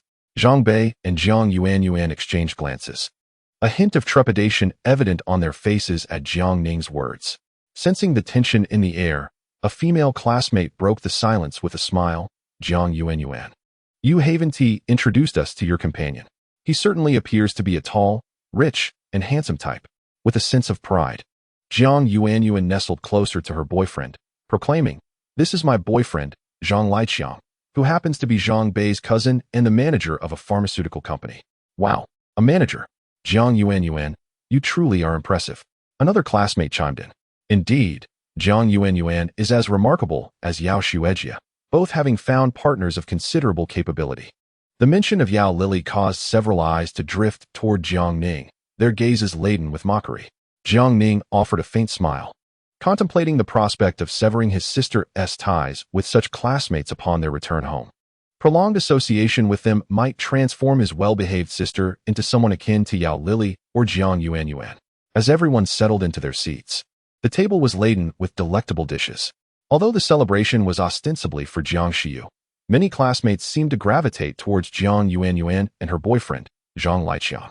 A few male classmates attempted to engage Jiang Shiyu and Chai Ying in conversation, yet both young women were acutely aware of their underlying intentions and responded with marked indifference. Jiang Yuanyuan reveled in the adoration she received, as did Zhang Liqiang. though his gaze continually flitted between the two beauties, Jiang Shiyu and Chai Ying. "This young lady. Your watch is exquisite, showcasing a refined taste," he remarked, fixating on Jiang Shiyu's delicate, fair wrist. Jiang Shiyu's expression remained frosty. "Your phone is quite nice as well. The case is charming, suggesting you must be a thoughtful and whimsical girl." Zhang Liqiang attempted to attract Jiang Shiyu's attention through flattery, but she felt an inexplicable aversion toward him. "It is not a reflection of my taste. Both the watch and the phone were gifts," she retorted coolly. Zhang Liqiang forced an awkward smile, assuming Jiang Shiyu must have a boyfriend who gifted her those items. He continued, "If it were me, I would present my girlfriend with a limited edition handbag, not only to enhance her elegance, but also to ensure I stand out when taking her out." His words were laden with implications. In essence, he suggested that becoming his girlfriend would grant her access to luxurious gifts. This only served to elicit envy from several female classmates nearby. Jiang Yuan, delighted by his remarks, unabashedly kissed Zhang Liqiang and exclaimed, "Darling, you're wonderful. When will you buy me a handbag?" "Perhaps in a few days," Zhang Liqiang replied, the corners of his mouth twitching slightly. His statement was intended for Jiang Shiyu and Chai Ying's ears alone, for only those two beauties were worthy of receiving such gifts. However, Jiang Shiyu completely ignored him and instead attentively cut a piece of steak for her brother. "Brother, you must try this steak. It is absolutely delicious." Having never tasted such a delicacy in her life, Jiang Shiyu was determined to ensure Jiang Ning savored every bite this evening. Chai Ying also diligently served dishes to Jiang Ning, seemingly anxious that he might not be satiated. Observing her serve him lamb kidneys, a subtle smile played at the corners of Jiang Ning's mouth. The men present, witnessing Jiang Ning's treatment, were consumed with jealousy. It was one thing for his sister to dote on him, but why was the gentle and refined senior Chai so kind to this ex-convict? Zhang Liqiang, feeling discontented at Jiang Ning's pampering, inquired, "So, Jiang Ning, is it? I truly envy you for having such a beautiful sister. I've heard her academic performance is impressive. Her future must be limitless. But what does your brother do?" Zhang Liqiang was well aware of Jiang Ning's past, having been a classmate and having once aided Zhang Bei in breaking up Jiang Ning and Yao Lily. His words were, of course, a provocation. Jiang Ning merely smiled faintly. Nodding towards Jiang Yuan, "You should ask her. She likely knows more about me than I do." Without hesitation, Jiang Yuan replied, "He is currently nothing. He just emerged from prison a week ago, a labor reform convict." She emphasized the term labor reform convict with deliberate intention. The classmates present exchanged looks of disdain. In truth, they were already aware of the situation. Bang! Jiang Shiyu slammed her hand on the table, her pretty face brimming with indignation. "Jiang Yuan, what do you mean? You know better than anyone how my brother was wrongfully imprisoned. Now that he is out, you insist on calling him a labor reform convict, as if you're intent on trampling him further. My brother knows a few of you. He really must have been unfortunate to cross paths with you." Jiang Yuan and Zhang Bei's faces turned pale, yet they found themselves unable to retort. The atmosphere grew tense. Even Zhang Liqiang, who sought to undermine Jiang Ning with this topic, found himself at a loss for words. Yet, Jiang Yuan, unwilling to concede, clung to her boyfriend's arm and declared, "Even if your brother hadn't served 5 years in prison, so what? He will probably graduate from university and end up working for someone else, spending his life at the bottom rung. My brother Chong, on the other hand, is different, with the assistance of influential patrons. He was promoted to manager after just a year in the company, now earning millions annually, achievements that some can only dream of after a lifetime of effort." Her words prompted a wave of flattery from the classmates. "Chong, does your company still have openings? I'd gladly work like a horse for you. I want him too. Are there positions with $1 million annual salary? Chong is amazing. We should all follow his lead." The adulation swelled Zhang Liqiang's ego further. He turned his gaze to Jiang Shiyu and said, "Shiyu, I heard you haven't found a job yet. Would you be interested in joining my department? The work is easy and the benefits are plentiful." The classmates, upon hearing this, were filled with envy, fully aware that this was a special privilege granted to Jiang Shiyu by Zhang Liqiang. If Jiang Shiyu truly leaves, it would inevitably mean that Zhang Liqiang would take her down sooner or later. After all, proximity often facilitates matters. With such evident intentions, Jiang Ning's expression darkened as he coldly remarked, "I have no need for my sister. However, I am in search of a job. Could you arrange something for me?" Chapter 55. A few cannot outdrink one. Zhang Liqiang was momentarily taken aback, then a mocking smile spread across his face. I apologize, but it is not that I am unwilling to assist you. Our company has a strict policy against hiring individuals with a criminal record. He added disdainfully. Just look at yourself. If you were to join us, it would undoubtedly bring trouble for my cousin. Jiang Bei scoffed dismissively. Jiang Ning. So you're also in need of employment? This is quite simple. Jiang Yuan perked up at the mention. You could approach Lily and have her speak to Go Xiao about securing a position for you as a street cleaner. Exactly. Have him assign you to work alongside your mother. That way, the two of you can clean the streets together. Zhang Bei laughed unabashedly. The other classmates joined in, echoing his mockery. You are all utterly outrageous. Jiang Shiyu exclaimed in anger. Some classmates hurried to clarify. Shiyu, it's not that we are being excessive. The reality is that no company is willing to hire someone with a labor reform record. Who says so? At that moment, the previously silent Chiang spoke up, her beautiful eyes scanning the crowd with icy resolve.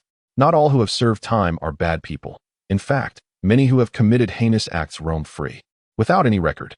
She then turned her gaze to Jiang Ning, her tone softening as she said, Jiang Ning, if you wouldn't mind, I could use an assistant. The work is light and the hours flexible, though it might involve some late nights planning. She recognized that with Jiang Ning's abilities, he need not seek employment.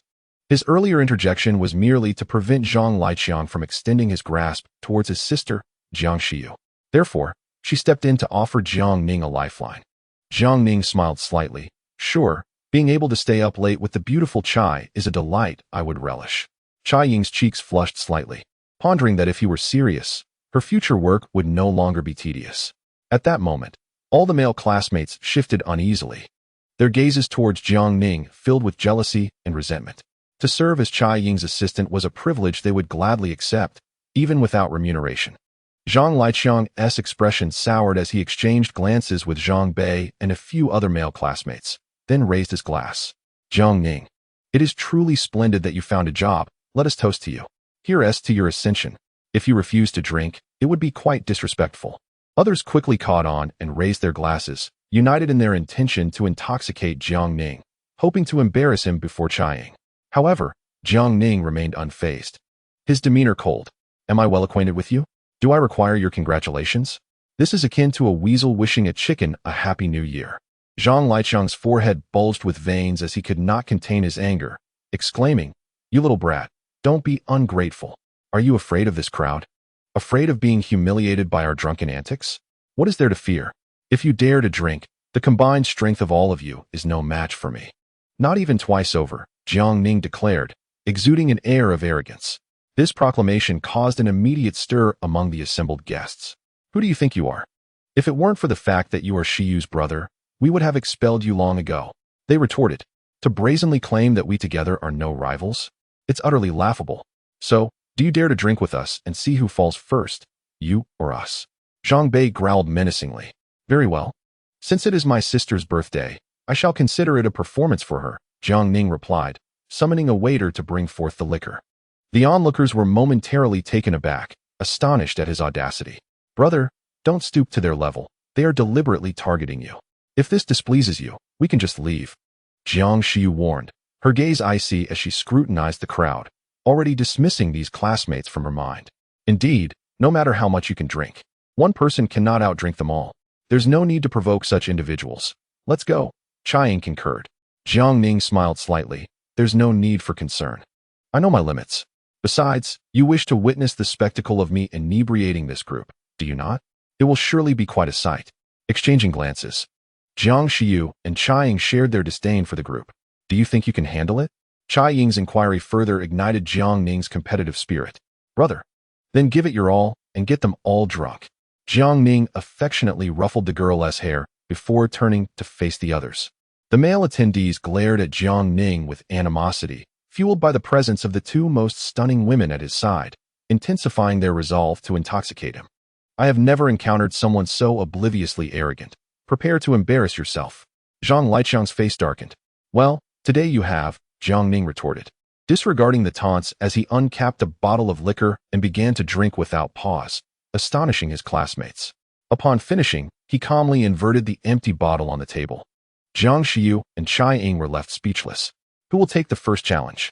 Jiang Ning inquired. It's just a bottle of liquor. Who fears whom? I'll go.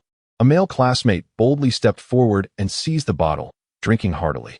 Although he appeared nonchalant, his stomach began to churn. He managed to down the bottle, but his complexion turned pale, as if he might vomit at any moment. Excellent. Zhang Liqiang led the cheers, and the others applauded the brave classmate. Struggling to maintain a smile, he collapsed onto a chair, looking utterly unwell. Soon, the second round commenced. Without hesitation, Jiang Ning grabbed another bottle and resumed drinking. Zhang Liqiang smirked, confident that no matter how much Jiang Ning could consume, he ultimately could not outdrink the dozen or so present. Surely, after this bottle, he would reach his limit. However, after finishing the second bottle, Jiang Ning licked his lips with a lingering thirst, his expression remaining unchanged. Conversely, Zhang Liqiang and the others were visibly taken aback. Who will be next? I will. Damn it. I refuse to be intimidated.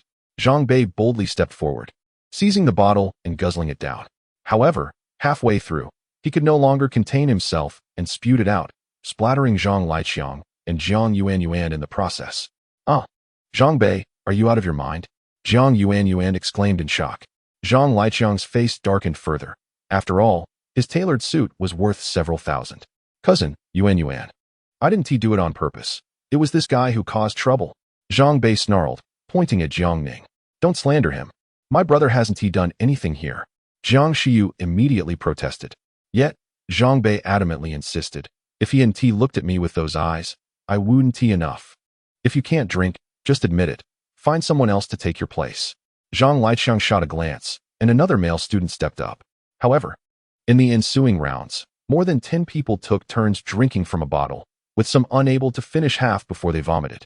In stark contrast, Jiang Ning appeared completely unfazed, having consumed over 10 bottles of baijiu yet remaining unscathed, only excusing himself to the restroom 3 times. Chapter 56. The ones who should leave are you all. The only ones present who hadn't consumed any were Zhang Liqiang and Jiang Yuanyuan, yet they remained obstinate. Convinced that Jiang Ning was merely putting on a brave face, they believed that one more bottle would surely bring him down. Yuanyuan, you drink. Changgu. I can't handle it. Jiang Yuanyuan looked distressed. She could manage beer, but was utterly incapable of withstanding baijiu. I'll buy you a Chanel handbag if you drink. Zhang Liqiang gritted his teeth. Upon hearing this, Jiang Yuanyuan's eyes sparkled. She resolved to go all out and opened a bottle, desperately drinking it down. For the sake of the Chanel handbag, she was willing to risk it all. Yet, she could barely manage a third before she vomited. Zhang Liqiang, exasperated, growled.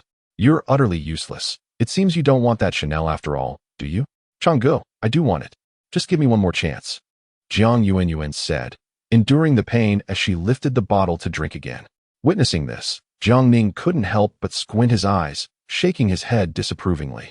Eventually, Jiang Yuanyuan barely finished the drink, her face turning a dreadful shade of pale. Jiang Ning, it's your turn. I refuse to be swayed. You must fall this time. Zhang Liqiang's expression twisted with determination. Brother, why not concede? It's not a loss. Let us not compete with them.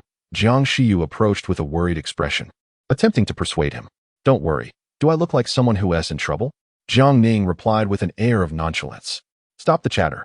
You can't concede. You must drink until you collapse. Hurry up. Zhang Liqiang was adamant, his eyes bloodshot. I'll drink on his behalf. At that moment, Chiang stepped forward, opening a bottle, ready to pour it into her mouth. Jiang Ning swiftly snatched it away and poured it into his own mouth instead. Jiang Ning. Yu Chiang's expression was laden with concern. Although he appeared perfectly fine, she couldn't shake her worry. Soon, yet another bottle of liquor was emptied. Jiang Ning remained unfazed. Could it be that you are a water reservoir? How can you be completely unaffected? Zhang Liqiang's expression darkened, struggling to accept the reality before him. Jiang Ning, with a playful demeanor, remarked, It's your turn, Changgu. Surely you don't intend to concede? How could I ever concede to a convict? Zhang Liqiang retorted, glaring fiercely as he began to drink. It must be said, he possessed a fair amount of tolerance. After downing an entire bottle, aside from feeling a bit unsteady, he was otherwise unscathed. Jiang Ning, it's your turn. You must drink this one. Zhang Liqiang shouted. However, Jiang Ning feigned exasperation, standing up and declaring, given your fervent desire for victory, I concede. What did you say? Zhang Liqiang felt as though he had been mocked. His face contorted with rage. Tonight, You will drink whether you want to or not. Zhang Liqiang, do not go too far. It is inherently unfair for so many of you to bully my brother alone. Jiang Xiyu furrowed her brow and yelled. Indeed, if we were to discuss victory and defeat, Jiang Ning would have triumphed over you all. It is merely your arrogance that blinds you, Chai Ying added as she rose, turning her concern toward Jiang Ning. Are you all right? I am perfectly fine. What can a bunch of overconfident fools do to me? Jiang Ning replied, grinning. This scene further ignited Zhang Liqiang's fury, causing him to erupt. You filthy convict. What gives you the audacity to look down on me? I do not look down on you. I simply do not regard you at all, Jiang Ning replied coolly. Zhang Liqiang, both furious and helpless, thought that if he had brought his men tonight, he would have surely crippled this brat. Get the hell out of here. You are not welcome. You've turned what should be a pleasant birthday gathering into chaos. Many half-drunk classmates echoed this sentiment, demanding Jiang Ning leave. Tonight is my birthday. My brother was invited by me. If anyone should leave, it should be you. Jiang Xiyu defended her brother, her face contorted in anger. At that moment, the half-dazed Zhang Bei stood up and shouted, Indeed, it is your birthday tonight. But do you have the means to cover the bill for all this food and drink? Exactly. This meal must cost at least 10 to 20,000. In the end, won't it be me who has to pay? Zhang Liqiang suddenly found a semblance of superiority, straightening his back as he proclaimed, This is my territory. I will decide who leaves. Jiang Yuan immediately called over the waiter to settle the bill, and on the side, requested that security be brought in to escort Jiang Ning out. The waiter cast a disdainful glance at Jiang Yuan and replied, This meal has been graciously covered by our boss. The crowd gasped in astonishment. What is going on? Does your boss know me? Zhang Liqiang assumed the hotel owner was favoring him, his sense of superiority soaring. Jiang Yuan, having consumed a fair amount, forced a smile that was more painful than crying, saying, It must be so. Changgu is a manager at a large company. The hotel owner would certainly treat him well. Zhang Bei and his fellow classmates gazed at Zhang Liqiang with admiration. There are two types of individuals who can indulge in lavish feasts at a grand hotel, those of remarkable capability and the lovers of the owners. It was evident that Zhang Liqiang belonged to the former category, a person of great talent and influence. Look at that labor reform inmate. This is a man's prowess. Why don't you hurry and leave? Zhang Liqiang exclaimed with pride. If anyone should leave, it should be you. At that moment, a melodious voice resonated from the entrance, capturing everyone's attention. They turned to see a woman in a professional dress, tall and stunningly beautiful, entering the room. Li, the owner. The men present were rendered speechless, for the figure before them was none other than the renowned owner of the hotel, Li Ruoqi, one of the illustrious four beauties of Tianming. Thanks to the alcohol, their gazes toward Li Ruoqi were laced with a hint of lewdness. Li Ruoqi cast a disdainful glance at the crowd, ultimately fixing her gaze on Jiang Ning, and gracefully approached him, saying, This gentleman is our esteemed guest. The complimentary meal was entirely at his discretion. What qualifications do you have to drive him away? A gasp of shock rippled through the crowd. They were astounded to learn that this labor reform inmate was, in fact, Li Ruoqi's esteemed guest. Zhang Liqiang felt an even greater sense of injustice. Despite his handsome appearance and wealth, why was he only able to attract someone like Jiang Yuan, a mere superficial beauty? Meanwhile, this labor reform inmate had not only the company of Chai Ying, but also enjoyed the favor of Li Ruoqi. It was infuriating. Xiaoyu, I had no idea tonight was your birthday. I apologize for not preparing anything for you. I promise to make it up next time. Li Ruoqi gently smiled at Jiang Xiyu. She then turned to Jiang Ning with a playful reproach. And you, why bother arguing with such people? I'll drive you home later. Witnessing this scene, the crowd was left astounded. It appeared that Li Ruoqi shared a close relationship with Jiang Ning, even offering to personally escort him home. Jiang Ning shook his head and replied with a smile, It's no trouble. We can just take a taxi. The audacity of this man to refuse her. The male classmates present were seething, wishing they could teach Jiang Ning a lesson for his blatant ignorance. Even disregarding Li Ruoqi's goodwill, what are you all still doing here? Jiang Ning scanned the crowd with a cold demeanor and said, Get out. Chapter 57. Chai Ying aspires to join Luo Shui. You truly know how to play. After Zhang Liqiang and his companions were expelled, Jiang Ning and the others exited as well. They had initially intended to enjoy a gathering with their classmates, but upon witnessing their true colors, Jiang Xiyu lost her enthusiasm for her birthday celebration and decided to leave. Jiang Ning, come find me tomorrow morning, Li Ruoqi stated as she intercepted Jiang Ning at the restroom door, catching him alone. If you have something to discuss, you should come to me instead of expecting me to seek you out. There's a lack of sincerity, Jiang Ning remarked, poking her chest with his finger in mock dissatisfaction. Li Ruoqi's delicate face flushed as she protectively clasped her chest and remarked, you possess absolutely no decorum, quibbling so miserably with a beauty. It's no wonder you're single. With a playful arch of his brow, Jiang Ning replied, so if I take the initiative to seek you out tomorrow, would you then agree to be my girlfriend? Get lost. I shall meet no one tomorrow, Li Ruoqi retorted, giving him a playful kick. Upon reaching the hotel entrance, the hour was quite late. Zhang Liqiang and a group of classmates were waiting for a ride and, upon seeing Jiang Ning and his companions emerge, he begrudgingly remarked, it seems I underestimated you. To think you could actually enjoy the benefits of a sugar baby, impressive indeed. Of course, you lack even this ability and can only stare in envy, Jiang Ning declared proudly, leaving no room for rebuttal. Zhang Liqiang was at a loss for words. His teeth clenched in resentment.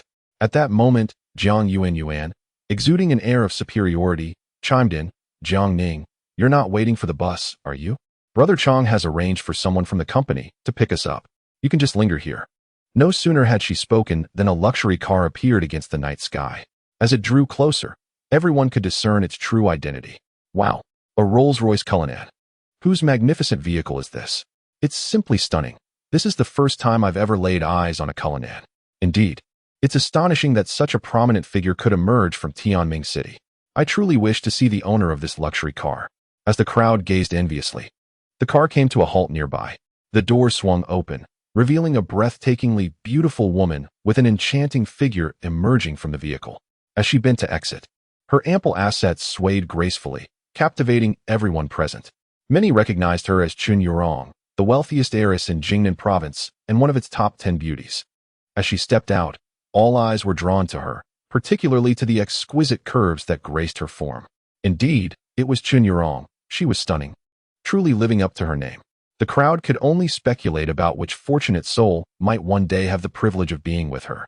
Imagining the thrill of such an encounter. Just one chance would be enough. I'd be willing to die for it, murmured the crowd, noticing the whispers around her. Chun Yurong instinctively felt a wave of disdain. It was clear they were discussing her. Her gaze shifted to Jiang Ning, and her face lit up with a smile. Jiang Ning, I'm sorry to have kept you waiting. Please, get in the car? Boom. This scene left everyone utterly astounded, as if struck by lightning. Chun Yurong, who was well known, evidently knew Jiang Ning, and it appeared she had come specifically to fetch him. What extraordinary luck had befallen this fellow? Jiang Xiyu and Chai Ying shared the same astonishment. How had Jiang Ning managed to forge a connection with such a stunning woman and her luxurious vehicle? I'm quite pleased with your promptness, Jiang Ning said. Chun Yurong, with a slightly flushed face, cast a captivating glance at Jiang Ning and said, thank you for the compliment. I will certainly strive to meet your expectations. Chai Ying was taken aback, wondering where this enchantress had suddenly emerged from. Moreover, with Chun Yurong's alluring charm, she felt utterly eclipsed. Unless, of course, she could outshine her rival in boldness. Eventually, the group of Jiang Ning boarded the vehicle, and Chun Yurong promptly started the engine, the roar causing Zhang Liqiang and the others to wince. The company car arrived, an Audi A4, driven by a greasy middle-aged man marked by acne scars. In stark contrast to Jiang Ning's luxury vehicle and exquisite companion, this sight was simply disheartening. Zhang Liqiang and Jiang Yuan wore grim expressions as they silently climbed into the car, unable to even utter a boastful remark. Zhang Balin refused to enter the vehicle, deeming it beneath his dignity. If it weren't for Jiang Ning's arrogant demeanor, they might still have held a position of superiority. But now, they had become the subject of ridicule. Bro, I won't be in touch with those classmates anymore. Having Sister Ying is enough for me, Jiang Xiyu affectionately said, leaning close to Chai Ying. Observing their close bond brought a smile to Jiang Ning's heart. By the way, how is your work going? Has Yu Zijuan been causing you any trouble? Jiang Ning inquired, glancing at Chai Ying from the passenger seat. No, President Yu even promoted me and gave me a raise. Chai Ying replied, managing a faint smile before exhaling softly. What's wrong? Jiang Ning asked. Chai Ying shook her head, saying, in truth, I'm not happy at Yuhuan Group. While the higher-ups appreciate me and continue to promote me, my colleagues hold me in disdain. To put it bluntly, they believe I am merely a decorative vase who ascended through unspoken rules, lacking any real capability. If possible, I would prefer to find a new place where I can truly prove my worth. Chiang was well aware that her rapid advancement over the years was largely due to the advantages of her exceptional looks. Jiang Ning nodded thoughtfully. I heard that a company is undergoing significant changes and is in need of capable individuals. You should consider applying. Which company? Luo Shui Pharmaceutical, Jiang Ning responded. Upon hearing this, Chai Ying's eyes sparkled with interest. I have been following Luo Shui Pharmaceutical as well. I heard they were recently acquired and have a new owner restructuring the company. They are in their initial stages, providing a great opportunity for me to showcase my abilities. Exactly. I believe you should definitely give it a try. I have faith in your capabilities, Jiang Ning encouraged. Thank you for believing in me, Jiang Ning. Aside from Xiaoyu, you are the only one who doesn't view me through a different lens, Chai Ying said, her eyes glistening with appreciation. Jiang Ning paused for a moment, then discreetly averted his gaze from Chai Ying's alluring figure. Sister Ying, why don't you go ahead and scout the area for me? Then, you can discreetly let me in. Jiang Shiyu chimed in cheerfully. You little rascal, you're already learning to navigate like a socialite, mastering the art of backdoor entry. Jiang Ning playfully scolded. Jiang Shiyu proudly puffed out her little chest and said, Brother, do not underestimate me. Once I secure a position at Luo Shui, I shall ensure to open doors for you. Very well, Jiang Ning replied with a smile. I shall rely on you for my future endeavors. Chen Yurong, who was driving, slightly curled her lips in a silent smile, thinking to herself how playful she could be. Chapter 58. A special reward for you tonight, dear ghost. Are you not here to recount your grievances? What good does it do to merely weep? Pray do not become overly attached to me. Upon returning home, Jiang Ning discovered that the piece of Hitian jade intermittently emitted the sound of a woman's crying. Yet, the voice was anything but frightening. Instead, it evoked a deep sense of sympathy. The spirit must have endured great injustices in her lifetime. After gently patting the jade and receiving no response, Jiang Ning completed his bath and lay down to sleep. To his surprise, as soon as he closed his eyes, he was swiftly enveloped in slumber. Gradually, a stunningly beautiful young woman appeared before him, tall and radiant. She seemed to embody joy and innocence, clad in a flowing white gown that accentuated her extraordinary grace, suggesting she was a wealthy heiress. However, such beauty drew the betrayal of her closest friend. This dear companion conspired with outsiders to deceive the young woman, luring her to the northern regions of Myanmar, ultimately leading her to a devastating abyss where her life would be irrevocably extinguished. Her exquisite appearance and alluring figure rendered her particularly susceptible to torment. In a single night, she was violated by nearly 100 men. Despite her desperate struggles and cries for help, her pleas fell on deaf ears, as if the heavens and earth had turned a blind eye. Just the day before, she had been a cherished princess, but the next day, she faced an unimaginable catastrophe, inflicting catastrophic wounds upon her body and soul. Tears ran dry, and her spirit was crushed. Yet, the torment and abuse did not cease after one night. Her exceptional beauty, in this hellish existence, became her curse. Endless days and nights of humiliation and suffering rendered her eyes hollow, severing her very soul. For the demons, her death was merely a trivial affair, easily dismissed. As a wandering spirit, her final wish was to return to her homeland. Fortuitously, someone learned of her plight and sought a sorcerer to conceal her vengeful soul among a pile of bones, allowing her to return home. Yet, burdened by overwhelming resentment, none possessed the power to grant her peace. Ultimately, she was entombed within a wooden statue of a bull. This dream felt unprecedentedly real.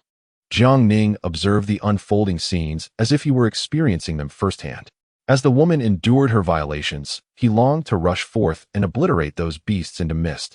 Yet he felt paralyzed, utterly unable to move. Is this truly your fate?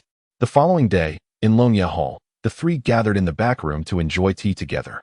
Yi Sini was scrolling through her phone, her brows furrowed in distress. What's wrong, Sini?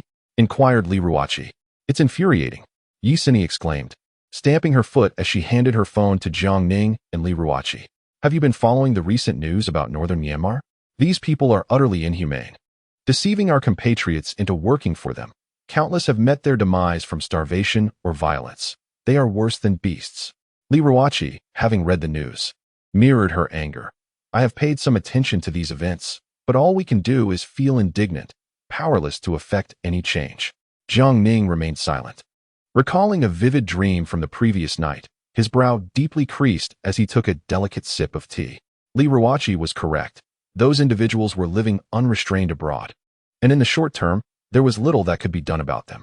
The fate of those captured was grim, while men fared somewhat better. The women faced harrowing circumstances, particularly those with any semblance of beauty. One could scarcely imagine the indignities they would endure in such places. Yixin slammed her phone onto the table in frustration. Their heinous actions have amassed a plethora of sins, no matter how much wealth they accrue. It is all in vain. Jiang Ning spoke softly. A single person cannot atone for such deeds. Their descendants will bear the burden, an inescapable fate. Let us not dwell on this. There is nothing we can do. It's maddening. Yixin shifted the topic, her expression brightening. Jiang Ning, when will you sign the contract with Longya Hall? I can hardly wait to learn medicine from you. Upon hearing this, Jiang Ning smiled gently. I shall sign when you two perform a dance for me. You are such a miser, always fixating on that. As Yixin prepared to argue with Jiang Ning again, Li Ruoqi interjected with a resigned smile.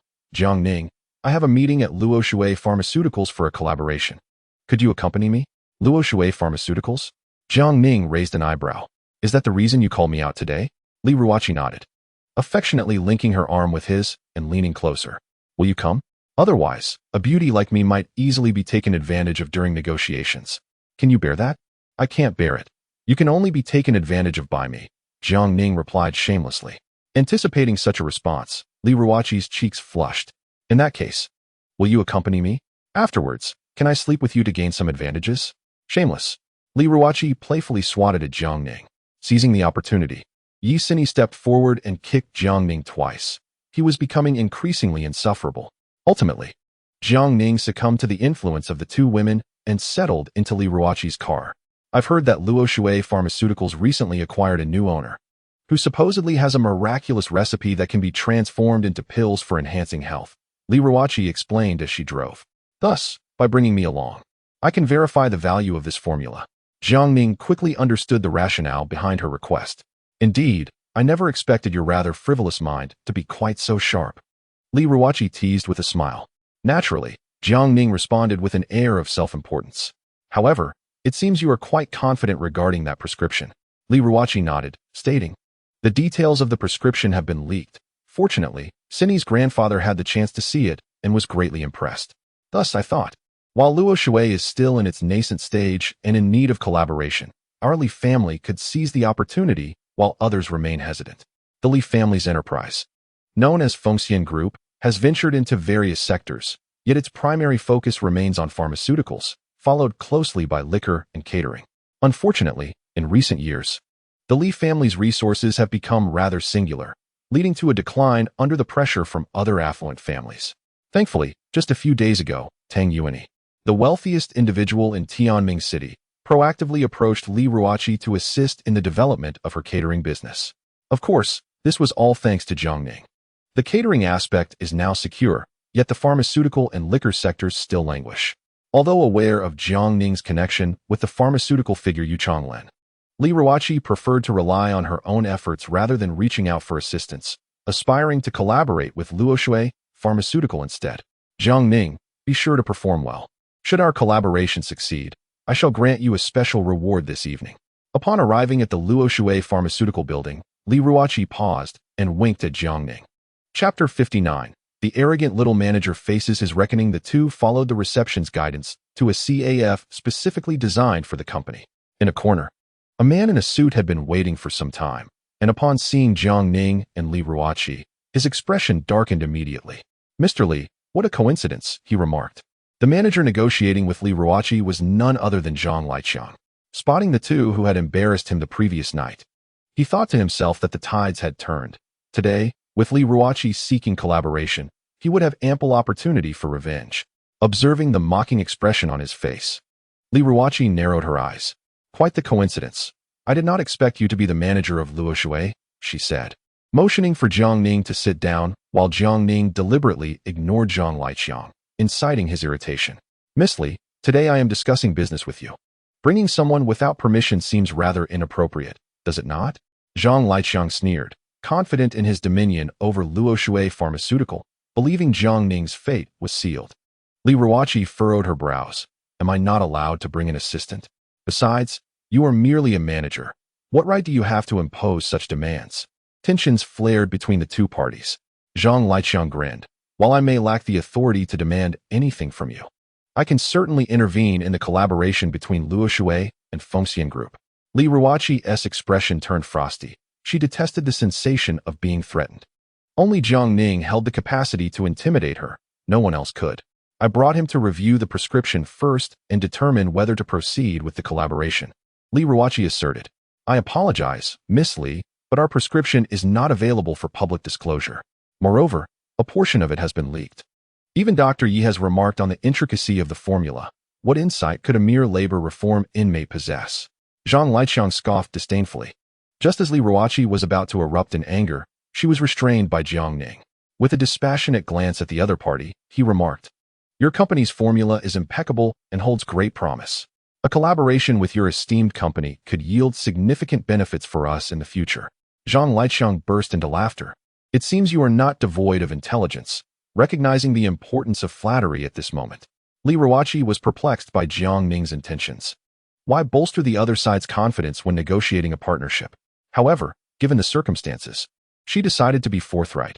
Our Fengxian Group is willing to invest 20% to collaborate on this pill. I wonder how your company feels about this proposition. 20%? You truly overestimate your worth, Zhang Liqiang replied with a mocking expression. What do you mean by that? Li Ruoqi's delicate features shifted slightly. Zhang Liqiang, exuding an air of superiority, stated, Our company's new director is a formidable individual. Under his leadership, Luo Shui will undoubtedly rise to prominence in Tianming City. We have numerous prospective partners eager to collaborate with us, and shares are simply insufficient to accommodate everyone. Though the Li family's Fengxian Group does not rank particularly high in Tianming City, it is still a leader in its field. Li Ruoqi could not fathom Zhang Liqiang's misplaced confidence in dismissing the Li family. So, are you implying? She asked, her countenance clouded with frost. Thinking this arrogant individual, who looked down upon others, would have been swiftly dealt with had the Li family not recently encountered difficulties. I have no particular intentions. Zhang Liqiang leered, his gaze greedily lingering on Li Ruoqi's graceful figure. With a lewd smile, he added, I merely wish to extend an invitation to Miss Li for a private dinner, perhaps to watch a film, or even engage in more exhilarating activities at a hotel. How utterly delusional. Li Ruoqi sprang to her feet, indignant as the distinguished daughter of the Li family had never endured such indignity. Zhang Liqiang's expression darkened at her response.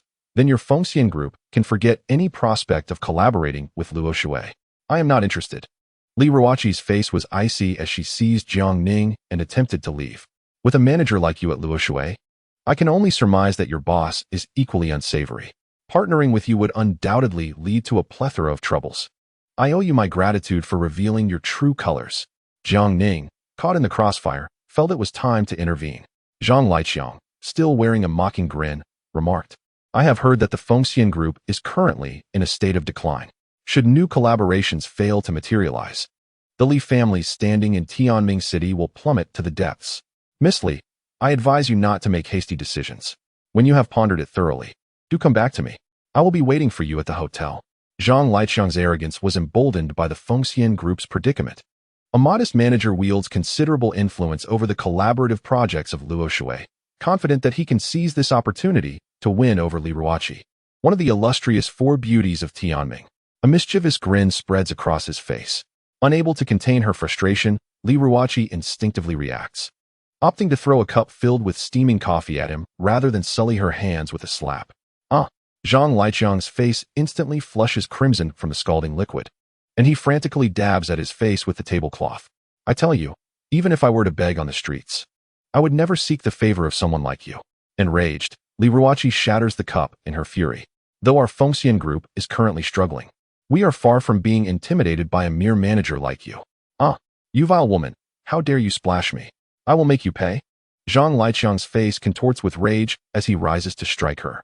But before he can reach her, he is forcefully kicked away, crashing into the sofa behind him.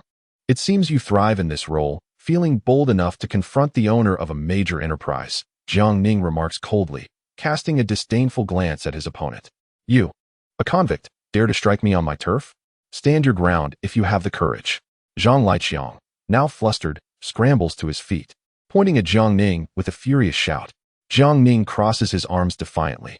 Very well, I shall remain here. Let us see what you can do. Li Ruoqi leans closer, whispering in his ear, this is a private company, and there are cameras everywhere. We should avoid escalating this situation to prevent further repercussions. What is there to fear? I wish to see who would dare to trouble me, Jiang Ning replies, unyielding. You'll regret this, you filthy convict. Zhang Liqiang immediately calls for security, and soon over 20 guards converge upon them. He points at Jiang Ning with malice, declaring, this man dares to assault someone in our company. Seize him, give him a beating, and throw him in jail. Stop right there. A commanding voice echoes through the hall. The guards momentarily freeze and part to make way. President Lien, a burly middle-aged man, strides confidently toward them, followed closely by Chen Yurong, who approaches Jiang Ning with a stoic expression. Zhang Liqiang's face brightens upon seeing the man, and he points at Jiang Ning, exclaiming, President Lien, you've arrived just in time. This convict is utterly out of control. A sharp slap reverberates through the hall, causing Zhang Liqiang to spin and plummet to the ground. Stunned. What do you think you are doing, President Lien? You should be punishing that convict. Silence. Do you dare to speak so recklessly? Before Zhang Liqiang can finish his protest, President Lien responds with a flurry of kicks, leaving him howling in pain. President Lien is currently the acting head of the company. Luoshui Pharmaceuticals is in a precarious state, and with the Chun family's acquisition, the new owner, Jiang Ning, must not be displeased. Otherwise, they all could face dire consequences. The other employees of the company, upon witnessing the scene, gathered out of curiosity. When they realized it was manager Zhang Liqiang being ruthlessly beaten by Chairman Lien, a wave of satisfaction washed over them. This man had long abused his managerial position, making life miserable for the lower-tier staff. And some of the female employees were particularly distressed by his behavior. After the violent thrashing, Chairman Lien respectfully approached Jiang Ning. Director Jiang, this man has offended you in his ignorance. You may handle him as you see fit. Director Jiang? Upon hearing this, not only was Zhang Liqiang taken aback, but Li Ruoqi also found it hard to believe her ears. Jiang Ning was actually the new owner of Luoshui Pharmaceutical. Chairman Lien, are you mistaken? This Jiang Ning is merely a recently released convict. I know him. We graduated together, and his family is impoverished. How could he possibly be the new owner of Luoshui? As her words fell, Chairman Lien delivered another kick to Zhang Liqiang's face, causing an array of colors, blue, red, black, and purple, to manifest on his visage. How can you still call yourself the manager of Luoshui when you don't even know who the new boss is? What on earth have you been doing? Chairman Lien fumed. He then turned to Jiang Ning and introduced him to everyone around. Listen carefully, everyone. The gentleman beside me is your new director, Jiang Ning. A wave of astonishment swept through the crowd, with many thinking that the new boss was exceedingly young. Some of the younger female employees even sparkled with excitement. Not only was the new owner youthful, but he was also quite handsome and well-built. Getting close to him would certainly not be a loss. In that moment, Zhang Liqiang's perception of Jiang Ning shifted dramatically from arrogance and disdain to fear and unease. Jiang Ning cast a cold glance at him before inquiring of Chairman Lien. How did he ascend to his position? Chairman Lien was momentarily taken aback, stammering and unable to articulate a response. It is said that the director of Luoshui is his relative. He has risen through the ranks solely due to nepotism, Chen Yurong interjected. Currently, Chairman Lien was in charge of Luoshui Pharmaceutical, but his authority was far inferior to that of Chen Yurong, who had also abused his power within the company. Jiang Ning, understanding Chairman Lien's reaction, commanded Chen Yurong, conduct a thorough investigation of all employees and executives at Luoshui Pharmaceutical. Anyone who has relied on family connections without possessing actual skills or integrity must be dismissed immediately. If we do that, Luoshui will be left empty, Chen Yurong whispered. Let it be empty, Jiang Ning replied with unwavering conviction. It is better to halt operations and thoroughly cleanse the company of pests before resuming business. Chen Yurong nodded in agreement. Understood, I will follow your directive. Jiang Ning then turned his gaze to the crumpled form of Zhang Liqiang on the floor and said to Chairman Lien, investigate him thoroughly. If he has engaged in any underhanded activities within the company, turn him over to the authorities. If not, let him be dismissed. Upon hearing these words, Zhang Liqiang's complexion turned ashen, and he hastily crawled to Jiang Ning's feet, pleading desperately, Jiang Ning, please, Chairman Jiang, spare me. I promise I will never dare to do this again. Take me away. The chairman ordered the bodyguards to drag Zhang Liqiang away, lest he anger the big boss further. Jiang Ning, would you like me to introduce my cousin to take charge of the company? That way, we can trust our own people, Qin Yurong suddenly proposed. Jiang Ning understood her intentions, now that the two of them shared a relationship. Bringing in a cousin to assist in managing the company indicated that the Chun family sought to forge a closer bond with him. No need. I already have someone in mind, Jiang Ning replied with a faint smile. When you have the time, please send an email on behalf of the company. Qin Yurong immediately guessed who he was referring to, and Jiang Ning's response confirmed her suspicions. As there were still matters to attend to at the company, Qin Yurong decided not to follow him out.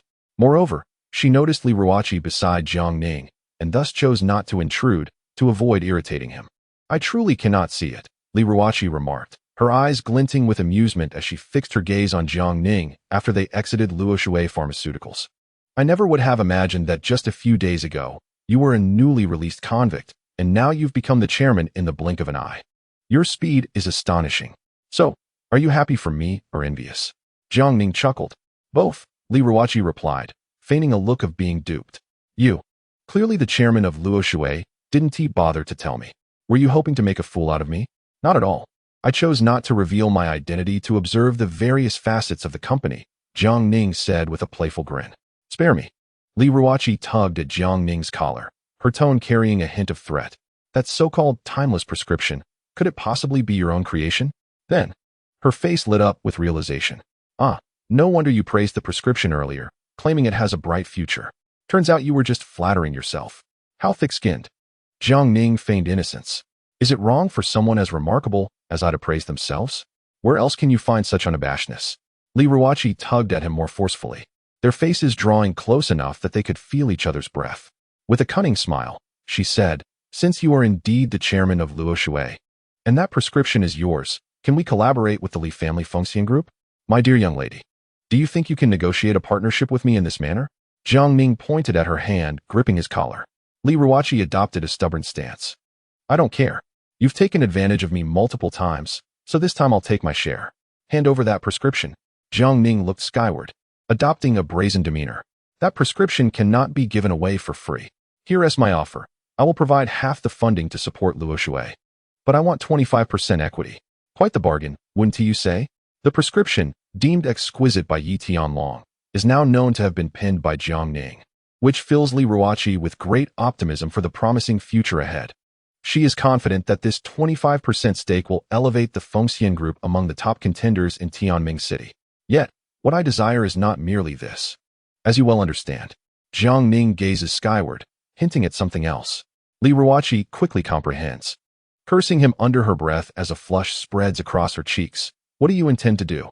Jiang Ning responds with a mischievous grin, his expression enigmatic. I shall reveal my intentions in due time. For now, I assure you. Is that true? Li Ruoqi's heart leaps with joy, with his affirmation. She joyfully wraps her arms around Jiang Ning's neck, planting several playful pecks on his cheek. I've never kissed any man before. Consider yourself fortunate. I'm not particularly interested. He retorts playfully. You rogue. Jiang Ning's agreement to collaborate with the Fengxian group eases Li Ruoqi's anxieties considerably. Otherwise, if this impasse continued, she would find herself reluctantly resorting to the resources offered by that particular individual. Despite his provision of resources, all of them shared a common desire to escape his control. The city at night sparkles with vibrant lights. In a rare moment of delight, Li Ruoqi takes Jiang Ning to a quaint bar. Here, a busker serenades the crowd, creating a charming atmosphere far more conducive to relaxation than a raucous nightclub. After several drinks, Li Ruoqi's cheeks flush with a pleasant inebriation. I wonder why you choose to drink here rather than at home. What if you get too tipsy and someone takes advantage of you? Jiang Ning remarks. It's because you're here that I dare to indulge. Do you think I lack awareness of my safety? I seldom come out like this, she replies, her smile radiating genuine happiness. Jiang Ning chuckles. Be careful. I might just take advantage of the situation and carry you home. If you dare, I wouldn't mind, she teases, her intoxication emboldening her. Yet, Jiang Ning seems oblivious, his gaze wandering elsewhere, prompting her to silently curse him. At that moment, a sharp yet somewhat familiar voice cuts through the air. Jiang Ning squints, recognizing the figure approaching. Is that you, Qin Xiaolong? Li Ruoqi turns as well, only to be taken aback by the sight of Qin Xiaolong. dressed in a fitted suit with an open collar, adorned with earrings on both ears. And wearing subtle makeup with elongated eyeliner, he appears strikingly different from what she expected. The attire presented a strikingly effeminate appearance, not merely resembling one, but fundamentally embodying it. Qin Xiaolong and Li Ruoqi stared in astonishment, their mouths agape, unable to suppress a wild grin at the absurdity of the situation. Vile woman, this predicament is entirely of your making, and yet you dare to laugh.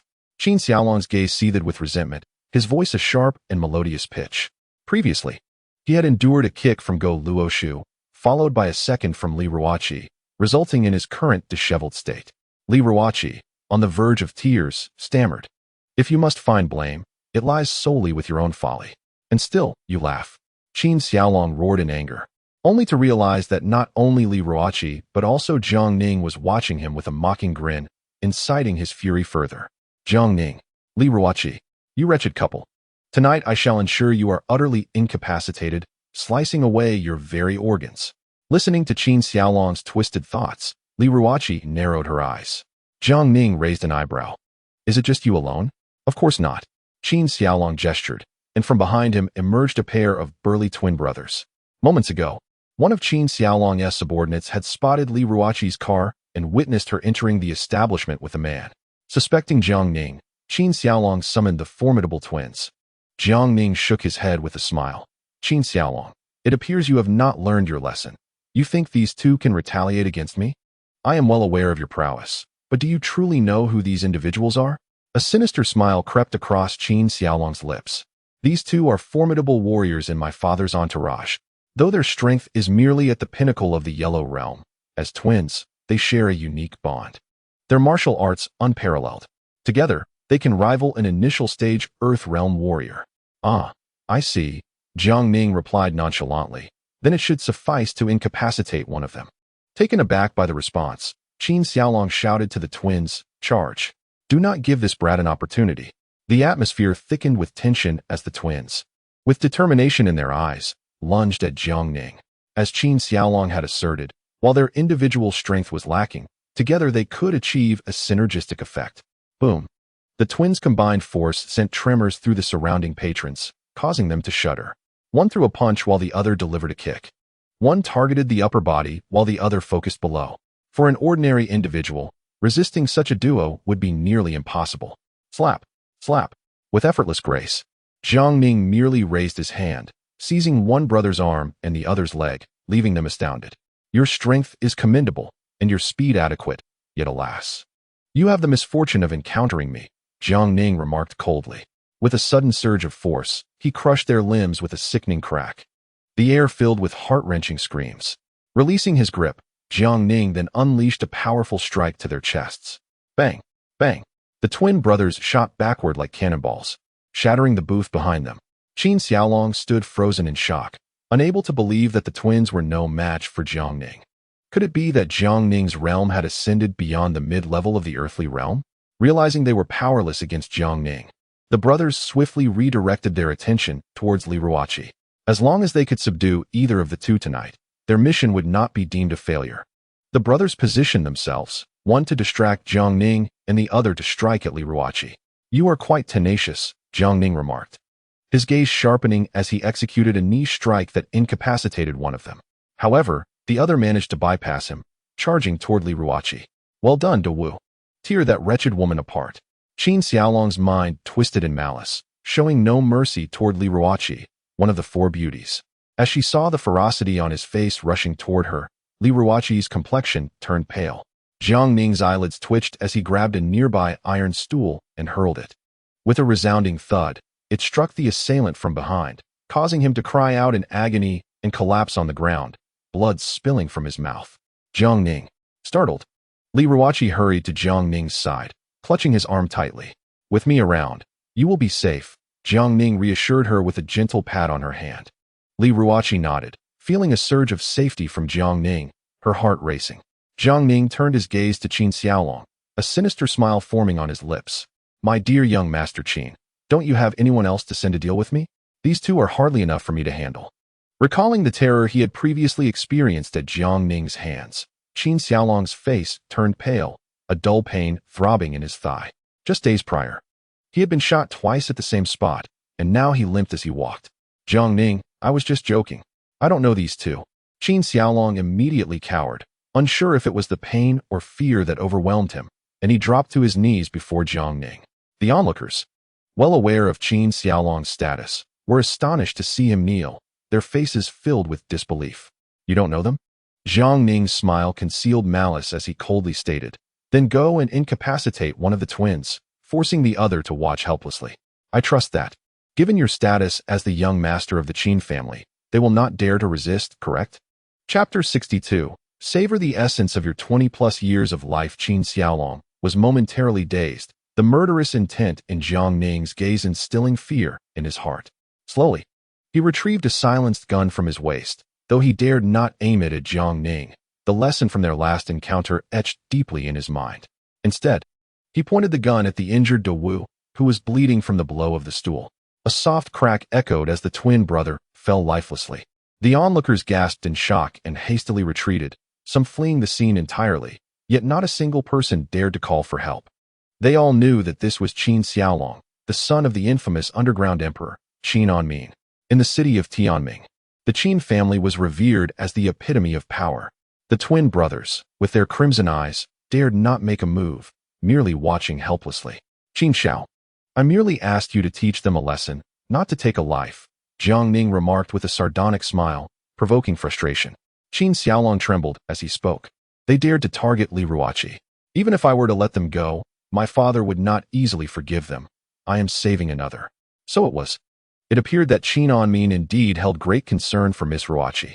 Jiang Ning, having said this, embraced Li Ruoqi and swaggered through the crowd, departing the scene. Li Ruoqi complied gracefully, snuggling into Jiang Ning's embrace, her cheeks flushed. It was only after their departure that Qin Xiaolong exhaled a heavy sigh of relief. Qin Xiao, my brother's twin has eyes aflame with hatred, he declared. Xiao Wu, my actions just now were to save you. Otherwise, the three of us would have fallen victim to Jiang Ning. Qin Xiaolong clung to Xiao Wu's neck, urging, remember that name, Jiang Ning, the sworn enemy of your brother. Do you understand? Xiao Wu gritted his teeth, his face contorted with rage. Rest assured, Qin Xiao, I will find an opportunity to eliminate Jiang Ning and avenge my brother. Excellent. I shall provide you with 20 million as a gesture of solace for your brother's spirit. Do not hesitate, spend it as you see fit. And come to me for more if needed, Qin Xiaolong reassured him. Qin Xiao, your kindness is as formidable as a mountain. I shall not disappoint your expectations. Xiao Wu nodded, his gaze dark and resolute. You've had too much to drink. Allow me to escort you home, Jiang Ning suggested as he observed Li Ruoqi, who leaned against him, sleepwalking while still awake. No, I shall not return home, Li Ruoqi replied, her tone playful as she wrapped her arms around Jiang Ning's neck. Today, I am in high spirits. Why should I return home to dampen my mood? Do you have discord with your family? Jiang Ning inquired. Yet, Li Ruoqi did not answer, her delicate hands wandering over Jiang Ning's body. Take me back to Junyi and administer my final treatment while you're at it.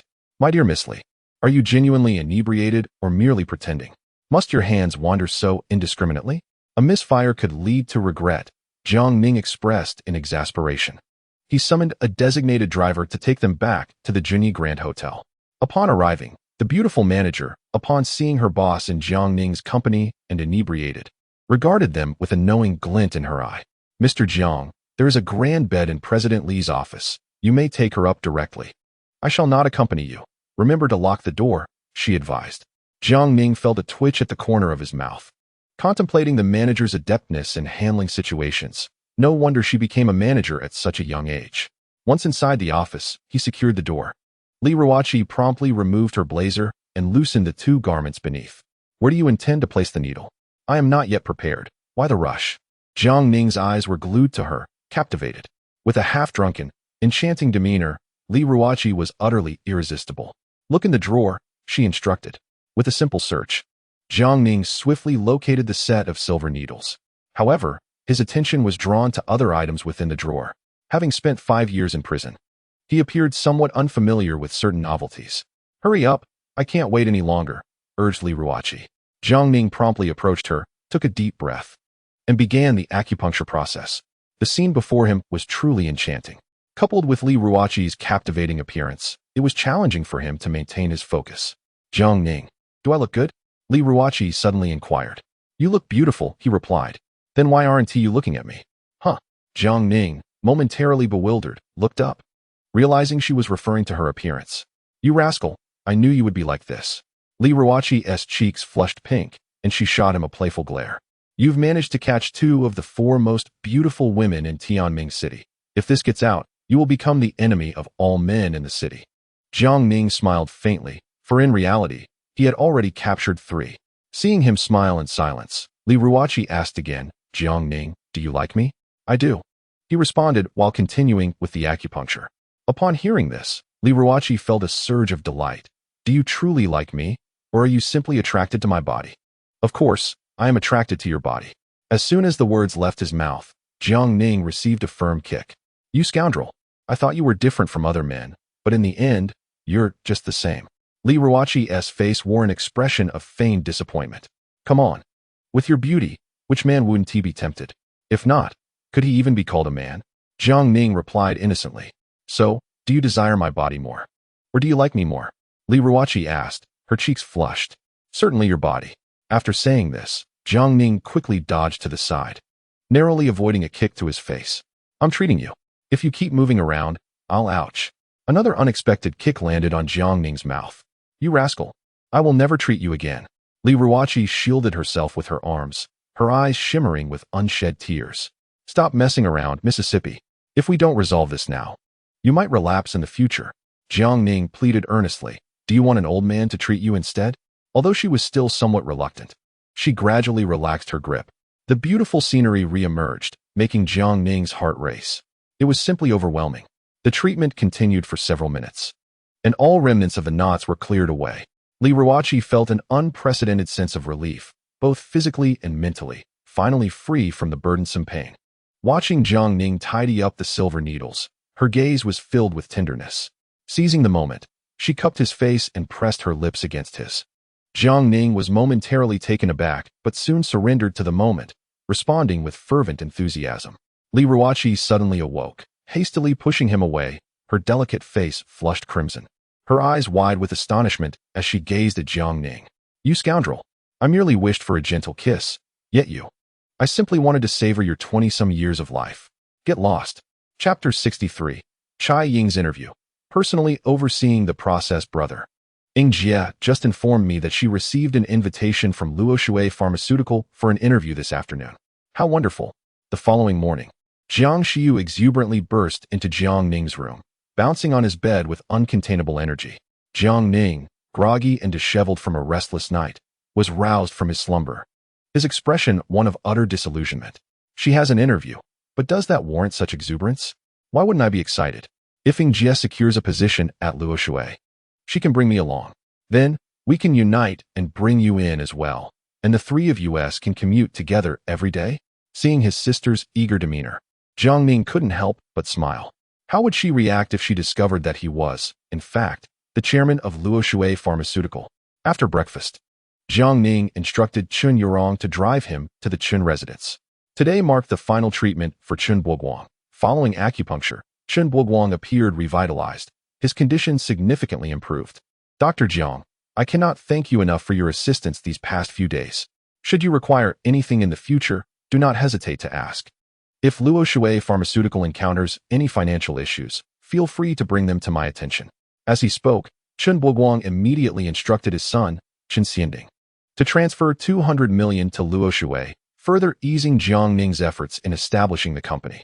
Jiang Ning graciously accepted, knowing that 200 million was a trivial sum for the Chen family. Well then, old Chun, I shall take my leave. I have other patients to attend to today, Jiang Ning remarked, referring to Yu Huanshui. The 3-day period had elapsed, and he was confident that Yu Huanshui would experience significant improvement after following his prescribed remedies. Dr. Jiang, I was just about to send someone to fetch you, but I didn't expect you to arrive so promptly. Upon reaching the Yu residence, Yu Chonglin welcomed him at the doorstep, accompanied by his wife, Zhao Yufan.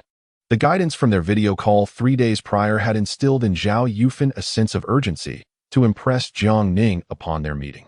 Behind them, Yu Zijuan stood quietly, following his family's lead in greeting Jiang Ning. Originally, Yu Chonglin had intended to expel him from the family, but after much pleading from his relatives, he granted him another chance. Henceforth, to remain in the Yu household, he would need to tread carefully and avoid any missteps. No need for concern. I have my own driver, eliminating the need for you to make unnecessary trips, Jiang Ning said with a smile, waving his hand dismissively. The Yu family turned to regard his so-called driver, their faces reflecting astonishment. Isn't that Qin Yurong, the granddaughter of the wealthiest man in Jingnan province? Jiang Ning's personal driver? It appears that Jiang Ning is indeed no ordinary individual. Yu Chonglin contemplated whether he should have his son serve as Jiang Ning's driver. In this light, it seems that Yu Zijuan is unworthy even of serving Jiang Ning. While astonishment lingered, the ailment still required attention. Under the guidance of the Yu family, Jiang Ning entered the room of Yu Huanshui. Upon entering, he was met with a distinct odor of age, causing him to furrow his brow. It was not that he was disdainful. Rather, the scent was overwhelmingly strong. Even a healthy individual residing here for an extended period would inevitably suffer a decline in health. Do you not perceive this odor? Jiang Ning inquired, casting a glance at Qin Yurong, whose pallid complexion confirmed that his sense of smell was not unduly sensitive. Zhao Yufan's expression darkened as she replied, "My father-in-law has always been this way. Even if we change rooms, the odor returns within a week. This is unacceptable. Even if you clean thoroughly once a week or relocate, it is imperative that you maintain cleanliness," Jiang Ning stated with a solemn demeanor. "I can address this issue today, but it is advisable that your father's room be cleaned weekly to ensure it remains tidy." The Yu family nodded in agreement, promptly instructing the servants to enhance their cleaning efforts and offering them a raise. On the bed, after 3 days of care, Yu Huanshui appeared significantly improved.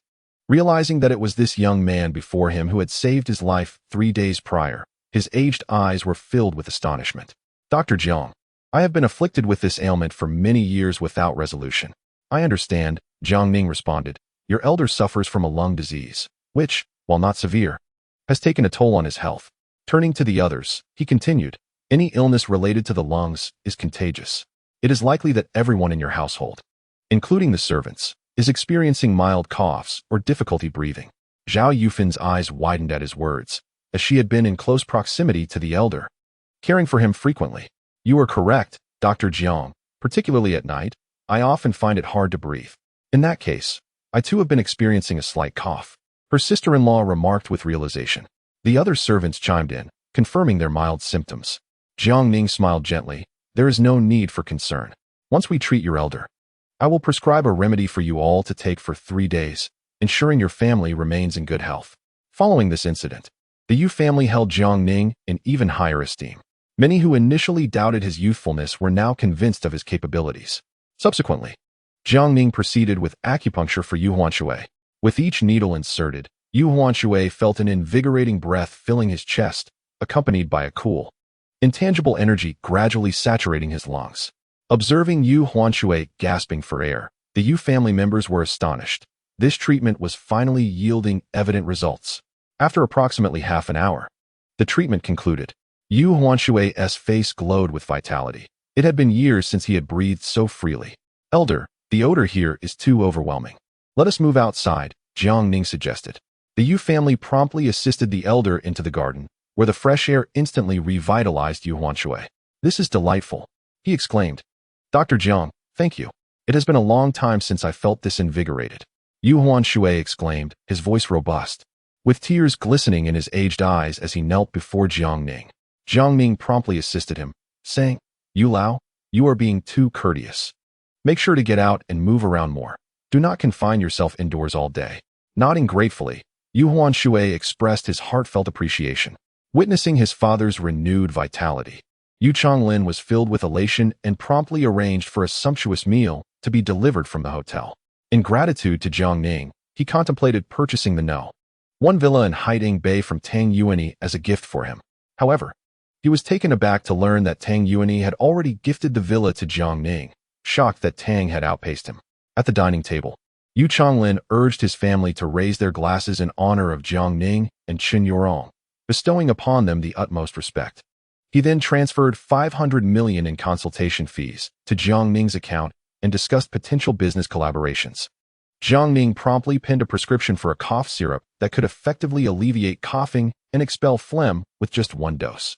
Yu Chonglin had no doubt about the efficacy of this remedy and quickly arranged for its safekeeping, stating that once the cough syrup hit the market, 60% of the profits would be allocated to Jiang Ning. With the syrup's anticipated success, Jiang Ning would need only to await the financial returns. After a light meal, Jiang Ning took his leave from the Yu family. I have observed your remarkable progress. Although you may not yet realize it, soon the entirety of Tianming City, and even the whole of Jingnan Province, shall be under your dominion.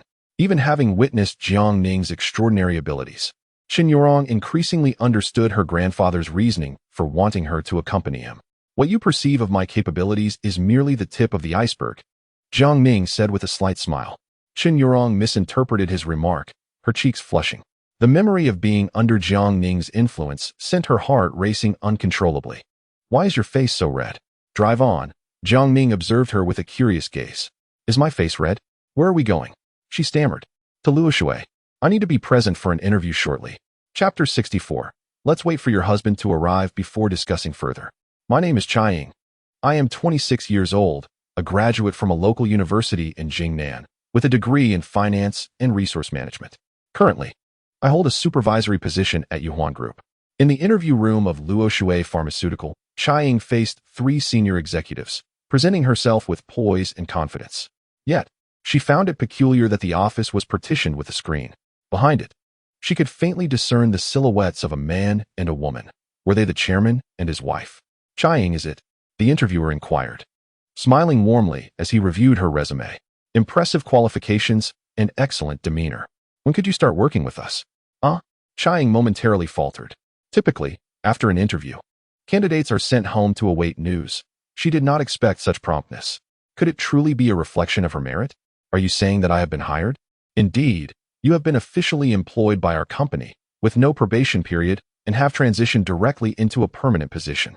Upon hearing this, Chiang's face illuminated with joy. Though she maintained a composed demeanor as she confirmed, I am here for the managerial position, not as an ordinary employee. You are aware of that, I trust? Of course. The interviewer adjusted his glasses and replied, I have reviewed your resume and find you to be an exceptional talent. Moreover, your performance during the interview has left us exceedingly impressed. So, Miss Chiang, when can you commence your duties? Chiang felt an overwhelming sense of delight, astonished at how effortlessly she had succeeded in this interview. Prior to the interview, she had already coordinated with Yuhuan, and with a few days handover, she would be able to join. Very well, we look forward to your first day. The 3 interviewers rose and shook hands with Chiang. Their demeanor was akin to that of treating the beloved of a chairman, with not a hint of condescension. Thank you. After bowing in gratitude, Chiang took her leave. However, the 3 interviewers seemed to exhale in relief as they turned towards the partition, wearing humble smiles. Director Jiang, is this approach acceptable?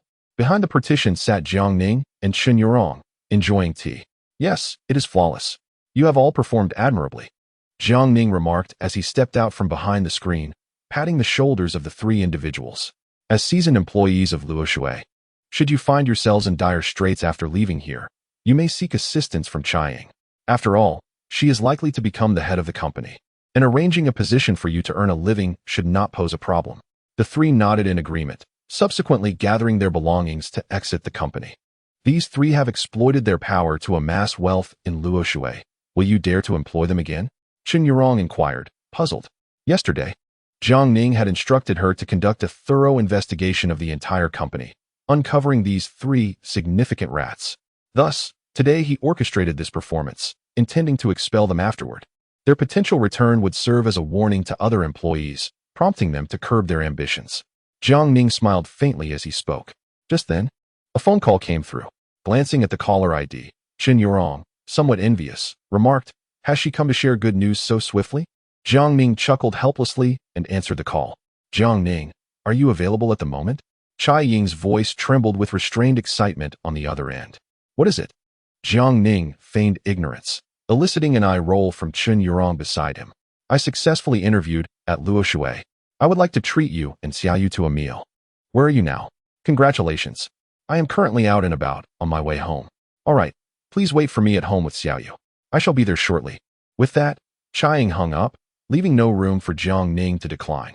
Scratching his head, He turned to Qin Yurong and said, "Please take me home. It seems you could use some rest as well." Qin Yurong cast a lingering, resentful glance at him and said, "I have promised not to interfere in your personal affairs. But I have but one request. Leave a little for me." Internally, Jiang Ning mused about the enchanting allure of her presence as he gently lifted her chin and planted a soft kiss on her exquisite, delicate lips. "Rest assured, my resources are inexhaustible.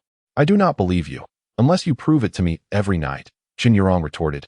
Her cheeks flushed as she hurried away to fetch the car and drive Jiang Ning home. At the No. 1 Haiding Bay Villa, Chai Ying was deeply impressed. As it was her first visit, "Is this truly a gift from the wealthiest man in Tang?" she inquired. "Indeed, my brother has become quite formidable," Jiang Shiyu replied, leaning closer to Chai Ying's ear. "So you must act quickly. Otherwise, tonight we shall conspire to intoxicate my brother, and you can seize the opportunity." Chai Ying blushed at the suggestion. "Do not jest.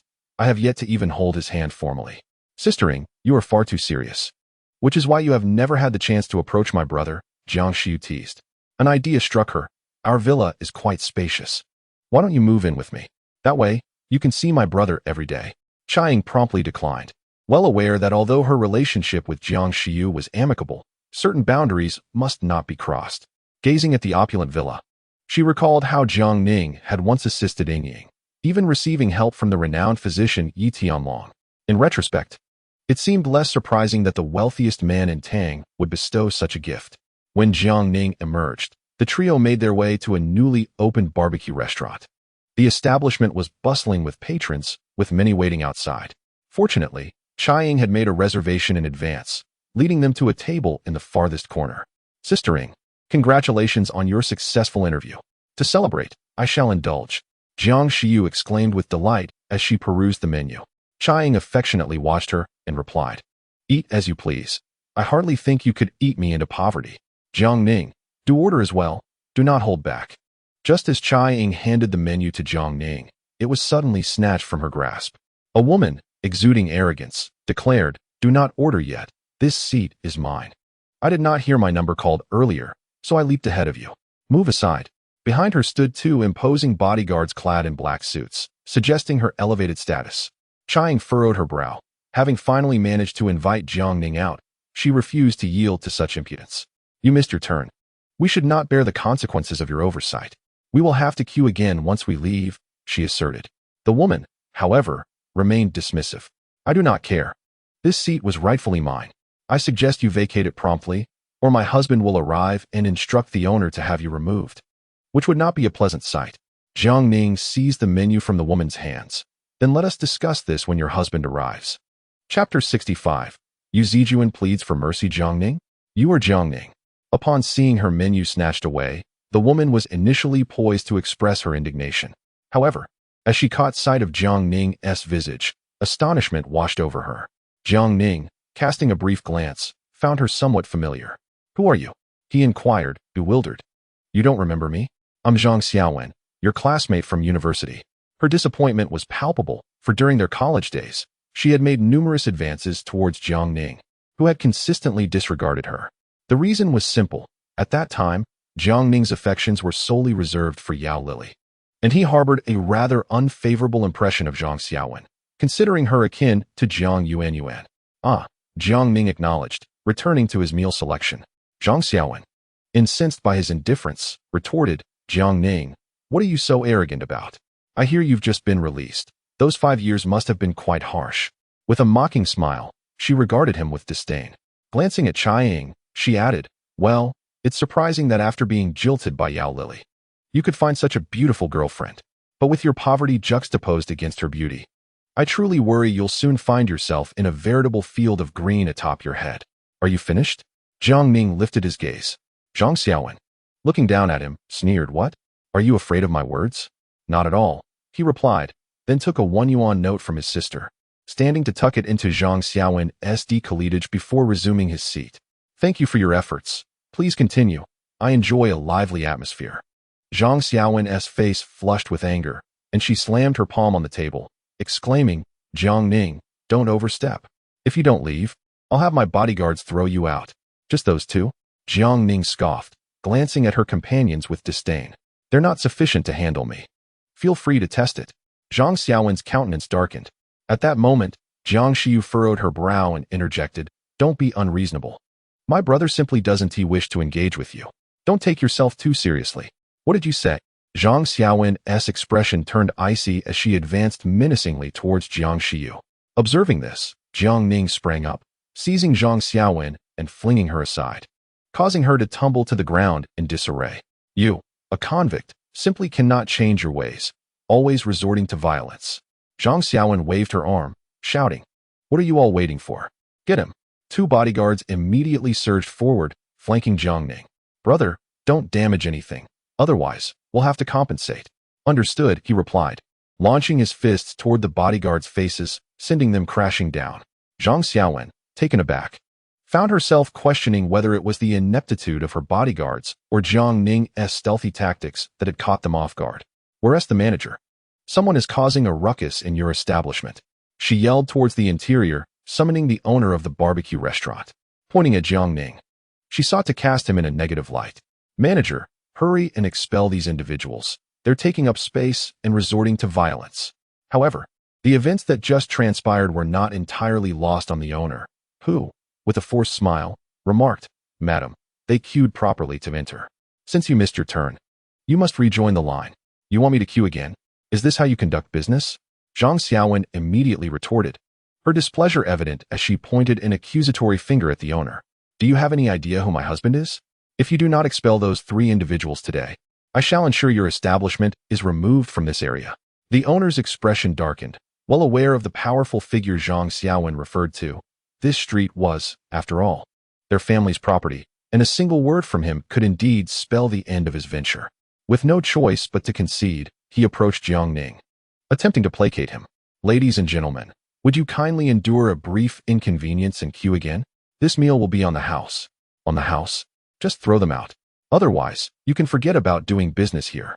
Zhang Xiaowen stood firm, hands on her hips, exuding an air of superiority. "You are being utterly unreasonable. What gives you the right to demand we leave?" Jiang Xiu shouted in anger. "What gives me the right? Simply the fact that you are destined to be beneath me." Zhang Xiaowen scoffed, casting a contemptuous glance at Jiang Ning, particularly disdainful of the former convict, whom she deemed a hopeless case. "I won't allow you to speak of my brother like that. I'll end you." Hearing her brother insulted, Jiang Xiu could no longer contain herself and rushed forward. But Chiang was too late to intervene. Yet, the petite girl was no match for Zhang Xiaowen's stature. Just as Zhang Xiaowen lifted her foot to kick Jiang Xiu, Jiang Ning intervened once more, delivering a slap that sent her sprawling to the ground. "Ah, you lawbreaker are truly lawless. When my husband arrives, you shall pay dearly." Zhang Xiaowen wailed from the ground, drawing the attention of onlookers who began to condemn Jiang Ning's violent actions. At that moment, a figure emerged from the crowd. Upon witnessing his wife in distress, he immediately approached, demanding, "Xiaowen, who dares to strike you? I will have him torn to pieces." "Husband, you finally arrived. That lawbreaker has nearly bullied me to death." Zhang Xiaowen sobbed to the man. Upon hearing her words, the man's expression turned grim as he turned his gaze to Jiang Ning. In the next instant, he appeared frozen, the fury on his face slowly giving way to fear. Jiang, the divine healer? The man was, in fact, Yu Zijuan. As for Zhang Xiaowen, she remained oblivious to the nature of their relationship. "What a coincidence to run into you here," Jiang Ning remarked with a wry smile. "You were so arrogant just now, weren't you? Now that my husband is here, let us see how you fare." Before Zhang Xiaowen could finish, Yu Zijuan delivered a resounding slap across her face. The sound echoed, leaving the surrounding crowd in stunned silence. Zhang Xiaowen cupped her reddened cheek, her head swirling with confusion. "Husband, why did you hit me? You should be dealing with that wretched convict." "Silence." Yu Zijuan delivered another resounding slap, leaving Zhang Xiaowen dizzy and helplessly sprawled on the ground. "Are you out of your mind, Yu Zijuan? That wretched labor reform inmate bullied me, and instead of avenging me, you strike me?" Zhang Xiaowen lamented, her sense of injustice palpable, only to be met with a series of additional slaps. "Labor reform inmate. You dare call him that? If I don't hit you, who else should I?" After finishing, Yu Zijuan knelt before Jiang Ning, addressing him directly. "Dr. Jiang, this woman is blind to greatness. I will surely discipline her upon my return. Please, do not take it to heart, and especially do not inform my father." The scene left everyone present in shock. The son of Yu Chonglin, kneeling before someone. Zhang Xiaowen, aghast, shook her head in disbelief. Husband, have you lost your mind? Why kneel before a labor reform inmate? Yu Zijuan turned sharply, silencing her with a fierce glance. Hurry, come here. Kneel and bow before Dr. Jiang. What? You want me to bow to him? Zhang Xiaowen could hardly believe her ears. How could she lower herself to such a level before a labor reform inmate? You dare question it? Yu Zijuan pulled her closer, thrusting her in front of Jiang Ning. Dr. Jiang is my grandfather's benefactor, a distinguished guest of the Yu family. If you cannot earn his forgiveness, you must repay every penny I spent on you. Panic surged through Zhang Xiaowen at his words. In a flurry, she knelt before Jiang Ning, her head bowing repeatedly. Jiang Ning, I was wrong. Please, do not hold it against me. At that moment, she felt both humiliated and regretful, recalling how she had once looked down upon this labor reform inmate, only to find herself in such a pitiful predicament now. Jiang Ning smirked. Did you not just attempt to harm my sister? Zhang Xiaowen immediately grasped the severity of her situation, crawling toward Jiang Shiyu in tears. Shiyu, I was wrong. Please, ask your brother to spare me, otherwise, I will be doomed. All right, enough. You all should leave. We have barbecuing to enjoy, Jiang Shiyu said, casting a disdainful glance at Zhang Xiaowen, eager to dismiss her. She did not wish for this individual to mar the enjoyment of a well-deserved meal, especially since she had finally gone out with her brother and Ingjia. Since my sister has forgiven you, be gone and do not let me see you again, Jiang Ning declared, prompting Yu Zijuan to call the bodyguards to escort the woman away. The onlookers were astounded at how cautiously Yu Zijuan treated Jiang Ning. After a delightful barbecue, Jiang Shiyu and Chai Ying linked arms, strolling through the pedestrian street. Jiang Ning followed behind, feeling like an unnecessary presence. It was quite dull. They even ventured into a lingerie store to select undergarments, leaving Jiang Ning in a quandary about whether to join them or not. Fortunately, at that moment, a call from Li Ruoqi came through. Jiang Ning, you must come to Longya Hall right away. Hurry.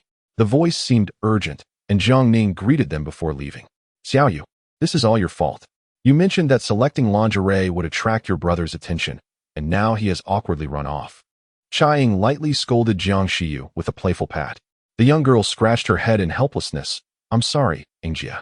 I miscalculated. However, I can still help you invite my brother out next time. I'll find an excuse to leave, allowing you to spend time alone with him. What is the urgent matter? Upon arriving at Longya Hall, the sky had darkened, and Yi Tianlong's disciples had already finished their work. Jiang Ning observed the two ladies, noticing their flushed cheeks and their inability to utter a word. I was just out having fun with my sister, and your call brought me here. If there isn't anything significant, be cautious, or I might just teach you a lesson. Jiang Ning feigned dissatisfaction, pointing playfully. Yi Xini bit her lip, hesitating to speak, and nudged Li Ruoqi to take the lead. We plan to fulfill our bet tonight. Does that count as important? Li Ruoqi replied, her face flushed. A bet? Jiang Ning's interest was piqued. Of course, we are going to dance for you, Li Ruoqi said, feeling embarrassed after her confession. Do you genuinely want to see it? Yes. Then come inside with us. The two ladies, after their declaration, scurried into the back room. If you had mentioned this earlier, I would have rushed over even if I was halfway through grilling. Jiang Ning eagerly followed them inside and closed the door. Inside, Jiang Ning settled into an armchair, awaiting their performance. Meanwhile, Li Ruoqi and Yi Xini hid behind a screen, exchanging glances, their cheeks flushed as they began. As the music played, two graceful figures emerged from behind the screen. You scoundrel, you've truly taken advantage of us. We are, after all, two of the four beauties of Tianming. And now you get to see us like this, Yi Xini protested. Their crimson cheeks lent them a unique allure. Enough chatter, the four beauties are still human. A wager is a wager, Jiang Ning replied, a smile gracing his face. Stop standing there. Let the music play on, and continue dancing. Li Ruoqi bit her soft lip and began to awkwardly sway, her face aglow with embarrassment. Yi Xini, however, was more liberated, executing a series of challenging moves that left Jiang Ning utterly astonished, his eyes nearly popping out. Unbeknownst to him, Li Ruoqi had danced her way in front of him. The sight of her partially concealing herself behind a pipa was simply exhilarating. Once the performance concluded, the two ladies approached the dazed Jiang Ning. So, are you satisfied now? Yi Xini asked through gritted teeth. Quite satisfied, Jiang Ning nodded earnestly, almost inviting a punch from Yi Xini. With two beautiful women dressed lightly beside him, he found himself momentarily entranced. Li Ruoqi leaned in slightly, her voice soft. Jiang Ning, can you tell me where that mysterious black card from King Jingnan came from? You see, we've sacrificed so much, and you've reaped all the benefits. Could you at least satisfy our curiosity? Yi Sini spoke, deliberately swaying that bottomless chasm. What sort of sacrifice is this? Jiang Ning's lips curled into a teasing smirk. If you wish to uncover my secrets, you must make a far greater sacrifice. A greater sacrifice? The two women paused, already sensing the implications. Jiang Ning, unfazed, continued. Indeed, my secrets are only divulged to those who lie beside me. Unless you two rascals. Shameless. Before Jiang Ning could finish her words, she was met with a flurry of punches and kicks from the two women. However, their desire to extract her secrets hinted at some underlying conspiracy. Even if they were to interrogate her, they would glean little. The only possible lead might be Tang Xia. As darkness enveloped the sky on her way home, Jiang Ning noticed Ai Xiaoqin, who had been waiting for her for quite some time, the assassin from before. Boss, last time you severely injured Kai Su and his 4 brothers, leaving only Kai Su alive. Go Bewley has already summoned his master. You must be cautious, Ai Xiaoqin said, inching closer. His master? What kind of figure is he? Jiang Ning's gaze shifted. It is said that his master is the black bear of the 12 earthly branches of the Dragon Kingdom, a figure whose prowess may have reached the pinnacle of the D level. There's nothing to worry about, Jiang Ning replied nonchalantly, leaving Ai Xiaoqin quite astonished. The pinnacle of the D level, and you are truly unafraid? Ai Xiaoqin, herself at the pinnacle of the Xian level, recalled how she managed to exchange a few moves with Jiang Ning last time, thus speculating that he was merely at the initial stage of the D level. However, given that Jiang Ning had once gifted her 10 million, she couldn't bear the thought of her affluent boss facing any peril. Jiang Ning cast a playful glance at Ai Xiaoqin, instantly reminding her of the fear she had previously experienced. Aside from the black bear, have you uncovered anything about that person who attempted to harm me? Yes, Ai Xiaoqin quickly responded. I discovered that the mastermind has close ties with the 4 great beauties of Tianming City. In fact, the current prominence of the 4 beauties is, to some extent, supported by that individual. Their objective is quite clear, to eliminate the capable individuals surrounding King Jingnan. Chapter 67. With a junior brother. There is nothing to fear. Not long after returning home, Jiang Ning received a message from Chao Yixue, recalling that her 5th senior sister had mentioned meeting her in 3 days. However, this was already the 3rd night, and it seemed her senior sister was rather impatient. She had Chen Yurong drive her to the Chao residence, after which Chen Yurong left with a resentful glance. Junior brother, did you forget my sister's words without my reminder? Upon seeing Jiang Ning, Chao Yixue couldn't help but link her arm with his, her body pressing close. How could that be? Today hasn't even passed yet. I intended to visit my sister tomorrow, but I didn't expect you to be so eager, Jiang Ning replied, causing Chao Yixue to blush deeply. Junior brother, you wouldn't think that I am a frivolous woman, would you? Please don't misunderstand. I only wish to share half of my thoughts with you, for I find myself unable to continue. Jiang Ning offered an awkward smile, diverting the conversation as he said, since I'm here, I shall first greet your grandfather. No. Chao Yixue immediately grasped Jiang Ning's arm, her delicate face flushed crimson.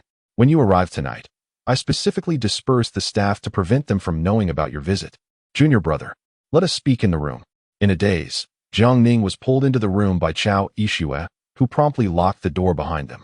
Remarkably, he did not encounter a single servant along the way, which imparted upon him a sense of clandestine mischief. Junior brother, have you ever heard Master mention that all 7 of us sisters cultivated our skills in alignment with you? Chao Yixue's face remained flushed, resembling a tempting peach. Ripe and delectable. I have heard that if we cultivate together, our respective powers could amplify several-fold, Jiang Ning replied. But, do you know how this joint cultivation works? Chao Yixue's voice diminished to a whisper as she lowered her head, her demeanor tender. Jiang Ning nodded, a calm smile gracing his lips. 5th sister. While both master and our mistresses have this expectation, I do not impose it upon you. It is entirely your choice. I would never coerce any woman into acting against her will. No, junior brother, that is not what I meant, Chao Yixue thought to herself, feeling mortified. She wondered why he wasn't more proactive. Should she be the one to take the initiative? Junior brother, do you think I am beautiful? Of course. Then, would you feel wronged cultivating with me?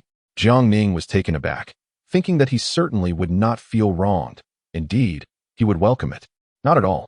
Then do you have feelings for me? Chao Ishua pressed on, relentless like a barrage of cannon fire.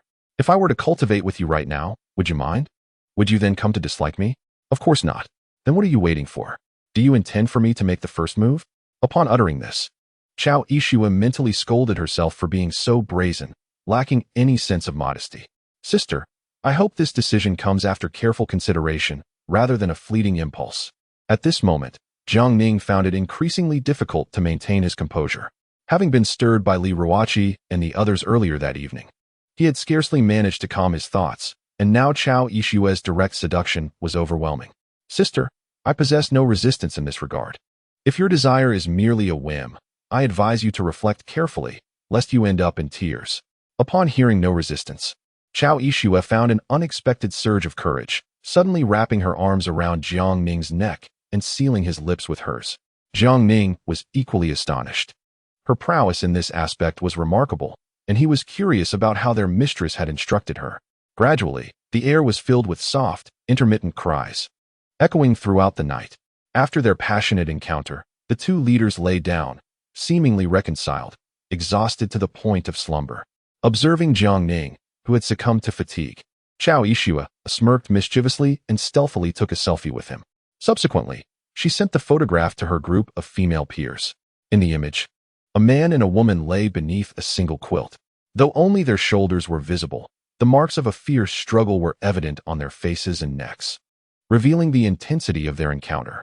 With a beaming smile, Chao Ishua accompanied the photo with a caption, "Sisters, no matter how much more capable you are than I, what does it matter? The junior disciple was still the first to be won over by me." Instantly, the group erupted in excitement. Is this truly our junior disciple? My goodness, I expected someone less appealing, but he is remarkably handsome. Fifth sister, how could you be so inconsiderate? You didn't even inform us about meeting the junior disciple. Where is he now? I demand all the information about him. Sister, is the junior disciple impressive? Quickly, lift the quilt and snap a picture for us. Indeed. You slime minx, having your cake and eating it too. It's high time we caught a glimpse. Snap a photo, or we'll sever ties. Pleased with her friend's reactions, Chao Ishua felt increasingly fortunate. She responded, no way. If I let you see him first, I fear you might rush over and snatch him away. For now, you must be patient until we see how our masters arrange things. Fifth sister, I shall sever our friendship. Fifth sister, you are utterly inconsiderate. The group of sisters launched a barrage of complaints against Chao Ishua, eager to abduct the junior disciple for themselves, leaving her with nothing. Observing their eager yet frustrated expressions, Chao Ishua smiled and recorded another video. In it, she playfully showered Jiang Ning with affection, as if to flaunt her fortune. Chao Ishua, just wait. Upon our return, we shall deal with you and leave you to only watch. Early the next morning, Jiang Ning rose to greet Chao Mengde.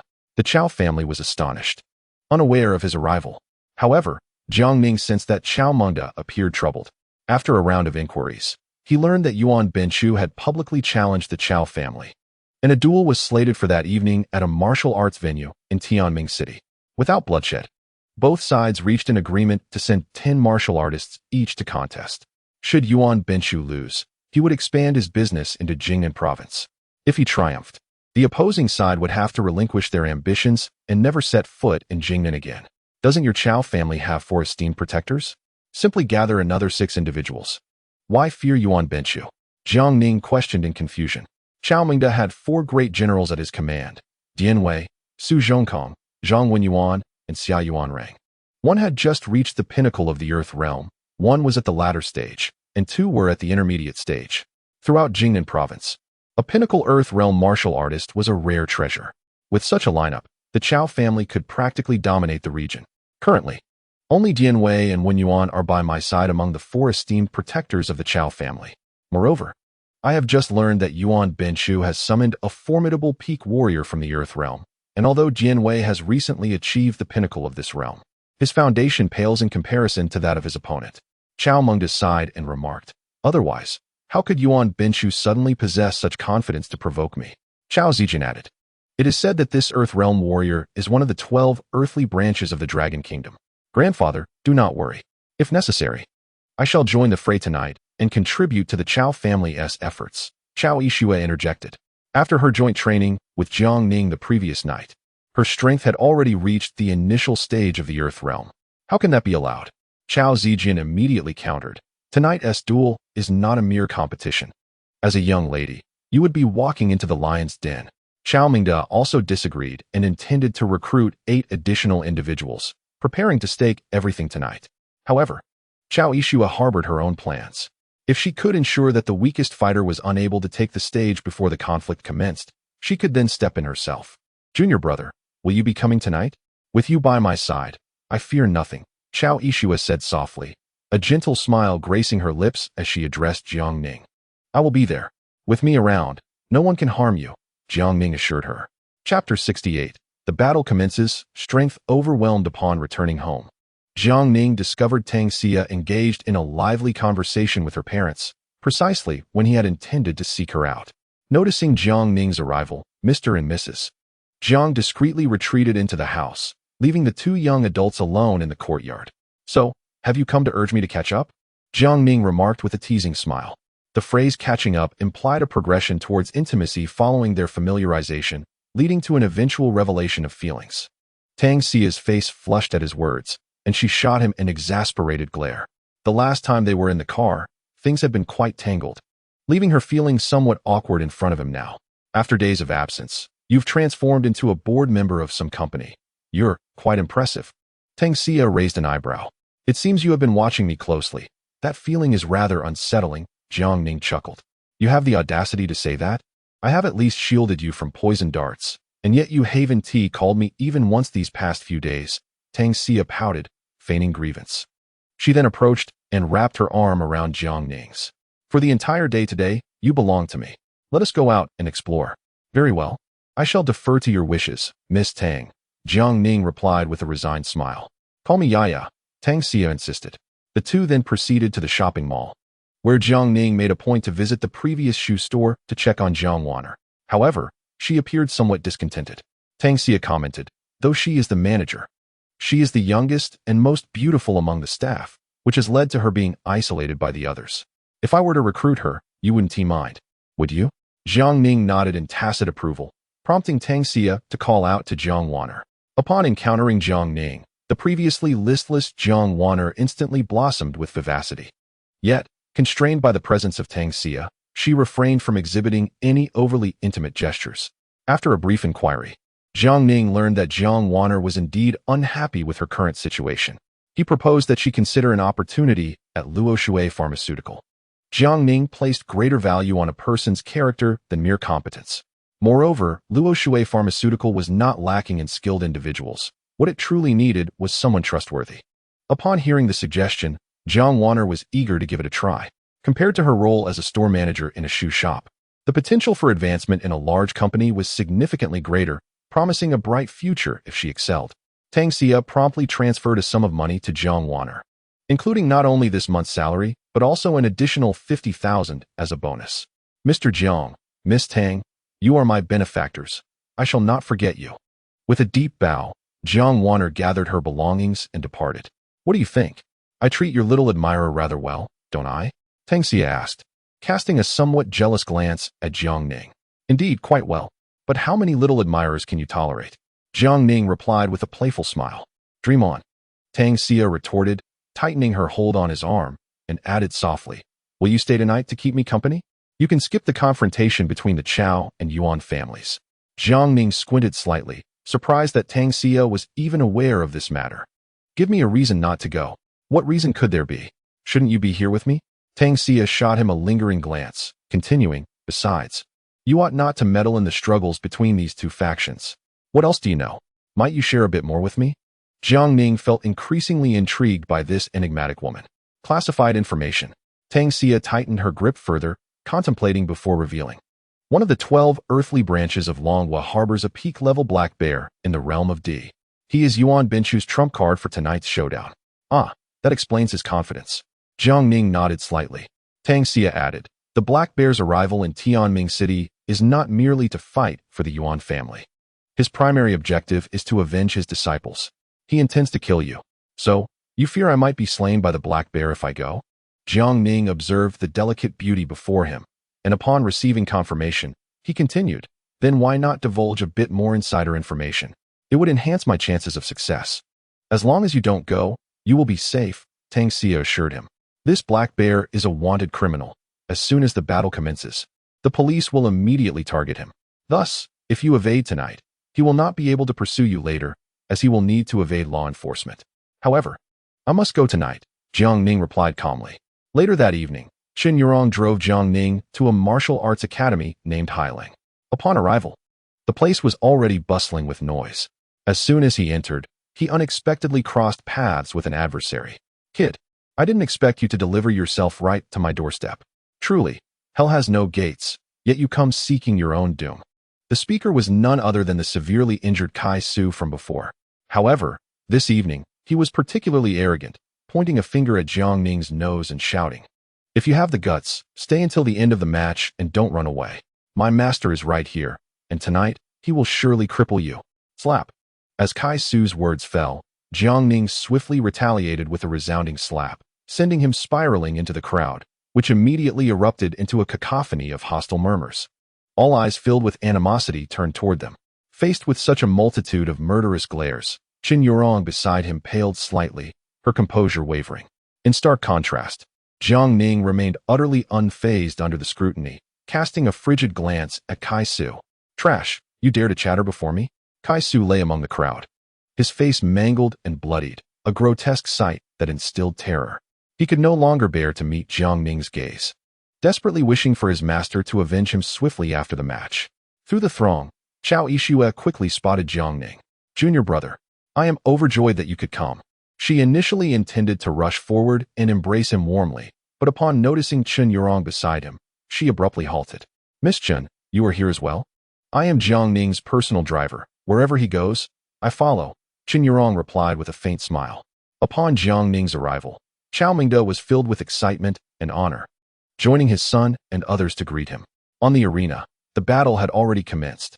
Surrounded by the Chao family, Jiang Ning approached the ring to observe the fight, while Chao Yixue provided him with updates on the unfolding events. The main combatants from the Chao family were primarily Dian Wei and Zhang Wenyuan, while the other 8 participants were merely there to fill the numbers. Conversely, the Yuan family boasted not only the enigmatic member of the 12 earthly branches, but also the revered warriors Yin Liang and Wen Shou, with the remaining 7 merely serving as additional bodies.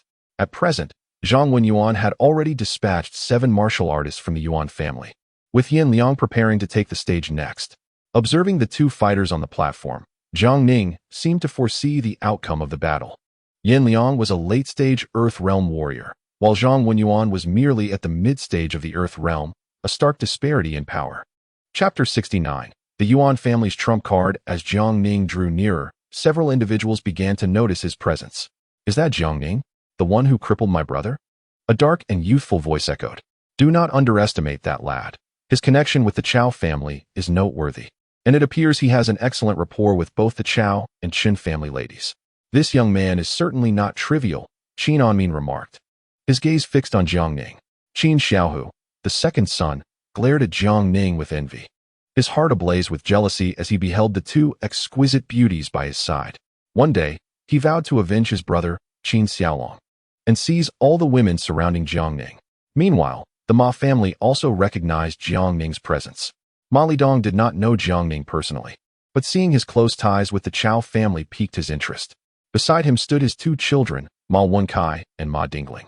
As Chao Yixue, with an air of audacity, inched closer to Jiang Ning, Ma Wencai's eyes nearly bulged with rage, designating Jiang Ning as his foremost adversary. Yuan Benchu's son, Yuan Xinzi, also took note of this individual, Jiang Ning. This evening, Yuan Benchu was absent, leaving Yuan Xinzi to represent the Yuan family with 10 martial artists.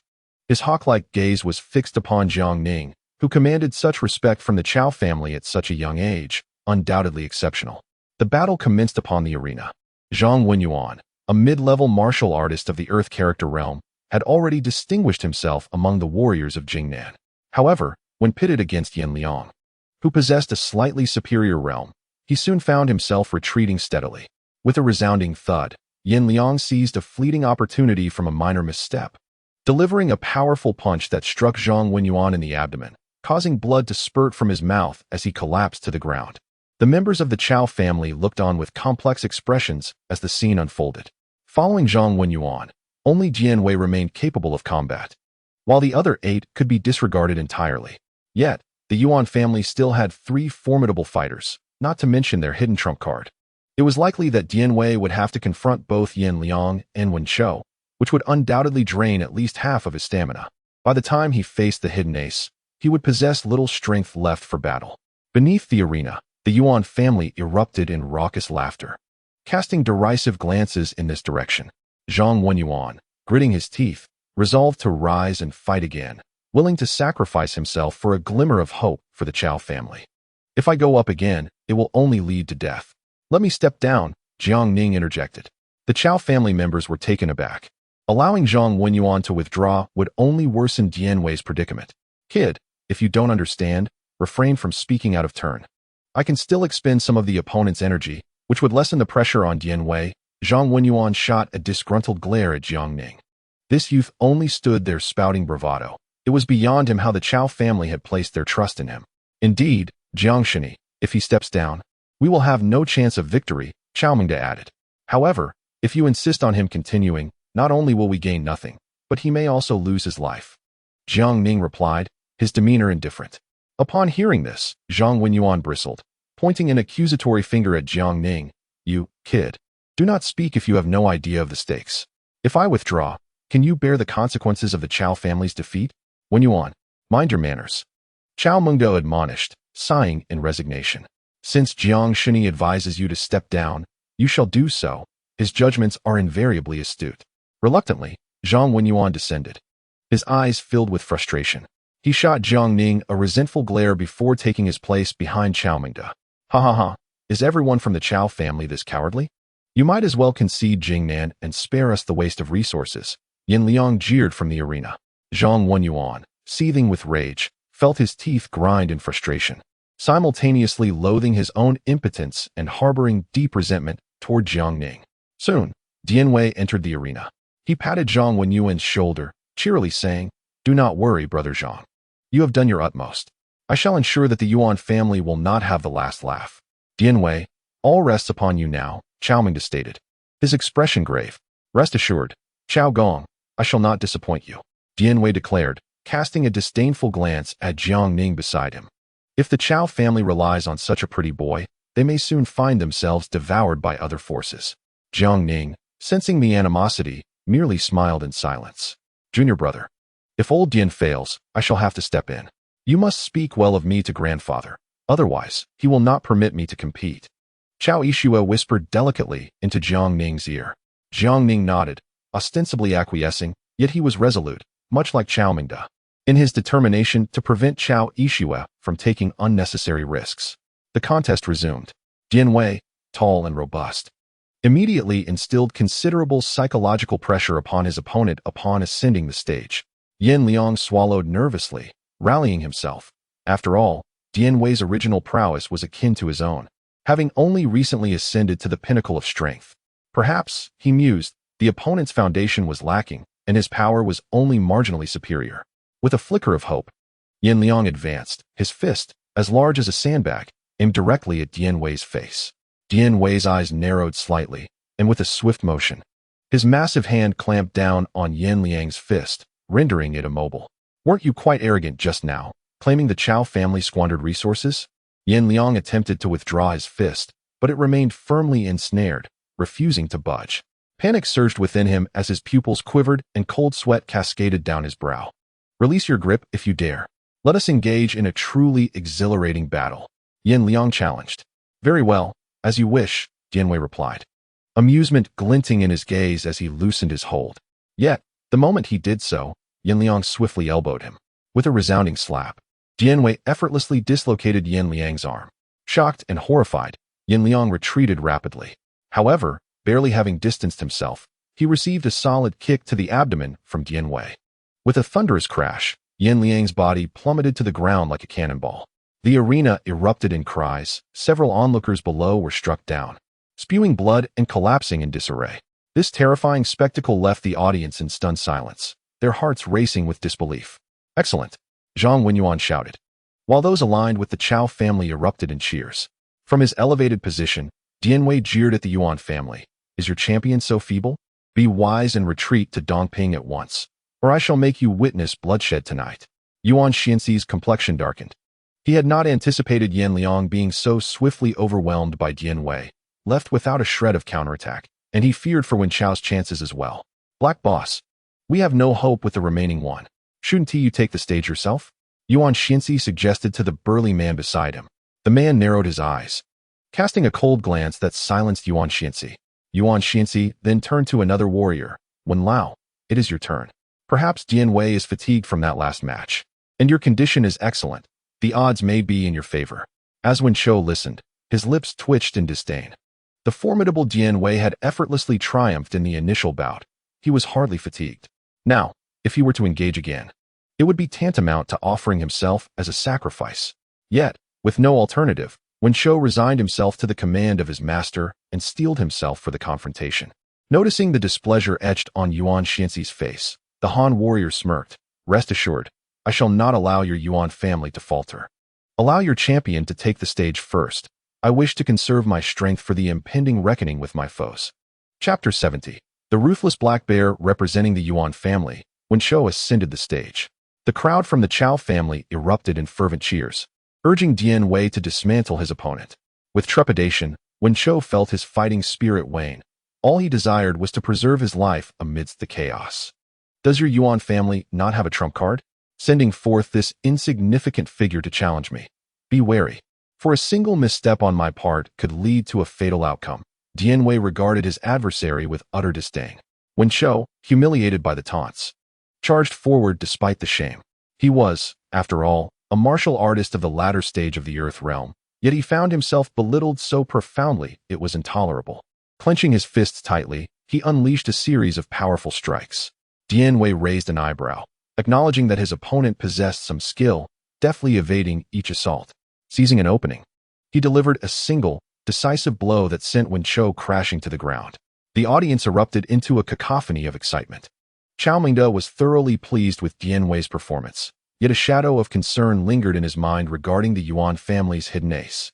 From his elevated position, Dian Wei glanced down at the crumpled Wen Chou, stating, I do not slay those who can no longer fight. Depart now and summon your trump card to face me. His words dripped with contempt. Wen Chao's expression twisted with fury as he retaliated with a low sweeping kick, catching Dian Wei off guard. However, Dian Wei's reflexes surpassed Wen Chao's expectations. He leapt swiftly, delivering a devastating kick to his opponent's chin. The sound of tearing flesh echoed as the tremendous force lacerated Wen Chao's neck, blood gushing forth and transforming the arena into a gruesome spectacle. A brief scream pierced the air, and soon after, Wen Chou lay still. Old One, you actually killed Old One. Yuan Xianxi's face turned ashen at the sight. Dian Wei spat coldly. I am not so barbaric as to kill indiscriminately. Instead of exchanging idle words, it would be prudent to swiftly remove him and send forth your trump card to engage me. Yuan Xianxi, summon your champion without delay. Are you frightened of a disgraceful defeat? Chao Zijian's expression was one of derision, confidence surging from Dian Wei's recent victory. Not only he, but others from the Chao family shared the sentiment. Witnessing Dian Wei in such fine form, they believed he could indeed vanquish even the pinnacle of the Earth realm. Zhang Wenyuan turned to Jiang Ning and remarked, You ought to be grateful that brother Dian Wei has salvaged the situation. Otherwise, tonight's defeat for the Chao family would be inextricably linked to you. It was clear that Zhang Wenyuan harbored resentment over being called down from the stage earlier. Jiang Ning merely shook his head in silence, regarding Zhang Wenyuan as a vain and self-absorbed individual. As the crowd lifted the injured figure onto a stretcher, Yuan Xianxi approached the towering man before him, bowing deeply and stating, It is your turn to take the stage, Black Boss. The man paused momentarily, then unfastened his coat. Leaping onto the platform, the ground seemed to tremble as a sense of dread washed over the spectators. It was the Black Bear, the notorious criminal from the Dragon Kingdom. Known throughout the land, many recognized him as a figure that instilled fear, rendering the once confident Chao family suddenly uncertain. Although both the Black Bear and Dian Wei were peak martial artists, their strengths were as disparate as day and night. One had a solid foundation, while the other had only recently broken through. It appeared that disaster loomed for Chao Mingde this evening. Do not fret, grandfather. We still have 8 skilled fighters from the Chao family yet to enter the fray, Chao Yixue reassured, though her own conviction wavered. She feared that any of them might fall to the black bear with a single blow. The expressions of the group were mixed, yet Jiang Ning remained composed. On stage, the black bear regarded Dian Wei, whose stature was similar to his own, with a mocking grin. It seems the Chao family lacks capable fighters. Once I defeat you, the rest will be mere fodder. Dian Wei retorted. It's easy to speak so confidently. The outcome remains uncertain. The ignorant are often fearless. How aptly that phrase describes you. With that, the black bear launched the first attack. His colossal fists, imbued with overwhelming force, hurtled toward Dian Wei. He dodged swiftly, narrowly escaping the blows, yet the sheer force of the wind from the punches left his eardrums ringing painfully. Soon, fatigue set in, and he countered with a kick that shattered the stage floor, sending debris flying toward the black bear. The latter merely grinned, ruthlessly striking down with his elbow, shattering Dian Wei's leg bone. Seizing the opportunity as Dian Wei faltered, the black bear unleashed a relentless barrage of punches, each blow landing heavily upon Dian Wei's frame, tearing his clothing to shreds. With a gasp, blood spewed from Dian Wei's mouth as his massive form plummeted toward the ground. Yet, the black bear showed no intention of relenting. Grasping Dian Wei's foot, he hurled him back onto the stage, continuing his savage assault. Stop! Our fighters have already fallen. Why must you pursue such mercilessness? Chao Zijian shouted in desperation. Yuan Xianxi's lips curled into a cruel smile as he retorted. As long as the opponent remains on the stage, we are bound by no rules. We adhere strictly to the regulations. Chao Zijian felt a lump in his throat as he watched the Chao elder suffer on stage, powerless to intervene. We concede this round. Compel your fighters to cease. Chao Yishua's expression was icy. Miss Chao, as stated, these are the rules. The match is not yet concluded. We must continue until the opponent can no longer resist. Yuan Xianxi cast a gaze laden with malice upon Chao Yishua. Infuriated, Yishua contemplated advancing, yet was restrained by Chao Mingde. Yishua, since the rules are thus, our Chao family must abide by them. Otherwise, even a victory would render us a source of ridicule. Chao Gong, allow me to return to the fray. I shall fight with all my might against the black bear, even if it costs me my life. Zhang Wenyuan could no longer contain himself. Fists clenched as he prepared to surge onto the stage. However, a hand yanked him back. Turning, he discovered it was Jiang Ning. You insolent brat. I have tolerated you for far too long. Were it not for Chao Gong's presence, I would have pummeled you countless times by now. Release me. Zhang Wenyuan glared at Jiang Ning, seething with rage. He attempted to pry away Jiang Ning's grip, only to find it more tenacious than a crab's claw, rendering him momentarily astonished. You, a defeated combatant, attempting to re-enter the fray would violate the rules and cause the Chao family to forfeit the match, Jiang Ning stated gravely. You wretched boy, had you not forced me off the stage, I would still be fighting. Let go. Zhang Wenyuan roared in fury, his fist lunging toward Jiang Ning. Wenyuan, control yourself. Chao Mingde sought to intervene, but it was too late. Nevertheless, Jiang Ning yanked, sending the mid-level Zhang Wenyuan hurtling away. He then turned to the stage, flicking his fingers to release a silver needle. The black bear sensed the movement and swiftly evaded, scanning the audience until his gaze landed on Jiang Ning. Jiang Ning met his eyes, an aura of murderous intent enveloping them both. The earlier needle had been cast without notice, leaving only the black bear aware of the violation. Hence he could not accuse the Chao side of breaking the rules. They've withdrawn. Hurry and rescue Dian Wei. We concede this round. Chao Zijian urgently commanded his subordinates. The black bear, seemingly uninterested in prolonging his torment of Dian Wei, kept his focus fixed on Jiang Ning. Chapter 71. Encountering me weakens you before long. Dian Wei was carried down, barely clinging to life. Chao Gong, Dian Wei is incapable. Do not burden yourself with guilt. This matter is not your fault, Chao Mingde remarked. His gaze profound. At that moment, a silver needle shot towards Dian Wei's heart, causing him to cough violently. You, what have you done to me? If you wish to live, remain silent, Jiang Ning replied indifferently, continuing his work as silver needles pierced Dian Wei's acupoints. Suddenly, Dian Wei trembled, feeling a newfound lightness in his body, and regarded Jiang Ning with a newfound perspective. It appears you possess some merit after all. Grandfather, the remaining 8 warriors of our Chao family lack even the earthly realm. I, however, am at least at the initial stage of the earthly realm. Allow me to take the stage. Chao Yishua seized the opportunity to speak. Nonsense. If even Dian Wei could not withstand the black bear's assault, what can you, a girl, possibly achieve? Chao Mingde, already in a foul mood, roared in response. Grandfather, have you not heard of using 4 ounces to deflect 1,000 pounds? Moreover, the techniques I have learned from my master are not ordinary. Perhaps I could exchange a few blows with the black bear? Noticing Chao Mengde wavering, Chao Yishua pressed on. Do you truly wish to see the Yuan family extend their reach into Jingnan? If I do not ascend, the Chao family harbors no hope whatsoever. Indeed, this is the case. Chao Mengde sighed helplessly, his only solace resting in the hope that the techniques his granddaughter had learned would be sufficient to contend with the black bear. At this moment, Yuan Xianxi unabashedly mocked. The Chao family truly has no one left. They have actually sent a girl to perform on stage. Following this, he turned to the black bear, saying, Black boss, this girl is delicate and tender. I kindly ask you to show mercy. Of course, the black bear replied, his gaze lingering appreciatively on Chao Yishua's alluring form, a lewd smile spreading across his face. I assure you, I shall not harm a single hair on her head. At most, I will shred her garments to tatters. Laughter erupted from the Yuan family's faction. Chao Yishua bit down on her silver teeth, her fists clenched, ready to charge forward. Just then, Jiang Ning grasped her fragrant shoulder, gently pulling her back. Senior sister, allow me to fight on behalf of the Chao family. Jiang Shini, you absolutely must not. If you were to be injured, our Chao family would bear the guilt for a lifetime. Chao Mengde hurriedly interjected. Indeed, junior brother, the black bear is ferociously powerful. Engaging him head-on without sufficient strength would be disastrous. I shall take on the challenge, Chao Yishua insisted, unwilling to let Jiang Ning suffer even a scratch. Jiang Ning, however, smiled wryly. It seems, senior sister, you do not truly comprehend my capabilities. I know you are formidable, but the black bear is not to be trifled with. The skills I have learned from my master allow me to counter force with grace. Should I step forward, I might stand a chance.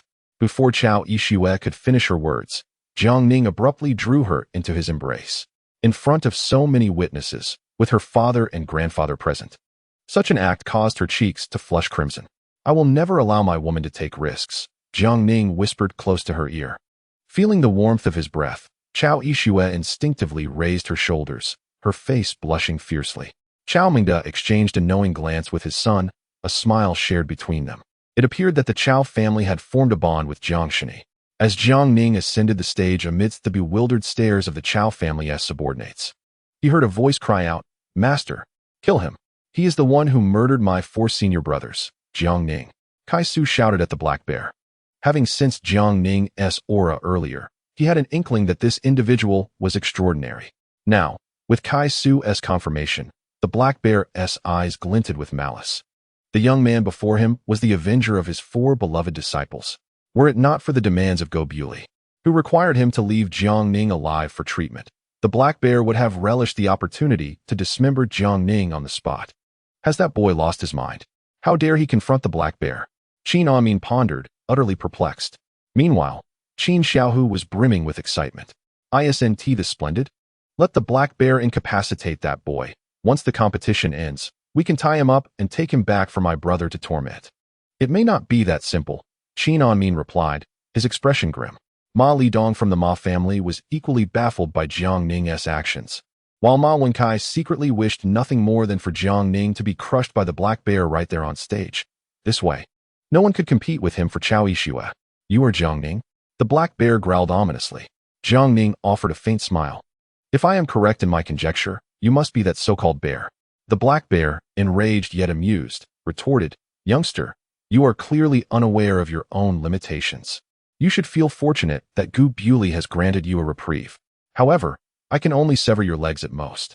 We shall see if you possess such capability. Jiang Ning replied, slightly retracting his smile, his imposing aura unfurling in that moment. The black bear's expression shifted as he remarked, at such a tender age, you exude such substantial presence. No wonder my 4 beloved disciples met their demise at your hands. Truth be told, it would be a pity for me to incapacitate you. As his words fell, an astonishing force emanated from the black bear as well. In terms of presence, his was indeed daunting, instilling a sense of dread, especially given the bloodshed he had caused. Yet, the superficial observers failed to recognize that Jiang Ning's essence was not only more stable, but also far grander. Black bear, do not hold back this time. If you can kill him, do so without hesitation. Leave the Chao family bereft of any trace of martial prowess.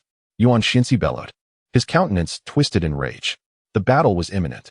Despite his colossal stature, the black bear was surprisingly swift, resembling a massive fish as he lunged towards Jiang Ning. With a sudden motion, his enormous hands, each measuring 6 inches, converged fiercely upon Jiang Ning's head. The thunderous clap echoed like a tempest, reverberating instantly. Jiang Ning swiftly arched backward to evade the attack, envisioning the catastrophic outcome had his head been caught. The onlookers from the Chao family felt their hearts clench at the sight. "Junior brother, be careful," Chao Yishua exclaimed, her face a mask of concern. Chen Yorong's pallor mirrored her worry, terrified at the thought of Jiang Ning sustaining even the slightest harm. "Did you not vow not to kill me? Why then do you strike with lethal intent?" Jiang Ning scoffed. The black bear's forehead bulged with veins, his fingers clenched tightly, arms raised high. "Even if I were to slay you, Gu Bewley would not dare to act against me."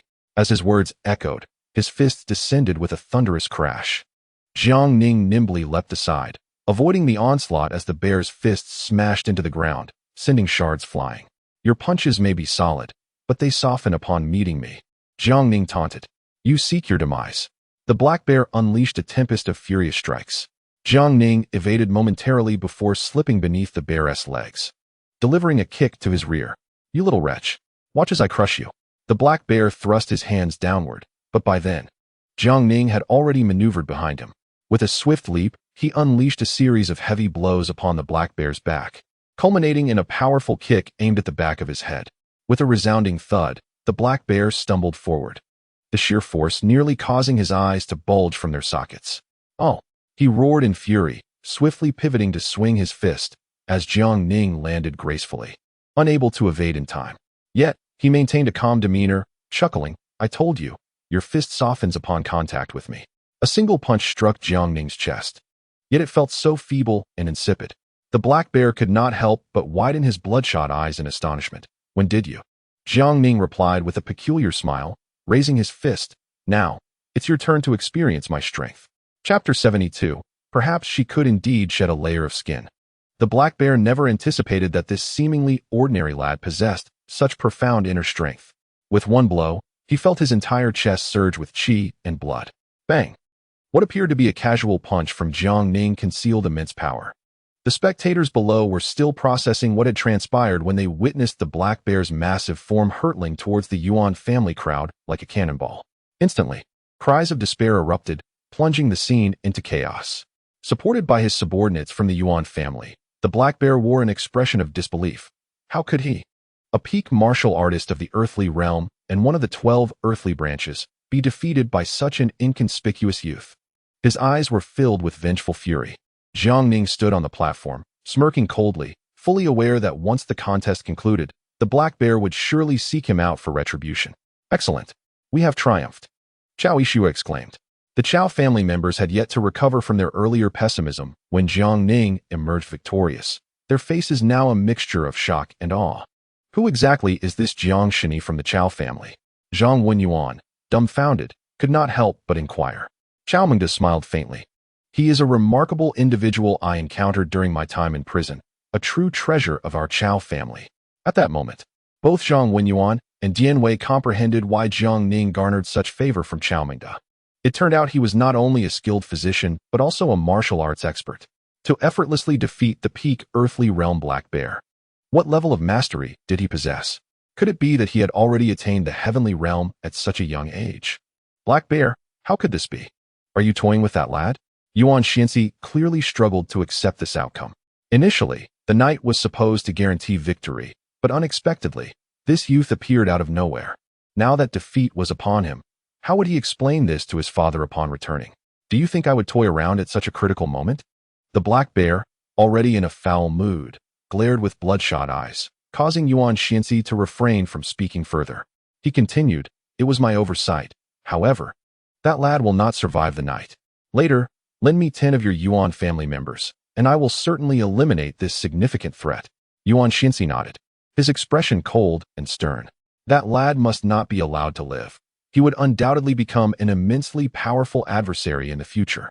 Meanwhile, the Qin and Ma families were equally astonished. Qin Xiaohu even speculated that the black bear could not be the genuine article, as he could not have been so easily vanquished. "Father, listen to my brother," That lad is quite cunning and must have employed some underhanded tactics earlier, Qin Xiaolong remarked, glancing at his father. Regardless of any deceit, the Chao family emerged victorious. Qin Anmin wore a grim expression. He was the most unwilling to see the Chao family succeed. Yuan Binshu was able to extend his influence over Jingnan, from which he could derive numerous advantages. However, if the management were still in the hands of Chao Mingda, the constraints imposed upon him would be exceedingly severe, as the Chao family forbade any involvement in certain illicit enterprises. Junior brother, you are truly remarkable. I had no idea of your capabilities until now. Upon Jiang Ning's departure, Chao Yishue stepped forward and embraced him warmly.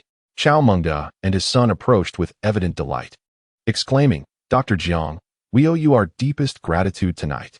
You have once again saved our Chao family, and we are at a loss as to how we might repay this favor. Jiang Ning wished to jest that his repayment could be in the form of his senior sister, but the current occasion was not suitable for humor. Thus, the confrontation between the Chao and Yuan families came to an end. Chao Mengda cast a stern glance at Yuan Xinzi and declared with authority, the outcome is settled. We expect your Yuan family to honor the agreement and refrain from meddling in Jingnan henceforth. Depart back to Dongping province. Yuan Xinzi's expression darkened. His teeth clenched in fury as he cast a venomous glare at Jiang Ning. Subsequently, he departed with his subordinates, begrudgingly accepting defeat. The generational gap between him and Chao Mengda left little room for dialogue. Was the Yuan family truly willing to leave so easily? Qin Anmin squinted, sensing that matters could not be so straightforward. The young man had thwarted the Yuan family's plans and given their notorious penchant for vengeance. It was inevitable that they would retaliate against him. While he pondered this, members of the Ma family had already approached Chao Mengda to offer their congratulations, prompting Qin Anmin to hastily follow suit with his son. Chao Lao, tonight's outcome was destined by the heavens. Congratulations on reclaiming dominion over the underworld of Jingnan, Ma Lidong said, wearing a sycophantic grin. His children, Ma Wenkai and Ma Dingling, echoed their father's sentiments. After a brief acknowledgement, Chao Mengda turned his attention to Qin Anmin. Chao Lao. Qin Anmin immediately adopted a posture of feigned humility, bowing deeply with clasped hands. The Yuan family has been excessively arrogant. Tonight, your formidable allies have left them in disarray, which was truly exhilarating to witness. Jiang Ning recognized this individual through Chun Yurong's introduction, learning that he was indeed Qin Anmin. It was rumored that he had been harboring ambitions towards Li Ruoqi. Yet, this old man appeared to be in his 50s, still daring to aspire for something unattainable. Qin Anmin, it has come to my attention that you have recently been clandestinely engaging in the trade of human lives. Is there any truth to this? Chao Mengda inquired, his demeanor imposing. Absolutely not. I assure you, I have done no such thing. Qin Anmin's heart raced, his face paling in alarm as he stammered, Chao Lao, please do not heed the slanderous whispers of malicious individuals. I am well aware that you despise such people. I would never compromise my conscience for profit. Oh, where's your conscience? Chao Mengda retorted, striking Qin Anmin's chest with his fist, leaving the latter visibly shaken. Chao Lao, spare me. No need for further words. I demand that you sever all ties related to this matter within 3 days. Otherwise, the position of the underground monarch will soon become untenable for you, Chao Mengda warned, brushing past him as he departed with Jiang Ning and the others. Wiping the cold sweat from his forehead, Qin Anmin hesitated to take a step forward. Dad, Chao Mengda has already left. Why are you still standing here? Qin Xiaohu protested. Is the Chao family truly that formidable? Is it necessary for you to be so frightened? Silence. Qin Anmin retorted sharply, delivering a swift slap, then grasped his son's collar with a darkened expression, issuing a stern warning. Do not utter such words in public again, or our Qin family will face ruin. Qin Xiaolong nodded apprehensively, then added, we cannot provoke the Chao family, but what about Jiang Ning? Surely, we can handle him? Jiang Ning is overly ostentatious. We need not act ourselves, for others will surely seek to deal with him. We shall merely observe the spectacle, Qin Anmin declared, suddenly struck by an idea as he picked up his phone to call the police. Dad, what are you doing? Qin Xiaolong asked, puzzled.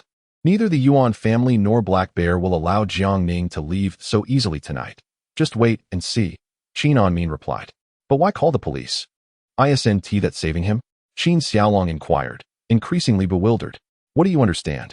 Qin Anmin smirked sinisterly. One side must inevitably suffer casualties, and when the police arrive, The victors won't emerge unscathed either.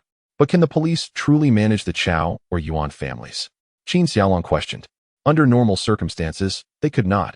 However, the situation is different now, Qin Anmin scoffed. I've heard that a tenacious officer has recently joined the precinct. Perhaps she will indeed peel away a layer from both sides. Chapter 73. Kai Su's words apply to himself. Junior brother, are you tired? Soon, senior sister will feed you. Upon exiting the Hailang Martial Arts Hall, Chao Mingda decided to celebrate by hosting a grand banquet in honor of Jiang Ning. However, Jiang Ning was seated comfortably in his luxurious car, with Chun Yurong at the wheel, while Chao Yixue accompanied them in the back seat. Through the rearview mirror, Chun Yurong noticed the enchanting figure of Chao Yixue snuggling up to her man, causing her to grimace in annoyance. Although she had assured Jiang Ning that she would not interfere in his personal affairs, it did not mean she was immune to jealousy. Chao Mengde and Chao Zijian were in their own vehicle. Otherwise, Chao Yixue would not dare to be so intimate with Jiang Ning. Yet, on the roadway, several vans obstructed their path. Emerging from the vehicles were Black Bear and his disciple, Kai Su. Additionally, a total of 10 individuals, all lent by the Yuan family to Black Bear, began to disembark. Chao Mingde, we bear no enmity. If you simply hand over that young man from tonight's match, I can refrain from opposing the Chao family. Black Bear bellowed in his rough voice. At this moment, Jiang Ning and the others also exited their vehicle. Chao Mingde promptly declared, Dr. Jiang is our esteemed guest. To target him is to declare war against the Chao family. Chao Zijian then shouted at the other 10 individuals. I know you are from the Yuan family. Now that the Yuan family has lost, do you not fear attracting trouble and incurring the wrath of Yuan Benshu? Stop with the idle chatter. Hand over that brat, or your Chao family will suffer the consequences. The Black Bear declared, his gaze shifting to the exuberance of Chun Yurong and the exquisite beauty of Chao Yixue behind Jiang Ning, igniting a nameless fury within him. I have changed my mind. I shall take those 2 girls back with me. Otherwise, I have no outlet for the fire that has ignited within me tonight. Black Bear, your arrogance knows no bounds. Our Chao family's ladies are not to be desecrated by the likes of you. Dian Wei's anger boiled over as he charged forward, with Zhang Wenyuan leading the charge. Observing the 2 guardians rush into the fray without hesitation, Chao Mingde felt a mixture of pride and concern. Ha ha ha, a defeated foe daring to bark again. Black Bear's eyes hardened as he swiftly engaged in combat. In less than 2 exchanges, the already injured Dian Wei and Zhang Wenyuan were both vanquished, sent sprawling backwards, blood erupting from their mouths. Before the Chao family could fully comprehend the shock of the situation, the opposing party, consisting of 12 members, encircled Jiang Ning. You have slain 4 of my brothers and marred my visage. It would be too lenient for my master to merely dispatch you tonight. Kai Su snarled with a menacing expression. Do you have any suggestions on how to make this more painful? Jiang Ning inquired. Kai Su's lips curled into a cruel smile. I initially intended to wash your face with sulfuric acid, but given the circumstances, I will have to resort to tearing off your limbs instead. With my Chao family present, we will not tolerate your insolence. With a commanding shout from Chao Mingde, his bodyguards, regardless of their strength, surrounded the area, ensuring they did not appear weak in spirit. However, at a sharp whistle from Black Bear, the guards were struck with fear, hesitant to advance. Boy, on the arena, I am unable to unleash my full strength. Do you truly believe your meager skills can triumph over me? I indeed hold that belief, Jiang Ning replied coldly with a smirk. Still boasting in the face of death? Tonight, I will shatter your meridians and leave you to be devoured by wild wolves in the mountains. Upon uttering these words, Black Bear leapt high into the air, resembling a colossal bear soaring through the skies. He struck downward with a hand, enveloped in formidable power, intent on reducing Jiang Ning to pulp. Boom! In an instant, a tempest raged. Chao Yixue's face turned pale, her long black hair swirling chaotically in the wind. Junior brother, I will block this blow for you. She positioned herself to absorb the impact and counterattack Black Bear with her own strength. However, before she could establish her stance, Jiang Ning swept her into his embrace. I am not in need of your protection, senior sister. With one arm around Chao Yixue, Jiang Ning extended his other hand sideways. A tremendous explosion followed. The gusting winds whipped up dust from the ground, blinding those nearby. Black Bear's descending strike met an unexpected resistance, as if he had struck a large rubber ball, sending him hurtling backwards, spewing black blood. The members of the Chao family, along with Dian Wei and Zhang Wenyuan, stood in stunned silence, utterly astonished by the spectacle they had just witnessed.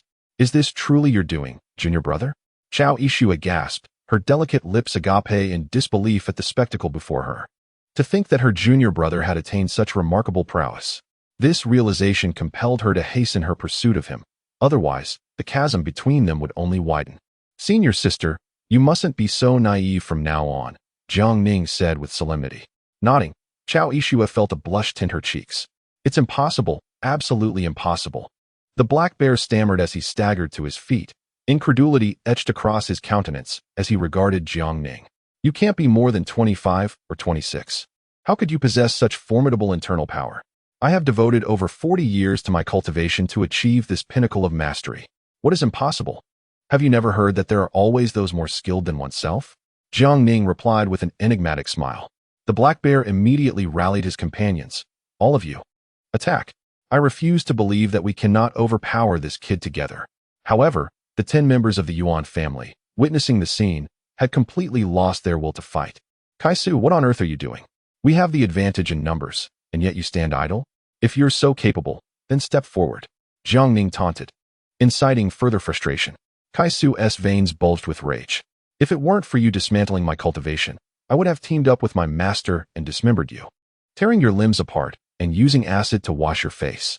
I find that suggestion quite agreeable," Jiang Ning replied coldly, flicking a silver needle that struck Kaisu's crown. "What have you done to me?"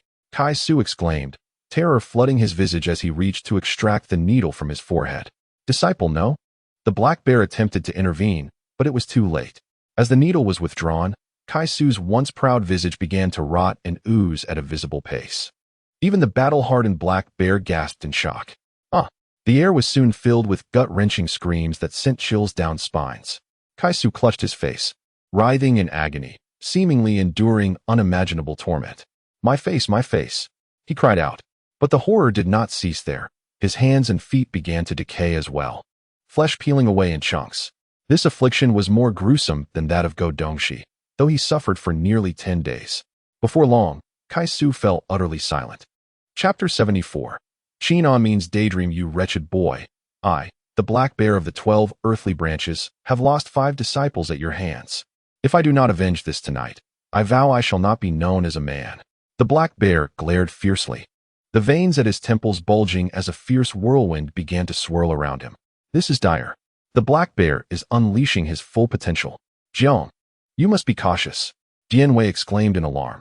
Through tonight's performance, Dianwei no longer dared to underestimate Jiang Ning. Instead, he felt a sense of reverence. Jiang Ning smiled faintly, dismissing it as mere trifles, not worth fearing.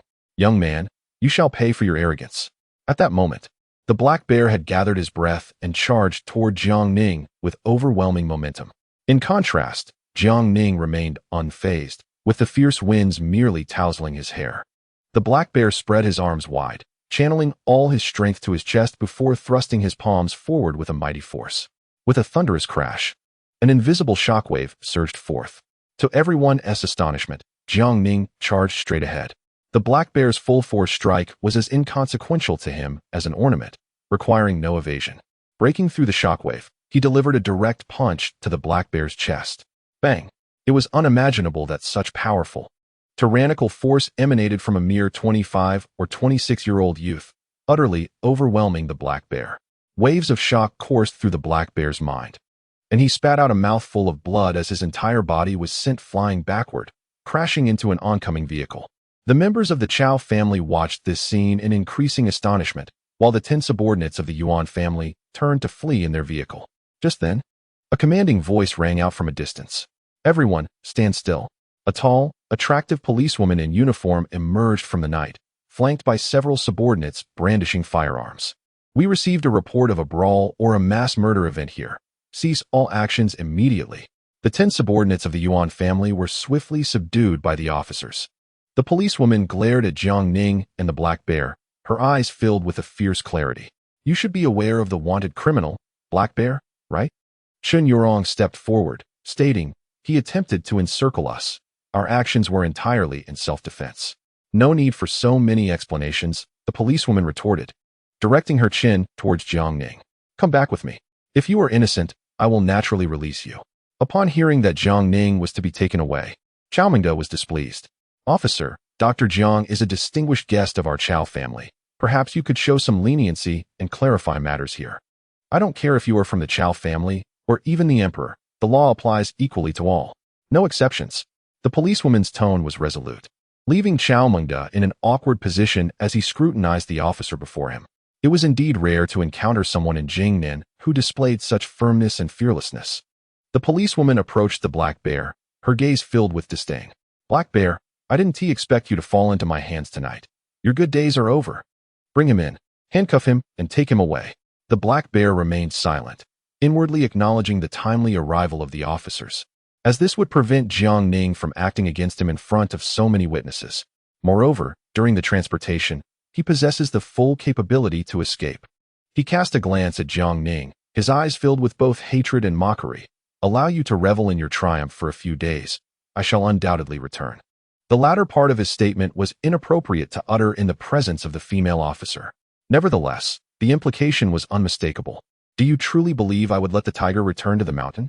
Jiang Ning scoffed disdainfully, delivering a decisive strike to the crown of the black bear's head. Stop! What are you doing? The female officer immediately interjected. Yet, it was too late for words. Following Jiang Ning's blow, the black bear's eyes rolled back. His complexion turned ashen. How dare you harm someone in my presence, showing utter disrespect for me. Bring him in cuffs. The female officer was visibly enraged. Jiang Ning, with a nonchalant glance, replied, I merely rendered him powerless, reducing him to someone weaker than an ordinary person. Otherwise, do you think you could apprehend him? He would certainly escape during the transportation. Moreover, the black bear is a notorious criminal, even if I were to kill him. No other officers would hold me accountable for such an act. However, the female officer retorted angrily. Your ability to survive at the hands of a fugitive speaks to your own skill, but now that the criminal has been captured, you have no right to lay a hand on him. Everything is under the jurisdiction of our police department. Acting in such a manner before the police department clearly demonstrated a lack of respect for their authority. What are you waiting for? Cuff him as well. Upon her command, several officers advanced to detain Jiang Ning. The female officer, resolute in her actions, disregarded all pleas from the Chao family. She even threatened them, stating that should they speak further, they too would be taken into custody. Watching Jiang Ning depart in the police vehicle, Chao Mingde's expression darkened, and he promptly called for his son, Zijian. Hurry and find out who that young woman is. Her audacity is astonishing. Chao Zijian, unfamiliar with the new officer, quickly dispatched someone to gather information. Meanwhile, Chao Mingde directly contacted the chief. Dad, I just received news that Jiang Ning has indeed been captured. Even my pleas were in vain. Who exactly is this new officer? She is incredibly formidable. Qin Xiaohu returned with a look of delight after discovering the news. Qin Anmin, wearing a knowing expression, replied, I have heard she comes from a prominent family in the capital. Upon her arrival, she swiftly eliminated the pests within the police department, even ousting the deputy chief. So impressive, Qin Xiaohu exclaimed in astonishment. It appears neither the black bear nor Jiang Ning shall fare well. A cunning smile crept upon Qin Anmin's lips. However, even if Jiang Ning is imprisoned, he would merely serve time. We would still be unable to exact our revenge against him, Qin Xiaohu remarked. Revenge? Qin Anmin turned to his son with an expression of exasperation. You young people, your minds are filled with nothing but women and the desire for swift retribution. Under the bewildered gaze of his son, Qin Anmin's smile broadened. He pondered whether, at this juncture, if he could bring Jiang Ning into the fold, would the latter express gratitude towards him? Perhaps, through this connection, he could bestow upon him certain benefits. And who knows, he might even rise to become a formidable ally of the Qin family. Qin Xiaohu, taken aback, exclaimed, Father, do you still intend to use him? What about avenging my brother? Do you two brothers have nothing else on your minds? Relying solely on fervor will not sustain one for long. Qin Anmin chuckled coldly. Jiang Ning is a rare talent. If we can harness his abilities for the Qin family, we could soar to great heights, establishing ourselves as the rulers of Jingnan province. Chapter 75. Being your boyfriend must be quite blissful at the police bureau. Numerous officers were astounded to witness the female officer returning with a black bear in custody. Captain Shun, is that not a black bear? How did you manage to capture it? They queried. Indeed, the black bear is at the pinnacle of the earthly realm. No ordinary police force could hope to apprehend it. Captain Shun, Are you a hidden powerhouse within our bureau? Despite the admiration from her colleagues, Shun Jimin's expression remained unyielding. I did not capture it. I merely seized an opportunity. Her gaze turned to Jiang Ning, and the others followed suit. However, to them, Jiang Ning appeared to be an unremarkable young man, with no one connecting him to the capture of the black bear. At most, he seemed like a mere informant. This black bear is a heinous criminal, responsible for nearly 100 deaths. I am calling the higher-ups immediately to request a direct execution. He should not be afforded the chance to defend himself in court, Shun Jimin commanded her subordinates. Upon hearing this, the black bear struggled violently, only to realize that he was utterly powerless, panting as he attempted to move, unable to even contend with the young girl. His visage twisted in rage. He bellowed at Jiang Ning, "You return my powers. Otherwise, even in death, I shall not spare you." With a sharp slap, Shun Jimin silenced him. Her voice laced with fury. "Dare to act wild in my presence? Drag him away, give him a beating first." Watching the black bear, akin to a lifeless dog, being hauled away, Jiang Ning momentarily lost his train of thought. "Do you have a grudge against the black bear as well? Don't try to get close to me." Shun Jimin shot back. "The black bear is a vile creature, with countless souls lost at his hands, and thousands of women victimized by him. Even if I were to beat him to death, it would be too lenient." She glared at Jiang Ning, adding, "You should be more concerned about your own predicament." "What do you mean?" Jiang Ning inquired. "On the way back, I received a report stating that you killed 5 of the Black Bear's disciples and inflicted irreparable harm on Qin Xiaolong. Do you think these charges are sufficient for a conviction?" Shun Jiamin's expression was one of disdain. Jiang Ning sensed her keen intellect. If she were to uncover any deception on his part, the consequences would be dire. Thus, let us be candid. Whether they are disciples of the Black Bear or Qin Xiaolong, you must have inquired about their identities. I have never harmed any law-abiding citizen. These individuals pose a threat to my life and the lives of those around me, and eliminating them is an act of self-preservation. Self-preservation? Do not speak of self-preservation so lightly. With your capabilities, you could easily extricate yourself without taking a life. Shun Jiamin's expression was stern. Should I simply release the tiger back into the mountains, allowing them to jeopardize the safety of those close to me? Jiang Ning retorted, his displeasure beginning to surface. There are avenues to report such matters. There is no need for direct homicide, Shun Jimin remarked. However, I harbor no faith in your abilities, Jiang Ning replied coldly. Not to mention the Black Bear. Even if you were to send your officers to apprehend his 5 disciples, I doubt they would succeed. Must I allow my companions to live in constant fear? Outrageous. We reside in a society governed by law. You take lives in private and still claim righteousness? I see you have little regard for our police force. Shun Jimin promptly instructed her subordinates. Take him to the interrogation room. I shall personally interrogate him. Several officers appeared troubled but complied with her orders. In truth, the Black Bear and some of his disciples were already on the wanted list. Anyone who discovers the whereabouts of a fugitive may report them, and should they eliminate the fugitive while ensuring their own safety, it would be considered a commendable act. Inside the interrogation room, Jiang Ning sat in a chair with his hands shackled to its arms. Shun Jimin cautioned her subordinates not to enter regardless of any noises that might arise, then secured the door tightly. The officers outside felt a wave of sympathy for Jiang Ning. The newly appointed officials often exhibit zeal, and Shun Jimin, being a direct descendant of a prominent family experiencing life firsthand, acted with impunity, instilling fear in many. Within the room, as she perused the case files, Shun Jimin discovered that Jiang Ning had previously served 5 years in prison for assault and had only been released 10 days prior. This revelation made sense. He was indeed a quintessential violent offender. Shun Jimin closed the file, seemingly having uncovered the answer she sought, and smiled coldly. "Speak. What crimes have you committed in these past 10 days? I have ascertained that Guodongxi from the Guo family is currently in the hospital. And this too is connected to you?" Jiang Ning closed his eyes, remaining silent. To Shun Jimin, he appeared to be an unyielding brute, undoubtedly burdened with heinous crimes. Without a demonstration of force, he would not divulge anything. "You refuse to speak? I possess numerous methods to extract the truth from you." She brandished a stun baton before Jiang Ning. "I advise you to be wise and confess all your transgressions to avoid corporeal suffering." At that moment, Jiang Ning slightly opened his eyes, a cold glint evident within. "Instead of apprehending those who perpetrate violence, you come to torment me, a defender. Are you not daunted by the Guo and Qin families? Spare me your idle chatter." If I were to uncover their misdeeds, I would not let them go unpunished. Will you confess? Refusal will result in punishment. Shen Jimin threatened, wielding the stun baton menacingly. Jiang Ning shook his head with a cold smile, choosing not to utter another word. How dare you disregard me? Let me show you what I am capable of.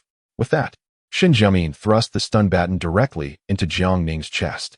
In an instant, a surge of blue electricity crackled and flickered. Yet, Jiang Ning wore a look of sheer ecstasy, exclaiming, "How delightful! Turn up the power a bit more. Still defiant, are we? I'll make you regret that." Shen Jimin immediately cranked the power to its maximum. The current lashed around Jiang Ning with reckless abandon, but he remained unfazed. "It's truly rather pleasant, officer. I think you should give it a try," he remarked, and to her astonishment, he effortlessly broke free from his handcuffs, causing Shen Jimin's eyes to widen in disbelief. Before she could react, Jiang Ning seized her wrist, flipping the baton to jab it into her. "Ah!" she shrieked in response. Jiang Ning withdrew the baton, grinning as he asked, "How does it feel, officer? Quite enjoyable, I presume? You will not escape retribution." Shen Jimin's face paled as she angrily aimed a kick at Jiang Ning. However, weakened from the earlier jolt, her kick barely connected, sending her stumbling backward. Quick-witted, Jiang Ning caught her foot, chuckling. "Officer, your flexibility is impressive. Being your boyfriend must be quite the joy." Chapter 76. Invoking the king of Jing and Shen Jimin, who had never had any physical contact with a man, felt her cheeks flush crimson in an instant. Moreover, this scoundrel had the audacity to make a move, truly beneath contempt. "You bastard! I will kill you."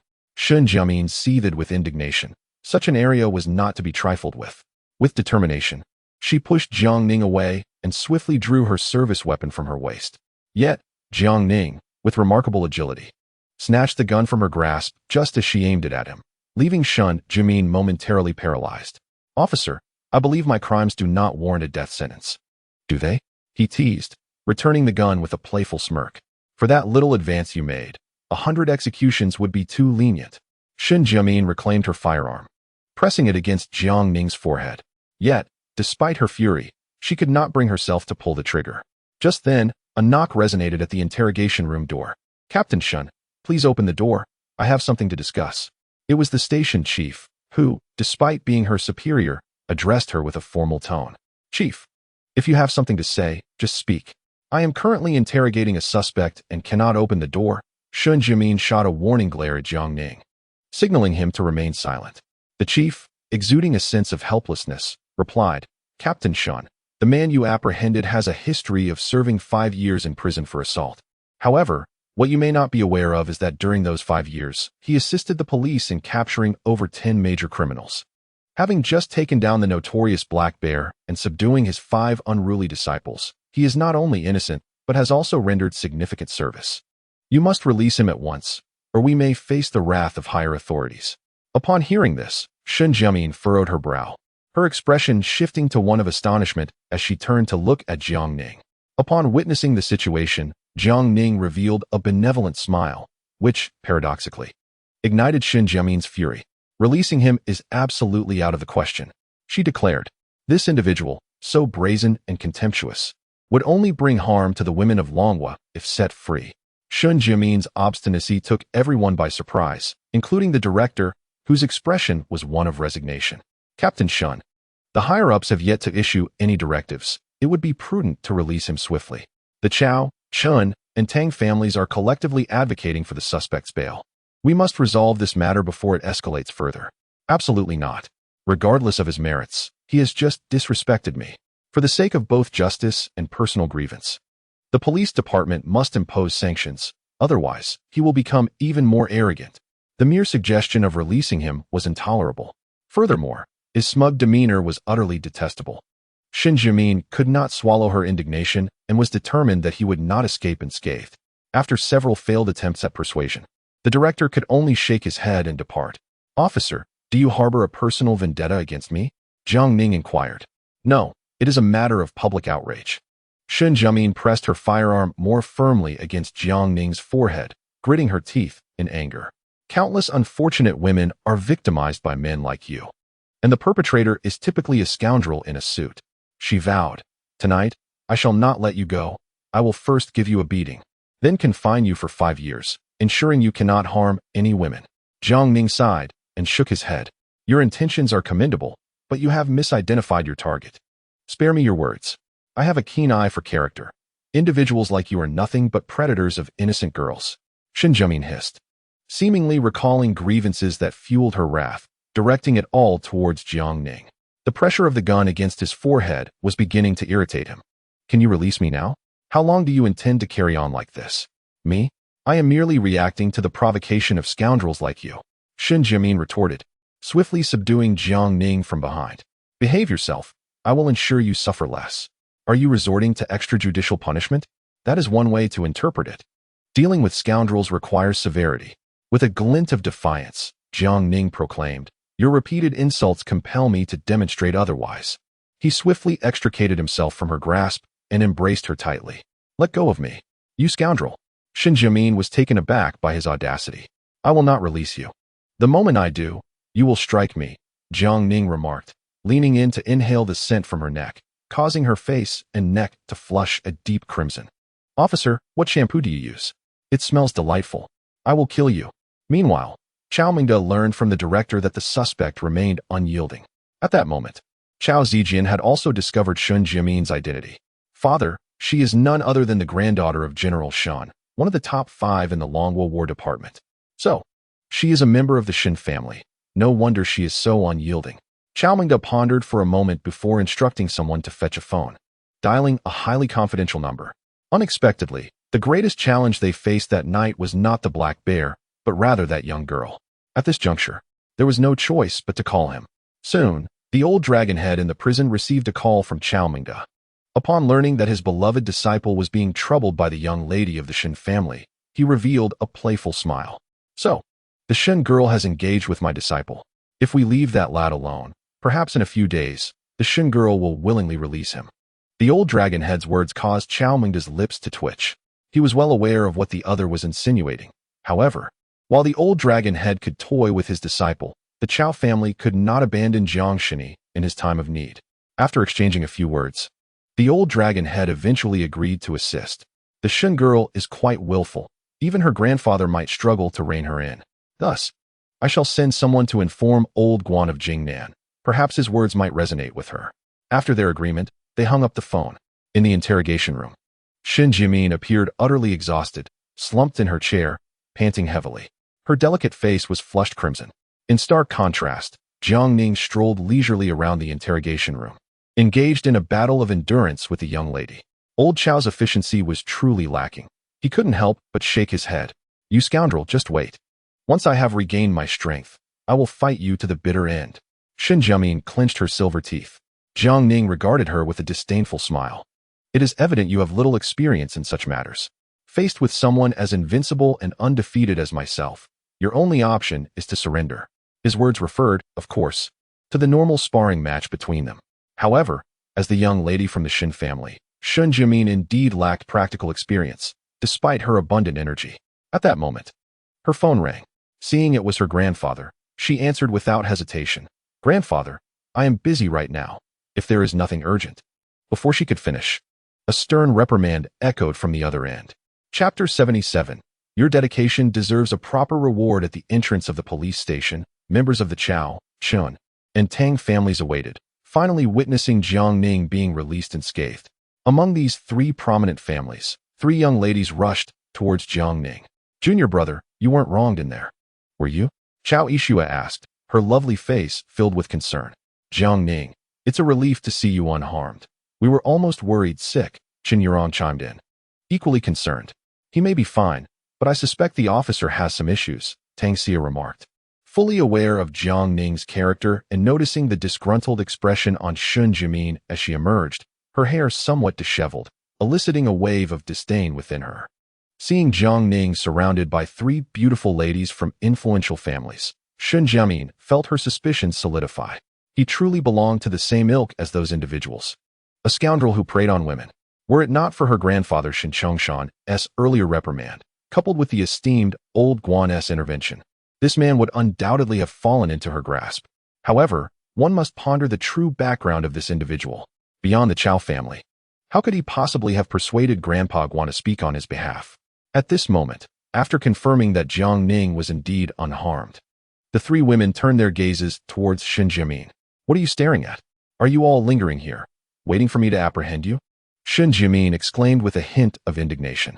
What? He has been released? The news left Qin Anmin astounded. He had intended to act before Chao Mingda, attempting to leverage some connections to extricate Jiang Ning. To his surprise, Chao Mingda had acted with remarkable swiftness, and it appeared that he had enlisted the help of notable figures, enabling Jiang Ning's prompt release. This turn of events might prove advantageous. The Qin family would no longer need to curry favor with Jiang Ning, allowing me to deal with that young man myself, Qin Xiaohu thought with a fierce expression. Ostensibly, he sought to avenge his brother, Qin Xiaolong, yet beneath the surface, he was deeply unsettled by the attentions bestowed upon Jiang Ning by Chen Yurong and Chao Yixue. Both of these women were renowned beauties of Jingnan, and their affections towards that young man were infuriating. Foolish, Qin Anmin rebuked sternly. Have you not considered that Jiang Ning has the Chao family as his backing? He is not someone you can simply provoke at will. Moreover, our Qin family may have lost this opportunity, but that does not preclude future chances. Father, do you still intend to ingratiate yourself with that young man? I perceive him as merely clever, lacking the capacity for significant responsibilities. You would do better to invest in my development and increase my allowance each month, Qin Xiaolong ventured, only to be silenced by a fierce glare from Qin Anmin. He too wished to nurture his sons, yet these two were entirely governed by their baser instincts, resembling his younger self, and even entertained thoughts of their stepmother. How could such sons be entrusted with weighty responsibilities? They might squander the Qin family's fortunes in a matter of months. The following day, Jiang Ning rose early to massage his father's feet and took him for a stroll around the villa. Jiang Damin, now capable of walking without assistance, albeit slowly, was nearing recovery. Father, you must walk more. Only when your legs ache and tire should you rest. Otherwise, you may face paralysis in your old age. Jiang Damin nodded in agreement. Having labored on construction sites for years, he found this exertion trivial. At that moment, his phone rang, displaying an unfamiliar number. Upon answering, a familiar yet weary and chilling voice resonated. Jiang Ning, be wise and come treat my son, or I shall spare no effort in ensuring your family's ruin. The caller, evidently a desperate individual, was resorting to threats after the news of Black Bear's defeat and subsequent arrest had likely reached him. Jiang Ning responded with a cold laugh.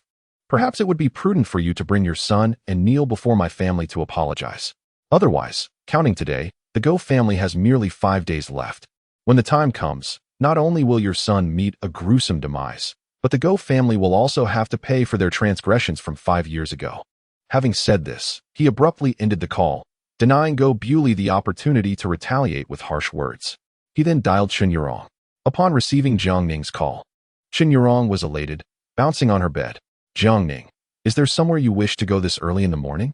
I can take you. Little did she realize, the most joyous activity in her life as the esteemed daughter of the Chen family was not reveling in the luxuries of affluence, but rather driving Jiang Ning around. Jiang Ning smiled gently, appreciating how thoughtful Chen Yurong was, always at his beck and call. The fact that she could answer the phone in an instant this early in the morning made him feel he ought to treat her a bit better, perhaps offering some form of reward. Are you up? I'm coming over now. What? You're coming over? Chen Yurong exclaimed, her lovely face lighting up with surprise. I'm awake. You can come anytime. I'll be waiting for you. Jiang Ning seemed to anticipate her next move, a playful smile gracing his lips. Just remember not to wear makeup. I do prefer not to have a mouthful of powder. All right, I'll freshen up first. Chen Yurong's cheeks flushed, her heart racing. After hanging up, Jiang Ning encouraged his father to take a stroll before heading to the slightly lower-lying Villa No. 2. Upon entering, a wave of soft, fragrant warmth enveloped him, eagerly silencing his lips with its sweetness. Jiang Ning kicked the door shut, then roughly swept Chen Yurong into his arms and carried her into the room. The atmosphere was filled with the sounds of chirping birds and the fragrance of blooming flowers. 3 hours slipped by, the air thick with the scent of hormones. Chen Yurong's long hair was disheveled, her delicate features nestled against Jiang Ning's chest. Her face slightly flushed from the exertions. I need your assistance with something, Jiang Ning finally spoke. Whatever it is, just tell me. I assure you I will satisfy your needs, Chen Yurong replied, gazing at him with delight, her voice sweet as honey. My family might be in some danger in the coming days. Does your family have reliable bodyguards? Could you send a few to protect my family? Jiang Ning gently played with her long hair. Is the Go family threatening you? Chen Yorong's lovely demeanor turned serious. She was fully aware of Jiang Ning's circumstances. I'll inform my grandfather right away. Within a day, the Go family will surely be annihilated. Jiang Ning shook his head with a smile. That would be too lenient for them. I intend to let the Go family be consumed by despair, step by step, in the remaining 5 days. During my 5 years in prison, Go Dongxi frequently harassed my sister at home and even left my father paralyzed. My parents reported this to the authorities, but Go Bewley suppressed it all. Subsequently, Go Dongxi became increasingly brazen. Throughout these 5 years, my family has also lived in constant fear and anxiety. In that case, I will select a few female warriors from the Chun family to assist in taking care of your sister, Chen Yurong offered. Jiang Ning gently pinched her delicate chin and bestowed a kiss upon her alluring lips, expressing his satisfaction with her meticulous arrangements. Chen Yurong, with an enchanting demeanor, remarked that since he had chosen to approach her instead of the Chao family for this matter, she would undoubtedly exert her utmost effort to ensure its success. Given your dedication, I ought to reward you properly, Jiang Ning said with a mischievous smile, promptly flipping her over and taking the lead. Chapter 78, Li Ruoqi's Engagement Scoundrel. You've danced for me, yet you still haven't come to sign the contract. Are you regretting your promise to teach me medicine? Yi Sini could no longer restrain herself and called to urge him. She had long coveted Jiang Ning's medical skills, but he seemed to meander aimlessly, even taking the expansive Longya Hall for granted. After concluding his business, Jiang Ning arrived at Longya Hall, invigorated. The receptionist, upon seeing him, promptly ushered him into the back hall, where Yi Sini and Yi Tianlong had been waiting, accompanied by a man in uniform, presumably a lawyer. This time, Jiang Ning didn't waste words and directly signed the contract. Yi Tianlong, holding the contract, beamed with joy, as if bestowing Longya Hall upon Jiang Ning was the luckiest endeavor in the world. Master, from now on, this Longya Hall in Tianming City belongs to you. Do you wish to rename it? There's no need. Your name, Old Yi, is far more lucrative than mine. Let it remain Longya Hall. Jiang Ning replied with a nod of agreement. Yi Tianlong then inquired, Master, will you be able to visit often and teach us more about medicine? Indeed. Now that you have a medical establishment, you cannot wander aimlessly anymore. You must uphold Longya Hall and impart all your knowledge to us. Yi Sini admonished him playfully. Jiang Ning smiled, assuring them he would certainly share his medical expertise. However, upon glancing around, he noticed the absence of Li Ruoqi. Why isn't Ruoqi here today? Aren't you too often together? I called her, but she's in a foul mood and chose not to come. She likely believes your presence would only worsen her spirits. Yi Sini pouted. Jiang Ning raised an eyebrow. Who else could upset her aside from me? Her grandfather. Yi Sini sighed softly. Today is her grandfather's birthday, and he insists on arranging a marriage for his granddaughter on this occasion. Naturally, Ruoqi vehemently objects, but he is pressuring her, leaving her quite upset and holed up in her hotel. After a moment, Yi Sini glanced at Jiang Ning. I believe you could intervene in this matter. After all, Ruoqi holds you in high regard, does she not? Me? Jiang Ning chuckled. Why would I meddle in her affairs? How her family arranges things is their business, and I have no right to interfere in her romantic life. You, of all people, are quite cunning, yet at times, you seem as dense as a block of wood. Yi Sini scoffed. Can you truly not perceive Ruoqi's feelings for you? I've noticed, but what of it? Every beautiful woman seems to fall for me at first sight. I have long since grown indifferent to it. Jiang Ning, with a shameless demeanor, provoked Yi Sini to the point where she felt an urge to deliver a kick to his face. Later, I will accompany my grandfather to the Junyi Grand Hotel to celebrate old Master Li's birthday, and I hope you can join us, she stated seriously. The suitor introduced to her by Grandpa Ruoqi was nothing short of a wastrel, and Ruoqi harbored a profound disdain for him. As his friend, should you not assist her in extricating herself from this entanglement of marriage? Perhaps having absorbed some of her words, Jiang Ning retracted his playful grin. At that moment, Yi Tianlong interjected, Teacher, why not accompany us later? It would be an excellent opportunity for me to introduce you to some business associates and enhance your presence. Jiang Ning nodded in agreement. Since it is her grandfather's birthday, ought we to prepare a gift? We shall forego that. However, Yi Sini's expression turned mischievous. Old Master Li has a rule. He only accepts gifts from family. Outsiders are not required to bring anything. Undoubtedly, Ruoqi's suitor would present an extravagant gift. And if you intend to disrupt the wedding, your offering must not be inferior to his. Disrupt the wedding? Jiang Ning chuckled. The others shared a knowing glance. If Jiang Ning were to act at the banquet, it would be essential for him to do so in the capacity of Li Ruoqi's boyfriend. Very well. I shall return home briefly. I assure you the gift I prepare will be to the old man's liking. Given that the Junyi Grand Hotel was owned by Li Ruoqi, it was only fitting that her grandfather's grand celebration would take place there. In the banquet hall on the third floor, numerous nobles had already gathered, exchanging grandiose tales. Jiang Ning and his companions arrived, and Yi Tianlong promptly led him to converse with some business figures to elevate his profile. Not far away, Tang Duiyu, representing the Tang family, noticed Jiang Ning and remarked to his sister, Tang Xia, "Sister, look, is that not my brother-in-law? Speak quietly. Be cautious lest I sever your tongue upon our return." Tang Xia shot him a glare, then turned her gaze toward the direction he pointed, indeed spotting Jiang Ning. What brings him here? Is he planning to disrupt the wedding? Those attending the celebration were generally aware that today marked not only Old Master Li's birthday, but also the engagement day of Li Ruoqi and the young master of the Ma family. Yi Xini rushed to Li Ruoqi's office, where she encountered her parents at the door. "Aunt, uncle, why are you waiting here?" she inquired. Li Ruoqi's mother, Yi Caixia, who was also Yi Xini's aunt, shook her head in resignation. "We are merely concerned she might sneak away. If Ruoqi truly dislikes that insufferable suitor, do you genuinely wish for her to marry someone she does not care for?" Yi Xini exclaimed, her indignation palpable. Ruoqi's father, Li Jiqing, sighed helplessly. "There is nothing we can do. You know how stubborn the old man is. No one can alter his decisions." Yi Xini's frustration deepened upon hearing this. She understood that old Master Li's intentions were to leverage the marriage for greater familial advantage. Upon entering the office, she found Li Ruoqi dejectedly scrolling through her phone. "Ruoqi, come with me. I've brought that fellow for you." "Which fellow? Who else could it be?" "Of course it's him, with elders present." Yi Xini refrained from being explicit. Li Ruoqi quickly grasped the situation, her lovely face illuminating with joy. "He really came? What did you say to him?" Yi Xini, with a playful glint in her eyes, leaned closer to Li Ruoqi's ear and whispered, "That guy, upon hearing that you were going to get engaged to someone else, was in quite a rush. He insisted that I bring him in to meet you, or else he would resort to drastic measures." Li Ruoqi, half convinced, asked, "Did he truly say that?" "Indeed. Come with me and see for yourself," Yi Xini replied with a mischievous smile. Informing the elders that she was taking Li Ruoqi for a brief outing, they were finally permitted to leave the office.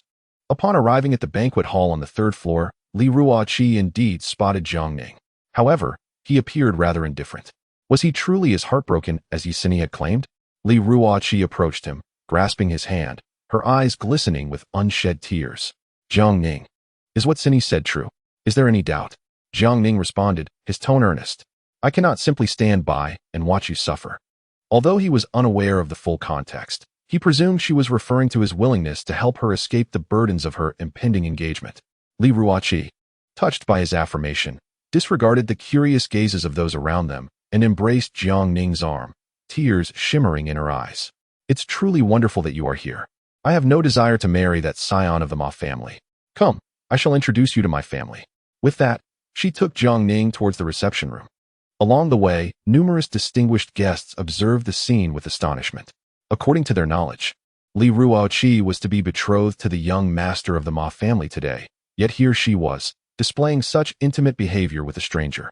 It seemed an intriguing spectacle was about to unfold. "Ruoqi, who is this?" Li Ruoqi's parents, witnessing their daughter so affectionately entwined with a young man, were taken aback. They understood their daughter's character. She had never engaged with any man, often finding them unworthy. Yet, this young man appeared rather unremarkable. What did Ruoqi see in him? "Dad, Mom, I won't hide it from you any longer. This is my boyfriend, Jiang Ning, my true love." Li Ruoqi proceeded to introduce Jiang Ning to her parents. Seeing their daughter genuinely enamored with this young man brought both comfort and a hint of concern to Li Jiqing and Yi Caixia. "But Ruoqi, your grandfather has already annulled the engagement, hasn't he?" Li Jiqing inquired. "Moreover, that was a decision made unilaterally by him, and I never consented," Li Ruoqi replied, her expression turning cold. "If grandfather insists that I marry that insufferable heir, I would rather die." With that declaration, she led Jiang Ning into the reception room. Yi Caixia promptly nudged her husband. "Stop dawdling. Let us go in together, or else Ruoqi will face quite the reprimand from her parents." In the reception room, There were about 10 individuals, all of whom belonged to the direct lineage of the Li family. Li Ruoqi promptly introduced Jiang Ning, mentioning her grandfather Li Fengxian, grandmother Yang Cuihua, her elder aunt Li Jixiang and uncle Zhao Wu, and finally her cousin Zhao Fei and younger cousin Zhao Nye. Upon seeing his granddaughter entwined with a man, grandfather Li's face darkened, and he coldly admonished, Ruoqi, you are to be engaged to young Master Ma today. How can you be so intimate with another man? What sort of propriety is this?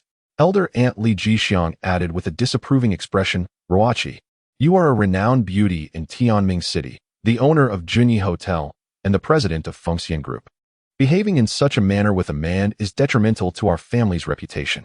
Indeed, and everyone here belongs to the Li family's direct lineage. Why have you brought an outsider? Zhao Nye's face was dark with jealousy towards his capable cousin Li Ruoqi. Faced with such aggressive opposition, Li Ruoqi furrowed her brow. Although she had prepared herself, she had not anticipated such a vehement reaction. Clutching Jiang Ning's arm tighter, she boldly declared, Jiang Ning is not an outsider. He is my boyfriend. A profound silence enveloped the reception room. The couple behind her, Li Jiqing and his wife, instinctively glanced at her father. But it was too late to intervene. The stillness was abruptly shattered by a resounding bang as Li Fengxian slammed his palm on the table, his face dark as thunder. Ruoqi, I have already promised the Ma family that you will marry young Master Ma. Do not attempt to sabotage this arrangement with a mere shield. Now, immediately remove this outsider, or do not blame me for being impolite. Grandmother Yang Cuihua, with a sharp and unkind demeanor, glared with her squinty eyes and said, We have raised you to be this beautiful, and yet you dare defy your grandfather? Get him out of here, lest you lose face completely. Indeed, Ruoqi. Do not be willful. The other members of the Li family joined in, seemingly attempting to assist her, but in truth, they were uniting to apply pressure on her, aligning themselves with her grandfather. Jiang Ning recalled the first time he met Li Ruoqi, when she boldly expressed her feelings for him at Gu Dongxi's wedding, using it as a means to rescue him from an awkward situation. Now, it was time to return the favor. Have you all said enough? Jiang Ning's words caused a collective gasp among the guests. You think you can bully my wife in unison and disregard my presence? Kid, don't go overboard. My cousin will only be young Master Ma's wife. Who do you think you are? Zhao Nye shouted vehemently, igniting Li Ruoqi's protective instincts, her pretty face turning cold. Zhao Nye, mind your tongue. He may not be your cousin-in-law, but he is undoubtedly my man. Impudent. At that moment, Yang Cuihua rose, nearly spitting out her dentures in her fury. Do you dare to defy the marriage arranged by the family? Why has our Li family nurtured you to this extent? Shouldn't you bring some benefit to the family? By saying this, are you treating her not as a granddaughter, but as a mere commodity? Jiang Ning, are you not afraid of sowing discord between Li Ruoqi and her elders? After all, that old woman has already spoken her mind. If you don't push back, will you just wait to be wronged? You, Yang Cuihua, pointed at Jiang Ning, nearly choking on her words. What business do you have meddling in the affairs of the Li family? Get out. Otherwise, I will have security escort you out and call the police to have you arrested. At this moment, the direct descendants of the Li family were hastily speaking words of appeasement, subtly urging Jiang Ning to leave. Li Fengxian's face grew increasingly grim. However, at this juncture, Li Ruoqi's stance was remarkably resolute. Jiang Ning, you need not leave. As long as I am here, no one can drive you away. This statement served as a spark, igniting Li Fengxian's fury. You have gone too far. I do not care whether Jiang Ning is truly your boyfriend. You must get engaged to the young master of the Ma family today and solidify that relationship. Upon hearing this, disappointment flooded Li Ruoqi's heart towards her grandfather. Nearby, her aunt and family wore expressions of schadenfreude, reveling in her predicament. As the president of Fengxian Group and one of the four beauties of Tianming City, Li Ruoqi was young, beautiful, and exceptionally capable. Yet, it was precisely her excellence that incited jealousy among her aunt's family. Whether you agree or not, Jiang Ning is the man I have chosen for my life. Li Ruoqi's expression grew cold, revealing no trace of emotion. I can heed your opinions regarding family and company matters, but this matter is non-negotiable. My marriage must be determined by me alone, and none of you can interfere. Chapter 80. Doubling assets within 3 months. Typically, women facing familial pressure choose to acquiesce to arrangements, knowing that defying the family would only lead to greater hardships. However, Li Ruoqi, confronted by the collective pressure of her family, steadfastly defended her man, a quality that is truly commendable. Jiang Ning could not help but feel a deeper admiration for her. Li Ruoqi, you are indeed a product of the Li family's cultivation. Yet you are willing to forsake the opportunity for collaboration between the Li and Ma families for a man. Can you not consider the family's interests? The Li family has truly wasted their efforts in raising you. Aunt Li Jixiang stood up and scolded. Uncle Zhao Wu echoed her sentiments. Ruoqi, you should be grateful for the family's nurturing. Quickly apologize to your grandparents and cease this stubbornness. This couple's harmonious chorus only deepened the shadows on Li Fengxian's face. His gaze towards Li Ruoqi laden with ire.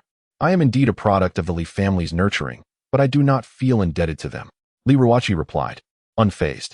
Ask yourselves honestly, since I became the president of Fengxian Group, has not the company's market value more than doubled? Our annual profits have tripled. But what about you? Having spoken, Li Ruoqi cast a sorrowful glance at her grandparents and, pointing at Zhao Nye, exclaimed, but you have squandered every single penny I painstakingly earned. Li Ruoqi, how dare you slander me?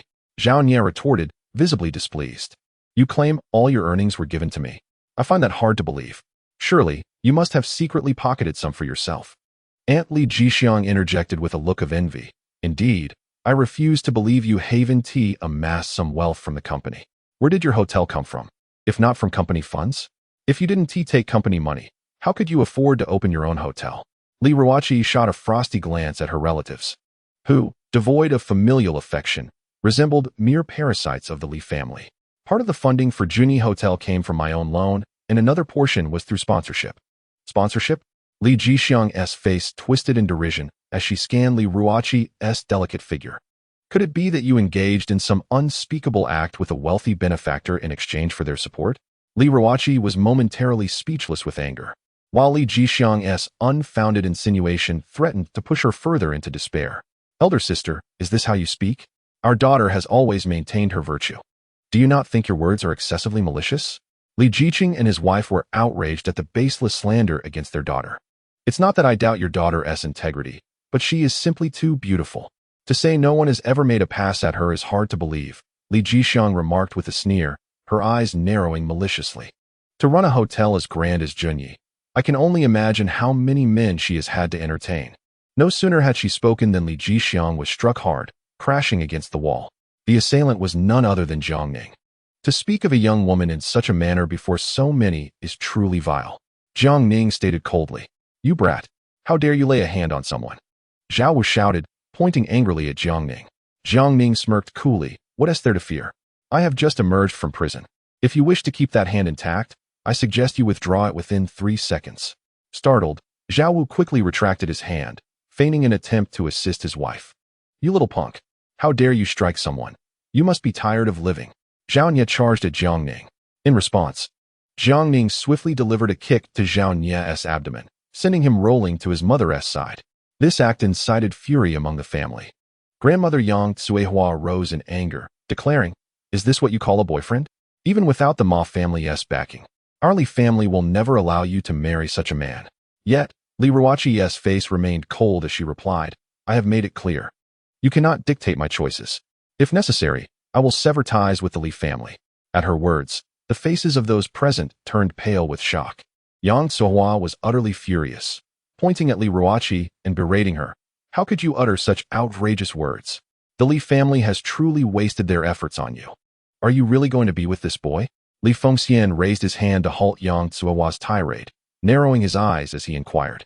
Li Ruoqi responded resolutely, indeed. Li Fengxian slightly nodded, his aged eyes gleaming with the sharpness of a hawk. In that case, I shall present you with an opportunity. Old Li, what are you saying? Yang Tsuehua interjected once again, but Li Fengxian continued, I want you to double the 3 major industries of the Fengxian Group within 3 months. If you succeed, I will not impede your relationship with this boy. However, should you fail, you will no longer be the president of the Fengxian Group, and you must transfer all your shares of the Junyi Grand Hotel to Zhao Nye. Upon hearing this, Li Ruoqi felt a profound disappointment towards her grandfather. He lavished affection on his grandson at every turn, yet was exceedingly harsh with her, simply because Zhao Nye was male. The onlookers displayed expressions of intrigue, particularly Zhao Nye, who could not suppress his joy, momentarily forgetting the earlier incident. Dad, isn't this a bit much? Li Jiqing attempted to speak, only to be silenced by a glare from Li Fengxian. Yi Caixiao, with a worried expression, gazed at her daughter, prepared to support her in any decision, yet fearful she might falter. The Vixen group engaged in various industries, but its largest ventures were in dining, liquor, and pharmaceuticals. Li Ruoqi had devoted considerable effort over the years to rejuvenate a nearly moribund group into one of the top 10 elite families in Tianming City, which was no small feat. Her capabilities were beyond question, yet the task of doubling the output in 3 months was akin to scaling a mountain. Furthermore, the Vixen group was currently in a relatively sluggish state. Merely maintaining the 3 major industries without decline was challenging enough, let alone doubling them. Fine, I accept your challenge, Li Ruoqi declared, linking her arm with Jiang Ning, her expression resolute. I understand what you are thinking, Grandpa, but it matters not. I will ensure that you accept Jiang Ning in the end. With that, she pulled Jiang Ning out of the reception room. Look at this. Is this the daughter you raised? Only after the two departed did Li Jixiang dare to speak. Yi Caishia's countenance turned slightly frosty. Aunt, some of your words were indeed excessive. I don't believe Jiang Ning's actions were wrong. All right. Let us refrain from further discussion, Li Fengxian interjected, stating, everyone, please leave. Our guests are nearly all here. Go and entertain them. Once everyone had exited, leaving only the elderly couple behind, Yang Sohua gave him a thumbs up. Old Li, your foresight is commendable. Surely that little wretch will not be able to accomplish it, and will have to obediently marry into the Ma family. Li Fengxian furrowed his brow slightly and remarked, all right, refrain from calling her a little vixen. After all, she is our granddaughter. This time, I merely wish to assess her capabilities. If she succeeds, it would signify our Li family's liberation from adversity, eliminating the necessity for an alliance with the Ma family. Yang Zuihua's brow knitted in concern. If she truly can achieve that, then so be it. Upon concluding his statement, Li Fengxian picked up his phone. I must inform the Ma family to postpone the engagement for now, lest the young master of the Ma family creates an awkward scene by proposing in person. Chapter 81. On the brink of bloodshed from anger. Jiang Ning, I must thank you for that slap and kick earlier. They were immensely satisfying. In the banquet hall, Li Ruoqi affectionately tugged at Jiang Ning's sleeve. Jiang Ning smiled faintly. Who would have thought that behind your glamorous facade lies such hardship? Indeed. So you must treat me well from now on, understand? Li Ruoqi blinked playfully. If I treat you well, will you reciprocate? You refuse to let me hold you, even asleep. Jiang Ning's words undoubtedly elicited a round of playful punches from Li Ruoqi. How about I reward you with a sweet kiss later? Must I wait? Can it be now? No, there are too many people around. It would be rather embarrassing if they saw. Not far away, Yi Sini observed the two exchanging laughter and, particularly, her good friend's radiant smile, prompting her to approach and inquire about the situation. Well, have you managed to settle things? Not entirely. She won't let me. Jiang Ning's words once again drew a playful retaliation from Li Ruoqi. Oh my, now you two are flirting. What an eyesore, Yi Sini remarked with a teasing expression. The surrounding guests noticed Li Ruoqi re-entering the hall with Jiang Ning, proudly declaring him to be her boyfriend, which sparked widespread astonishment. Is Miss Li attempting to put a green hat on young Master Ma before their engagement? Who is that fellow? He looks decent, but he hardly seems like a scion from a prestigious family. I recognize him. He caused a commotion at the Go family's wedding. He's a reformed criminal. Miss Li seemed to have taken a liking to him at that time. What? But old Master Li has already betrothed her to young Master Ma. What will his reaction be when he sees this scene? There will surely be a spectacle to behold. As the banquet was about to commence, all guests took their seats, eagerly anticipating the event. The atmosphere brightened as Li Fengxian and his wife entered the banquet hall alongside the 3 members of the Ma family. The Ma family, ranked 3rd among Tianming City's elite, was represented by its head, Ma Lidong, accompanied by his son and daughter, Ma Wenkai and Ma Dingling. Naturally, Ma Wenkai was the designated betrothed, a striking young man standing at 175 meters, exuding charm and grace. Some guests began to whisper among themselves, insinuating that the Li family was reaching beyond their means in this alliance. Upon spotting Ma Wenkai, Jiang Ning's gaze shifted, recognizing him as the sycophant trailing behind the 5th senior sister just days prior. However, both the 5th senior sister and Chao Mengde held a low opinion of Ma Wenkai. Now, the focus has shifted to Li Ruoqi. Noticing Jiang Ning's gaze lingering on her, Li Ruoqi introduced with a hint of disdain. That guy over there was quite persistent during university, and unexpectedly, he approached my grandfather for marriage recently. It's utterly revolting. That scoundrel has probably harassed countless university students outside. And during school, he often flirted with married women. I suspect he carries quite a few viruses. It was evident that Li Ruoqi harbored genuine contempt for Ma Wenkai. Her family ranks third among the top 10 affluent families in Tianming City, with her grandfather being the founder of the Gongqing Group, who has reportedly designated Ma Wenkai as the next heir. Nodding absent-mindedly, Jiang Ning was pulled by Li Ruoqi to sit at one of the tables. However, this table was occupied entirely by the younger generation of the Li family. Upon noticing this, her cousin Zhao Fei shot a disapproving glance and remarked, "Ruoqi, everyone sitting here is from our Li family. You should take him to that table by the entrance."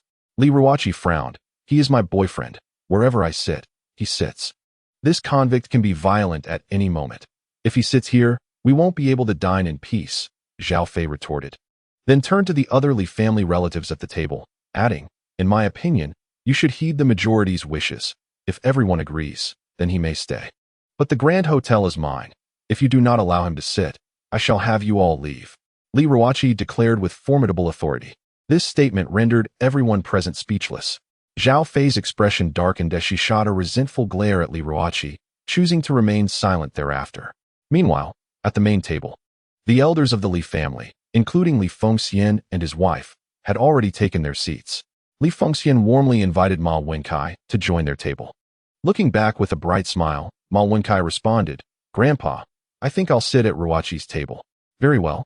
That way you can interact more with Ruoqi and strengthen your bond." Yang Tsohua's voice was loud enough for many to hear. Observing the polished Ma Wenkai striding towards Li Ruoqi's table, the onlookers wore expressions of amusement.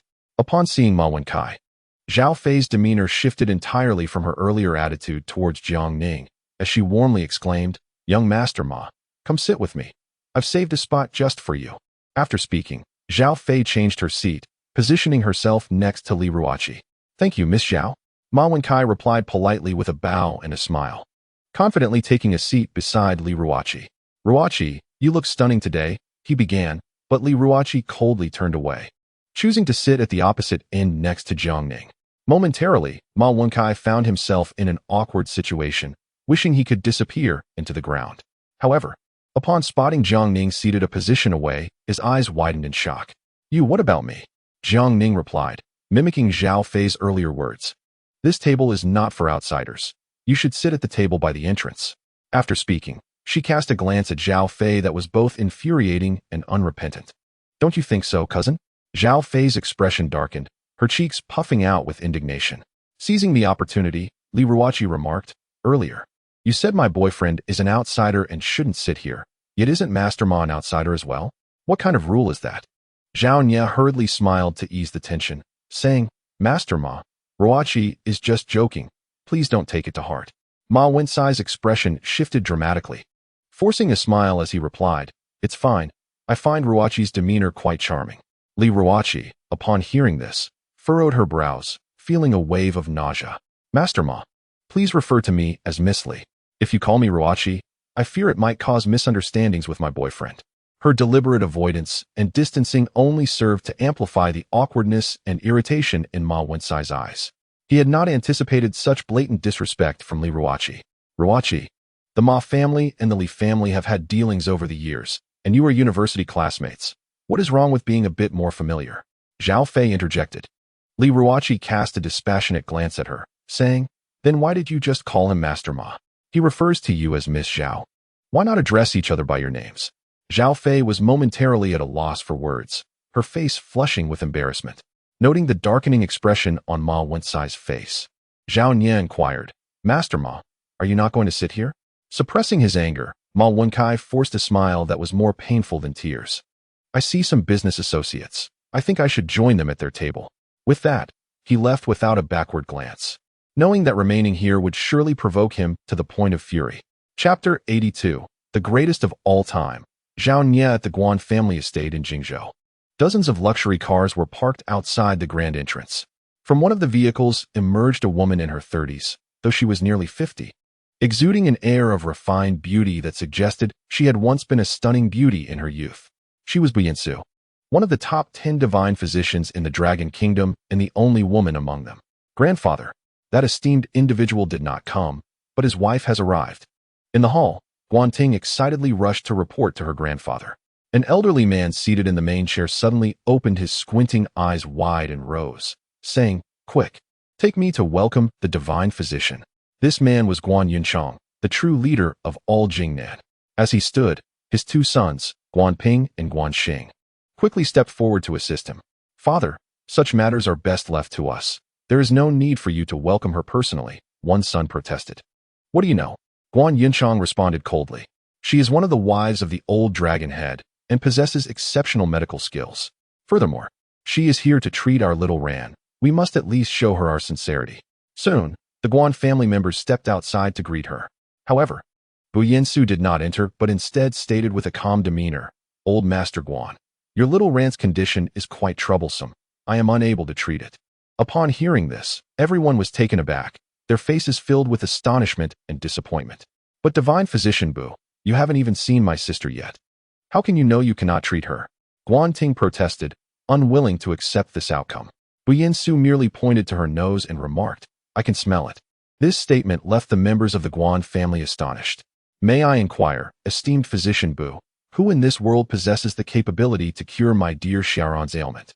Guan Yinchang quickly accepted her assertion and followed up with a question. Bu Yinsu smiled gently, her beauty radiating elegance, rendering the young Guan Ting momentarily entranced. "Perhaps only my late master's direct disciple could heal her. King of Jingnan, did you not have previous encounters with him? Do you doubt his abilities?" Guan Yunchang squinted slightly, withholding his response. In truth, Guan Ran's condition was rather delicate, and having a male attend to her would likely be difficult for her to accept, even if she were to regain consciousness. However, there were no other options left. After a brief contemplation, he instructed his grandson, Guan Ting, swiftly go to Tianming City and summon Dr. Jiang. "Yes, grandfather." "Wait," he added after a moment's thought. "Be sure not to slight him due to his age. It would be best to keep his return low-key, for he does not appreciate ostentation." "Understood." Guan Ting responded promptly before setting off. "Physician Bu, since you are here, might you do me the honor of visiting my humble abode, so we may discuss Xiaoran's condition?" Guan Yunchang stated earnestly. With a gracious nod and a charming smile, Bu Yinsu replied, "Certainly. It is a tremendous honor to be invited by the king of Jingnan." Meanwhile, in Tianming City, the festivities at the Junyi Grand Hotel continued unabated. Ma Wentai approached the table where his sister sat, his face twisted with rage. "Sister, what on earth is happening? Was it not agreed that I was to be engaged to Miss Li today?" Ma Dingling leaned closer, whispering, clearly having witnessed the earlier scene. "It's all that Jiang Ning's fault. I will not let him escape my wrath." Ma Wentai seethed, feeling like a spectacle, under the scrutinizing gazes of those around him. "Brother, do not be angry. I shall avenge you," she declared. "You?" Ma Wentai looked at his sister, puzzled. Ma Dingling loosened the buttons of her blouse, her figure accentuated by the fitted mini-skirt she wore, exuding allure and confidence. "Indeed, just wait and see. I will ensnare that young man, leaving him utterly captivated and ultimately falling into my grasp," she declared with unwavering self-assurance. As the banquet commenced, the descendants of the Li family approached to present their gifts to Li Fengxian, bowing in respect. Their offerings consisted of commonplace, yet gaudy items like jade and agate. Nevertheless, Li Fengxian received them with delight, appreciating the sentiment behind the gestures. When it was Li Ruoqi's turn to present her gift, knowing that her grandfather cherished art, she offered a painting by a disciple of the renowned modern Chinese painter Qi Baishe, titled Birthday Celebration for the Elder, wishing Li Fengxian blessings as vast as the eastern sea and longevity surpassing the southern mountain. However, in response to Li Ruoqi's gift, Li Fengxian displayed a rather indifferent demeanor, evidently still harboring resentment over her earlier defiance. In this modern age, the act of presenting a birthday painting seems rather uncouth, remarked Zhao Nye, the cousin, with unabashed disdain. Grandmother Yang Tsuehua chimed in, asserting, "What value does a mere painting hold? The Fengxian group earns a fortune each month, yet you cannot even present a decent gift. One wonders what use the Li family has for you." Though her voice was not particularly loud, it resonated clearly in Jiang Ning's ears, who thought to himself that the old woman lacked respect for her elders, oblivious to the hurtfulness of her words. Li Ruoqi stifled her grievances and refrained from further comment. "Xiaonya, what gift have you prepared for grandfather?" Li Fengxian inquired with affectionate indulgence. "Grandfather, my gift for you. While indeed another painting, possesses far greater practicality than my cousin's birthday tribute, Zhao Nye declared with a proud grin, embodying the essence of a spoiled rich kid. The onlookers were intrigued. Even Jiang Ning felt a flicker of anticipation, having never encountered a painting with practical utility before. Do not keep us in suspense. Reveal it to grandfather, urged Li Jixiang, evidently unaware of her son's gift. Zhao Nye, no longer withholding, presented the scroll to Li Fengxian with a smug smile, saying, "Grandfather, please unveil it yourself." With eager anticipation, Li Fengxian slowly unfurled the artwork. Beside him, Li Jixiang and Zhao Wu leaned in, curious to gauge the value of their son's creation. As the painting gradually revealed itself, Li Fengxian was momentarily struck dumb. Li Jixiang gazed at her son in disbelief, her face flushing with embarrassment. Seizing the moment before anyone else could notice, Li Fengxian swiftly closed the painting. "Grandfather, what do you think? Is it not quite practical?" Zhao Nye continued to boast, oblivious to the inappropriateness of the gift. Li Fengxian's face twitched in agitation. Practical indeed, he thought. Who in their right mind would present a Tang Dynasty erotic painting for a birthday? Zhao Nye had truly outdone himself in his audacity. Fortunately, the painting had been closed in time to spare him from public ridicule. Unexpectedly, Jiang Ning erupted into laughter, exclaiming, "Young Master Zhao, such refined taste. How generous of you to share such a treasure with the elderly. No wonder they say birthday tributes are tacky. In comparison, you are indeed quite trendy." His words prompted a frown from those who had glimpsed the painting. "What are you laughing at? Have you seen this painting?" Li Jixiang retorted with disdain. Jiang Ning stood opposite them, confident that he had not been able to see the painting when it was unfurled. "I am not the only one laughing. Should that artwork be revealed to others, I am certain their laughter would surpass mine in volume and mockery," Jiang Ning replied with a playful glint in his eyes. For him, seeing that painting through mirror paper was a trivial feat. Zhao Wu's expression darkened as he pointed at Jiang Ning, shouting, "You, boy. I advise you not to meddle, otherwise I shall have security throw you out. I am merely discussing the painting. Why the overreaction? Or shall we unveil it for all to see?" Jiang Ning challenged. However, Zhao Nye remained utterly oblivious to decorum and moral integrity. He firmly believed that art should be boldly displayed for appreciation, rather than being desecrated by someone like Jiang Ning. Seizing the painting from Li Fengxian's hands, he defiantly declared, "Let them see. Who is afraid?" With that, he turned towards the crowd and unveiled the artwork. Li Fengxian and the others blanched at the sight. Chapter 83. Ma Xiao is indeed generous with a mind like Zhao Nye's. It was difficult to fathom how he could manage the Fengxian group in the future. It was uncertain whether he could last even a week. Li Ruoqi silently shook her head, her resolve strengthening to double the market value of the company's 3 major industries within 3 months. At that moment, the guests who beheld the painting wore expressions of amusement. Some managed to contain themselves, while others could not help but burst into laughter. Even more engaged in hushed discussions, deeming the painting of amorous scenes a true masterpiece. Ineffably exquisite, this artwork featured no fewer than 100 figures, each striking poses that were bizarre and captivating, inciting both blushes and heart palpitations. Zhao Wu and his wife could hardly bear to look and hurriedly pulled their son away. Li Fengxian's face flushed with embarrassment as he glared at Jiang Ning. "Li Lao, this is the longevity elixir I painstakingly prepared for you at great expense. Wen Kai here wishes you blessings as vast as the East Sea and a lifespan of 100 years. Ma Wencai's grand entrance immediately captured the attention of all the guests, causing them to forget the matter of the painting entirely. Longevity elixir? Many gasped in astonishment.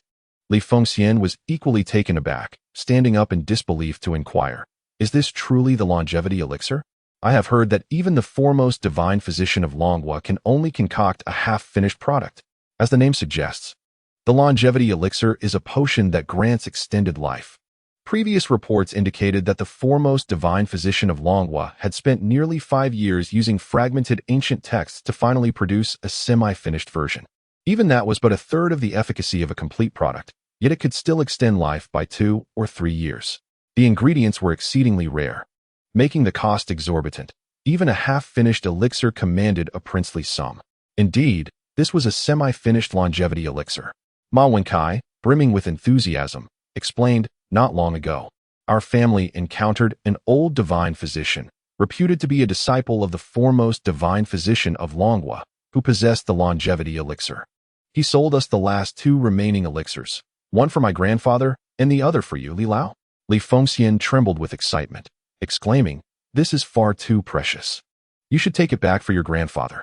Li Lao, this is merely a semi-finished product, and one can only consume it once. Taking more would significantly diminish its effects. Thus, it is most appropriate for you, as a gesture of my filial piety." Ma Wencai's words carried a deeper meaning, understood by all present. "Wenkai, you truly are thoughtful. I shall graciously accept it on behalf of your grandfather." Yang Tsuhua beamed with joy as she accepted the gift, exclaiming, "In a few months, it will be my birthday, and I would love to receive such a practical gift." Ma Wencai smiled knowingly, replying, "Grandma Yang, I assure you, I will not disappoint you then."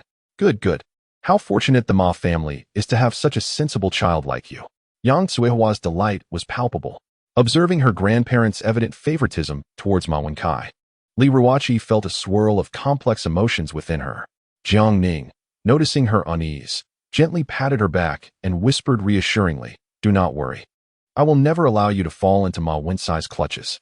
It was easy to say, but if I fail to double the 3 major industries of the group in 3 months, I would be at risk of being taken away. Li Ruoqi feigned a pitiful expression as she looked at Jiang Ning, jesting. In truth, if she were to lose, she would rather sever ties with the Li family than marry Ma Wencai. Yet, she felt a twinge of reluctance towards the Junyi Hotel, a venture she had painstakingly built. Jiang Ning smiled faintly. "I assure you, such a scenario will never come to pass." Seeing the two engage in such soft, intimate exchanges, Zhao Fei devised a scheme to stir up trouble. "Jiang Ning, it is customary for my grandfather not to accept gifts from outsiders, yet Ma Xiao has presented one. Do you not feel a sense of crisis? Indeed, and you call yourself Ruoqi's boyfriend. Have you not prepared any gift, arriving empty-handed to the banquet?" Li Jishang chimed in. "It seems inappropriate. Ma Xiao has given such a precious gift, and as Ruoqi's boyfriend, your offering should surpass his in value, should it not?" The mother and daughter intentionally raised their voices so that all the guests could hear, casting knowing glances at Jiang Ning. Ma Wencai wore a subtle, sinister smile, thinking to himself that the Li family stood firmly on his side. How could Jiang Ning compete with him? Seizing the moment, he interjected, "Jiang Ning, stop hiding your light under a bushel. Quickly present your gift that is supposedly more valuable than mine, lest you be underestimated." "Indeed, do show us, enlighten us all," echoed the other direct descendants of the Li family. Yang Tsuehua looked at Jiang Ning with disdain, then at her granddaughter Li Ruoqi, her eyes brimming with contempt. What could a convict like him possibly offer?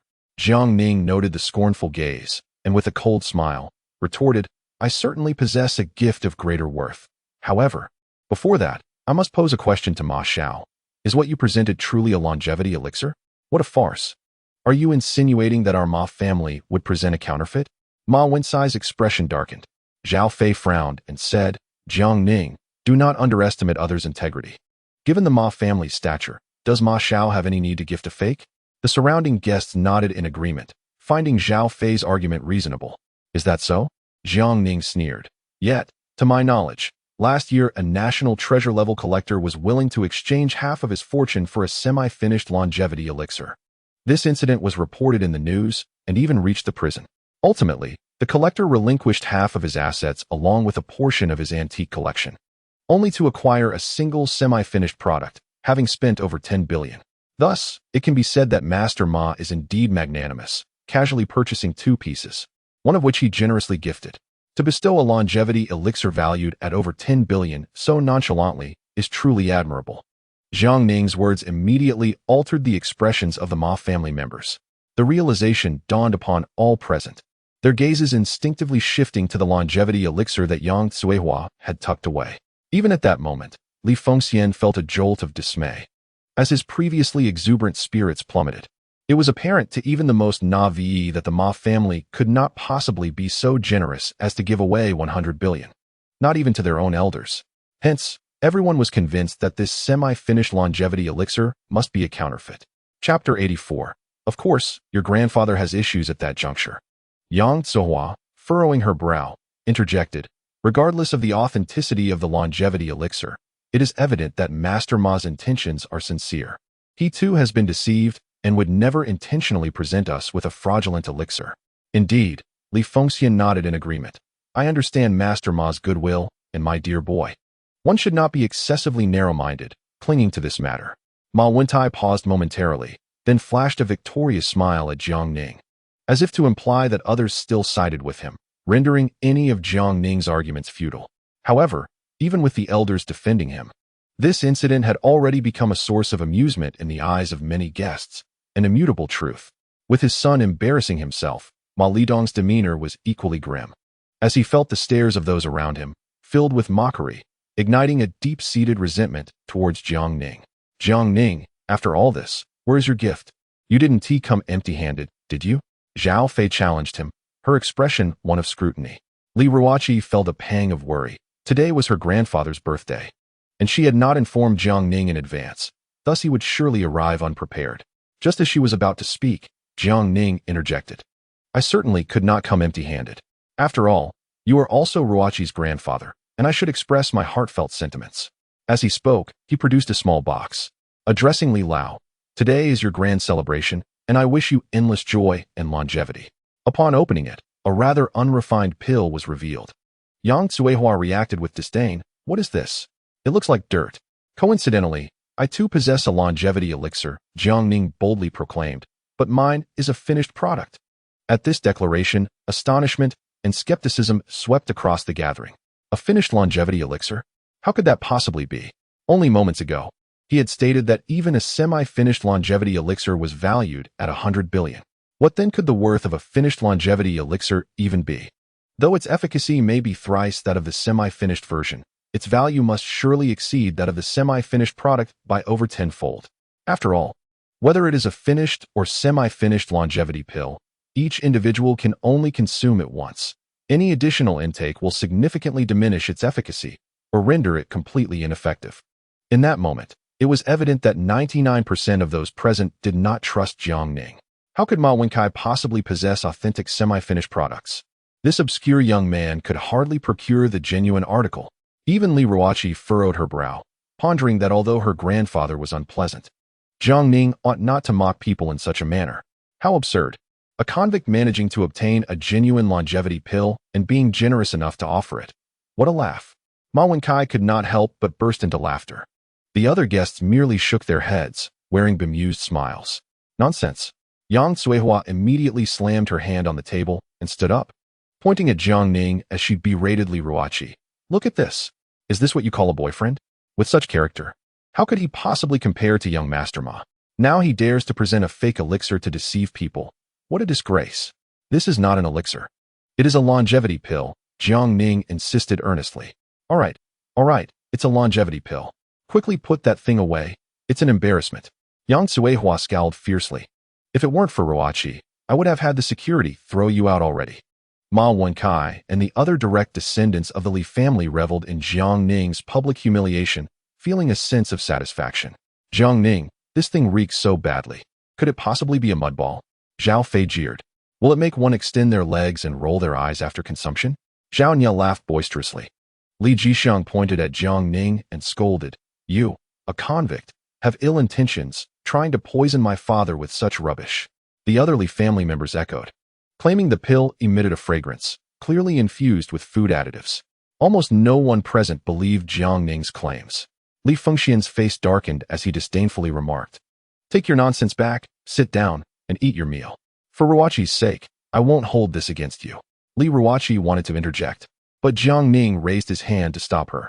He then turned to Li Fengxian and asked, Old Li, this item cannot simply be bought with money.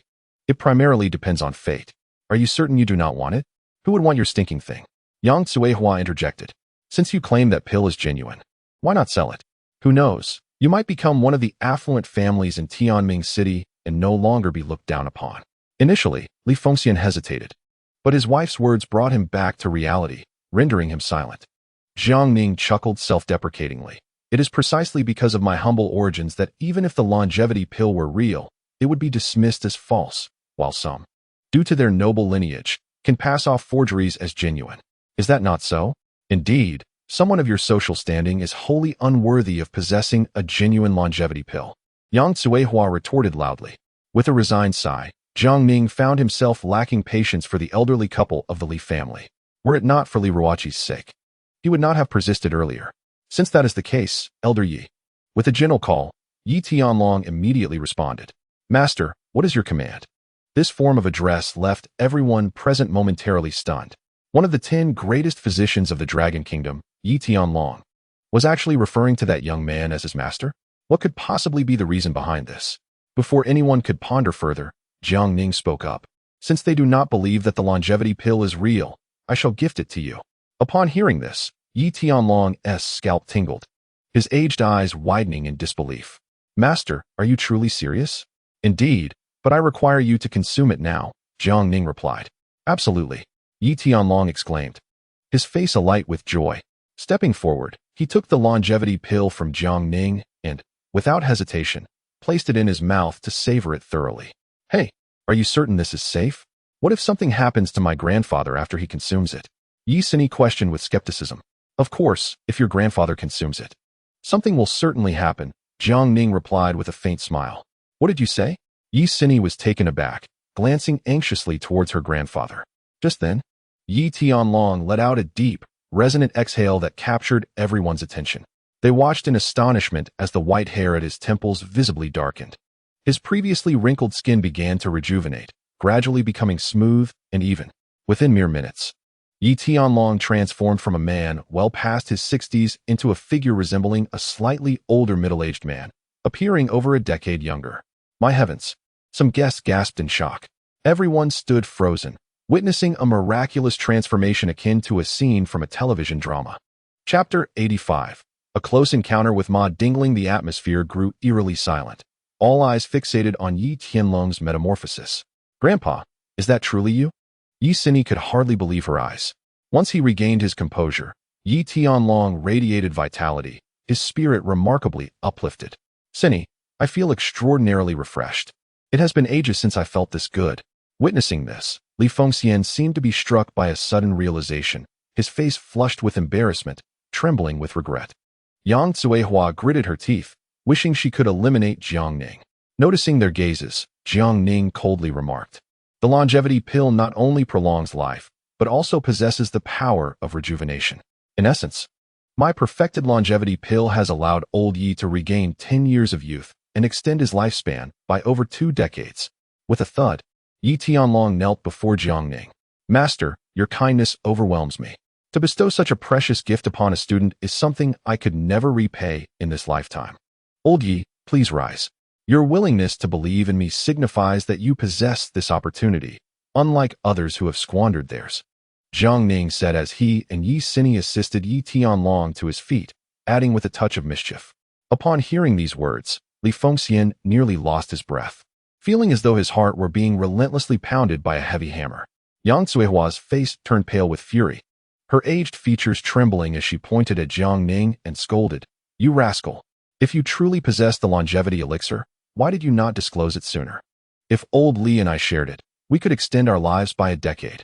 "Goodness, Jiang Ning already stated it. It was your lack of belief," Li Ruoqi interjected. Upon hearing this, Yang Cuihua felt a wave of dizziness wash over her, staggering backward and collapsing into her seat.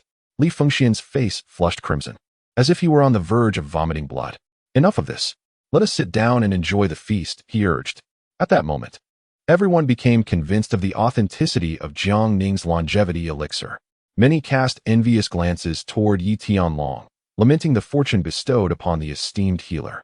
In stark contrast, Li Fengxian lamented his arrogance towards Jiang Ning, which had cost him a splendid opportunity, leading one to conclude that he was simply not destined for the elixir. Some individuals approached Jiang Ning with raised glasses, their intentions clear. They sought to inquire if any longevity elixirs remained. The other members of the Li family fell silent, refraining from further comments towards Jiang Ning and avoiding his gaze, instead focusing on their meals. Li Ruoqi, wishing to distance herself from the crowd, led Jiang Ning to a table shared with Yi Sini. "Hey, do you still have that longevity elixir? If consumed, could it transform me back into an 18-year-old maiden?" Yi Sini asked half-jokingly. "That elixir does not yield effects for just anyone," Jiang Ning explained earnestly. "The younger the individual, the less potent the elixir's effects will be. Otherwise, what would be the point of calling it a longevity elixir?" Yi Sini nodded in understanding, dismissing her previous thoughts. Her gaze then sparkled with admiration as she looked at Jiang Ning, saying, "In the future, I have much to learn from you." Please don't think me foolish. I am quite eager to learn. I look forward to your guidance. With that, she raised her glass in a toast to Jiang Ning. Li Ruoqi gently tugged at Jiang Ning's arm, chiding him softly. You ought to have insisted when you realized it was the genuine longevity elixir. Who knows? My grandfather might have been pleased and accepted you. Now he likely harbors even greater discontent. Oh dear, you little minx. Are you now wishing for your family to agree to hastily marry you off? Yi Sini teased, her expression playful. Surprisingly, Li Ruoqi did not retort, but rather leaned closer to Jiang Ning and said, if I don't secure him first, what if someone else steals him away? Jiang Ning was taken aback. Are you serious? Why not? Li Ruoqi shot him a defiant glance. Jiang Ning set down his glass and replied earnestly, it's not impossible. However, with Ma Wentai meddling about, I feel a bit uneasy. How about we book a room tonight and settle things? What a dreamer you are. Li Ruoqi's cheeks flushed, and she playfully smacked his arm. At a nearby table, Tang Xia observed Jiang Ning's actions intently. Sister, what should we do? If things continue like this, my brother-in-law will be taken away, Tang Duiyu remarked with a face full of worry. Did I not tell you to refrain from speaking carelessly outside? With a disdainful glance at her younger brother, Tang Xia's eyes narrowed slightly as she pondered.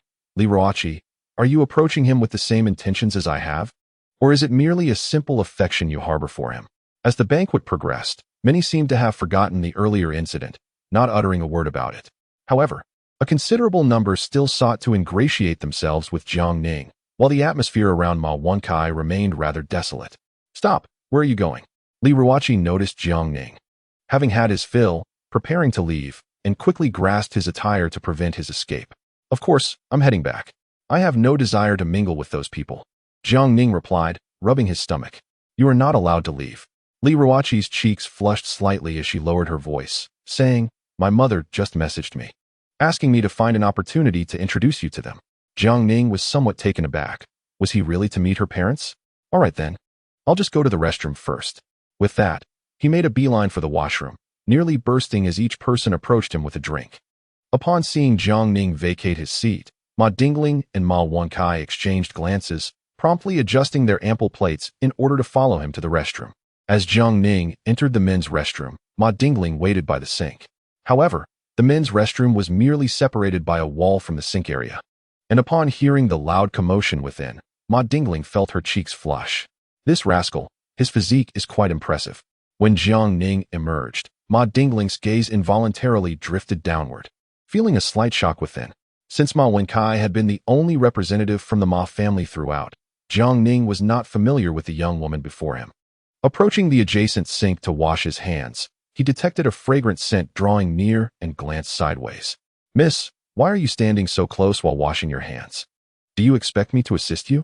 Ma Dingling feigned an alluring demeanor and replied, yes, when you exposed Ma Wenkai earlier. I found you exceptionally handsome and wanted to engage with you up close. Jiang Ning looked at her with disdain. If I recall correctly, you are also from the Ma family, aren't you? And so what? Can't a member of the Ma family have feelings for you? Ma Dingling blinked, exuding charm and confidence in her ability to win Jiang Ning over. Chapter 86. Old man, try touching her again. I'm sorry, but you know I already have a girlfriend. And I have a preference for women with ample bosoms. Jiang Ning replied coolly, casting her a dismissive glance. Ma Dingling was momentarily taken aback, her face flushing with embarrassment. As the eldest daughter of the Ma family, one of the three prominent families in Tianming City, she had never endured such humiliation. Yet, this was not the time to flaunt her status. Jiang Ning was insufferable, and she was determined to see him disgraced today. Deliberately adjusting her figure, Ma Dingling blinked and remarked, Li Ruoqi, one of the four beauties of Tianming City, is indeed more attractive than I. However, does anyone possess my allure? Ma Dingling remarked, her delicate form gradually drawing closer to Jiang Ning. Li Ruoqi, you must be growing weary of me, right? I wonder if this wildflower can pique your interest? Upon finishing her words, she audaciously began to make her move. Jiang Ning immediately sensed a whiff of conspiracy and pushed Ma Dingling away, sprinting swiftly toward the banquet hall. Ruoqi, come save me.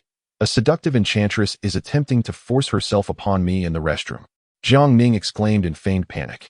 At this utterance, every guest in attendance was taken aback. Ma Dingling, who had just emerged from the back, was momentarily stunned to find Jiang Ning had stolen her lines, and the gaze of the crowd was now directed at her. No, it's not like that. He is the villain here. He initiated the misconduct and even tore at my clothing, intending to act indecently. Ma Dingling shouted, pointing at Jiangning. Her innocent, crystalline eyes were now misted with tears, evoking a sense of pity in those who beheld her. At this moment, all eyes in the room turned against Jiangning. Ah, this is futile. Jiangning thought to himself, momentarily taken aback. Ma Dingling cast a provocative glance at Jiangning, as if to say, do you see? This is the inherent advantage of femininity. At that moment, Ma Wentai pointed an accusatory finger at Jiangning and shouted, you scoundrel, a beast beneath contempt. To have Li Ruoqi by your side, yet still covet my sister. I will not let you off lightly. Li Fengxian furrowed his brows deeply, sensing the gravity of the situation, yet remained silent. Yang Sohua could not restrain her anger. Today is old Li's grand birthday, and this scoundrel dares to commit such acts. It is utterly outrageous. You wretch, daring to lay a hand on my daughter, seize him and deal with him. Ma Lidong, fuming with rage, immediately summoned his bodyguards to surround Jiangning. A dozen bodyguards from the Ma family swiftly encircled Jiangning, leaving him no opportunity to defend himself. Stop this at once. Li Ruoqi exclaimed, her voice firm. I know my boyfriend. He could never do such a thing. There must be some misunderstanding here. Indeed, I too sense a misunderstanding. Echoed Yi Sini in support. Though they were aware of Jiangning's less than virtuous nature, having been groped by him upon their first meeting, they believed he would not act so recklessly, especially in front of so many people. However, this was all part of the Ma sibling scheme, designed to ruin Jiangning's reputation, leaving no time for contemplation. Ma Wentai, with a face full of indignation, declared, Ruoqi, this scoundrel has crossed me multiple times today, and out of respect for you, I could overlook it. But now he has dared to lay hands on my sister. This is utterly unforgivable. What are you all waiting for? Dispose of that wretch and throw him out. In an instant, the bodyguards charged forward, intent on putting an end to Jiangning. Before Li Ruoqi could intervene, Jiangning had already confronted the throng of assailants, his fists moving like shadows, swiftly dispatching each bodyguard in a flurry of strikes. In a mere few seconds, over a dozen bodyguards collapsed to the ground, clutching their wounds and howling in agony. All present were momentarily stunned, unable to fathom that this seemingly ordinary young man possessed such remarkable prowess. Ma Lidong's eyes widened in disbelief, nearly forgetting Jiangning's earlier performance in the arena. If he could contend with a black bear, what were a few bodyguards from the Ma family? Ruoqi, is this your convict boyfriend? Truly, a dog cannot change its nature.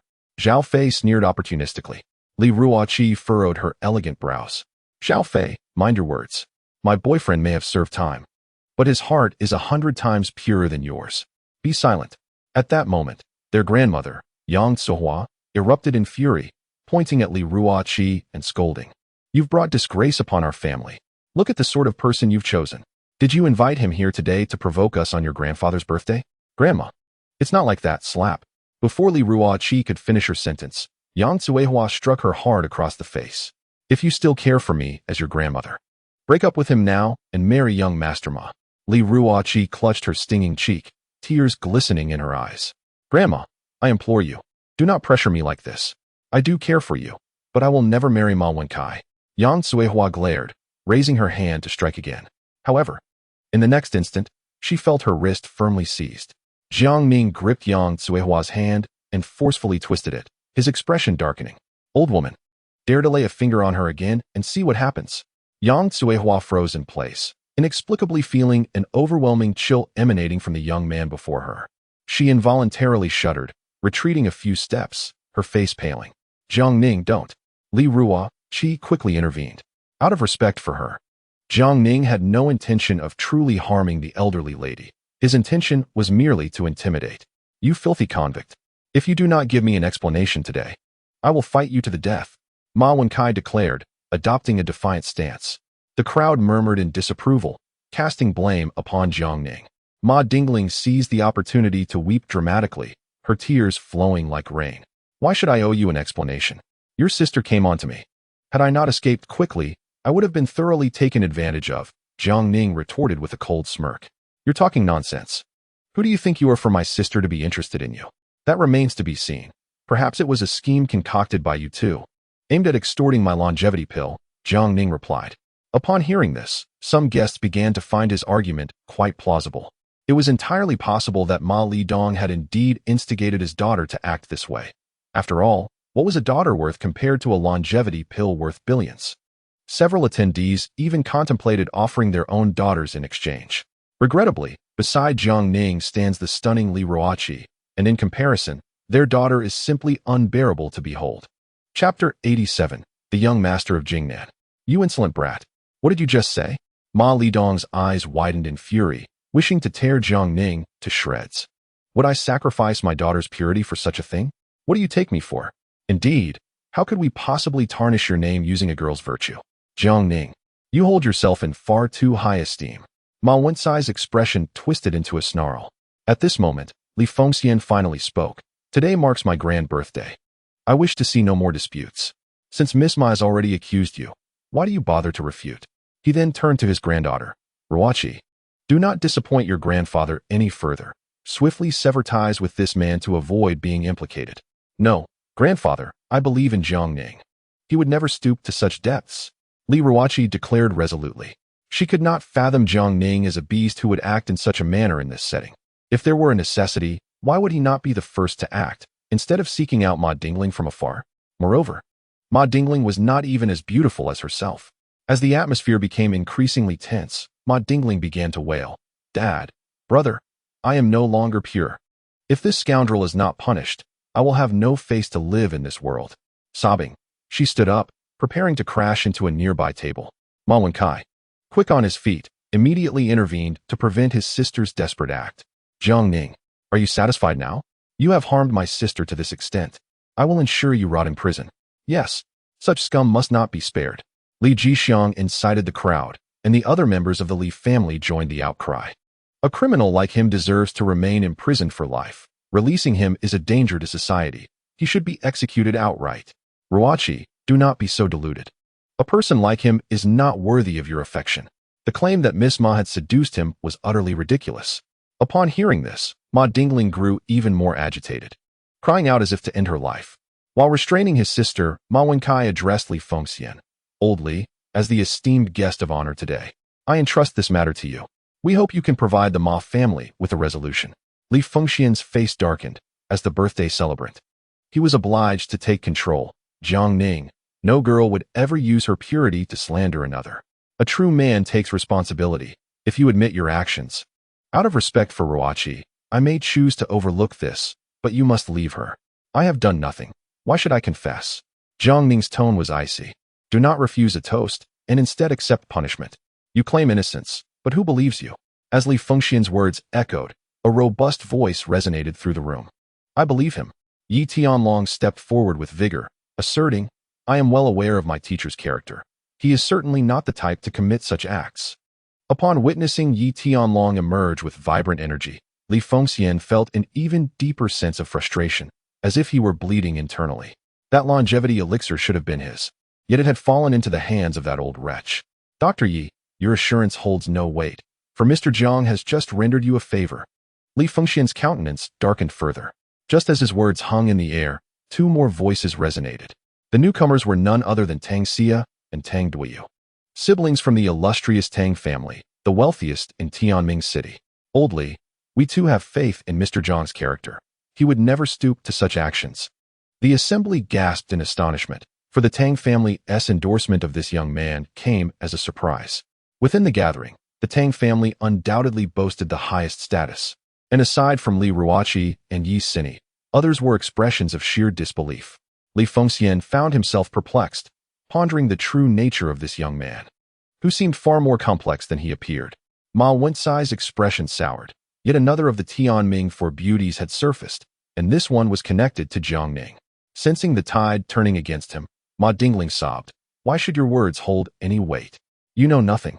He was just in the restroom. And her lament stirred the ire of many attendees. Tang Xia frowned. And what gives you the right to make such claims? This banquet is grand and filled with numerous witnesses. Regardless of the circumstances, he would not engage in such base behavior at this critical moment. Such actions would be tantamount to courting disaster. Are you implying that my sister was the one to seduce him? Ma Wencai retorted angrily. That is not out of the realm of possibility. Tang Duiyu replied, arms crossed, his gaze disdainful. My sister, Mr. Jiang, is quite the charming figure. And he has just produced a priceless longevity elixir. If I were a young woman, I might even consider offering myself. Some in the crowd nodded in agreement. Having entertained similar thoughts, others began to regard Jiang Ning as a figure of considerable significance, especially since he could present such a precious item and had even been acknowledged as a mentor by Dr. Yi, with the Tang family standing in his defense. However, Ma Lidong had no intention of further discourse. My daughter has already suffered humiliation today. Regardless of the circumstances, I will ensure this young man pays a price. No amount of assurances will change that. The disgrace brought upon his son in front of others, the thwarted marriage alliance with the Li family, and the embarrassment stemming from the counterfeit longevity elixir were sufficient to incite Ma Lidong's desire to eliminate Jiang Ning. Just as he reached for his phone to summon assistance, a youthful voice resonated from the entrance. What if I were to vouch for this Mr. Jiang? At this, the crowd instinctively turned to see a tall, striking young man stride in, flanked by two imposing attendants, whose formidable presence suggested extraordinary prowess. Upon catching sight of the young man's visage, everyone was left dumbfounded. The grandson of King Jingnan, young Master Guan. Several exclaimed in astonishment. Though Tianming City boasts 10 illustrious families and the underground sovereign Qinanming, these are but inconsequential insects in the eyes of the Guan family. Guan Yinchang, the king of Jingnan, is the true titan of Tianming City and indeed all of Jingnan province. At this moment, Li Ruoqi and Yi Sini exchanged glances, their brows furrowing as their gaze flitted between Jiang Ning and Guan Ting. In contrast, Tang Xia seemed to be fully aware of the unfolding events. Young Master Guan, your presence is an honor. Li Fengxian quickly stepped forward to greet him. Ma Lidong's eyelids twitched uncontrollably, his voice trembling as he inquired, Young Master Guan, what did you just say? Are you offering him a guarantee? Indeed, I, as the foremost young master of Jingnan, shall guarantee for Mr. Jiang. Do you wish to contest this? Guan Ting's eyes narrowed as he cast a cold glance at Ma Lidong. The inherent nobility he exuded created an oppressive aura, prompting Ma Lidong to step back, his countenance darkening. Previously, he had not given much thought to Jiang Ning's connection with Chaomingda. But now that even the Guan family of Jingnan was vouching for him, how could he not feel alarmed? Not only was he taken aback, but those in the vicinity were equally astonished. Even Li Ruoqi and Yi Sini were profoundly shocked, exchanging knowing glances as they finally comprehended the origin of Jiang Ning's black card. It appeared that it was indeed bestowed upon him by someone of significance. Regaining his composure, Ma Lidong vehemently shook his head, his expression darkening to an extreme. Even with your esteemed position, young Master Guan, you cannot allow that person to act with impunity. Otherwise, it may incite discontent. You must understand, young Master Guan. After all, the victim is my daughter. What you imply is that you wish to continue pursuing this matter. Guan Ting's eyes narrowed further. Ma Lidong, suddenly parched and at a loss for words, nodded. Indeed, I cannot allow my daughter to suffer injustice. Guan Ting glanced at the Ma siblings with a cold demeanor. I trust in Mr. Zhang's character. There must be some misunderstanding here. If you wish to pursue this further, I will have my people uncover the truth and restore Mr. Zhang's reputation. Should I discover that anyone has deliberately slandered him, I shall not spare a single one. At this declaration, the Ma family felt a jolt of shock. Particularly, upon hearing this, Ma Dingling ceased her tears immediately. Well, do you wish to pursue this matter further? Guan Ting inquired. The guilty Ma Wensai's face paled, and he hastily shook his head. No further inquiries. There must be some misunderstanding here, right, Dingling? Ma Dingling hesitated momentarily, reluctantly nodding. Perhaps. A father knows his children best, and Ma Lidong clearly understood that this incident was a scheme orchestrated by the siblings. He added, since young Master Guan is so adamant in his assurance of that individual, I believe there is a misunderstanding. Let us consider this matter concluded. A silence enveloped the surrounding guests, as well as the Li family. Li Fengxian was solely focused on uncovering one truth: how Jiang Ning was connected to the Guan family. Just as everyone believed the matter was resolved, Jiang Ning spoke calmly. However, I still wish to pursue this further. All eyes turned towards him. What are you looking at? My innocence cannot be tarnished at will, Jiang Ning declared innocently. If this matter were to end here, many would still believe that I indeed committed such acts. Jiang Ning's tenacity took Ma Wenkai by surprise, his expression darkening. Jiang, are you not satisfied even now? Satisfied? I am the true victim in this affair. Jiang Ning retorted, exasperated. Observing the murmurs around him, Implying that Jiang Ning was abusing his power, Guan Ting resolutely interjected, Mr. Jiang merely seeks to prove his innocence, which I believe is entirely justified. Ma Dingling's face briefly flickered with a barely perceptible panic as she cast a pleading glance towards her father and brother. Ma Wenkai promptly intervened. Jiang Ning, do not overstep your bounds. If it weren't for the sake of young Master Guan, you would not escape unscathed today. Then why did you abandon your pursuit just now? Jiang Ning asked calmly, causing Ma Wenkai to falter. It was out of respect for young Master Guan that we let you off this time. Who knew you would be so brazen?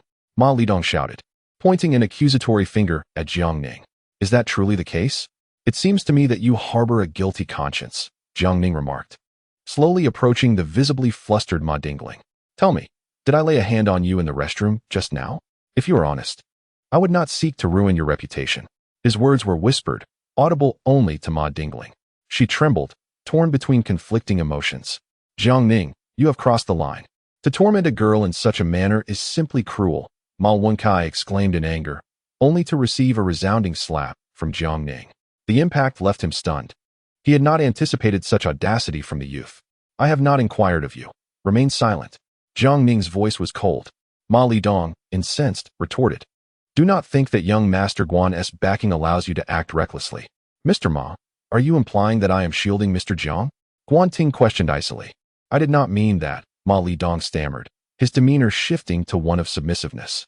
Ma Dingling felt her hopes dwindle as she observed her brother's cowardice.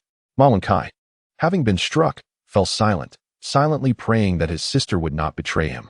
What a bully! Yang Cuihua muttered under her breath. Jiang Ning fixed his gaze upon Ma Dingling. Miss Ma, please tell the truth. Did I lay a hand on you? And no, Ma Dingling shook her head slightly. Then why do you accuse me of attempting to assault you? Jiang Ning refrained from directly revealing the truth of Ma Dingling's actions towards him, intending to make her understand that if she confessed now, her own provocative behavior would remain undisclosed. Clearly, Ma Dingling was not entirely foolish. She grasped his implication immediately. With a sudden collapse, she sank to the ground in tears.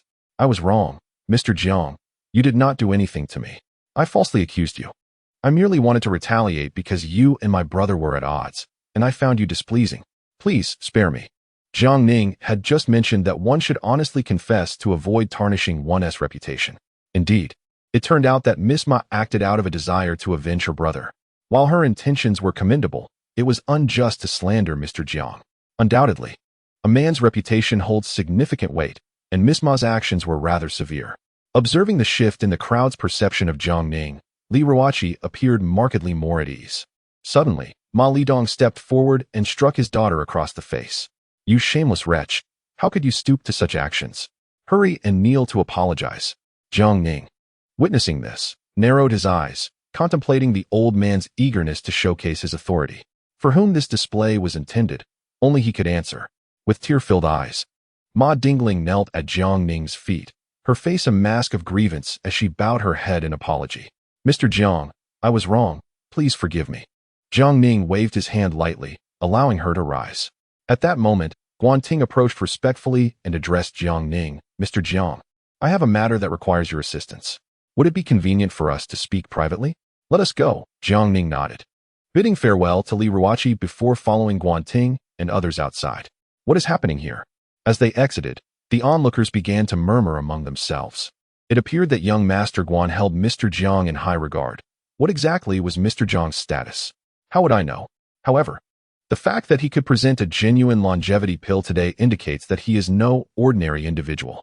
Indeed, if he truly had connections with the Guan family, the Li family could be on the verge of great prosperity. With this thought, many immediately turned their attention to Li Fengxian, striving to flatter him with toasts. Li Ruoqi and Yi Sini exchanged glances before their eyes shifted to Tang Xia. As one of the four most beautiful women in Tianming City, there seemed to be an underlying connection among them. Ruoqi, has that fellow mentioned anything else to you regarding the black card? Yi Sini inquired with a serious expression. Li Ruoqi shook her head. Perhaps, as he said, that black card was indeed a gift from someone else. Moreover, it was personally bestowed by the king of Jingnan. Chapter 89. Miss Guan's hemorrhoids in Jingnan Province, Jingzhou City. The Guan family estate is situated in a relatively remote suburb, far from the clamor of the city, with a slow-paced lifestyle that makes it an ideal place for retirement. Guan Ting had already relayed the urgent matters to Jiang Ning and implored him to accompany him back to treat his sister, Guan Ran. Guan Ran had graduated from university a few years prior, majoring in biological sciences. About 2 months ago, a group of her old classmates organized an expedition into the tropical rainforest and invited Guan Ran, the biologist, to join them to study the insects and trees along the way. Unfortunately, Guan Ran was bitten by an unfamiliar insect, and upon her return, she was covered in rashes and suffered from a persistent high fever, remaining in a coma ever since.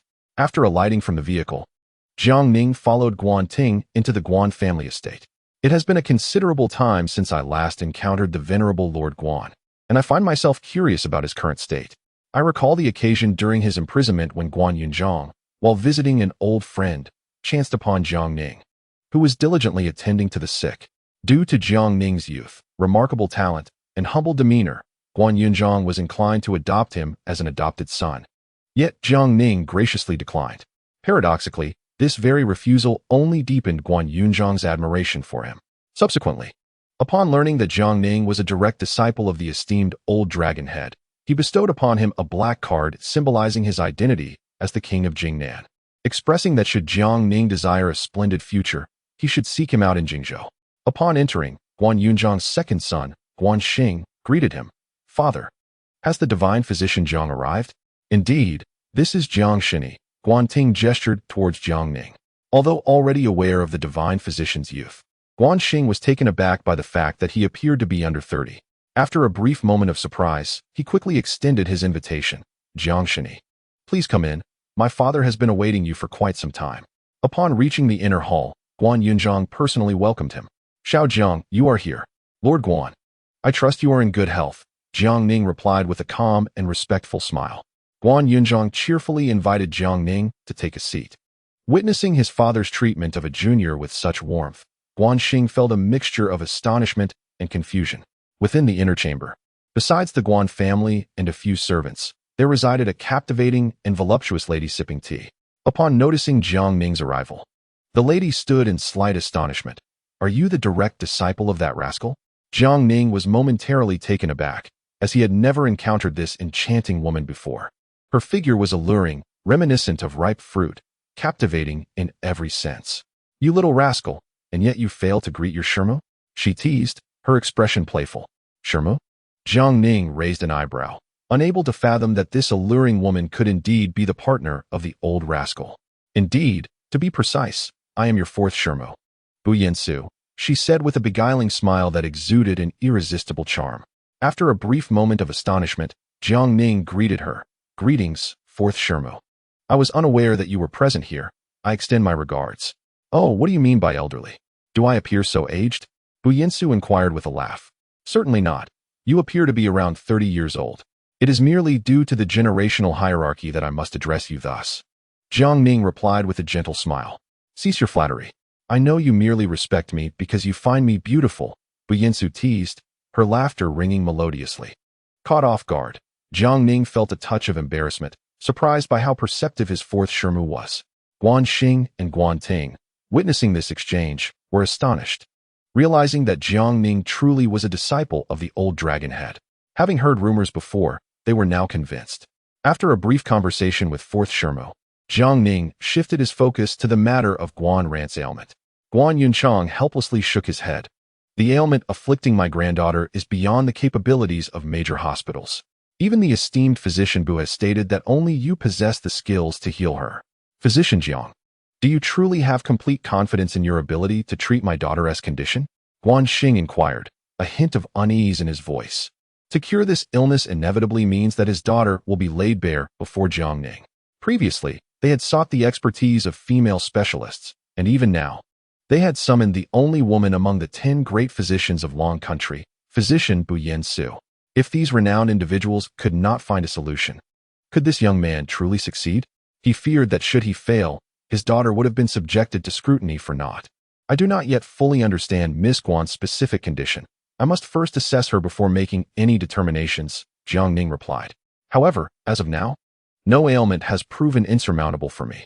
Guan Xing exchanged a glance with Guan Yunchang, gritting his teeth, and declared, "Then, physician Jiang, we shall rely on your expertise." Guided by the fourth master's wife, physician Bu Yen Su, Jiang Ning proceeded toward Guan Ran's chamber. The three members of the Guan family halted at the doorway, filled with anticipation. Just as they were about to enter, a woman emerged with a cold expression. "What are you doing? Is anyone permitted to enter Xiao Ran's room?" The woman was none other than Guan Ran's aunt, Guan Yinping. She had been personally caring for her niece during these days, her vibrant face now etched with fatigue. "Yinping, this is physician Jiang, whom father has specially invited to treat Xiao Ran," Guan Xing hurriedly explained in response to his sister's rebuke. "Physician?" Guan Yinping narrowed her eyes, dismissively scrutinizing Jiang Ning from head to toe. "A physician so young must surely be a charlatan. Yinping, be respectful." Guan Yinchang interjected coolly. "I have witnessed physician Zhang's medical prowess firsthand. Under the inadequate conditions of a prison, he managed to revive a man who had been disemboweled within half an hour, restoring him to vigorous health. Father, have you lost your senses? Every time you visit, there are always those who perform tricks before you, seeking your favor to ascend the ranks." Guan Yinping shot back, her gaze toward Jiang Ning icy. "If you are truly so gifted, then without touching me, tell me what ailments I possess." "Yinping, do not act foolishly." Guan Yunchang admonished his daughter for her rudeness. To refrain from touching her would mean foregoing a pulse diagnosis, leaving the examination unfeasible. "Do not worry," Jiang Ning replied to Guan Yunchang with a faint smile, before turning his gaze firmly upon Guan Yinping. Their unwavering eye contact endured for nearly 10 seconds, igniting her ire. "Have you discerned my condition? If you fail to uncover anything, I shall ensure you regret it." Jiang Ning raised his hand, halting Guan Yunchang, who was about to reprimand her, and smiled slightly. "I have observed your condition. There are bruises upon your chest and abdomen, likely resulting from a severe impact, which is why you often experience shortness of breath, particularly during martial training, when it becomes even more pronounced." Guan Yinping's expression was one of disdain. "And what of it? These are merely the things my father has informed you of beforehand. It seems you possess little skill. Allow me to share what your father is unaware of." Jiang Ning continued. "Your liver fire is excessive, and your endocrine system is out of balance. It has been quite a while since you last experienced your menstrual cycle, hasn't it?" Guan Yinping felt a slight jolt of surprise, pondering how this fellow could discern such matters. "Furthermore, you have succumbed to some ill food today. You have had at least 5 or 6 bouts of stomach distress since morning. Oh, and by the way, you also suffer from hemorrhoids." Upon hearing this, Guan Yinping's face instantly flushed crimson, leaving her momentarily speechless.